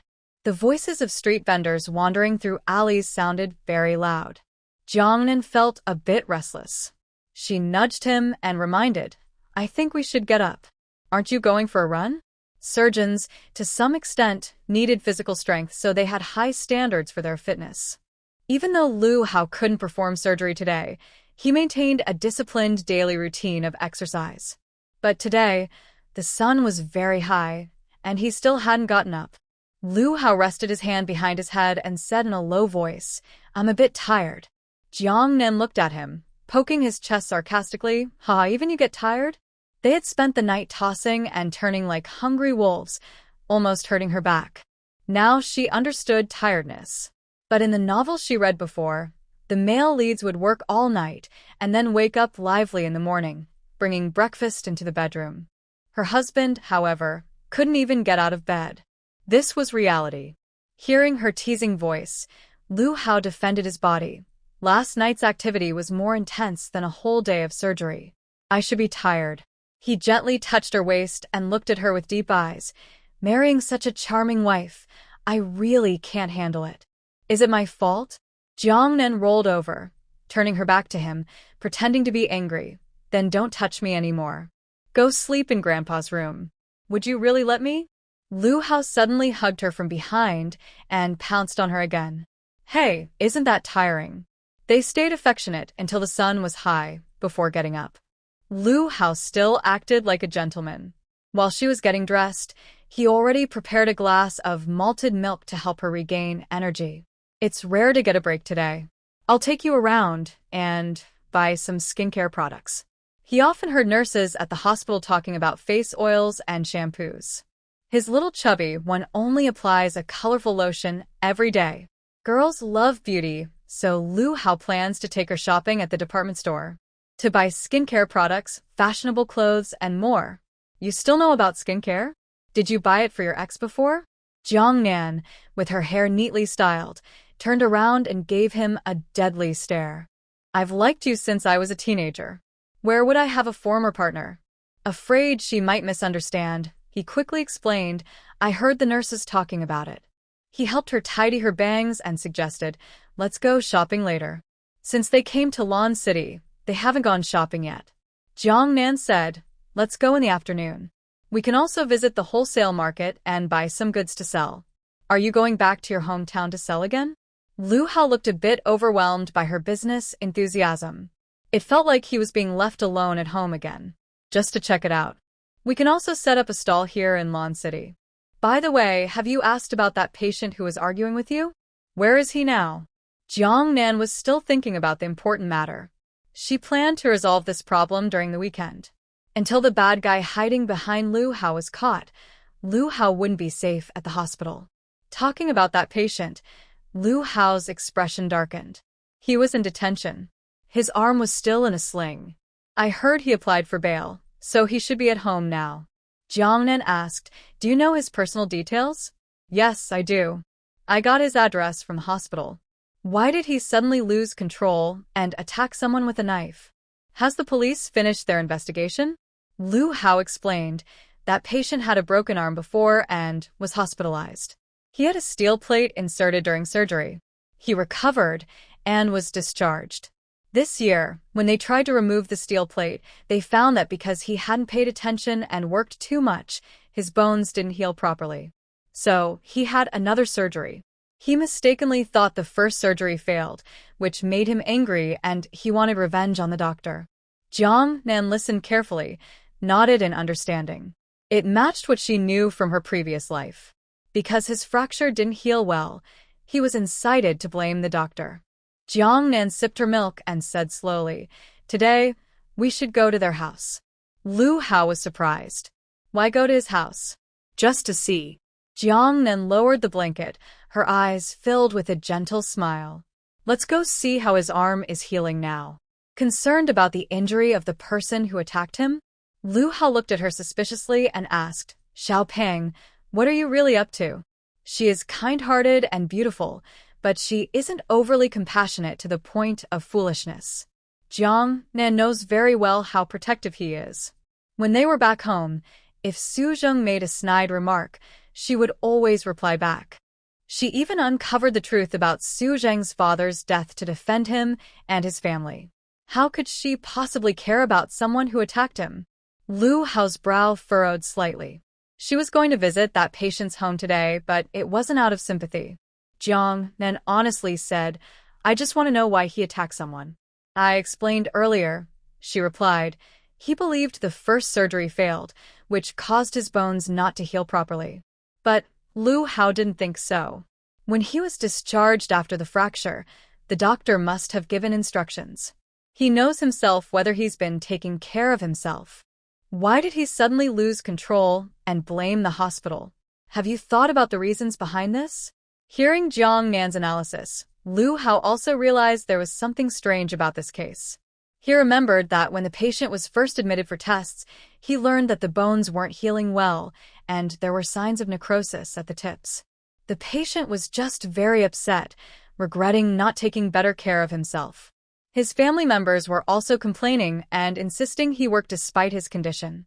Then, after the surgery, he suddenly lost control and ran out with a knife to attack someone. What exactly happened during that time? Jiang Nan is very observant. Her reminder made Lu Hao feel it was necessary to investigate personally. He couldn't rely on official reports alone. He agreed with Jiang Nan's suggestion. "All right, I'll go visit the place." Today was the first time Lu Hao left the house without a bandage covering his face. The scar was clearly visible in the open air, in front of everyone's eyes. Although Lu Hao was used to receiving strange looks, exposing his scar so openly was a new experience for him. Jiang Nan held his hand gently and comforted him softly. "Dr. Lu, be brave." Lu Hao held her hand back and nodded at her. They went downstairs and met some familiar neighbors in the residential area. Lu Hao was initially nervous, worried about being judged, but to his surprise, everyone simply saw the bandage on his face and didn't say anything unnecessary. His tense heart finally relaxed. It proved he hadn't become a monster or a pitiful victim. Using the address provided by the hospital, he and Jiang Nan went to visit the patient's home. The patient is named Lu Gingtian and lives in alley number 8 in the southern part of the city. He fell off his bike twice before finding the entrance to this alley. "Should be right here," he said. In an unfamiliar area, Lu Hao, worried she might feel scared, instinctively took her hand. The two entered the alley. They found Lu Gingtian's rusty iron gate. Lu Hao knocked twice on the door. "Is anyone home?" he asked. Soon, a middle-aged woman opened the door. "Who are you looking for?" she started to say, but her eyes fell on Lu Hao. Her expression changed instantly, and she quickly closed the door. It was clear she recognized Lu Hao. Jiang Nan continued knocking. "Hello, please open the door. We want to see Lu Gingtian." He's not here," the woman stammered, not allowing them inside. "Ma'am, we're not here to cause trouble. We just want to check on him. Don't you want Dr. Lu to forgive you and avoid trouble?" As soon as Jiang Nan finished speaking, the door was opened again. A simple-dressed woman looked at Lu Hao with pleading eyes. "Dr. Lu, can you really forgive us? My old Lu knows he was wrong. He got carried away. Can you withdraw the case? If he gets taken away, how will my orphan child and I survive? Don't get too upset." "Where is Lao Lu?" Jiang Nan asked. "At home," she replied.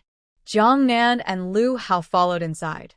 The yard was small, filled with various scraps and clutter, showing signs of hard times. Just then, a tall, skinny middle-aged man came out of the house. When he saw Lu Hao, he froze. Lu Hao looked at the tall, thin man and asked, "Lao Lu, how is your arm recovery?"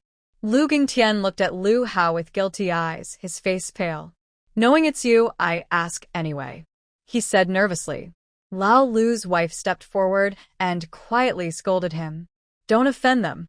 Dr. Lu said he might forgive you." After speaking, she nodded and begged Lu Hao again. "Dr. Lu, my Lao Lu knows he was wrong. You're a kind person. Please forgive him, okay?" Jiang Nan had been watching Lu Gingtian since they entered. He saw that Lu Gingtian looked guilty when he saw Lu Hao, but he showed no remorse. It was clear he had no intention of repenting. In fact, he seemed still angry. He had a reason to be upset. Jiang Nan took a step forward and looked at Lu Gingtian. He said, "Old Lu, I can see that you are an honest, common person. I believe your heart is good. You know very well that your arm is due to overexertion while healing, not related to Director Ye's surgery." "Not related? I don't believe your lies. Don't make excuses here. The surgery failed. Do you know my arm is useless now? I can't do any work, and my family has to live on very little." "Old Lu, I understand your feelings, but attacking the doctor and causing Lu Hao's arm nerve injury is a serious crime. You not only ruined his future and dreams, but also yourself." Lu Gingtian showed no remorse and snorted coldly. "Who told him to rush at me? I didn't cut him. It's wrong to hit anyone. Director Yi is highly respected. Have you thought about what happens if you hurt him?" Lu Gingtian's dark face furrowed deeply, determined that he had suffered a medical mistake. "Nonsense. He's highly respected, but the first time he operated on me, the steel plate wasn't installed properly, causing my bone to die in the fracture area. I had to spend money and suffer. I'm just a labor. With my arm damaged like this, how can I work in the future?" A quack doctor. Jiang Nan could see that Lu Gingtian was a rough man, stubborn and rigid in his thinking, making communication very difficult. He might also have been deeply brainwashed and developed a hatred toward the hospital. They could understand his feelings. Living at the bottom of society, if you can't work, you go hungry. But that was no excuse for impulsively retaliating against the doctor. Jiang Nan patiently continued to explain, "It's because after your surgery, you didn't rest and take care properly. I heard you ride a tricycle and went back to work right after removing the cast. How can your bones heal like that? That's your excuse. I know a patient who had a steel plate put in and still works normally. Why is it different for me? The doctors at your hospital told me it was because the surgery wasn't done well." Hearing Lu Gingtian's words, Jiang Nan and Lu Hao exchanged a glance. Sure enough, Lu Hao's eyes flickered, and he asked urgently, "Which doctor said that?" Lu Gingtian's eyes darted around as he tried to dodge the question. "You don't need to know which doctor said it. Anyway, that you guy didn't do my surgery properly. If I cut him, it would be too late. Old Lu, you're too biased. The medical records show there was no problem with the surgery. You're easily believing others' lies, which not only harms innocent Dr. Lu, but also yourself. This is serious intentional harm, and you won't get out for a few years. Isn't he okay now?" Since they came in, Lu Gingtian has been watching Lu Hao's hand carefully, and it looks normal. He doesn't believe the police can do anything to him. Jiang Nan angrily growled, "Okay? Do you know that Lu Hao may never be able to have surgery again in his life? Then I won't be able to work or support my wife and kids. My son is still in school. Our family's income has stopped. I might even be sentenced. All of this is because of you incompetent doctors." Lu Gingtian, full of emotion, stared with fierce eyes, looking like he might attack. "Old Lu, don't get so worked up. You have a case against you now. If you lose control and oppose us, the police might come and arrest you." Jiang Nan's words made Lu Gingtian calm down immediately. During bail, he can't fight with people or cause trouble, or the police will come quickly. His wife was even more scared, pulling him back a step. Lu Gingtian's wife looked at Lu Hao and begged, "Dr. Lu, please don't accuse him. Can you give us a way out?" "Ma'am, this matter will be handled by the police. We don't decide that." Lu Gingtian is stubborn and unreasonable, so they couldn't reason with him. But today's visit had some gains. At least Lu Hao knew someone was spreading rumors in the hospital and stirring up Lu Gengtian's emotions. That's enough. Let's go. The two left. Lu Gengtian's wife chased after them, still begging Lu Hao to sign an apology letter. Ma'am, your husband said that a doctor in the hospital told him the surgery wasn't done well. Please ask him carefully which doctor said that. It's obvious someone is trying to cause trouble and stir up conflict, making both our families victims. We shouldn't be led around. Lu Gengtian's wife quickly nodded. Okay, I'll ask. If I talk to Dr. Lu, can he forgive us? This is our contact info. If you get news, call me. Whether you get forgiveness depends on your attitude. Jiang Nan gave Lu Gengtian's wife her number, and they left. Lu Hao's face was tense as he walked, seeming to be deep in thought. Jiang Nan gently held his arm and cautiously asked, the doctor Lu Gengtian mentioned, do you have any idea who he might be? During his hospital stay, Lu Hao had the most contact with him. Lu Hao definitely knew. The first time he broke his bone and was hospitalized, it wasn't under my care. This time, who is responsible for retrieving the steel plates? Since he is the one who contacted the most, only a doctor with authority would confidently believe what he says. Chen Kai is his primary doctor. Chen Kai. Jiang Nan looked at him seriously. The primary doctor has the most contact with the patient, so what he says is more convincing. Lu Hao nodded slightly. Xiao Peng, you mean?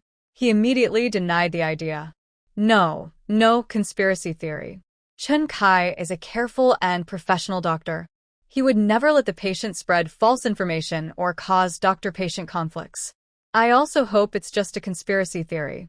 She linked her arm with Lu Hao's and softly said, but since old Lu said so, there must be some truth to it. Lu Hao recalled old Lu's sudden mood change during his hospital stay and was unsure about Jiang Nan's analysis. Go secretly to the hospital and get old Lu's original medical records from his fracture surgery. Use facts to prove the surgery was fine. If old Lu believes it was his own later actions that caused the problem, he might then say who influenced him to shift the blame onto Director Yi. And don't mention your arm getting better while you're at the hospital. Jiang Nan looked serious, clearly imagining a conspiracy.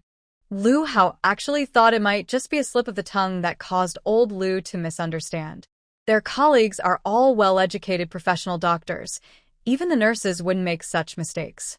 Especially Chen Kai. Their senior brother is Director Ye's most talented student. He might even take over as director someday. How could he possibly incite the patient's emotions?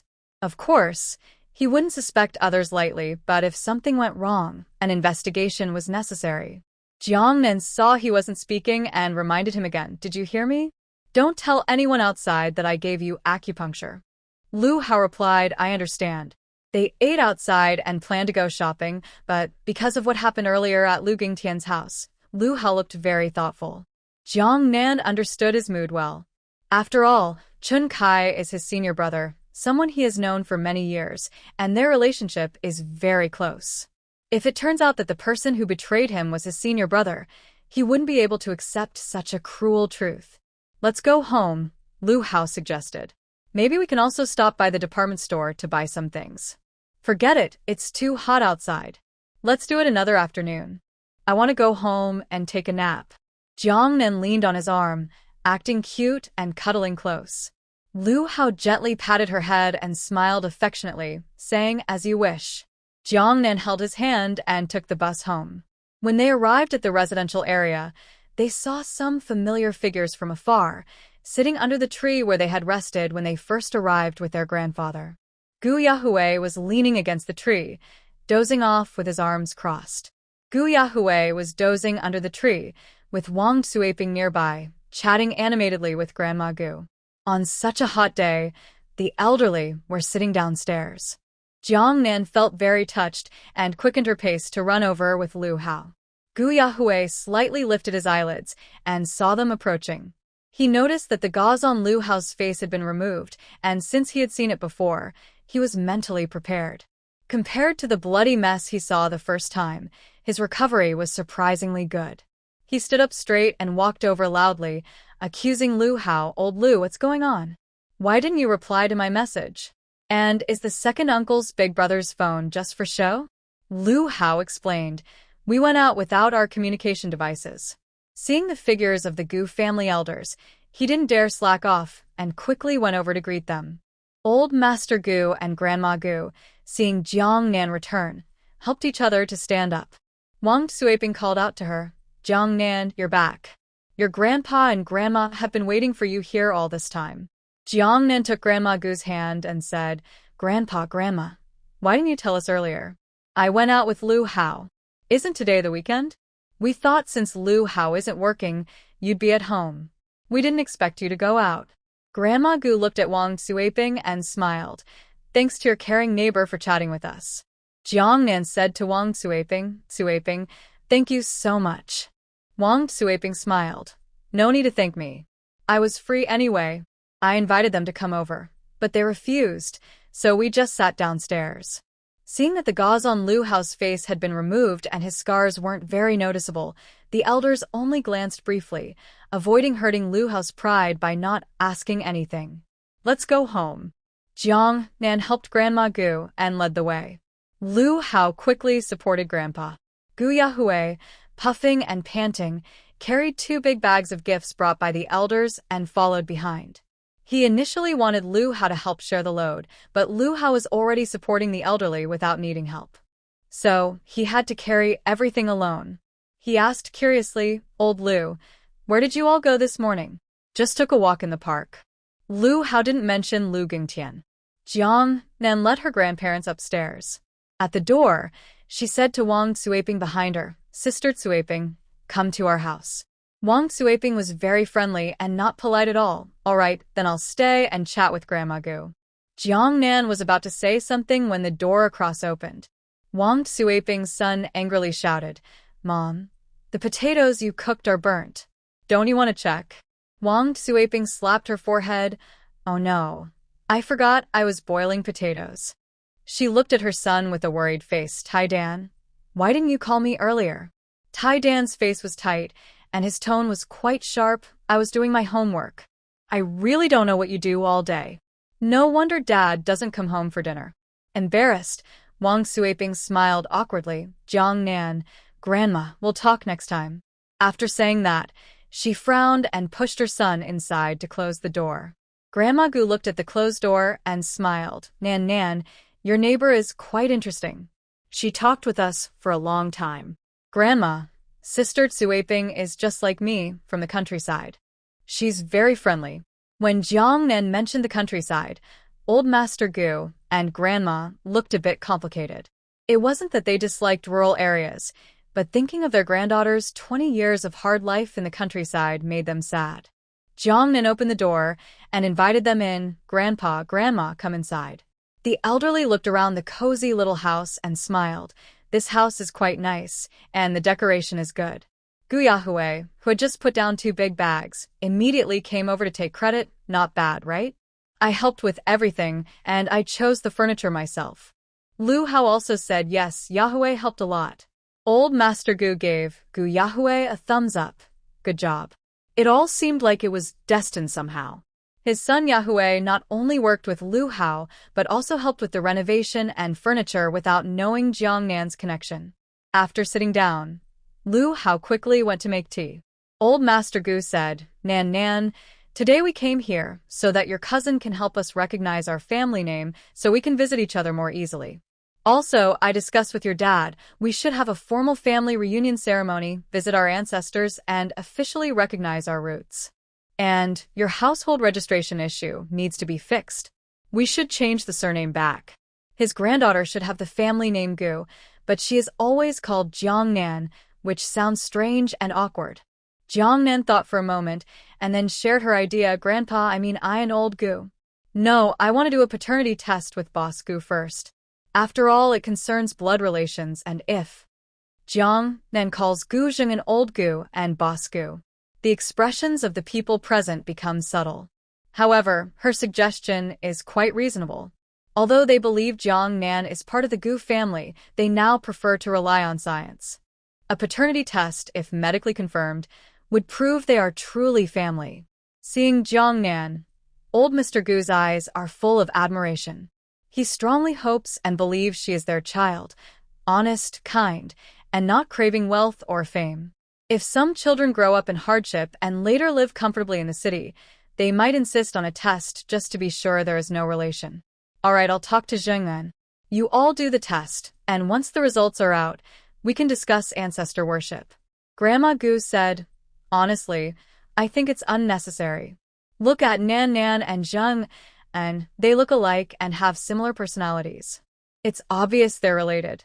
Plus, Yejia isn't Jiang and son. So how could Nan Nan not be his child? If she weren't, wouldn't there be a third child? Jiang Nan smiled. Grandma, you're right, but since we've been apart for so many years, it's better to do a test.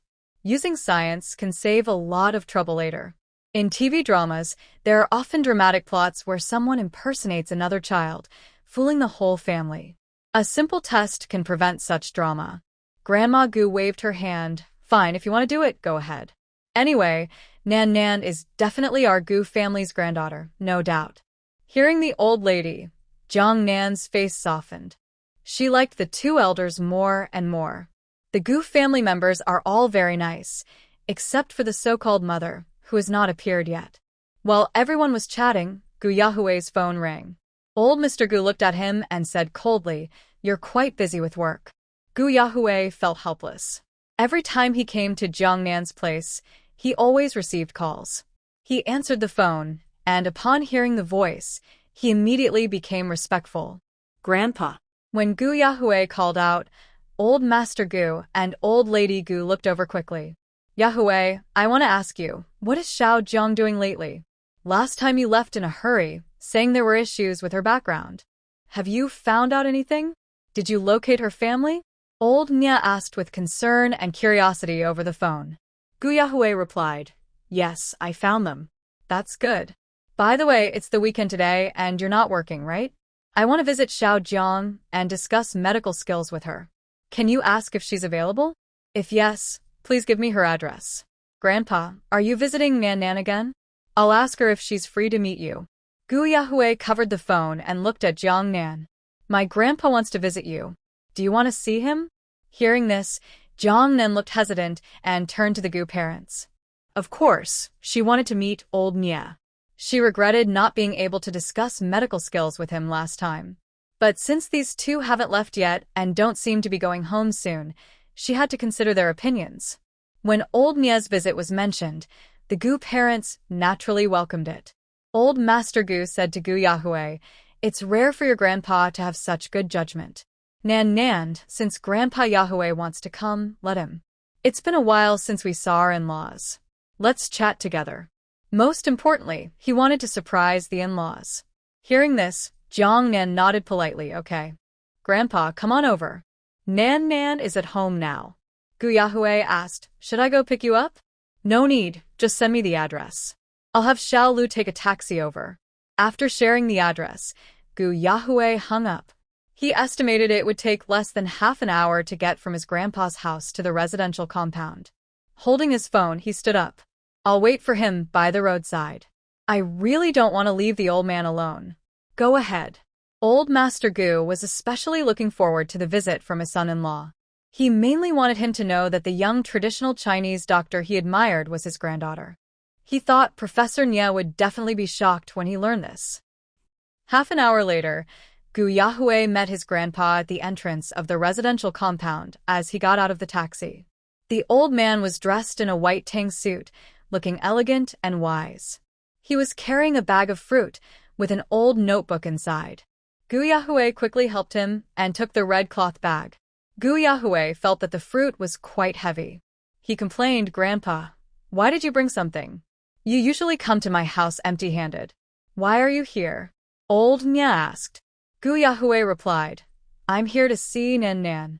Hearing this, Old Nia looked at Gu Yahui with a serious face and began to educate him. What do you mean by seeing Nan? Nan is your friend's wife. Even though you get along well with Lu Hao, you should know to avoid suspicion. The young couple just got married. Is it appropriate for you to stay at their house? And you're still seeing Nan. Gu Yahui realized his words might have been misunderstood. His grandpa was thinking the wrong way. He rolled his eyes and said, Grandpa, you're a retired university professor. How can you think so shallow? It's your actions that are shallow. My relationship with Xiao Lang is not ordinary. Don't jump to conclusions, he said ambiguously, teasing the old man. Old Nia was blunt and scolded him. Not ordinary? Don't mess around with me. You don't have to find a partner, but you can't interfere with others' marriages, especially your good friend's marriage. Be honest and stop dressing so flashy and running around. Gu Yahui was speechless. Why did everyone think he was a third party who would ruin others' families? Wearing a bit more fashionable and being considered a bad person? Why does everyone judge by appearance? Gu Yahui felt frustrated and didn't want to speak. He carried his things and walked ahead alone. The truth would be revealed naturally soon. Old Nia was still behind him, earnestly educating him. He was thinking, I won't listen, I won't listen. Grandpa, we've arrived. Gu Yahui pointed at the apartment building and said weakly, here. Old Nia immediately stopped his lecture and looked up at the second building where Jiang Nan lived. Xiao Zheng lives here? I should remember that so I don't go to the wrong place next time. Gu Yahui wanted to mention that his grandparents were also there, but the old man started a lecture the moment he saw him. He didn't even get a chance to speak. Forget it. Let him be surprised on his own. Jiang Nan quickly came to open the door. Old Nia, please come in. Seeing Jiang Nan, Old Nia's face immediately became kind. Xiao Jiang, did I disturb you? Jiang Nan smiled and said, no. Please come in. It's so hot today, we should be visiting you instead. That's right, we came to visit, not to be rude, haha. Old Nia was laughing when he suddenly saw two familiar people sitting on the sofa. His eyes widened in surprise. Dear, you're here? Grandma Gua smiled warmly, stood up, and moved aside to make space for Old Nia. Sit here with Old Gua. Old Nia looked at his son-in-law with confusion and asked, no. How come you are here? You guess, Old Gua said proudly. He thought that Old Nia would never imagine Jiang Nan was his granddaughter. Old Nia looked at Jiang Nan, then at the two elders of the Gua family, and then at Gu Yahui. His wise eyes narrowed slightly. Wait, could Xiao Jiang be your child? Old Gua was surprised. There's no suspense at all? Old Gua looked at Gu Yahui with a resentful gaze, as if blaming him for talking too much. Gu Yahui hurriedly waved his hands and denied. I didn't say anything. He didn't say it, I deduced it, Old Nia said logically. That father and daughter, Jiang Daming and his daughter, stayed at my house for a few days before. When I met Xiao Jiang, she said that was her father. I remember Yahui said that person seemed to have switched children, right? As he spoke, Old Nia looked at Old Gua and complained, your second son. He doesn't look like he's related by blood. Where does he look like a second son? But Xiao Jiang, she looks quite similar to the second son. After saying this, he looked at Old Gua, whose expression was changing unpredictably, and raised an eyebrow. Am I right? Old Madame Gua sighed. Son-in-law, you really see things clearly. Old Gua looked at Old Nia with a resentful expression and said, since you can tell that the second son's not really ours, why didn't you tell me earlier? If he had been warned earlier, they could have done a paternity test. They wouldn't have raised someone else's child for so many years, or let their granddaughter suffer outside. Old Nia sat on the sofa with a light chuckle. Haha, you wouldn't suspect yourselves. So how could I dare to remind you? If I warned you and was wrong, wouldn't you blame me for stirring trouble? Old Gua was speechless. He sat down next to Old Nia with a sullen face. Jiang Nan watched the venerable and respected Professor Old Nia, who looked like a wise immortal, chatting happily with his son-in-law. She found it a bit amusing. Xiao Jiang, you've suffered. Later, let their family make it up to you properly. Cough cough, son-in-law. Old Gua had to interrupt him. It's not quite appropriate to call my granddaughter that now. He kept calling her Xiao Jiang, even though she was his granddaughter. Is this old man deliberately making things awkward? Old Nia looked at Old Gua with a reproving gaze and smiled as he changed his words. Then I'll call her Nan Nan. Lu Hao brought tea and placed it on the table for Old Nia. Old Nia, please have some tea. Little Lu, your face has recovered so well. Old Nia finally turned his attention to Lu Hao, looking at the large part of his face that was still healing. He excitedly stood up. Come, let me take a look. Lu Hao approached him, and Old Nia raised his hand to touch his face, carefully observing closely. Wow, this is amazing. Truly incredible. Old Nya sighed. Being able to recover to this level in such a short time is a miracle. This burn ointment really is better than the creams used in the hospital's burn department. He was so excited that he bowed slightly. Xiao Jiang, no, Nan Nan, I want to ask you to be my teacher. Jiang Nan quickly returned the bow, frightened. Old Nya, that's not possible. Lu Hao helped the elderly man sit down. Please sit down. Xiao Lu, Yahui, look at this. Isn't traditional Chinese medicine amazing? You should both learn it. It's a treasure left by our ancestors. Lu Hao modestly replied, Old Nya, you're right. I've been reading some books about Chinese medicine recently. He had truly gained a new understanding of traditional Chinese medicine. At home, there was a Chinese doctor and some books on the subject. In his free time, he would seriously read and learn. Gu Yahui, on the other hand, showed no interest. He was exhausted every day like a dog. How could he have the energy to study Chinese medicine?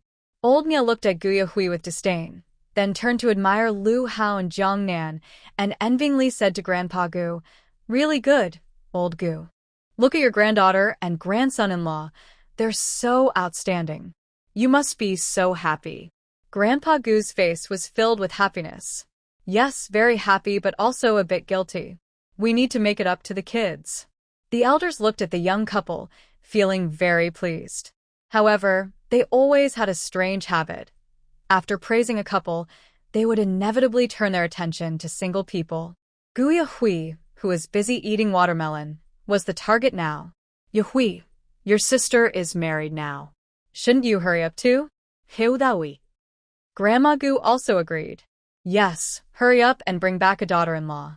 Don't say we're pressuring you. Look at your mom's expression. If you don't find someone soon, she might cut ties with you.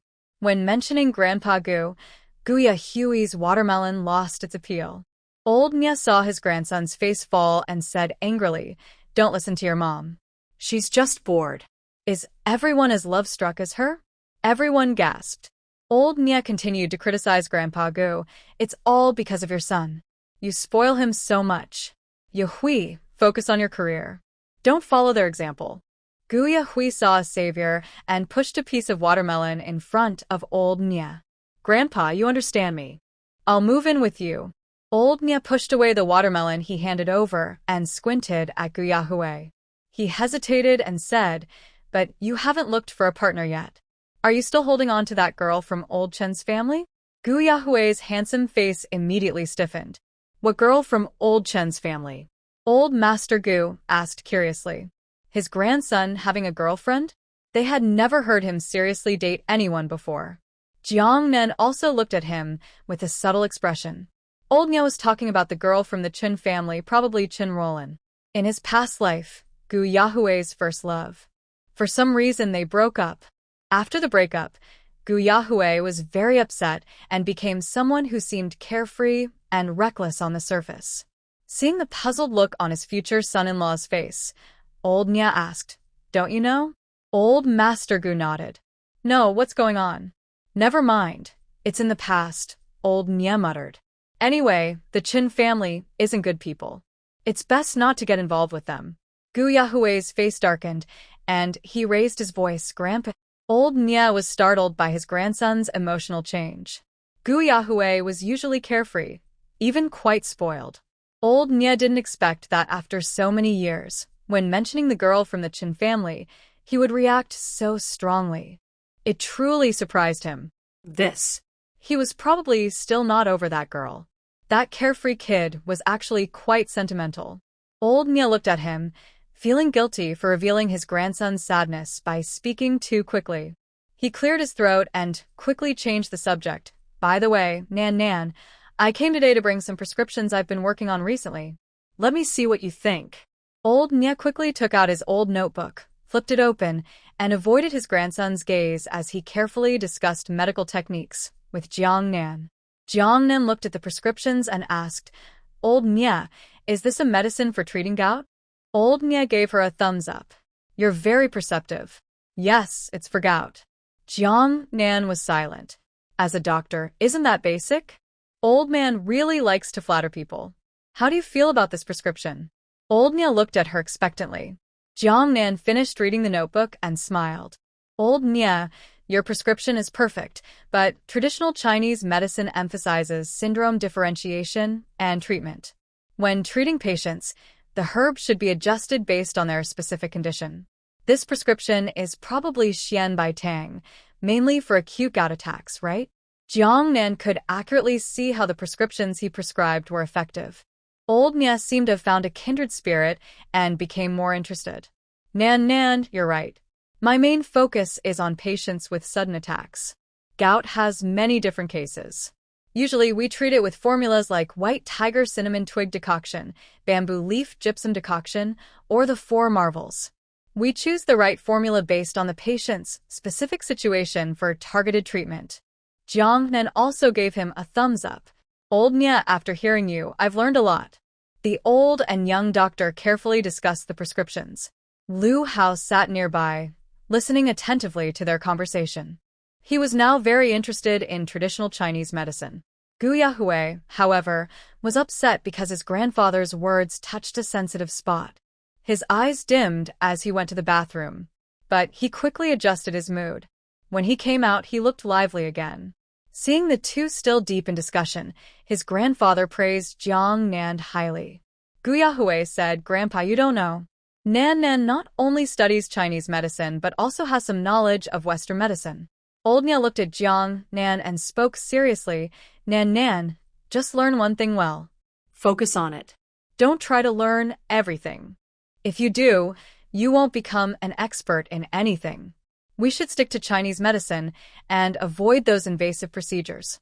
Their words made the three young people slightly uncomfortable. What do you mean invasive procedures? Jiang Nan didn't expect old Nia to be so stubborn. This is typical of older traditional Chinese medicine practitioners who are against Western medicine. She said, "Old Nia, I think we should learn a bit of everything. At least we should understand Western medical tests and indicators. That way, we can judge more accurately and diagnose diseases better to give the most suitable treatment." As an experienced Chinese medicine doctor with over 10 years of experience, she believed that not all diseases can be diagnosed clearly just by looking, listening, asking, and feeling the pulse. Advanced equipment is also necessary as an aid. Old Nia disagreed with them. "I tell you, don't trust just the data. The data you check, when it shows something abnormal, your body has already sent out a warning." He explained, for example, a patient has kidney deficiency, but their tests show normal results. Western medicine says they're fine, but the patient still feels unwell. If you follow Western medicine and only treat when indicators are abnormal, you might miss the best time for treatment. Jiang Nan nodded. "Old Nia, we agree. When indicators are normal but the body feels uncomfortable, that's typical of subhealth. Traditional Chinese medicine and health maintenance can help restore health. Traditional Chinese medicine mainly focuses on nurturing health and keeping patients away from hospitals." She said this and then changed the topic. However, many diseases that require surgery still need Western medicine. Surgery is quick and precise, and relying solely on Chinese medicine can delay treatment. For example, patients like Lu Hao and Dr. Gu's surgical patients, Chinese medicine cannot intervene. Old Nia was speechless after Jiang Nan's words. His eyes flickered. He cleared his throat and admitted defeat. "I won't argue with that." Gu Yahui laughed loudly nearby. "Oh, Professor Nia, finally someone has challenged you." When he studied Western medicine before, the old man was very resentful. He would criticize him, and whenever he argued back, the old man would send him out. He was a respected professor, and few people could debate with him equally. Most of his students just agreed with him. Of course, his students had also been influenced and admired Chinese medicine. Old Nia was used to being praised, but felt lonely. Now, finally, a young person could speak with him equally. He appreciated this very much. Nan, I really like young people like you. You are honest and willing to share your thoughts. In the future, we should discuss more. I also want to learn some Western medicine. Come on, help me look at this prescription again. I've thought about it for a long time, but I still feel it's not quite right." Jiang Nan took the prescription and pondered for a moment. He then reached into Lu Hao's shirt pocket and took out a pen. After that, he added an ingredient to the prescription. Old Nya, take a look again. Old Nya looked at the name of the medicine, thought for a long time, and suddenly exclaimed excitedly, "That's right. Brilliant." When talking about Chinese medicine, Old Nya became very animated. His white beard trembled with excitement, and his cloudy eyes sparkled with light. "Come on, let's look at the next page." Meanwhile, Old Gu was almost asleep, contrasting sharply with Old Nya's energetic spirit. Gu Yahui saw that his grandfather was like he had been injected with chicken blood today. He quickly stopped him. "Grandpa, your notebook is full of prescriptions. When do you plan to see them all? Let's go out to eat. We'll have plenty of time to discuss later." Old Nya was still eager. "Is it already time to eat? You see, my grandpa is about to fall asleep." Old Nya glanced at his in-law, who was dozing on the sofa, and sighed. Different professions are like different mountains. "Okay, let's continue our discussion next time." Gu Zhengin finished working overtime at the company and called Gu Yahui to ask if he needed him to pick up the old man. Since Gu Yahui mentioned they were going out to eat, Gu Zhengin drove over and joined them at the restaurant. He was surprised to see Old Nya at Lu Hao's house. When he learned that Old Nya was there to discuss medical skills with Jiang Nan, he found it even more unbelievable. Although he didn't show it on his face, his deep eyes revealed a sense of pride. At the restaurant, Gu Zhengin was very respectful to Old Nya. "Come, Uncle Nya, please sit down. This might be his future teacher." Lu Hao's face is recovered, which is worth celebrating. Gu Zhengin specially ordered a bottle of wine. During the meal, Old Gu said to Gu Zhengin, "Zhengin, my wife, and I came to see Nan today. We originally wanted her to acknowledge her roots quickly, but she said she hopes you two can do a test first. What do you think?" Gu Zhengin looked at Jiang Nan and nodded. "Okay, I will arrange it as soon as possible." Last time, Jiang Nan mentioned doing a test, and at that time, they thought their identities were mostly confirmed, so it didn't seem necessary. But Jiang Nan asked again, so Gu Zhengin had to take it seriously. Nan, your relationship with Zhengin is clear. Just look at the expressions on your faces, they are exactly the same.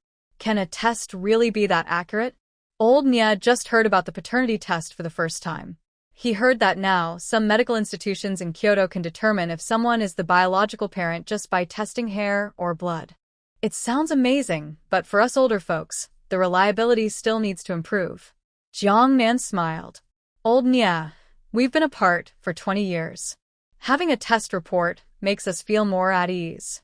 It's mainly to prevent outsiders from spreading rumors. What if, in the future, Jiang Mei, that crazy woman, comes and pretends to be her? Then we'll wait for the test results before honoring our ancestors." Gu Zhengin wanted to drive, so he ordered the wine to be served, and Lu Hao and Gu Yahui could drink casually. Gu Zhengin intended to drink, but Lu Hao politely declined. "Father-in-law, we won't drink. If there's an emergency at the hospital, it could cause delays. They usually don't drink alcohol and are most afraid that an emergency might be missed." The most Lu Hao has ever drunk was after Jiang Nan went back to her hometown, when he and Gu Zhengin got drunk and stayed up all night. Other than that, he has been very disciplined. Today, Gu Yahui was feeling a bit complicated because his grandfather mentioned someone he shouldn't have. Normally, he doesn't drink, but seeing the wine now, he felt a little restless. It's the weekend. The hospital probably has nothing urgent. How about we have a drink? Lu Hao said, "Let's forget it. Since no one else is drinking, better not open the bottles." Last time, he drank with Gu Zhengin and made a fool of himself. The two of them ended up lying on the sofa all night, calling their father-in-law all evening. Now, whenever he sees wine, he feels awkward. Lu Hao doesn't drink, and Gu Yahui, who can't stand drinking alone, had to give up. During the meal, Gu Yahui's phone rang halfway through. He answered with a serious expression and said 3 words, "Come immediately." Everyone looked at him. "Yahui, what's wrong?" Gu Yahui had already stood up, glanced at Lu Hao, and said, "Old Lu has an emergency surgery." He was about to leave, and Lu Hao also stood up. "I'll go with you." Although he couldn't operate, he could assist as an aide. Since it's the weekend and other doctors are resting, staffing is definitely tight. Before leaving, Lu Hao told Jiang Nan later, have your father-in-law take you home. Second uncle, please also send my grandfather home. After saying that, the two quickly left the restaurant. These two kids.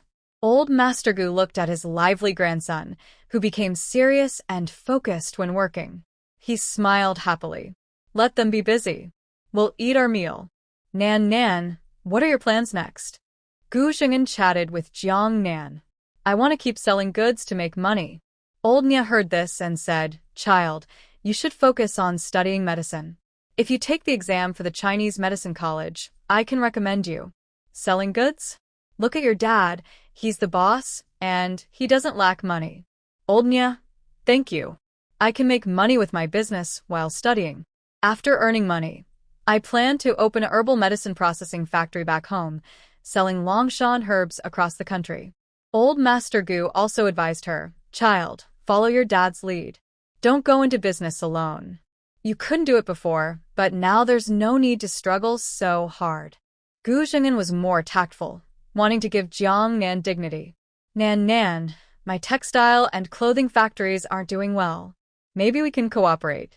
I'll sell you the factory's products at cost, and you can sell them to help boost sales. The factory has a backlog of goods, and it's hard to manage. Jiang Nan naturally understood that Gu Xing'an was trying to help. She nodded. Great. I'll get the goods directly from the factory, saving the middleman's profit. So, are you hiring at your clothing factory? I want to recommend 2 women who can sew. Gu Xing'an spoke professionally, I'll ask. If they can sew, it shouldn't be a problem. Okay. After dinner, Jiang Nan hurried home. Gu Xing'an drove the 3 elders back. Once home, she began organizing the items brought by her grandparents and old Nia. Gu Yahui brought 2 bags filled with very high-quality food for this era. Canned beef, bread, drinks, everything was fancy packaging, things that most ordinary people rarely buy. Nielao's bag had peaches and hami melons. Jiang Nan put the items away in the kitchen. Then she took a few peaches, planning to give them to Wang Suiping's son across the door. Wang Suiping is a kind neighbor who always shares her delicious food with them. It's polite to reciprocate. Jiang Nan knocked on the door with the bag. A middle-aged man wearing glasses opened it. Both were surprised to see each other. Jiang Nan quickly realized he was probably Wang Suiping's husband, Lao Lu from internal medicine. Since they moved in, Wang Suiping often said Lao Lu was busy working and working overtime. Today was the first time Jiang Nan saw him. She politely introduced herself. Hello, I'm your neighbor from across the hall. I brought some peaches for Taidan. Lao Lu responded calmly. Oh, you're Dr. Lu's wife, right? Please come in. I won't go inside, just give the peaches to Taidan. Jiang Nan handed him the bag. Wang Suiping heard the noise and hurried over happily. Seeing the fruit Jiang Nan brought, she beamed with joy. Nan, you're so thoughtful. You should keep some for yourself, and don't forget about my Taidan. She looked admiringly at her husband and introduced him to Jiang Nan. This is my Lao Lu. You're probably seeing him for the first time. Jiang Nan smiled. Yes, Dr. Lu is busy with work. I'm not home often either. This is the first time I've met him. Wang Suiping said he's busy, but today he came back to pick up some clothes. He's leaving again soon. You know, he's a doctor, but you're Dr. Lu isn't this busy. Lao Lu's face showed a hint of guilt. Jiang Nan replied he's busy too. He was just called away from the hospital. Hearing this, Lao Lu seemed to relax a bit. Wang Suiping continued to smile carefree. Really? They're so busy, I wonder if their salaries will go up. Since I've been in the city for over a year, he hasn't stayed home much. Why are there so many patients at that hospital? Wang Suiping kept talking, while Lao Lu looked increasingly impatient. Have you finished packing your clothes? Wang Suiping quickly responded, Yes. Nan, come in and sit. I'll go get Lao Lu's clothes. Wang Suiping soon brought out a cloth bag filled with clothes. They're all here. If you get them dirty, just bring them back for me to wash. Okay. Lao Lu carried his briefcase and the cloth bag, ready to leave. Go ahead and chat, Jiang Nan said. After saying that, she went downstairs. Jiang Nan originally just went to deliver a peach, but was warmly pulled into the house by Wang Suiping. This was Jiang Nan's first time entering the neighbor's house. She thought that women like Wang Suiping, who came from the countryside, must be very hardworking. However, she didn't expect the house to be so messy. On the table, used bowls and plates from a meal were spread across the coffee table. The only sofa was piled with a bunch of things. Nan, sit down. The house is a bit messy, Wang Suiping said awkwardly, picking up a pile of clothes from the sofa and tossing them into the bedroom. Then she told her son, Tai Dan, take these bowls to the kitchen and pour some water for Auntie Nan. Tai Dan's face was tight with dislike. He said with a tone of annoyance, how many times do I have to say this? Can you stop calling me that? Don't I have a real name? Hearing his son yell, Wang Suiping was not angry. She said, okay, Lu Wei, is that better? Her son took the bowls to the kitchen. Wang Suiping then sat down and started complaining, my son is so rude. Ever since he moved to the city, he's always criticizing me. They say children shouldn't dislike their mother's looks, but look at me, born in the countryside, uneducated, and now he looks down on me. Seeing the messy room and the carefree Wang Suiping talking nonstop, Jiang Nan smiled and asked, Sister Suiping, have you and Dr. Lu been living apart all this time? Doctors usually have some cleanliness habits. Given how messy the house is, it's understandable that Dr. Lu doesn't come home often. Wang Suiping replied, yes, we just separated last year. We've been married for 8 years. Before, we only saw each other once a year. Oh, I see. If I'd known he was so busy, I wouldn't have come to the city. There's no one to talk to here, and I feel bored all day. Why don't you find a job? Jiang Nan asked curiously. Wang Suiping kept saying she was bored in the city, spending her days downstairs chatting with people, but she didn't seem to look for any work, which puzzled Jiang Nan. Where could I find a job? I have to take care of Tai Dan. Before she finished, Tai Dan came out of the kitchen holding water. She quickly changed her words, take care of Wei Wei, help him with school, and I'm not literate, so it's hard to find a job. Auntie, here's water for you. Lu Wei put down his cup and went back to his room. Thanks, Wei Wei. As her son entered the house, Wang Suiping sat chewing sunflower seeds and started gossiping. Nan, did you and Lu Hao meet on your own, or was it arranged by your family? Jiang Nan thought for a moment and replied, it was arranged. Really? You look like those young couples in the city who are in love freely. Yesterday, I saw you holding hands while going upstairs. Wang Suiping casually threw away her sunflower seed shell, her eyes shining with excitement. In her gaze, there was envy, curiosity, and longing. We got married first, then fell in love. Wang Suiping heard this new phrase and looked surprised. How does that kind of love work? Just building feelings after marriage. I was also sent from the countryside by Grandma Taidan to be with Lao Lu to develop feelings. But he's too busy, often working overtime, so we don't have much time to get to know each other. Wang Suiping looked quite sad as she spoke. Even when Lao Lu was home, he hardly talked to her. He used to ask her to tidy up the house, but now he completely ignores her. Through Wang Suiping's constant chatter, Jiang Nan, who had met Lu Jijun today, roughly understood their life situation. It's a typical arranged marriage. But the couple has managed to stay together for 8 years, which probably means they've accepted their fate. No, it seems Lu Jijun has accepted it. However, Wang Suiping's life is really hard to describe. Jiang Nan gently suggested, Sister Suiping, maybe you could try to find a job. Wei Wei's school is nearby, so you wouldn't need to pick him up. People need to work, and if you're in a good mood, your health will be better. I can't read or write, and I'm afraid to go alone. Wang Suiping looked at Jiang Nan hopefully. I saw a small restaurant at the entrance hiring. Maybe we can both try? You don't have a job either, right? Jiang Nan shook her head to refuse. You go ahead, I won't go. Wang Suiping looked at Jiang Nan with shining eyes. That's true. I heard from your city grandma that you are their long-lost granddaughter. They seem to have money, so you won't need to work and can spend money freely in the future. Jiang Nan was speechless. She hadn't expected Wang Suiping's information to be so accurate, even revealing her family background. All right, I'll give it a try. When Jiang Nan returned home, She waited until after 10 o'clock, but Lu Hao hadn't come back yet. She could only go to sleep by herself. Until midnight, she vaguely felt someone opening the door, which scared her into opening her eyes quickly. It was Lu Hao returning home. She poked her head out from under the blanket, yawning, and asked, "How's the patient?" "He fell and has a compression fracture in his lumbar spine.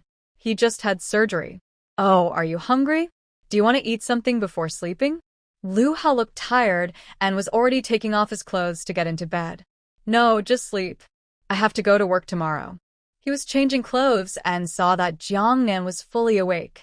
He casually said, "Do you know who the patient brought in for emergency surgery is?" Huh? Jiang Nan asked, "Who?" Lu Hao turned off the light and hugged her. "It's the old man Chen I saved." Lu Hao only went to bed late at night and had to get up at 6 in the morning for work. Jiang Nan specially got up early to make breakfast for him.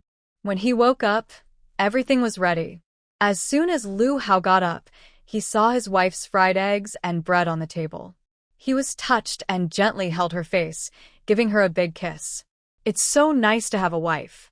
Jiang Nan looked at him sweetly and pulled him to sit down. "Eat quickly. This bread was brought by my grandparents yesterday, and it's perfect for breakfast." "Yes, let's eat together." Lu Hao first handed her a piece of bread, then took one himself.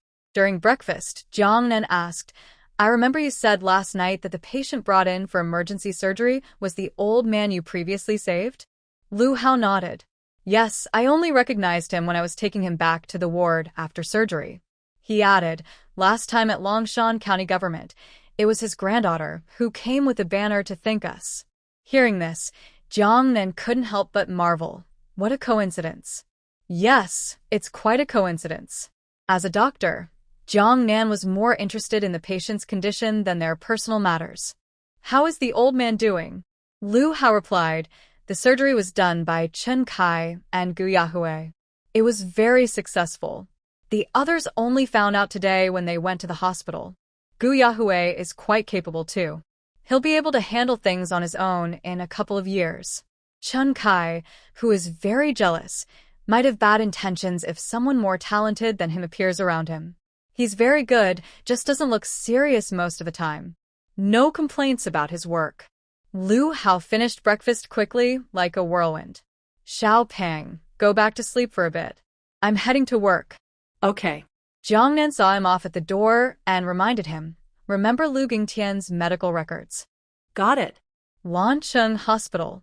On Monday morning, the staff steps are busier than usual. Lu Hao had already changed into his white coat and was organizing medical records. He glanced at Gu Yahue, who was staring into space.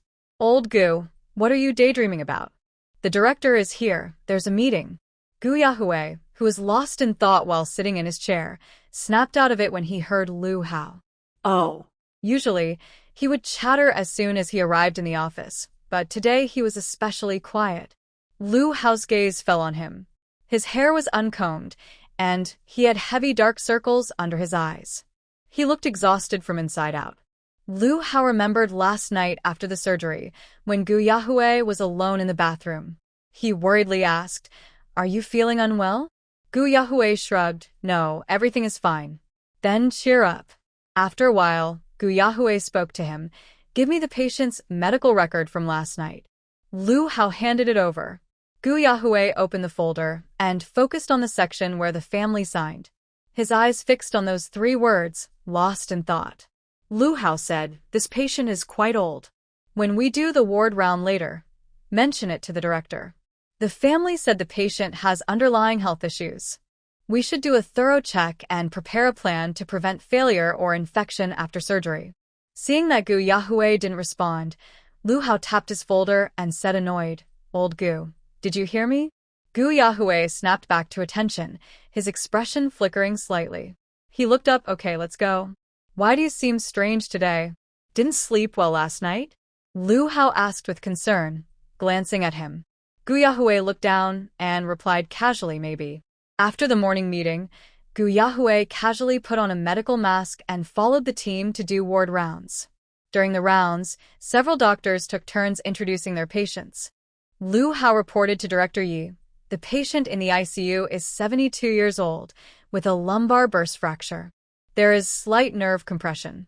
Surgery was done promptly, and the patient is still under observation. The family mentioned a history of minor. A CT was done last night. Director Yi entered the ICU to check on the patient, saying, "Today, do a blood test and a full checkup. Keep the patient in the ICU for now." Chen Wolin stepped forward worriedly, asking, "Director, how serious is my grandfather's condition?" "Don't worry. The surgery was successful," Director Yi replied. "Xiao Gu, you and Xiao Chen performed the surgery, right? Please explain the details to the patient. Do the tests first, monitor for 48 hours. If everything is fine, transfer him to a regular ward." Gu Yahui still seemed distracted and didn't reply. Lu Hao gently tugged at him. Gu Yahui lowered his eyes and responded, "Okay." Chen Wolin looked at the doctor behind Director Yi, who was wearing a mask, feeling that he seemed somewhat familiar.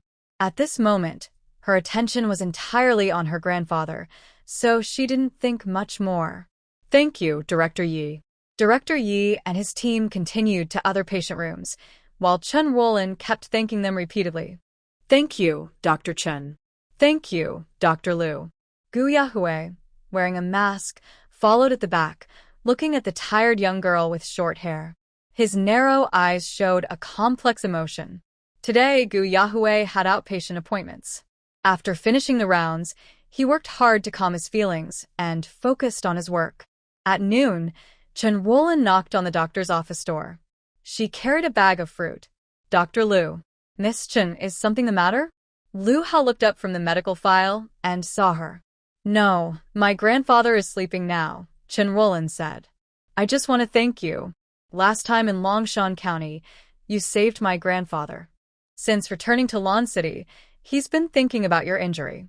She looked at the scar on Lu Hao's face, speaking with guilt. Lu Hao said, "It's no big problem. Don't worry about it. I'm really sorry. It's our generation's fault for not watching the elderly properly. He went out alone and caused you trouble. I will pay for your treatment." Chen Wolin looked mature and elegant despite her young age, radiating a calm presence. "No need, it didn't cost much." Lu Hao said, "Miss Chen, there's no need to mention other matters. Just take good care of old Chen. After 48 hours of monitoring, if everything is stable, he can be moved to a regular ward." "Okay." Since other doctors were working in the office, Chen Wolin didn't want to discuss Lu Hao's burn injury and planned to leave. Lu Hao stood up and handed her the fruit. "Please take this back. We can't accept gifts from patients' families. Feel free to eat with your colleagues. It's just some fruit, no violation of rules." After saying this, Chen Wolin turned to leave, but bumped into a man rushing in. "Old Lu, let's go eat." Before Gu Yahui finished speaking, he suddenly stiffened upon seeing the girl who had just come out of the doctor's office turn around. Chen Wolin also looked surprised. She stared blankly at the man in front of her, unsure how to react. The two faced each other directly, eyes meeting. Finally, Gu Yahui came back to himself. He lowered his gaze, hiding the strange emotion in his eyes, and walked coldly past her into the office. Chen Wolin was stunned for several seconds before regaining her composure. Her heart was tumultuous, and she walked back to the ward with heavy steps. Lu Hao looked up and saw Gu Yahui with a distracted expression. He glanced toward the door and looked at him with disdain. Just a friendly reminder, it's best not to have bad intentions toward the patient's family. Gu Yahui responded with silence. He casually retorted, and a friendly reminder to doctors, don't accept gifts from patients' families. When going to the cafeteria, Lu Hao casually carried a bag of fruit to the nurse station. Later, he saw an identical bag at the nurse station. Gu Yahui had little appetite and was idly stirring his rice and vegetables, casually chatting with Lu Hao. "Do you know her?" Lu Hao asked, confused. "Who?" "That family member just now," Gu Yahui said nonchalantly. Lu Hao replied, "Her grandfather is the old man I rescued at Longshan. My face is scarred from saving him." "What a tangled fate," Gu Yahui said quietly, eating his meal, whether about Lu Hao or himself. At noon, only the on-duty nurse was at the nurse station. The corridor of the orthopedics department was quiet. Gu Yahui came out of the doctor's office and saw a figure squatting outside the intensive care unit from afar. She was resting against the wall, looking small and helpless. She seemed very pitiful. Gu Yahui paused involuntarily, his gaze fixed on her. He should have hated her, yet his heart felt so uncomfortable. A nurse saw him and greeted him with a smile. "Dr. Gu, are you not taking a lunch break?" Gu Yahui was lost in thought and didn't reply. Nurse Yang looked in the direction of his gaze. "What are you looking at?" Usually, Gu Yahui was friendly with the nurses, unlike Lu Hao, who was more aloof. Everyone spoke to him casually. Seeing that Gu Yahui still didn't answer, Nurse Yang sighed, looking at the girl squatting nearby. That family member is having a tough time. She's been there since yesterday. Looks exhausted. Nurse Yang teased him. "Dr. Gu, are you feeling compassionate again? We've been on duty since yesterday, too." Gu Yahui didn't respond to her and turned to leave. In the afternoon, he found Lu Hao. "Please take charge of the elderly man named Chun in the ICU," he said. Lu Hao was surprised. Gu Yahui gave a very reasonable reason. "He had surgery performed by me. The director said if the family has any issues, they should come to me." In the morning, Gu Jing'an called Jiang Nan, inviting her to visit a clothing factory, saying he would drive over to pick her up. Jiang Nan didn't expect Gu Jing'an to be so efficient. She quickly packed up and went downstairs to wait. Gu Jing'an drove over to pick her up, and they went together to the clothing factory. The factory was small with about 50 or 60 workers. At this time, the female workers in the workshop were working steadily on their sewing machines. Currently, we're producing a batch of school uniforms. Gu Jing'an showed her around as he explained, the factory hasn't been doing very well lately. We have some stock built up. Now, we mainly take on workwear orders. Hearing his explanation, Jiang Nan blurted out, "So, you really have a lot of clothing stored?" Gu Jing'an smiled and said, "You think I'm lying?" Jiang Nan felt a bit embarrassed. She had indeed thought before that Gu Jing'an was just making up a story to give her a good reason to buy the stock. "Come on, let's check the warehouse." Gu Jing'an took her inside the warehouse. In one corner, there was a thick pile of stored clothing. "This is a batch of spring clothes produced a couple of months ago. They've been sitting here." Jiang Nan took out 2 pieces to look at. These are men's jackets. The style and fabric both looked good. Gu Jing'an replied, "Yes, they were supplied to a department store earlier. There were some issues, so they ended up stored here." "How much did these clothes cost?" Since they were mass-produced, the fabric and labor cost about 5 or 6 yuan. Gu Jing'an also owns a textile factory. The raw materials for the clothing factory are supplied by his own factory, so the costs are relatively low. "Are there more?" Jiang Nan looked around at the piled-up goods in the warehouse. Gu Jing'an led her further inside. "Yes, over here, there's also a batch of bed sheets and pillowcases. They've been stored here too. Some are a bit defective, but not very obvious and still usable." Jiang Nan looked through them. The pillowcases had a style typical of that era, no zippers, with a hole in the middle, and embroidery on top. Both the fabric and the pattern were of good quality, but the stitching on the edges was reversed. If you didn't look carefully, you wouldn't notice. Jiang Nan asked, "How many are there in total?" 400 or 500, replied the warehouse manager who came with her. Jiang Nan examined them, asked about the cost, and confidently said, "I'll take them all. I'll go sell them." Gu Jing'an offered her a wholesale price. Once she started selling, the profit wouldn't be small at all. Gu Jing'an was very pleased that Jiang Nan had such confidence and courage to take on all these stored goods. But he was also a bit worried. "I'm not too comfortable with you doing this alone. You need a partner. Maybe bring someone from the factory to help with the sales." Jiang Nan smiled and politely declined. "Don't worry, I'll find a partner to work with me." After leaving the clothing factory, Gu Jing'an wanted to take Jiang Nan home for dinner. Jiang Nan politely declined, saying, "How about we find a place to talk?" They went to a quiet tea house, and the two sat down. "I want to know if there is any news from the police," Jiang Nan asked. She had been waiting for Gu Jing'an to bring up this matter himself, but he either avoided it on purpose or the police had no results, and he kept silent about Sun Wenyu. Since they had already acknowledged their relationship, she thought it was time to face the truth. Only by understanding the facts clearly could she know how to face Sun Wanyu. Gu Zheng'an held his teacup, trying to hide his nervousness. Yes, there is some news. Who abandoned me back then? Have they found out who it was? Jiang Nan looked at him seriously. He replied, it was your grandmother. Jiang Nan continued to ask, and what else? Your mother didn't directly participate, but she. Gu Zheng'an hesitated, unable to finish his sentence. Because she disliked me and only wanted a son, so her mother made decisions on her own, just as she wished? Gu Zheng'an avoided her eyes and nodded after a moment. Yes, that's right. Nan, I'm sorry. I failed as a father. He had always avoided talking about Sun Wanyu because he was afraid that Jiang Nan would be upset and sad if she found out what Sun Wanyu had done in the past.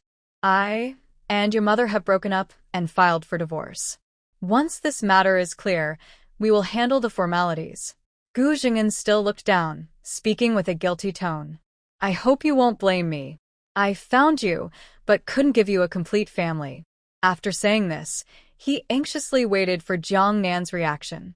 I understand, she replied lightly. Hearing this, Gu Zheng'an looked up at her, a hint of surprise flashing in his eyes. You don't love her, do you? Jiang Nan looked at him with sympathy and said, you shouldn't have to suffer for so many years. In her previous life, after Gu Zheng'an divorced Sun Wanyu and went abroad, he reportedly gave most of his assets to her. He wanted nothing else, just to leave her behind. What kind of deep and troubled marriage could make someone give up all their wealth just to be free? In her past life, seeing Sun Wanyu's nervous and unstable behavior, she felt great sympathy for that man she had never met. She even teased Gu Yahui, asking if her second uncle had someone outside, and joked that he was leaving everything behind to pursue love. Gu Zheng'an didn't expect Jiang Nan to say such words to him. He was deeply moved. He looked at her in surprise and with gratitude, his eyes gradually becoming moist. He reached out and held Jiang Nan's hand, his voice hoarse. Nan, thank you for understanding. After returning home, Jiang Nan immediately sent a message to Qin Feng. Soon, Qin Feng called back. Officer Qin, how is it? Have you finished the paperwork for leaving your job? Jiang Nan asked. Not that easy. I'm still going through the procedures. Qin Feng replied weakly. Are you still selling goods? Yes. Jiang Nan's eyes flickered with a secretive look. I have a large batch of products right now. I can't sell them alone. Do you want to come to Lake City and work with me? Qin Feng became interested. What kind of goods? Clothing, bed sheets, and covers. Everything at factory prices. The profit is good. We can sell in Lake City or take them back home. If I work alone, Lu Hao wouldn't be comfortable, and he wouldn't let me go. If you come, we can team up and make some money. Buying at factory prices and partnering up, we can earn money together. Hearing this, Qin Feng agreed without hesitation. All right, I'll talk to my family and go tomorrow. But it will cost a lot to buy the goods, right? Are we splitting the costs or how do we do it? Jiang Nan replied, we'll settle the payment with the manufacturer after selling the goods. That's great. Little Fat, you really have many connections. I'll go tomorrow. Qin Feng's quick decision was expected by Jiang Nan. She knew his heart had long since left their hometown. She continued, by the way, I found a job for Qin Yun at a clothing factory. Tell her, if possible, you two can move to the city together and bring Lu Xiaoya. Wow, you found a job so quickly? Little Fat, you're impressive. Thank you. Jiang Nan was glad she could help Qin Yun find work. Qin Feng genuinely appreciated her. After the incident, Qin Yun had been very down. During the 2 days Jiang Nan helped her make clothes, her mood improved a bit, but now she was back to how she was before. Seeing his sister staying at home depressed and not going out, Qin Feng wanted to go and confront that scoundrel again. Jiang Nan didn't mind and said, I also got help from an acquaintance. Remember to tell her that I am waiting for you in Lake City. On the other end of the phone, Qin Feng said, I'm just wandering around on the street now. I'll go back and tell her. She'll be very happy. Jiang Nan said. Her tone was full of sympathy. If you really can't handle it, you should tell Auntie the truth. She had been wandering the streets for so many days, which was quite difficult for him. Qin Feng had his own plans. Sigh, I'll wait until my resignation is approved. Then I might get a scolding. The matter will be over. If I tell her now, she will probably try to use connections to fix it. Alright, then prepare for tomorrow. If she confirms she's coming, let me know tonight. Jiang Nan called the village chief's house again and Lu Xiaoya answered the phone. She told her about the new job she found and asked her to get ready. When Qin Yan calls her, she should come to Lancheng. Hearing this good news, Lu Xiaoya was so excited, she jumped on the phone. Thank you, sister-in-law. She was finally going to the city, and she'd be working at the clothing factory she had always dreamed of. Lu Xiaoya was very happy. Jiang Nan was worried about Lu Hao's grandfather trying to find Lu Hao. She tentatively asked Lu Xiaoya, "Is there anything happening at home lately?" Lu Xiaoya replied, "Yes. The day we threshed the grain, Brother Tieju's cart tipped over. My mom was nearby and almost got crushed underneath." Jiang Nan felt a cold sweat run down her back. "Is everyone okay?" "Yes, no one was hurt."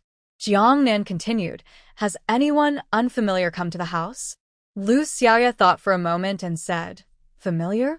"A local official came, probably to collect agricultural taxes." "Oh, I see."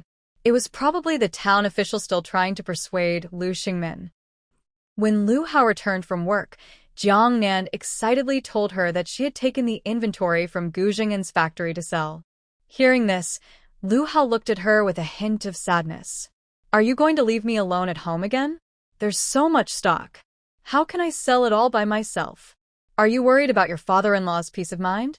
She was happy that Xiao Peng could seize the opportunity to make money, but her main concern was her safety. "I knew you'd say that," she said mysteriously. "There's one more thing." Lu Hao raised an eyebrow. "What else?" "Tomorrow, Qin Feng is coming to Lancheng. I'll work with him. When he arrives, we'll discuss how to sell it and where to sell." Hearing this, Lu Hao narrowed his eyes and looked at her with a hint of sadness. "You're in contact so often?" His brother was coming to Lancheng, but he didn't even send him a message. Yet he was in contact with his wife. Truly impressive. Jiang Nan was so adorable when he suddenly changed his expression. She linked her arm with his, trying not to laugh as she asked, "Are you jealous?" "What do you think?" Lu Hao didn't hide his feelings. Yes, he was jealous. "There are so many tasks I can't handle alone. Qin Feng is planning to resign, but he's a good partner. He can be quite lively, and working with him means I won't be so tired and I can make money." Jiang Nan playfully tugged at his arm, acting cute. "Don't be jealous. He's your brother. I won't do anything to him." Lu Hao kept a serious face, unmoved. Jiang Nan continued casually, "I swear, in my heart and eyes, there's only Lu Hao. Other men are just tools to me. When did you start talking so sweetly?" Jiang Nan leaned closer and gently kissed his corner of the mouth. "Haven't I always been this sweet? I'll try it." His voice was hoarse, eyes burning with passion as he lowered his head and pressed his lips to hers. His unique scent filled her nose. She felt a bit distracted but reminded herself to stay focused on important matters and not be swayed by his charm. Holding back her fluttering heart, Jiang Nan pushed him away. "Wait, I haven't finished talking." Lu Hao, holding her waist eagerly, asked what else. "Qin Yun and Lu Xiaoya are coming too. They both know how to sew. I found them jobs at Lao Gu's clothing factory, and they can definitely handle the work." Hearing her call Lao Gu so naturally, Lu Hao chuckled softly. "You're getting along well with Lao Gu now?" "Yeah, he's already sent someone to Kyoto for an appraisal. Let's just handle it like this for now." Jiang Nan snuggled in his arms and sighed. "Actually, I feel quite conflicted. Sometimes, thinking about how I was born into that situation makes me uncomfortable. But seeing Lao Gu and the others in the Gu family being so kind and sincere to me, I can't help but want to get closer to them. Deep down, I still crave family love."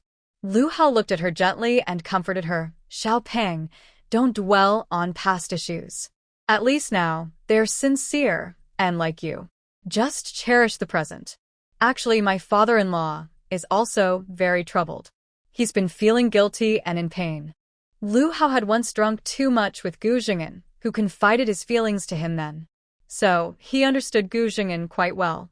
Lu Hao, if you face the same problem as me, what would you do? Jiang Nan sat on the sofa, her eyes flickering slightly as she casually asked, if your relatives came to find you, would you acknowledge them?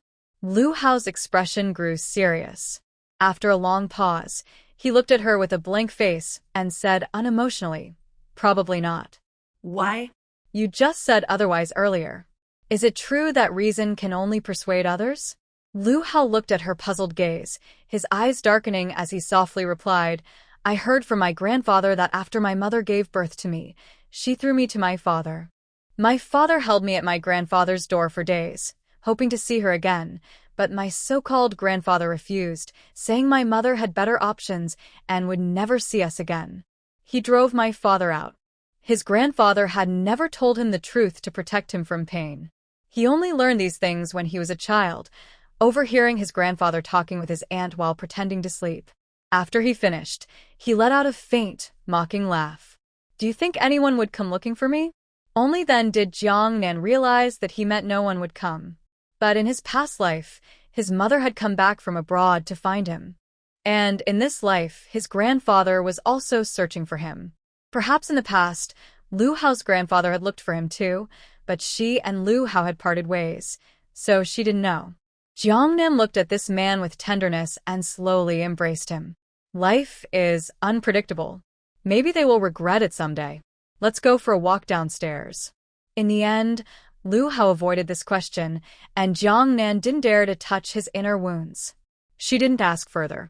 The next day, after Lu Hao left for work, Jiang Nan started cleaning the house thoroughly.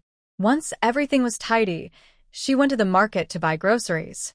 After finishing, she called Gu Xing'an to tell him that the two girls she introduced to the factory were on their way to Lan City. She asked when they could start working so she could arrange accommodations based on the situation.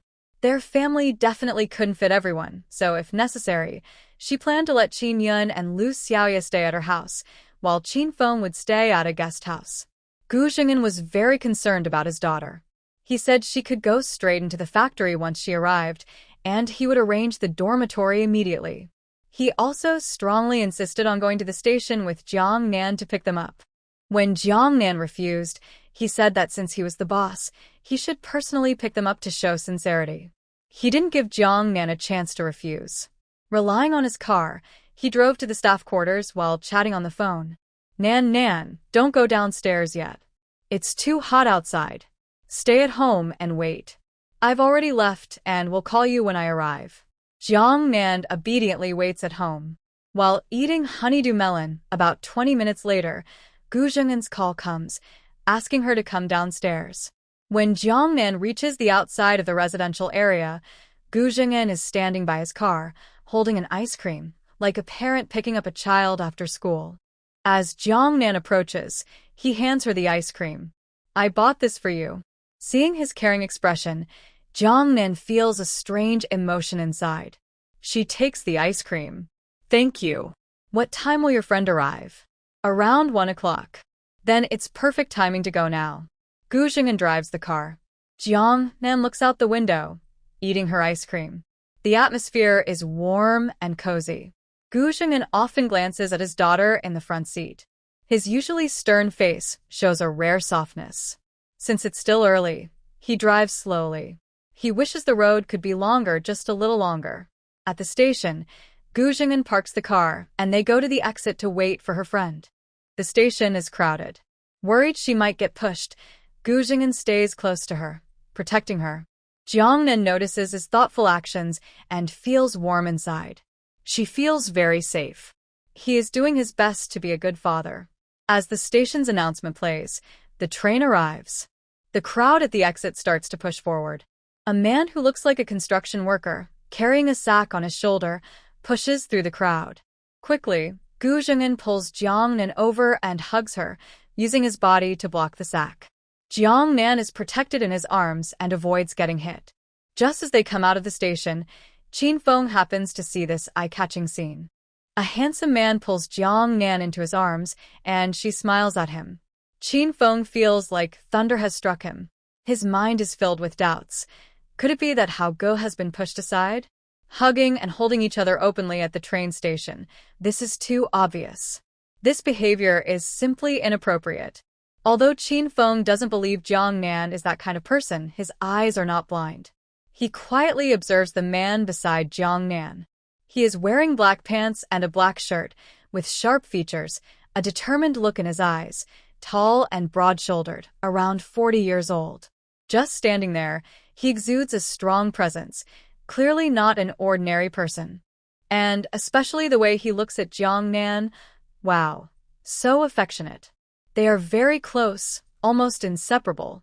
Jiang Nan steadied herself and looked around at the crowd, seeing Qin Feng and the others already arrived. Qin Yun and Lu Xiaoya each carried a striped nylon bag, while Qin Feng held a plastic oil jug weighing about 10 jin, around 5 kilograms. Jiang Nan saw them emerge from the crowd and quickly waved, "Qin Feng, Xiaoya over here." Lu Xiaoya and Qin Yun followed behind Qin Feng. They were shorter and had been worried about their luggage earlier, so they didn't see the previous scene. When they saw Jiang Nan, they hurriedly waved with one hand, "Sister-in-law." The three finally squeezed in front of them. Jiang Nan looked at them and smiled. "Finally here. You must be tired. Let's leave the station first." Gu Zhengin politely helped carry Qin Yun and Lu Xiaoya's nylon bags, saying, "Let me help you with that."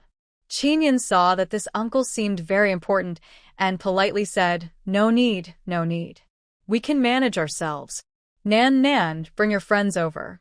I'll go park the car. Be careful and don't get separated," Gu Zhengin gently reminded Jiang Nan. Then he squeezed through the crowd to park the car. Qin Yun looked at Gu Zhengin's back and asked curiously, "Sister-in-law, who is he?" Qin Feng's sharp gaze looked over. They waited for Jiang Nan's explanation. "He's the owner of a clothing factory. Here to pick you up," Jiang Nan said. She hadn't shared her background before, worried that if she said he was her father, it might scare them. Of course, Gu Zhengin was indeed the owner of a clothing factory, so she wasn't wrong. Qin Yun sighed. "Wow, the factory owner personally came to pick us up? That was so grand." Jiang Nan smiled, "Yes. So, when you go into the factory, work hard and don't let the boss down. We will work hard for sure. Finding a job in the city is a blessing, right, Xiaoya?" Lu Xiaoya, who was new to the city, was still a bit overwhelmed. She looked nervously and curiously at the big clock on the train station wall, not hearing what they said. Jiang Nan saw Lu Xiaoya looking dazed and took the nylon bag from her hand, saying, "Relax. Let's go out first." As she spoke, they had already left the station. Gu Zhengin's car also arrived. He got out politely, opened the trunk, and said, "Put your things in the back." Seeing the impressive black car, Qin Yun and Lu Xiaoya were stunned.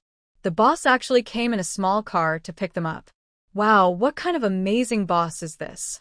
They were just rural girls coming to the city for work, not important figures. This treatment was way too grand. Li Xiaoya has never sat in a car before. Now her heart is pounding so hard it feels like it's in her throat. She doesn't know which foot to put forward first. Qin Feng's expression is even more complicated than before. If it's just a clothing factory owner coming to pick someone up, he doesn't think much of it. But what worries him is the image in his mind of this man holding Jiang Nan, and Jiang Nan's smile at him. Their relationship is definitely not ordinary. Jiang Nan, lost in thought, says to the distracted Qin Feng, "Feng, hurry and put the stuff inside." She looks at the teapot in his hand and, not having asked earlier, inquires, "Is this oil?" Li Xiaoya responds, "Yes, it's vegetable oil. Grandpa asked me to bring you some. It's made from fresh new rapeseed this year." Hearing this, Jiang Nan carefully supports the oil bottle, saying, "Then quickly put it in. Be careful not to drop it." Qin Feng, believing that he shouldn't jump to conclusions without knowing the full story, silently gets into the car. He wants to see what is really going on between Jiang Nan and this handsome man. If their relationship is inappropriate, he definitely won't cooperate with her in selling goods. Lost in his thoughts and feelings, Jiang Nan turns around and asks, "You guys didn't eat on the way, right?" No. Jiang Nan then says to Gu Zhengin, "Let's find a place to eat first." Gu Zhengin nods, "Let's eat at the factory gate. After eating, we'll go straight to visit the factory." He drives the car to a nearby clothing factory and stops. Then he takes them to a stir-fry restaurant. Looking at the menu posted on the wall, he gently says to Jiang Nan, "Nan, you see what your friends like to eat, I'll pay." Jiang Nan turns to Qin Feng. "Feng, what do you want to eat?" Qin Feng, distracted, replies, "Anything is fine."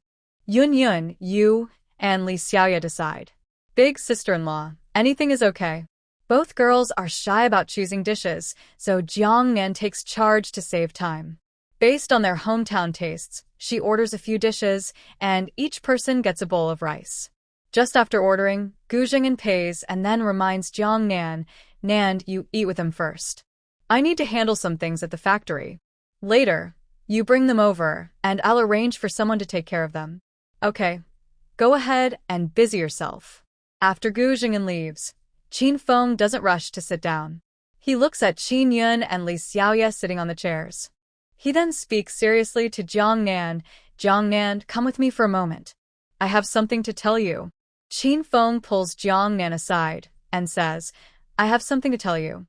Jiang Nan looks puzzled and asks, "What is it? What is your relationship with this boss?" Qin Feng Jun looked at her seriously. "Oh, him," Jiang Nan casually replied. "He's an elder." Hearing her explanation, Qin Feng's face remained serious. "An elder? You seem quite close. Are you relatives?" Jiang Nan's family lives in the countryside, and she probably has no relatives in the city. Besides, if they are not close family, distant relatives could still pose a threat to Lu Hao. "Yes, kind of relatives," she said. Even her biological father was like an extended relative. Qin Feng, being honest and straightforward by nature, always prefers to deal with problems directly. He reminded her, "You are Brother Hao's wife. Remember, you are married. Be mindful of your image outside. We are honest rural folks. Whatever we do, we should work hard and rely on our own hands to get richer." Seeing his serious expression as he lectured her, Jiang Nan realized that Qin Feng might have misunderstood her relationship with Gu Jing'an. She smiled and gave him a thumbs up. "No wonder you're a police officer, so honest. I enjoy dealing with people like you. Don't worry, Lu Hao also knows him. Let's go eat first. After visiting the factory, we can talk more at home."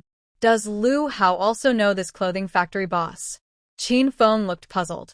Does Lu Hao know that this uncle is so close to his wife? Although Qin Feng was curious, he kept his composure and planned to ask Lu Hao directly after they met. After dinner, Jiang Nan took them into the clothing factory.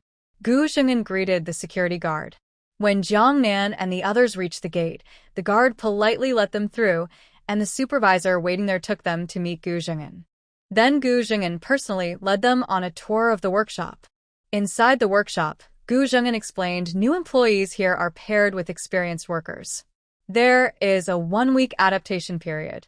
If after a week you can work independently, you're considered qualified. If not, you'll be asked to leave. Jiang Nan said, Yun, Xiaoya, you must study hard and aim to become regular employees soon. You both know how to operate the sewing machine, so a week's training shouldn't be a problem. Qin Yun confidently replied, Sister-in-law, we will work hard. Earlier, Qin Yun carefully observed the sewing workers. As a professional tailor, she found their work easy. It's just about being attentive and skilled at operating the sewing machine. Qin Yun had no trouble with that. Jiang Nan mainly encouraged Lu Xiaoya, saying, Xiaoya, you also need to work hard. If you don't pass, you'll have to go back home. Lu Xiaoya quickly responded, I will study hard. All right, let's go check the dormitory again. If everything is okay, we'll handle the registration and start work soon, and you'll officially become our factory employees. Gu Jing'an had already informed the dorm manager to prepare 2 beds. Now the manager is showing them around the dorm. It's a 6-person room with bunk beds.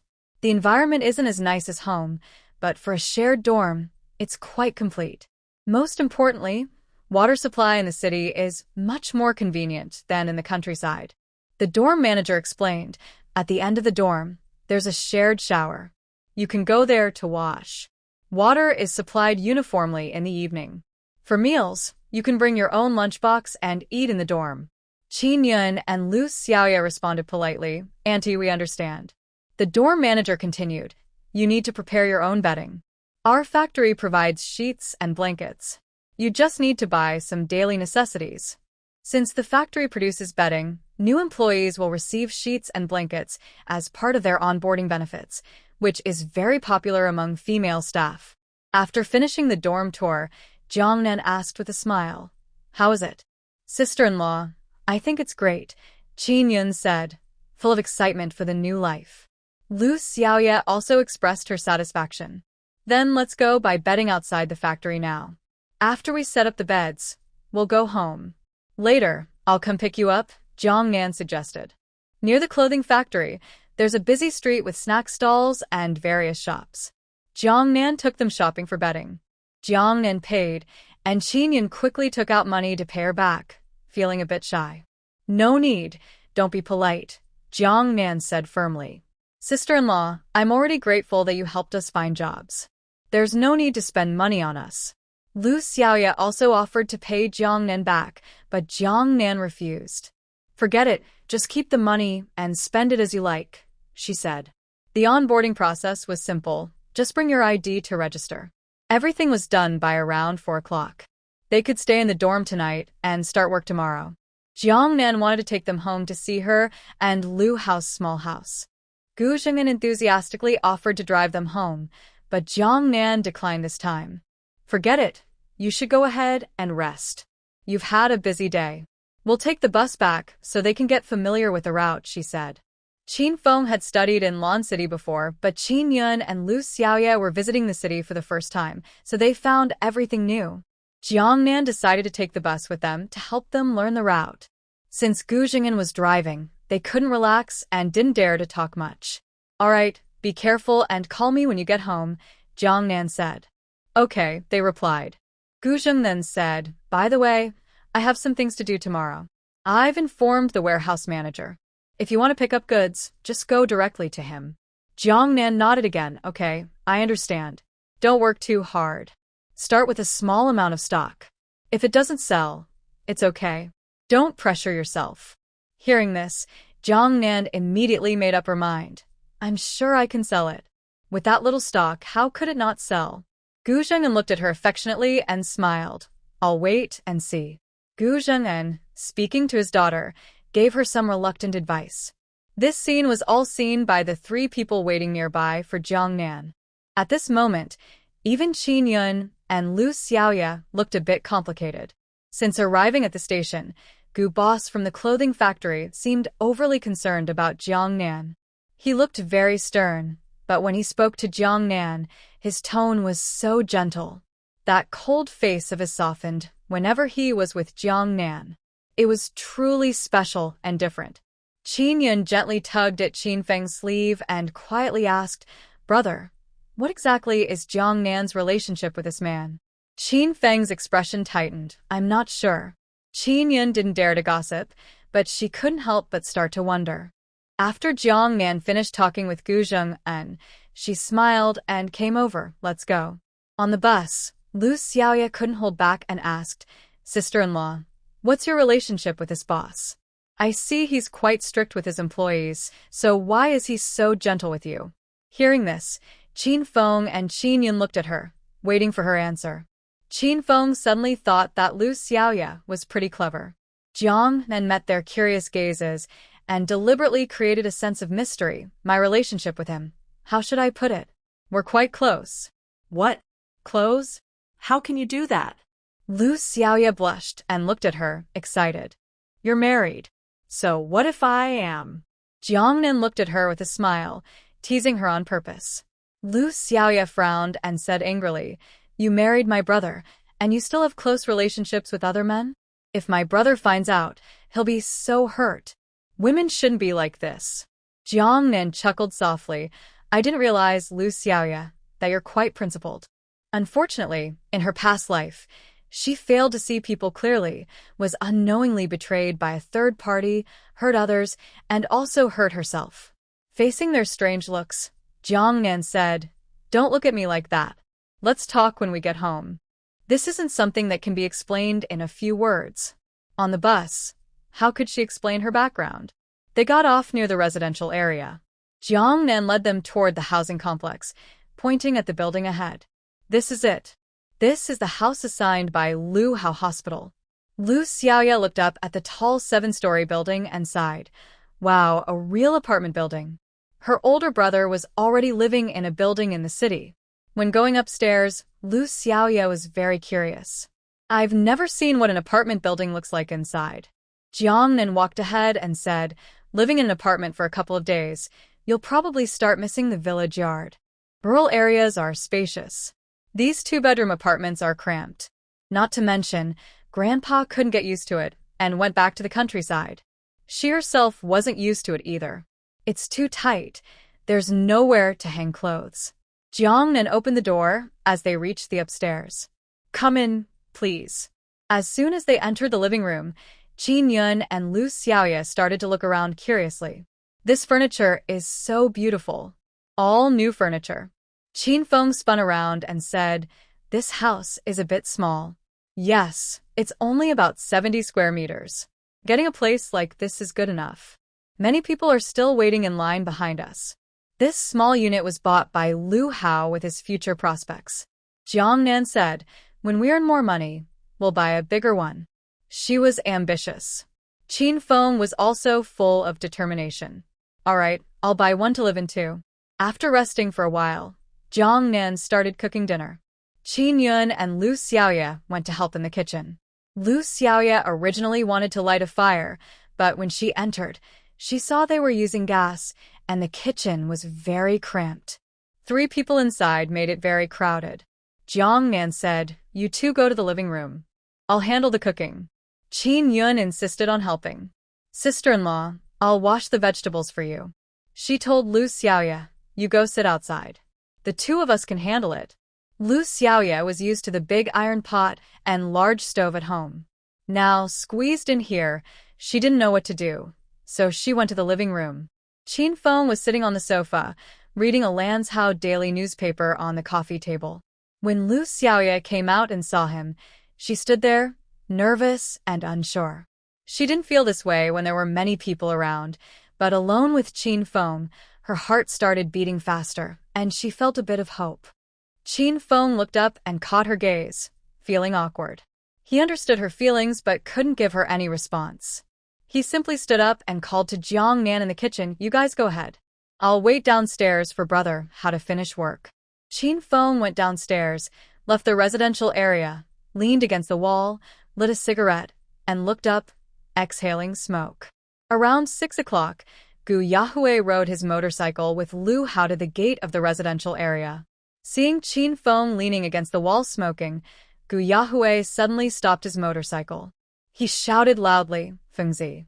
Qin Feng turned his head, saw Gu Yahue and Lu Hao, extinguished his cigarette, and walked over quickly. He looked at Gu Yahue's flashy, jolting motorcycle with envy. Brother Hui, your motorcycle is pretty good. Good? Not really, Gu Yahue replied. It's not as nice as your side tricycle. I heard you came to Lan City today on purpose to see us. Are you planning to resign and start a business in Lan City? Gu Yahue easily stepped off his motorcycle. Lu Hao also got off the back seat. Qin Feng responded, Jiang Nan said she wanted to work with me. I came to check things out first. If it looks good, I'll do it. Seeing that Lu Hao's face finally was free of bandages, though with faint scars, it didn't look so obvious. Qin Feng patted Lu Hao's shoulder happily. Hao Ji, your face has recovered so well. I'm really happy for you. He thought Lu Hao would spend the rest of his life with bandages or a mask, which made him feel uneasy. Now, seeing him reborn as a brother, he was very happy. Lu Hao spoke, my wife is a skilled doctor, and there's still room for recovery. The scars will fade more over time.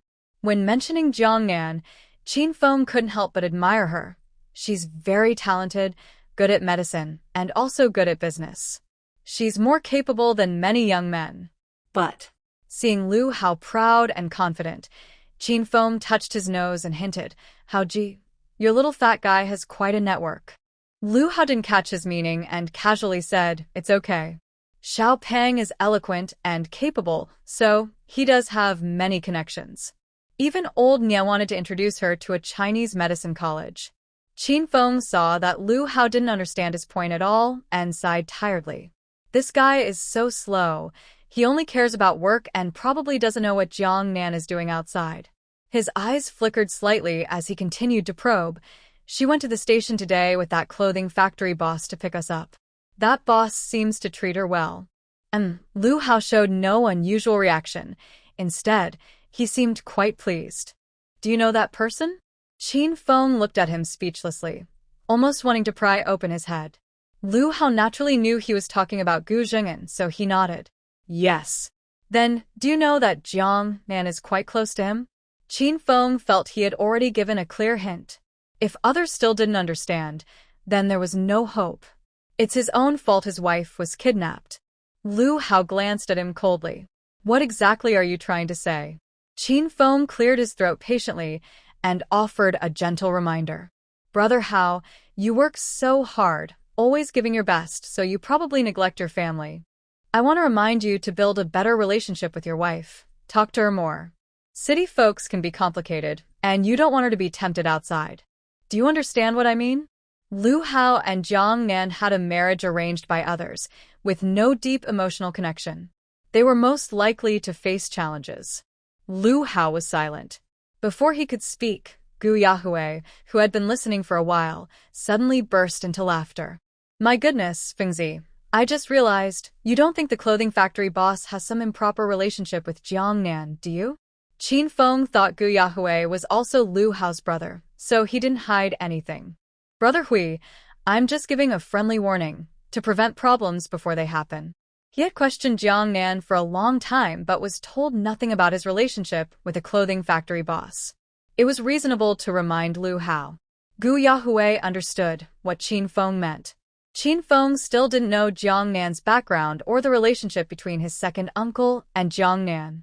He looked at Lu Hao with a reproach. Old Lu, you're really not paying enough attention. Such a big matter, and you didn't tell Fengzi. Look at this misunderstanding. If it gets out, in Officer Qin's eyes, my second uncle almost looks like a creepy old man trying to kidnap a girl. Qin Feng looked at Gu Yahue with a confused expression and asked, Huiji, what do you mean? Is that man Gu Yahue's second uncle? No wonder Jiang Nan said he was an elder. But Gu Yahue's second uncle wouldn't be so familiar with Jiang Nan, right? After all, there are boundaries between men and women. He knew that kind of wealthy, handsome uncle was most likely to tempt young girls. Brother Hao, do you also know that uncle? Gu Yahue smiled. Old Lu, just tell him already. Don't keep torturing him. Lu Hao picked up his briefcase and headed forward. We'll talk at home. On the way to the house, explaining Jiang Nan's background, everyone in the family courtyard found out by the next day. When they went upstairs, Gu Yahue looked at Qin Feng's confused face and couldn't help but keep smiling. Qin Feng's mind was full of question marks. When Gu Yahue smiled, he had a bad premonition. He might be overthinking, suspecting others of bad intentions. The more he thought that way, the more curious he became about the relationship between the clothing factory boss and Jiang Nan. Lu Hao opened the door. Gu Yahue's cheerful laughter echoed into the living room. Lu Xiaoya heard the noise and quickly stood up. Big brother, are you off work? Yes, I am. How is everything at home? Lu Hao spoke lightly when he saw his sister. Lu Xiaoya replied, all good. The farming season just ended. Gu Yahue saw Lu Xiaoya, his eyes brightening, and blurted out, isn't she the girl who brought in souls to Fengzi? Qin Feng glared at him and quickly said, Brother Hui. Seeing Qin Feng's awkward expression, Gu Yahue wisely stopped joking and looked at Lu Xiaoya with a mischievous smile. Xiaoya, welcome to Lancheng. Thank you, Lu Xiaoya said shyly and awkwardly, lowering her head as she ran to the kitchen. Qin Yun just came out of the kitchen carrying dishes, and Gu Yahue saw another beautiful girl, his eyes shining, and enthusiastically greeted her. Who's this sister? So lively and charming. Qin Feng blocked his view, looking alert. This is my sister, Qin Yun. Gu Yahue, a hopeless romantic, was worried that his charm might make his sister fall for him. Hello, Sister Qin Yun. Hello. Qin Yun felt a bit shy seeing such a handsome guy come in. She quickly looked at Lu Hao. Haoji, are you off work? Lu Hao responded, yes. Welcome to Lancheng. Jiang Nan, wearing an apron, came out from the kitchen holding 2 plates of food. Seeing Lu Hao, her eyes full of affection. "You're back. The dishes are ready. Wash your hands and come to eat." Gu Yahui saw Jiang Nan, remembered Qin Feng's misunderstanding, and couldn't help but start laughing. Jiang Nan put down the plates and gave him a sharp look. "Why are you laughing so foolishly?" "Nothing. Why are you here again, freeloading?" Gu Yahui, acting familiar, sat down casually. "What do you mean, freeloading?" "I'm here to eat at my sister's house. Isn't that normal?" Since there were guests at home, Jiang Nan didn't argue with him. "Wash your hands and eat." 6 people sat on the sofa, but it was too crowded. Luckily, Jiang Nan had foreseen this and bought some plastic stools earlier, which she now placed around the coffee table. Everyone sat in a circle and started eating. The delicious food couldn't stop Gu Yahui from talking. He held his chopsticks, glancing at Jiang Nan with a constant smile on his face. Jiang Nan finally couldn't bear it and glared at him fiercely. "Why are you always smiling?" His laughter only grew louder at her scolding, more carefree than ever. "Nan, do you know what Fengzi said to old Lu downstairs?" "What did he say?" Jiang Nan asked irritably. Gu Yahui stifled a laugh and said, "He told Lao Lu to watch over you. He suspects you have an inappropriate relationship with a clothing factory owner." Jiang Nan. "This guy is too impatient. We've told him to discuss it at home, but in just a short while, he went downstairs to complain to Lu Hao. Their brotherly bond is strong, but aren't they afraid their wife and husband might argue over this?" Jiang Nan narrowed his eyes and looked at Qin Feng, gritting his teeth. "Officer Qin, is that what you really said?" Qin Feng's eyes flickered with guilt, and he glared at Gu Yahui with a resentful look. He raised his chin and said, "I was just trying to help. I was worried your relationship might have problems. You haven't done anything wrong. I'm actually glad to have a friend like you, but..." Jiang Nan looked at him fiercely and accused, "We've even set up a stall together. Are you overdoing it by doubting me? If you don't trust my character, how can we work together?" Qin Feng acted upright and righteous. "Don't blame me for misunderstanding. I saw that uncle put his arm around your shoulder. You not only didn't resist but also smiled at him." Qin Feng muttered, "Anyway, if you really did something to hurt brother Hao, then maybe it's better not to do this business." "Really? Nan, is what Fengzi said true? Are you and second uncle getting along so well now? Is it going smoothly?" Gu Yahui's eyes lit up excitedly upon hearing Qin Feng's words. Gu Yahui's attitude made Qin Feng even more suspicious. He asked, "So, what's the real relationship between that guy and Xiao Peng?" Despite this incident, Lu Hao remained indifferent, and Gu Yahui didn't criticize him, but looked quite happy. How can people in the city be like this? Facing everyone's expectant gazes, Jiang Nan said seriously, "He is my father." What? Qin Feng knocked on the table in shock. "Dad?" Qin Yun and Lu Xiaoya also looked at each other in confusion. They couldn't understand how Jiang Nan suddenly mentioned a dad. Qin Feng's first reaction was, "Did you recognize a godfather?" Gu Yahui almost burst out laughing. Lu Hao and Jiang Nan also looked at each other with helpless expressions. Gu Yahui took a handkerchief from his pocket and slowly wiped his mouth, smiling as he said, "Fengzi, is it possible that he's your biological father?" Qin Feng firmly asked back, "Isn't my real father Jiang Daming?" He knew him well. Jiang Nan felt exhausted and said to Gu Yahui, "Dr. Gu, can you help me explain this?" Gu Yahui put down his chopsticks excitedly and announced, "Let me officially say this. The factory owner you see, Comrade Gu Jing'an, is Nan's biological father and also my second uncle. I am Nan's cousin, so we are siblings. Do you understand? You and Nan are siblings?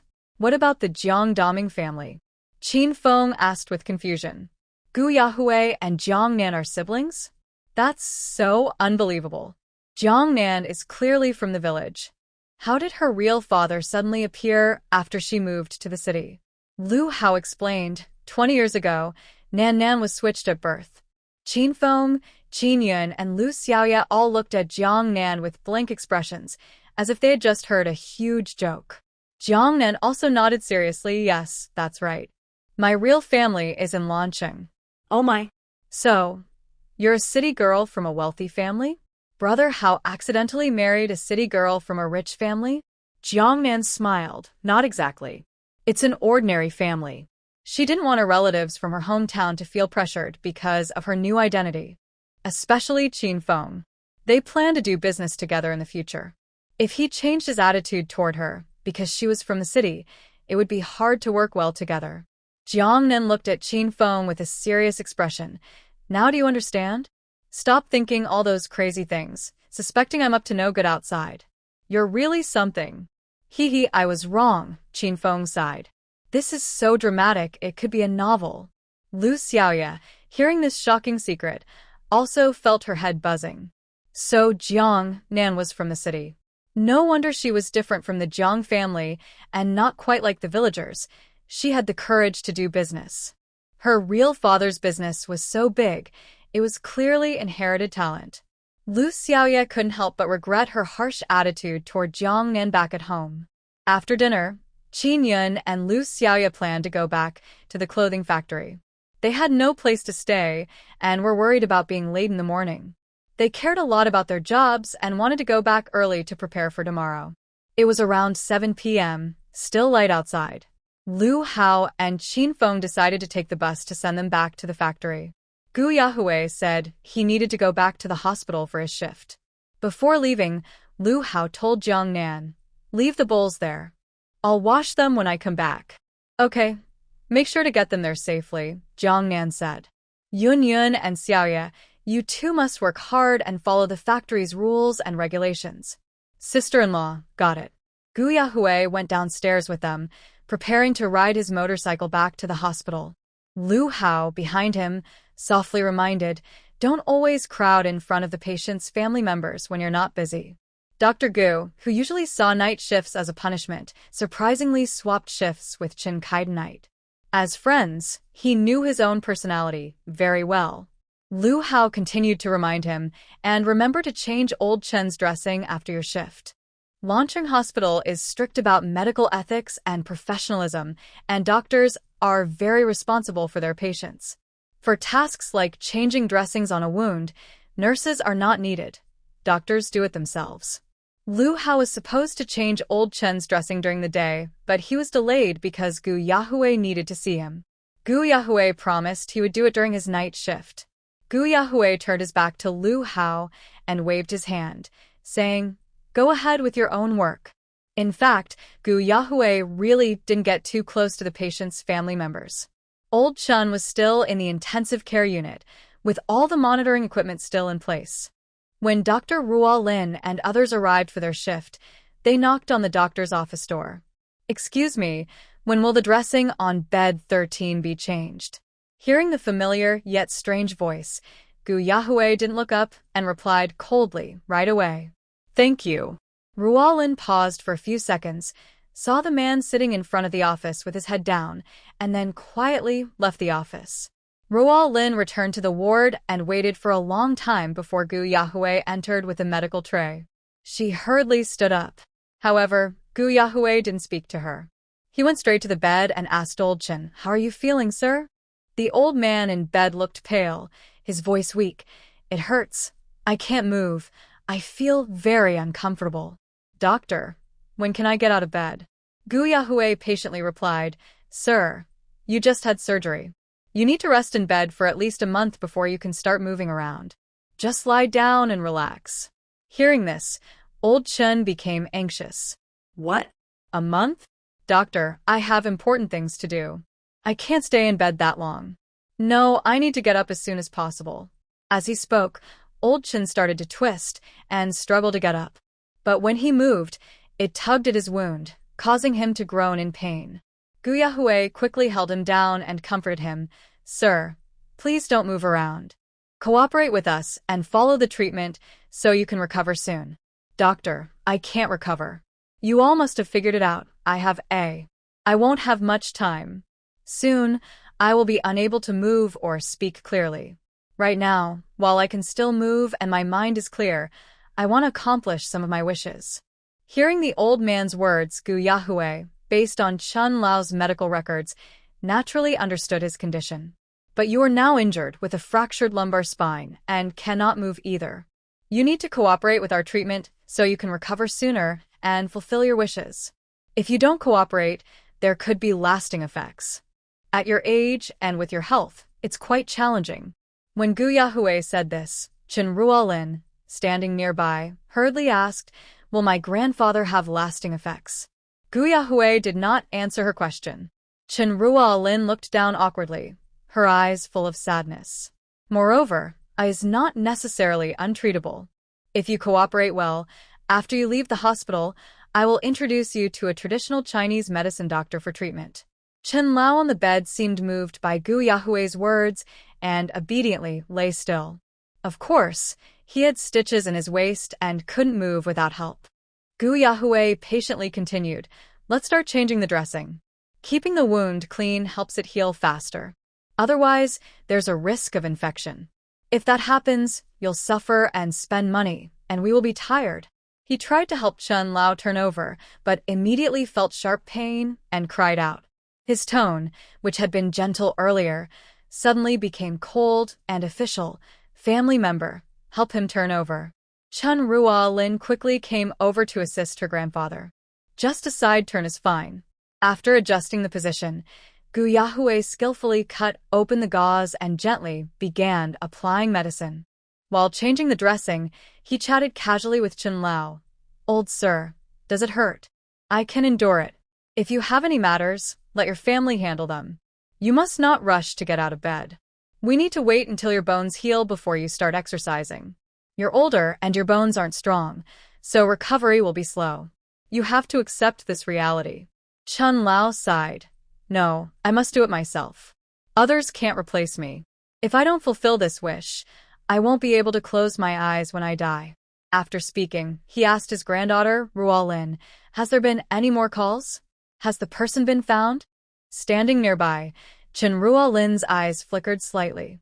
She replied, "Grandpa, yes, there was a call. They found him.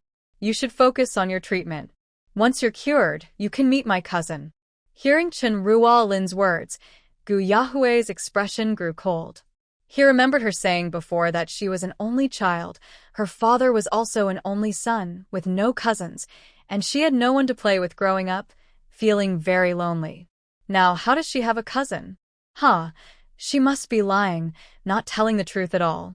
Hearing this, old Chen immediately became alert. "Really? Do you have his contact information? Can I call him? Or I could write him a letter." Chen Ruolin explained, "Grandpa, he might be scared if I call him. It's better for you to meet him in person, once you're better." "All right." Gu Yahui finished applying the medicine and, with Chen Ruolin's help, carefully helped old Chen to turn over and lie flat. At this moment, he was very close to her. Under the bright light, he could even see the fine hairs on her face. She had delicate features, smooth skin, and looked even more beautiful than before. Whether in temperament or clothing, she was completely different from 5 years ago. However, her eyes, once bright and clear, now seemed to hold a faint sadness. Gu Yahui supported old Chen to lie down, then suddenly turned his head and met her gaze. Chen Ruolin didn't avoid his look. She just looked at him like that. After many years, when their eyes met again, his heart still trembled strongly.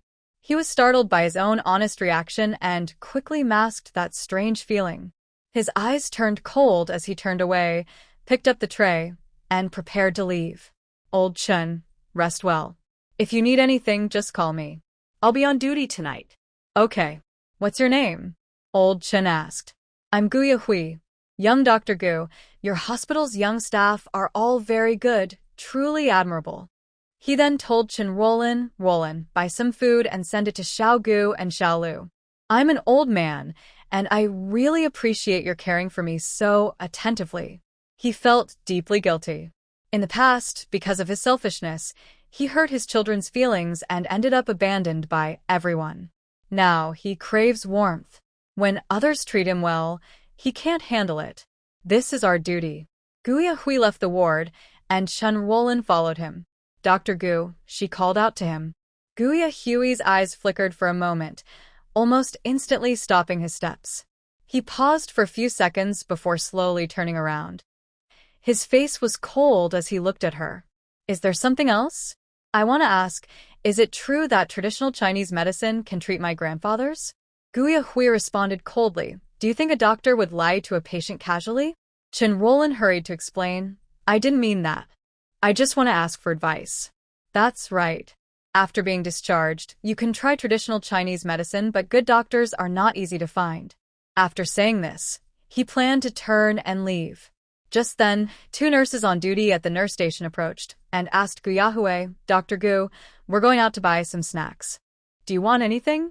No, I ate at my sister's house today and am full, he replied to the nurses in a relaxed and cheerful tone.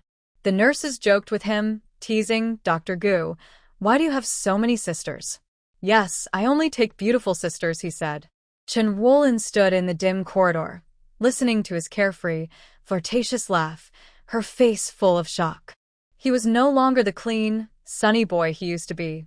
Just as she was about to turn back to the ward, his voice came again. Gu Yahui, with a mischievous look on his handsome face, said proudly, but today, this one is a real sister. I told you before, right? Dr. Lu's lover is my sister, a beautiful and talented traditional Chinese medicine doctor. Did you see Dr. Lu's face? My sister cured him. Hearing this, Chen Roland looked slightly stunned. Didn't Gu Yahui have only one twin sister? And Dr. Lu's lover is a Chinese medicine doctor? A faint light appeared in Chen Roland's cold eyes. Qin Feng was worried it might be inconvenient at night, so he planned to stay at a guest house, but Lu Hao insisted on taking him home. You'll sleep in Grandpa's room tonight. Won't that be inconvenient? Late at night, returning to a young couple's home made Qin Feng feel very awkward. Mostly, he felt embarrassed to face Jiang Nan. After this big mistake, he felt a bit awkward. Remember to dress neatly when you come out of Grandpa's room, and just knock on the bathroom door. Lu Hao insisted, so Qin Feng had no choice but to follow him home. When they arrived, Jiang Nan had already tidied up the kitchen and was sitting on the sofa waiting for them. Lu Hao pretended to be serious and scolded her. Didn't I tell you to leave it alone? Jiang Nan chuckled. I had nothing to do, so I washed it. I can't wait for you to come back and wash it. You work so hard. Not hard at all. Qin Feng stood behind them, waiting for the young couple to finish showing affection. Then he cleared his throat and said to Jiang Nan, Sorry, I apologize. I shouldn't have stirred up trouble between you two today. It's okay. Your suspicion is reasonable. As a police officer, you're honest and attentive. I hope you keep this sharp eye when we do business and always stay true to your heart. Having friends like Qin Feng around is their good fortune, always watching over and guiding them to stay on the right path. Jiang Nan suddenly remembered Qin Feng from his past life. He himself was also guided and corrected by an honest teacher like Gu Yating. After experiencing darkness, he still believed in light. Qin Feng asked, Have you decided? Where should we sell our goods? Jiang Nan looked at Lu Hao. What do you think? Lu Hao thought for a moment and said, I think we shouldn't go back to our hometown yet. Nan mentioned a batch of men's jackets. You should set up a stall where there are many men, like at the construction site entrance we visited last time, or outside a machinery factory. The sales would be good. Taking them back home might not sell well. The bed sheets and comforters, though, can be sold there. Jiang Nan only agreed with half of Lu Hao's suggestion. That's a good idea. Those clothes sell better in Lawn City, but I think it's better to sell where women are more, because business will be better. Qin Feng looked confused. Why? Aren't they men's clothes? Jiang Nan explained with a smile. Yes, they are men's jackets, but the styles are for middle-aged and older men. Middle-aged men don't like to dress up much. They have more stress in life and rarely buy new clothes for themselves. So we should start with women because women are the main consumers. Qin Feng and Lu Hao thought about it and seemed to agree. Once men are married and have children, they don't care much about their appearance and clothing. Lu Hao remembered his father wearing a Zhongshan suit for 10 years and his grandfather, who refused to throw away a t-shirt with patches. Indeed, women are the main shoppers. Since Lu Hao and Qin Feng agreed, Jiang Nan made the decision to sell in Lawn City. All right, that's settled. Let's prepare for tomorrow. We'll set up a stall near the department store first. It's a busy area. Lu Hao stood up and said to Qin Feng, "Go rest early in Grandpa's room. Nan and I will go back to our room, so I can spray medicine on my face." Okay. Back in the room, Jiang Nan sprayed medicine on his face and then did acupuncture on his arm. After finishing, he took out the eggs he prepared and told him to keep practicing. Recently, Lu Hao felt that his hand was improving remarkably. When using thin silver needles to carve words, his hands hardly shook anymore. Jiang Nan told him to stay calm and keep practicing, and recovery was just around the corner. Lu Hao held the eggs covered with tiny carved words, feeling a strange emotion in his heart. He believed he could return to the operating table. After putting down the silver needles, he turned and hugged the girl at the dressing table who was combing her hair. The next day, after Lu Hao went to work, Jiang Nan and Qin Feng began preparing for their stall. First, Jiang Nan said she would buy a loudspeaker from an electronics store. The current speakers only allow live shouting. They can't record. Of course, shouting is better than just yelling all day. Setting up a stall in the city is different from the countryside, where clothes are just piled up for people to pick through. They need to make the clothes look high quality to attract customers. Jiang Nan planned to buy a standing clothes rack. However, after asking 2 stores, she found none were selling it. Qin Feng listened and said they could make 2 sturdy, foldable racks themselves, saving money. So, they bought some iron wire and steel rods. Qin Feng, who is very skilled at DIY, made 2 portable, foldable clothes racks. They are heavy but don't take up much space. By noon, everything was ready. The department store was close to the Gu family home. Jiang Nan decided to carry the items over, leave them at the Gu family, and then go to the clothing factory to pick up more goods. The elderly couple at the Gu house had planned to visit Jiang Nan, but she unexpectedly came to their home. Just as they were about to invite her inside, Jiang Nan said she had other things to do, put down the iron rack, and left quickly. "Those are your grandparents?" Qin Feng asked, surprised after leaving the Gu house. Jiang Nan replied, "Yes, they are. Also, they are Gu Yahui's grandparents."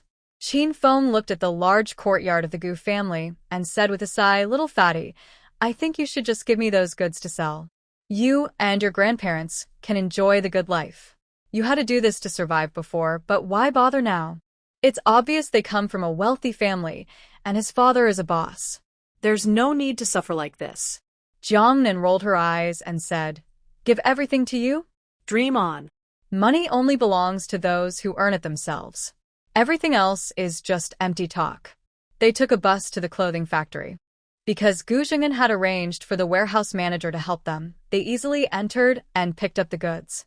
They didn't take much, only 50 jackets today. The factory kindly offered to deliver their goods, which Jiang Nan knew was Gu Jing'an's instruction. If they bought more, they could enjoy delivery service, but today they only took 50 pieces, packed into 2 large bags, which was easy to carry on the bus. So, they politely declined the factory's offer. At this time, Qin Yun and Lu Xiaoya were probably at work. Jiang Nan didn't want to disturb them and hurried to the stall location. People in the city shopping at malls are different from rural folks going to markets. Around noon to evening, it's the busiest time outside. Because city traffic is more convenient, unlike in the countryside. In the afternoon, there are no more cars going home, so everyone has to rush back early in the morning. After finding an open space near the department store, Qin Feng asked Jiang Nan to look at the goods while he went to buy a sturdy iron stand for their stall. During this break, Jiang Nan quickly took out paper and pen and wrote a catchy sales slogan.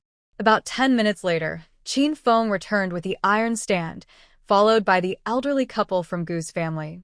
Seeing the 2 elders, Jiang Nan went to help them up. "Grandpa, Grandma, why are you here?" Old Mr. Gu smiled and said, "We heard you and Xiao Qin are setting up a stall here, so we came to join in the fun. Though it was cloudy today, it was still very hot outside." Jiang Nan looked at them worriedly. "You should go home and rest. It's too hot." No worries. "You sell your stuff and we'll sit nearby to watch. Staying at home feels too dull." Qin Feng set up 2 rows of vertical clothes racks, took out about a dozen sample clothes from his bag, and hung them on small drying racks. Then Jiang Nan pasted the price tags she had already written. One jacket costs 12 yuan. The same clothes are about a third cheaper than in the department store. This was the price they agreed on yesterday. Gu Zhengin said the cost of the clothes was about 5 or 6 yuan, so selling at 12 yuan means they make half profit. Jiang Nan and Qin Feng split the profit equally, earning 3 yuan per piece each. That's quite a good profit. All preparations were done. Jiang Nan handed Qin Feng a small loudspeaker. Come on, give it a try. Qin Feng took the speaker, nervously swallowed, and asked, how should I shout? He knew shouting like back home wouldn't work here. In the city, he definitely needed to speak Mandarin. Jiang Nan directly held out her written note in front of him. Here's a draft. Just read it a couple of times until you get used to it. Attention, everyone passing by. Our shop is having a clearance sale. High-quality men's jackets originally costing 30 or 40 yuan are now only 12 yuan each. Perfect for yourself, your loved ones, your dad, or grandpa. Just 12 yuan, keep warm and bring it home. Qin Feng read it, feeling a bit awkward. That's too long. No, it's fine. Just emphasize the high quality and the 12 yuan price. At first, Qin Feng stumbled over the words, but after a couple of tries, he spoke more smoothly and even added some extra words confidently. Jiang Nan gave him a thumbs up, knowing he had good speaking skills. She handed him a jacket. Please wear this for a while. It will make your shouting more effective. Old Mr. Gu and Mrs. Gu sat nearby, watching the two young people chat happily. Old Mr. Gu couldn't sit still anymore. Come on, Nan, I'll wear one too, to be a senior model for you guys. He remembered the first time he bought shoes at his granddaughter's stall, when Grandpa Lu Hao was modeling for them. Jiang Nan reminded him, Grandpa, it's a bit hot. Old Mr. Gu chuckled, I'm getting old and afraid of the cold. This fits just right. Qin Feng's build was perfect for clothes, and he wore a middle-aged man's jacket in a stylish way. Although old Mr. Gu was older, he still stood straight, and wearing the jacket gave him a different kind of charm. He even walked back and forth in front of the stall, saying, clothes given by the younger generation, warm and cozy. Customers heading to the department store had to pass by their stall, so soon many people stopped to look. A middle-aged woman in a dress approached and touched the jacket hanging there. This might be a bit hot to wear now, right? Jiang Nan smiled and explained, Auntie, it's off-season, so it's cheaper. In autumn, you won't find this price. We're just clearing out stock from our shop renovation. Usually, these jackets sell for 30 or 40. Feel the fabric. Before long, it'll be autumn, and it'll be perfect to wear. She pointed at Qin Feng, and look at how it fits him. Definitely high-quality clothing. A graceful woman, about to enter the department store, looked at the jacket and said, It's okay, but you're selling it too cheaply. Does it have a brand tag? Is it old clothing? Jiang Nan hesitated. As expected, her judgment was right. The city folks' shopping habits were totally different from those in the countryside. She pulled out the tag from the collar. See? It's all new, unopened. We sell cheaply, because we're clearing out stock. Otherwise, how could we sell it at such a low price? The middle-aged woman was convinced. All right, I'll take one for my husband. Let me see the size. Old Mr. Gu smiled warmly and stepped forward to promote. If you have elderly at home, buy one for them too. When seniors receive clothes from the younger generation, it warms their hearts. Just 12 yuan and you can show your respect. Uncle, my father has already passed away. Old Mr. Gu looked a bit embarrassed and apologized. Sorry, I was being nosy.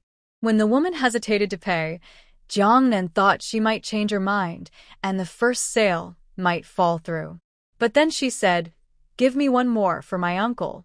Jiang Nan quickly helped her choose the right size. All right. Old Mr. Gu gave the customers a thumbs up and said, Filial piety, everyone is a good kid. After selling 2 items, Jiang Nan packed the money into a small bag and said with a smile, Grandpa, thank you. This sale is thanks to you. Old Mr. Gu chuckled. What credit do I have? People want to buy, and if they don't want to pay, no matter how much I shout, it won't help. That's true. Qin Feng, wearing a jacket, was sweating from the heat.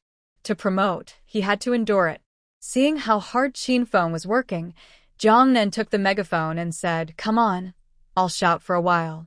The clothes costing 12 yuan each, with good fabric and style, were acceptable to most city folks.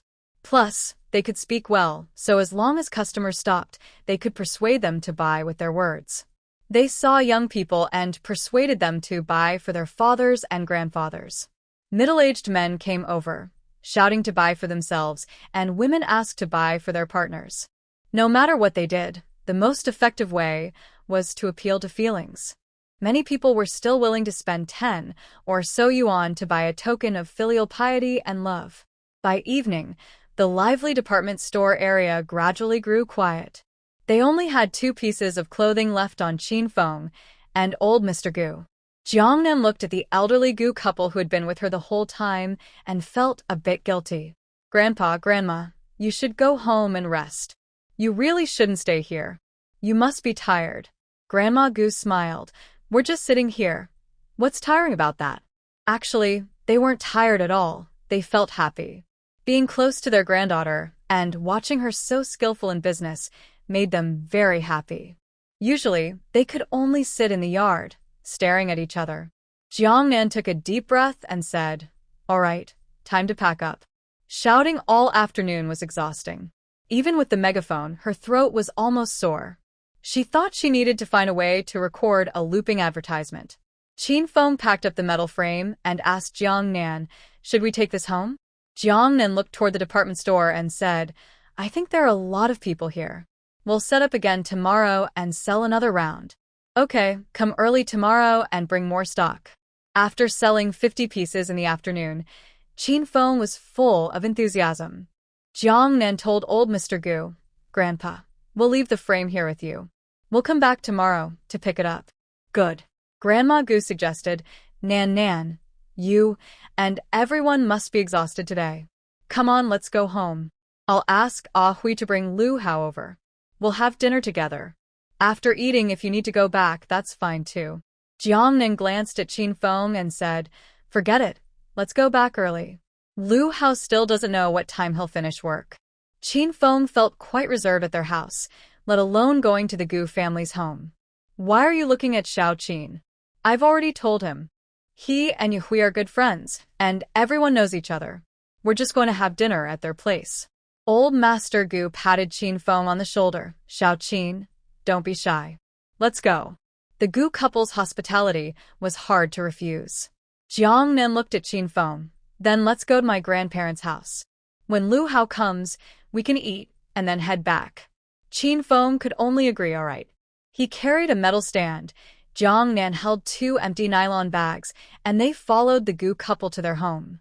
Passing by a fruit stand, Qin Feng bought 2 large watermelons and carried them. The Gu family had a housekeeper who cooked, so Jiang Nan had nothing to do but chat with her grandmother. It was already time to get off work. Grandma Gu called Gu Hui, telling him to finish work and bring Lu Hao over. Then she called Gu Ting, asking her to come and chat with Jiang Nan. Old Master Gu said he wanted to water the plants. Qin Feng volunteered to help. Holding a spray bottle, Old Master Gu looked at the wilted flowers and grass in the yard, feeling distressed. "It hasn't rained recently. All these plants and trees in my yard are drooping. Today I need to water them well. Grandpa Gu, I'll help you." Old Master Gu was a bit worried. "Xiao Qin, do you know how to water plants? You can't just spray randomly. You need to control the amount of water." "Grandpa Gu, I also grow flowers at home. Leave it to me." Qin Feng took the spray bottle and prepared to start working.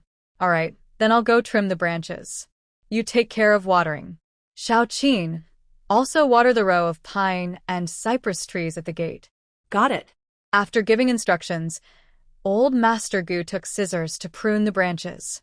Qin Feng, with a large spray bottle, finished watering the flowers and grass in the yard, then poured another bucket of water, watering all the way to the pine and cypress trees near the gate. He was so absorbed in his work that he didn't notice someone approaching from behind the trees. Where's all this water coming from?" Gu Ting had just come in through the front gate and was suddenly splashed with water, feeling a chill on her chest, and she shouted in surprise. She looked down and saw her chest was soaked. Hearing her scream, Qin Feng, who was holding the large spray bottle, hurriedly stopped and ran over to check. He saw a girl dressed in a white shirt and black trousers, with her upper body soaked. The white shirt clung to her, revealing the faint outline of a black t-shirt underneath. Qin Feng carried a spray bottle and saw a girl who was wet. Following the principle of not intruding on others' privacy, he quickly closed his eyes and apologized. Sorry, I didn't see anyone behind me. He hurriedly took a handkerchief from his pocket. Let me help you wipe. Gu Yuting, frightened, crossed her arms and said, Don't come near me. Looking at the scared girl like a small deer, Qin Feng looked away awkwardly, thinking of escaping. No, I mean you can wipe yourself. He pulled out a blue handkerchief, tilted his head, and handed it over. Gu Yuting didn't take it. Her shirt was so thin that it was soaked through. Wiping wouldn't help. She covered her chest and asked cautiously, Who are you? Why are you at my grandfather's house? Qin Feng scratched his head awkwardly and quickly explained, I'm Huey's friend. I was watering the plants for Grandpa Gu. He was at a loss and dared not look at the girl in front of him, lowering his head and repeatedly apologizing, Sorry, I didn't mean to. Forget it. Gu Yuting glanced at the young man with a buzz cut, who looked like a frightened little deer. She covered her wet chest with her bag, blushed, and turned to leave. She went back home to change clothes. Luckily, her house was right next to her grandfather's. As Gu Yuting ran off, Qin Feng's dark, strong face instantly turned a shade of deep red. He swallowed nervously and cursed himself for being reckless. Qin Feng, overwhelmed by what just happened, couldn't calm down. He grabbed the spray bottle and sprayed his head and face with it. The cold sensation made his hot cheeks feel normal again. At this moment, Gu Yahui's motorcycle stopped at the gate. When he and Lu Hao came in, they saw Qin Feng washing his hair and face with the spray bottle. Gu Yahui. Lu Hao. They exchanged glances, unable to understand Qin Feng's strange actions. Gu Yahui loudly called out, Hey, Fengzi, what are you doing? Hearing Gu Yahui's voice, Qin Feng was startled and almost dropped the bottle. He wiped the water from his face, smiled, and greeted, Huiji, Hao Ji. Are you off work? Yes, we're done. Lu Hao looked at him strangely, regretting not telling Jiang Nan to send Qin Feng home first. Seeing Gu Yahui's face, which resembled the girl from earlier, Qin Feng felt awkward and guilty, avoiding his gaze. Gu Yahui patted his shoulder gently and asked softly, Fengzi, do you want to wash your face in the bathroom at home? Why are you using the watering can? Gu Yahui thought Qin Feng was unfamiliar with the house and felt uncomfortable about him washing his face alone with the watering can, feeling a bit distressed. Lu Hao also thought Qin Feng was just nervous. Gu Yahui put his arm around Qin Feng's shoulder. Come in. My grandparents are very kind and love lively gatherings. Just relax. Thanks, Brother Hui, Qin Feng replied, feeling nervous inside. What if Gu Yahui finds out he offended his sister earlier? He might throw him out. If someone bullied Qin Yun at his house, he would fight them until he was suspended. Gu Yahui might be even more ruthless if he heard about it. His heart was pounding with worry. He silently prayed that Gu Yahui's sister would come back soon and not tell the family. Otherwise, he was doomed. After walking a few steps, he heard old Master Gu call out, Little Qin, have you finished watering the plants? Grandpa, yes, I finished. Seeing his grandson and son-in-law return, old Master Gu smiled happily. Lu, how has finished work? Nan is talking with your grandma at home. Come on, let's go inside. The three young men followed old Master Gu into the hall. Grandma Gu greeted them kindly, then looked curiously toward the door. Auntie Aing said she would come soon. It's just a short walk. Why isn't she here yet? She asked Gu Yahui, have you seen your sister? Gu Yahui shook his head. No, I haven't seen her come. Qin Feng, being held by Gu Yahui, swallowed nervously again, worried about whether to tell the truth that Gu Aing had gone home to change clothes. In the end, he was too scared to speak. Grandma, did you call my parents? Gu Yahui asked, looking at her. Grandma Gu replied, No, I don't think they're back yet. Aing said they were going out to eat after work. Hearing this, Gu Yahui felt relieved. Right, Don't call them if there's no need. With the old master present, he didn't dare to act out of line and was very nervous. Soon, the housemaid came to report that dinner was ready. Dinner is ready, let's eat. Just as everyone was about to go to the dining room, Gu Aing arrived late. Grandma Gu asked her, Aing, why are you so late? Dressed in a black suit, Gu Aing glanced at her dark, buzzed haircut and explained, I got held up by something. Cousin. Jiang Nan politely greeted her. At the same time, her gaze naturally shifted to Qin Feng. The former couple met again. Will they spark any chemistry this time? Gu Yahui, holding Qin Feng, went straight to Gu Aing and smiled warmly. Fengzi, let me introduce you. This is my sister, Gu Aing. She's just a minute older than me. Qin Feng's hand hanging by his side felt awkward, and he didn't dare look her in the eyes. He was afraid she might accuse him of being a troublemaker. He swallowed nervously and hesitantly said hello. Hello. Gu Yiting also felt awkward. Seeing him, she instinctively tried to cover her chest. She gave a perfunctory greeting and then turned to find a place to sit. Qin Feng immediately relaxed, feeling he had escaped a difficult situation. Lu Hao sat beside Jiang Nan and asked with concern, How did we do today? We only started selling in the afternoon, and we sold 50 items. Jiang Nan looked energetic and asked Lu Hao for praise. Isn't that pretty good? Lu Hao nodded and said, Yes, it's pretty good. Today, our grandparents also helped. They kept us company at the stall, and Grandpa even acted as a senior model. Old Mr. Gu smiled and said, My wife and I were just here to watch the fun. You young people are lively and loud, which is good for business. You're enthusiastic with customers, so you're cut out for this. Gu Yahui asked, You sold 50 items. How much money did you make in total? Jiang Nan didn't hide it and said, Profit was 300 yuan. Hearing this, Gu Yahui was excited and pounded the table. Wow, I should go sell at the stall too. Old Mr. Gu rolled his eyes and said, Come on. Do your job as a doctor properly. Exactly, don't take away our jobs. Gu Yahui patted Qin Feng on the shoulder. Fengzi, I support you quitting your job and coming to the city to develop. Look at how promising it is. Quit my job? Old Mr. Gu was surprised. What did Xiao Qin do before? Through today's contact, old Mr. Gu also liked Qin Feng. He thought Qin Feng was good at selling at stalls and had excellent business skills. He assumed Qin Feng had experience in selling. Turns out, he had a proper job before. Grandpa Gu, I was a police officer before, Qin Feng said honestly. What? You were a policeman? Old Mr. Gu looked shocked and asked, Are you on leave now or have you resigned? Qin Feng replied, I plan to resign. Child, being a policeman is great, serving the people. Why do you want to resign?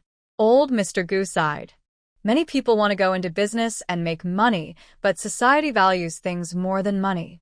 We need to hold on to those. Qin Feng said, Grandpa Gu, I made a mistake and was disciplined.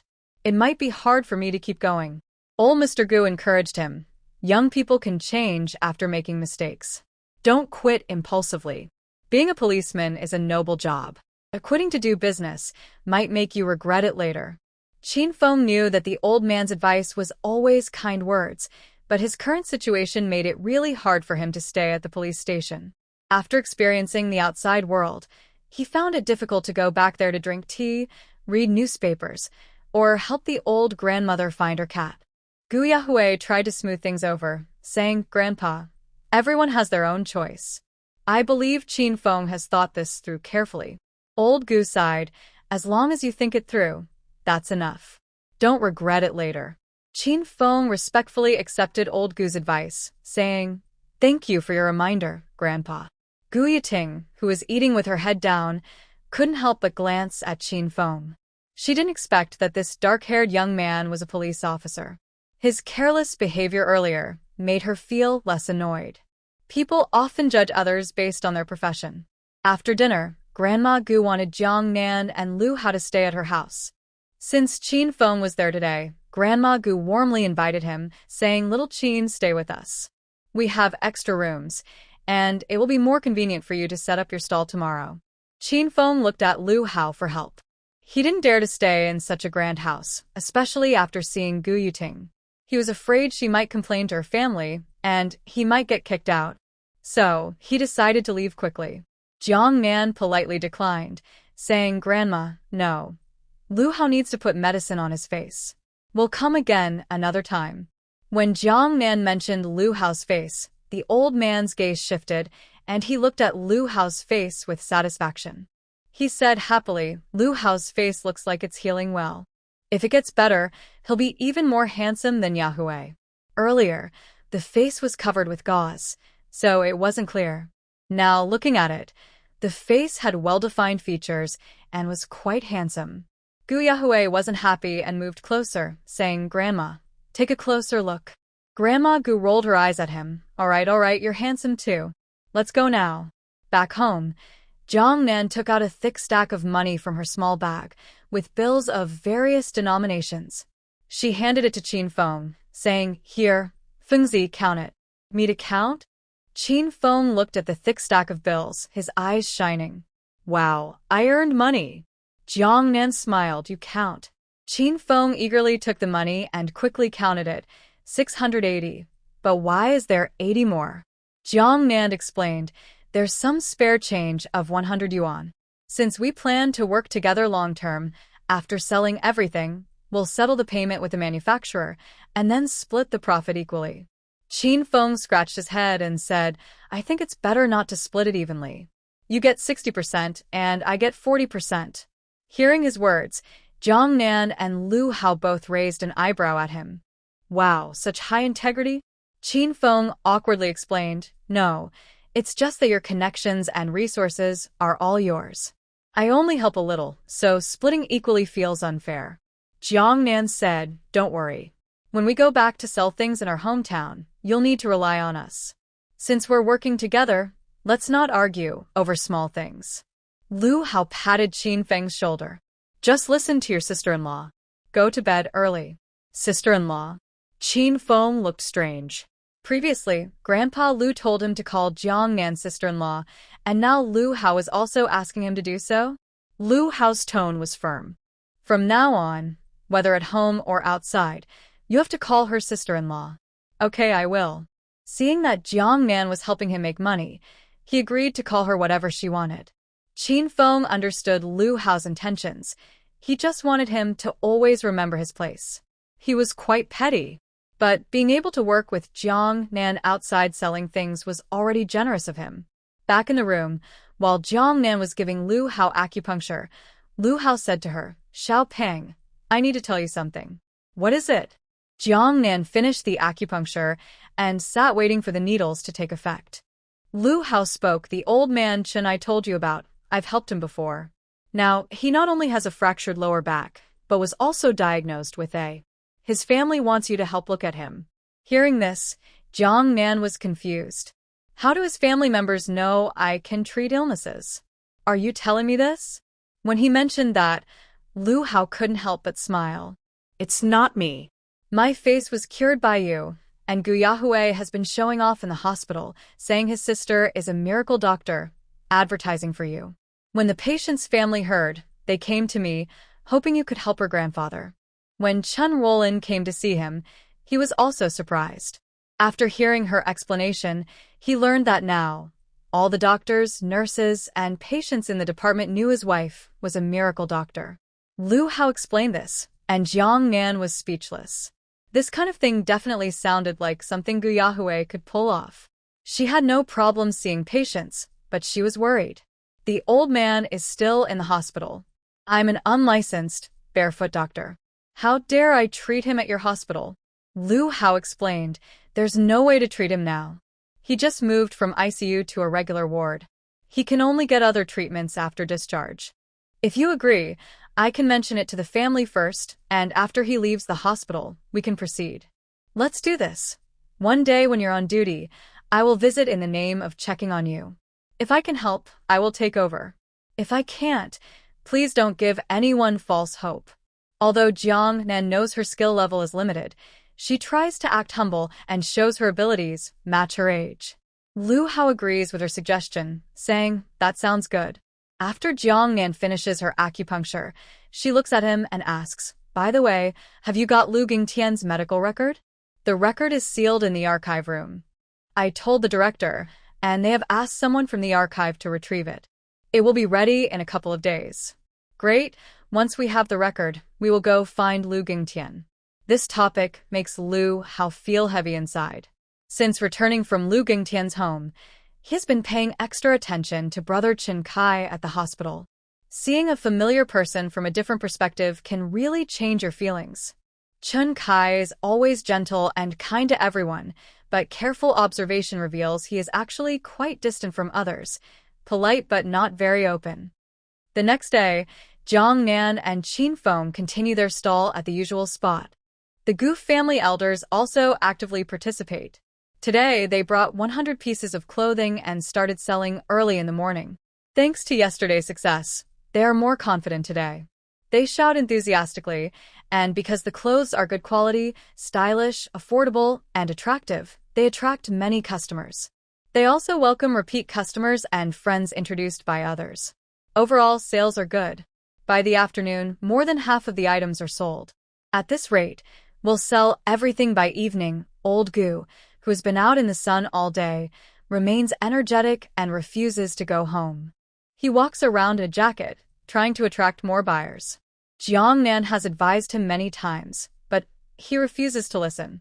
He insists on staying until the end. Jiang Nan holds a loudspeaker and cheerfully advertises, 12 yuan.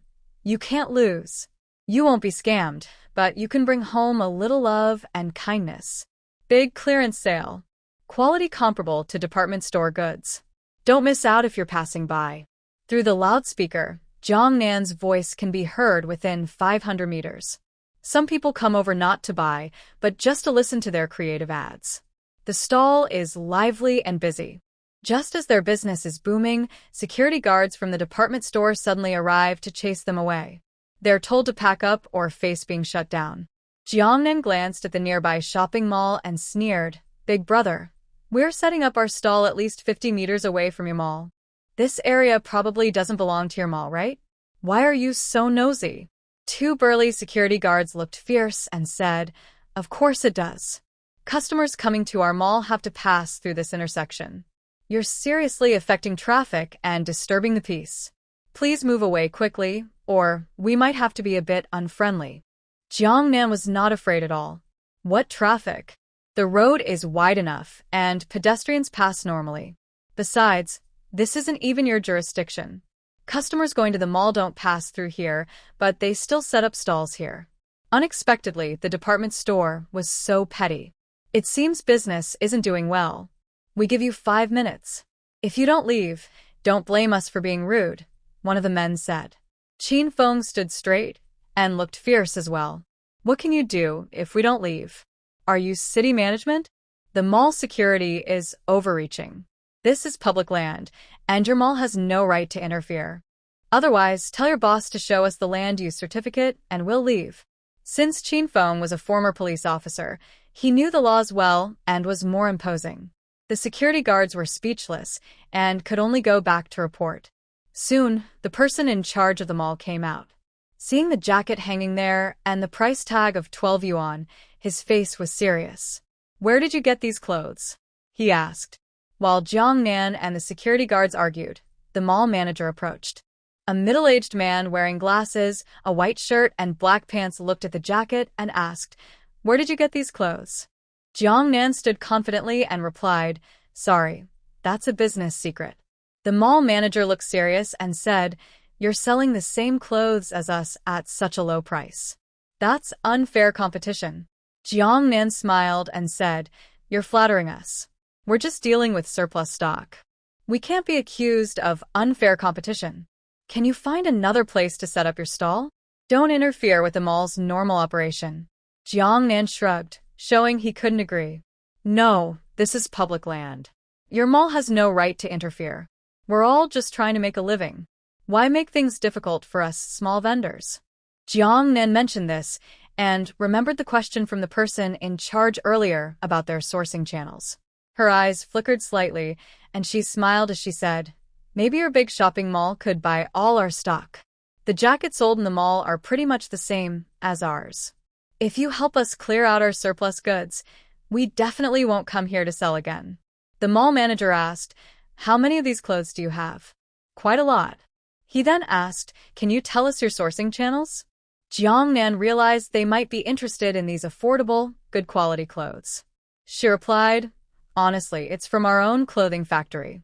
Because we have a lot of stock we have to sell at markets. It's not easy for us either. The Lon City Jiangnan Clothing Factory. If needed, we can set up a long-term supply agreement. The manager said, come with me to meet our purchasing manager.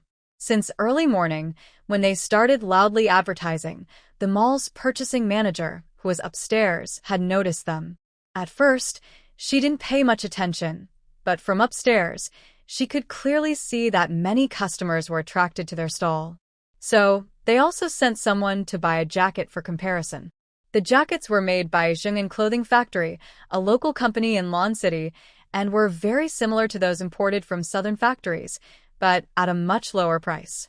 If they kept shouting like this, it would not only hurt the department store's business, but also damage its reputation. After all, the same clothes at vastly different prices could cause problems. Meanwhile, the mall's manager had his own plans.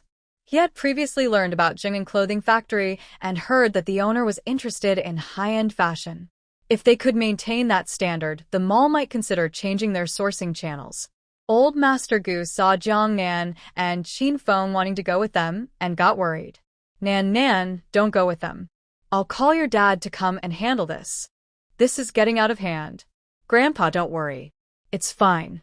Jiang Nan and Qin Feng went to meet the mall's purchasing manager. The manager was a serious-looking woman. She looked at Jiang Nan and Qin Feng and asked, are you from a clothing factory? Jiang Nan nodded. Yes. She wanted to seize this chance to get an order for Gu Jingan's clothing factory. How many jackets like these do you have? About 300. She looked at Jiang Nan and said, tell your boss that if our mall offers a wholesale price of 10 yuan per piece, how about that? Hearing this price, Jiang Nan quickly did some mental calculations. She tentatively asked, can it be a bit taller? The height can't be increased, said the purchasing manager. That's our lowest price. We have one condition. Sell us this batch of goods, and in the future, don't set up stalls next to the mall. If these two young people keep shouting every day, the leaders will have to talk to them. Jiang Nan didn't expect things to go so smoothly. She didn't even need to persuade them earnestly. They agreed to buy their clothing. Although it was 2 yuan cheaper than retail, it was sold in one go, saving time. Jiang Nan stood straight and spoke seriously to the other side. I am the boss, and I can make decisions. Although it was 2 yuan cheaper than retail, it solved the inventory in one go, saving them time setting up stalls. She sincerely told the mall manager, I visited your mall. For the same style and fabric jackets, the price in the mall is about 25 yuan, just from different manufacturers.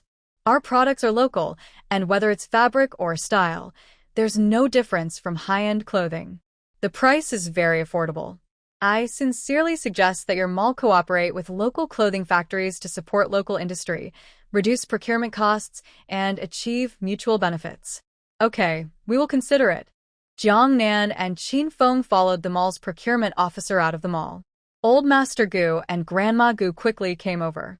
Nan, how is it? Are you okay? I already called your dad. He will arrive soon. Jiang Nan said, Grandpa, I'm fine. Why did you call him? Old Master Gu was sweating nervously. Such a big matter. How can I not tell your dad? What if you get bullied? Don't worry, everything's fine. Qin Feng and I are going back to the clothing factory now. You and Grandma go home. No more stalls? Old Master Gu's face darkened, thinking Jiang Nan had been bullied into submission. I'll go talk to them. If it doesn't work, we'll call the police. I have contacts. Jiang Nan explained, Grandpa, we've sold all the clothes to the mall. We're going to the factory to inspect the goods now.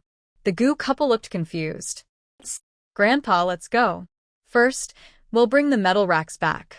Jiang Nan called Gu Jingan. Gu Jingan was driving to the department store at full speed. When he heard Jiang Nan say that the department store's buyer was going to the factory to inspect the goods, he froze in shock and slammed on the brakes. Nan Nan, are you okay? What's going on? Gu Zhengin asked anxiously. Jiang Nan replied, it's fine.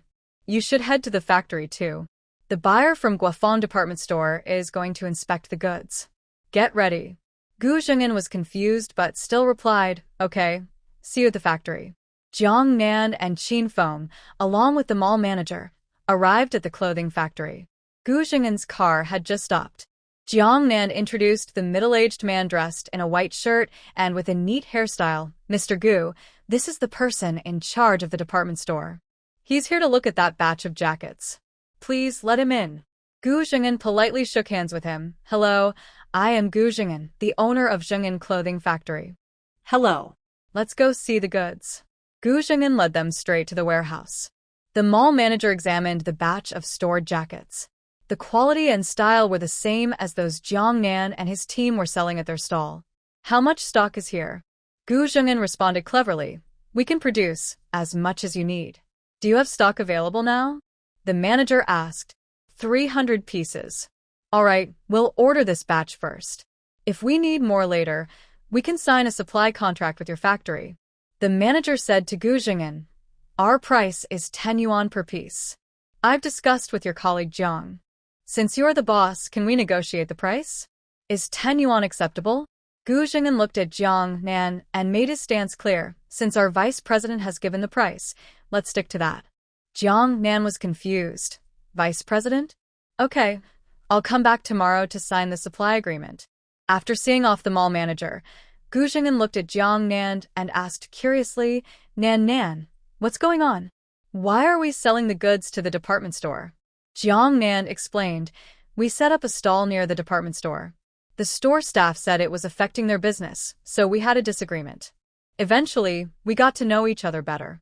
They liked our clothes because they are good quality and affordable, and now they want to cooperate. Then Jiang Nan asked Gu Zhengin, why didn't you think about expanding the local business before? Finding ways to supply the department store? Gu Zhengin replied, I tried to talk to their purchasing department before, but they only buy from southern clothing factories. They weren't interested in our small factory. Also, we didn't have the right styles or fabrics before. These jackets are a recent attempt at innovation. But because we couldn't sell them, they've been sitting in storage. He recently tried to switch to producing quality clothing, but then learned that Guiji is not his son. During this time, he has been dealing with family matters, which caused the production of this batch of goods to be delayed in finding buyers. Now that summer has arrived, many wholesale markets no longer buy spring and autumn clothing, and the stock has been stored in the warehouse.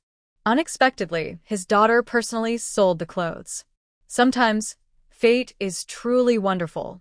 Jiang Nan listened to his explanation and nodded. I see. In the future, you could try to focus on fashion trends. That way, the clothing factory might have a better future. Nan Nan, come work at the factory. Help me out. Our clothing factory really needs fresh energy. Gu Zhengin sincerely invited her. At that moment, Jiang Nan saw the pleading in Gu Zhengin's eyes.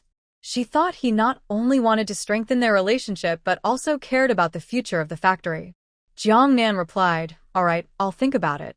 Hearing her response, Gu Zhengin's tense eyebrows relaxed. Good.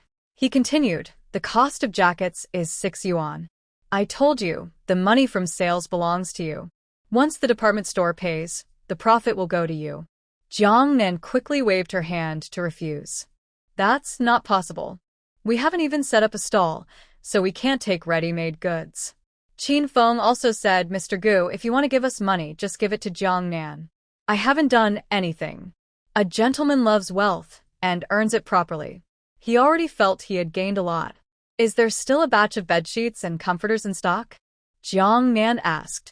Gu Zhengin responded, yes. Those are defective items. We can only sell them at stalls ourselves. Jiang Nan turned to Qin Feng. Fengzi, see if you can handle them alone. Take them back to your hometown to sell. I won't go with you. Qin Feng scratched his head. Sell them myself? Yes. I have things to do in Lancheng, so I can't go back with you to set up a stall. You can sell them yourself. Whatever you sell, it's yours. When you're done, come back to settle the account. From Gu Zhengin's words, Jiang Nan understood that the clothing factory was facing difficulties. Besides some workwear and school uniforms, they had no independent fashion line. These orders were irregular and unreliable. She could use her memory to help design some trendy, avant-garde styles, helping the factory get out of trouble. Jiang Nan helped Gu Jing'an solve a big problem, which strengthened her resolve to persuade her to come work at the factory. Today, I finished work early. Jiang Nan was planning to go home with Qin Feng. On the bus, she accidentally saw the bus pass by the alley where Lu Gingtian's house was, so she got off at that stop. Qin Feng followed her, confused, and asked, "Why are we getting off here?" "Something to do." Jiang Nan looked at Qin Feng and said seriously, "You might not know, but Lu Hao was previously injured by a patient at the hospital, and can't go into surgery yet." Qin Feng was surprised and widened his eyes. "What did you say? Brother Hao was hurt by someone?" Jiang Nan nodded. "That's right. The person lives in the alley ahead. Let's go visit his house." Qin Feng moved his arm, pretending to be ready for a fight. "Are you going to avenge Brother Hao?" Jiang Nan rolled her eyes. "Avenge? You're a police officer. Aren't you making a big fuss? We're going to see that patient, try to understand him with genuine care, ask if he has any hidden reasons or was influenced by someone. You're good at that. If he's at home, we can ask him questions and see if we can find any clues." Okay. On the way, Qin Feng felt very heavy-hearted. He couldn't understand if Lu Hao had bad luck this year, being cut with a knife and burned by fire. He was having a really tough time. But looking at Jiang Nan walking ahead, he thought Lu Hao was lucky. After all, he married such a beautiful and talented wife. Maybe all his luck was just waiting for the right moment to meet Jiang Nan. Lost in thought, Qin Feng didn't notice that Jiang Nan had already arrived at an old, rusty iron gate. Jiang Nan knocked on the door. The door was opened by the same simple middle-aged woman from before. Seeing Jiang Nan, she didn't seem very surprised. Hello, Mom. "I came to see how Master Lu is recovering lately." Lu Gingtian's wife let them into the yard and said his cast has been removed and he's fine now. He's back to riding the tricycle to earn money. Hearing this, Jiang Nan couldn't help but worry for Lu Gingtian. He's not fully recovered yet, and he's already back to work? Lu Gingtian's wife sighed. There's no choice. His son needs to go to school. He said that once the court makes a decision, he'll be taken in. For now, he's on bail, trying to earn some money for his son's tuition. Previously, Lu Gingtian was able to get bail mainly because he had just been discharged from the hospital with his arm in a cast and was considered a patient. The woman was speaking when she suddenly knelt in front of Jiang Nan. "Please, let Dr. Lu go. My son and I really can't live without him. I'm not in good health, and if he gets taken away, my son will have to drop out of school." He was blinded by anger and hurt the doctor with a knife, but he knows he was wrong and feels sorry now. "Big sister, get up first." Jiang Nan helped her to her feet and asked, "Did you find out anything about what I asked?" Since he knew he was wrong, he should show some sincerity. "I asked him, but he just cursed at me. I didn't dare say much." Basically, old Lu blames the hospital for not doing the surgery properly. He's very stubborn and can't communicate well. Knowing he was wrong mainly meant he realized he shouldn't have hurt the wrong person, not that he truly understood how bad his actions were. However, he kept mentioning Dr. Chen. He always says Dr. Chen is right, that Dr. Chen treats him well, and only Dr. Chen is honest with him. Jiang Nan's eyes lit up slightly. Did he really say that? Old Lu's wife nodded. Yes. I asked what exactly Dr. Chen told him, but he wouldn't tell me. Jiang Nan was now sure that Chen Kai was up to something, but they had no proof. He wondered what kind of hypnotic suggestion Chen Kai had given Lu Gingtian to make him so trusting. It would be difficult to make Lu Gingtian doubt Chen Kai's good intentions in a short time. Chen Kai, who hides like a wolf in sheep's clothing, treats everyone like family, as Lu Hao said. Since Lu Gingtian was moved by Chen Kai's kind appearance and saw him as a savior, Jiang Nan could only follow his example. Jiang Nan looked at Lu Gingtian's wife and asked, "Big sister, you don't look very well. Is there something wrong with your health?" Old Lu's wife glanced at Qin Feng nearby and whispered awkwardly, "Yes, I've had this problem for a long time." Recently, old Lu's anger made it worse.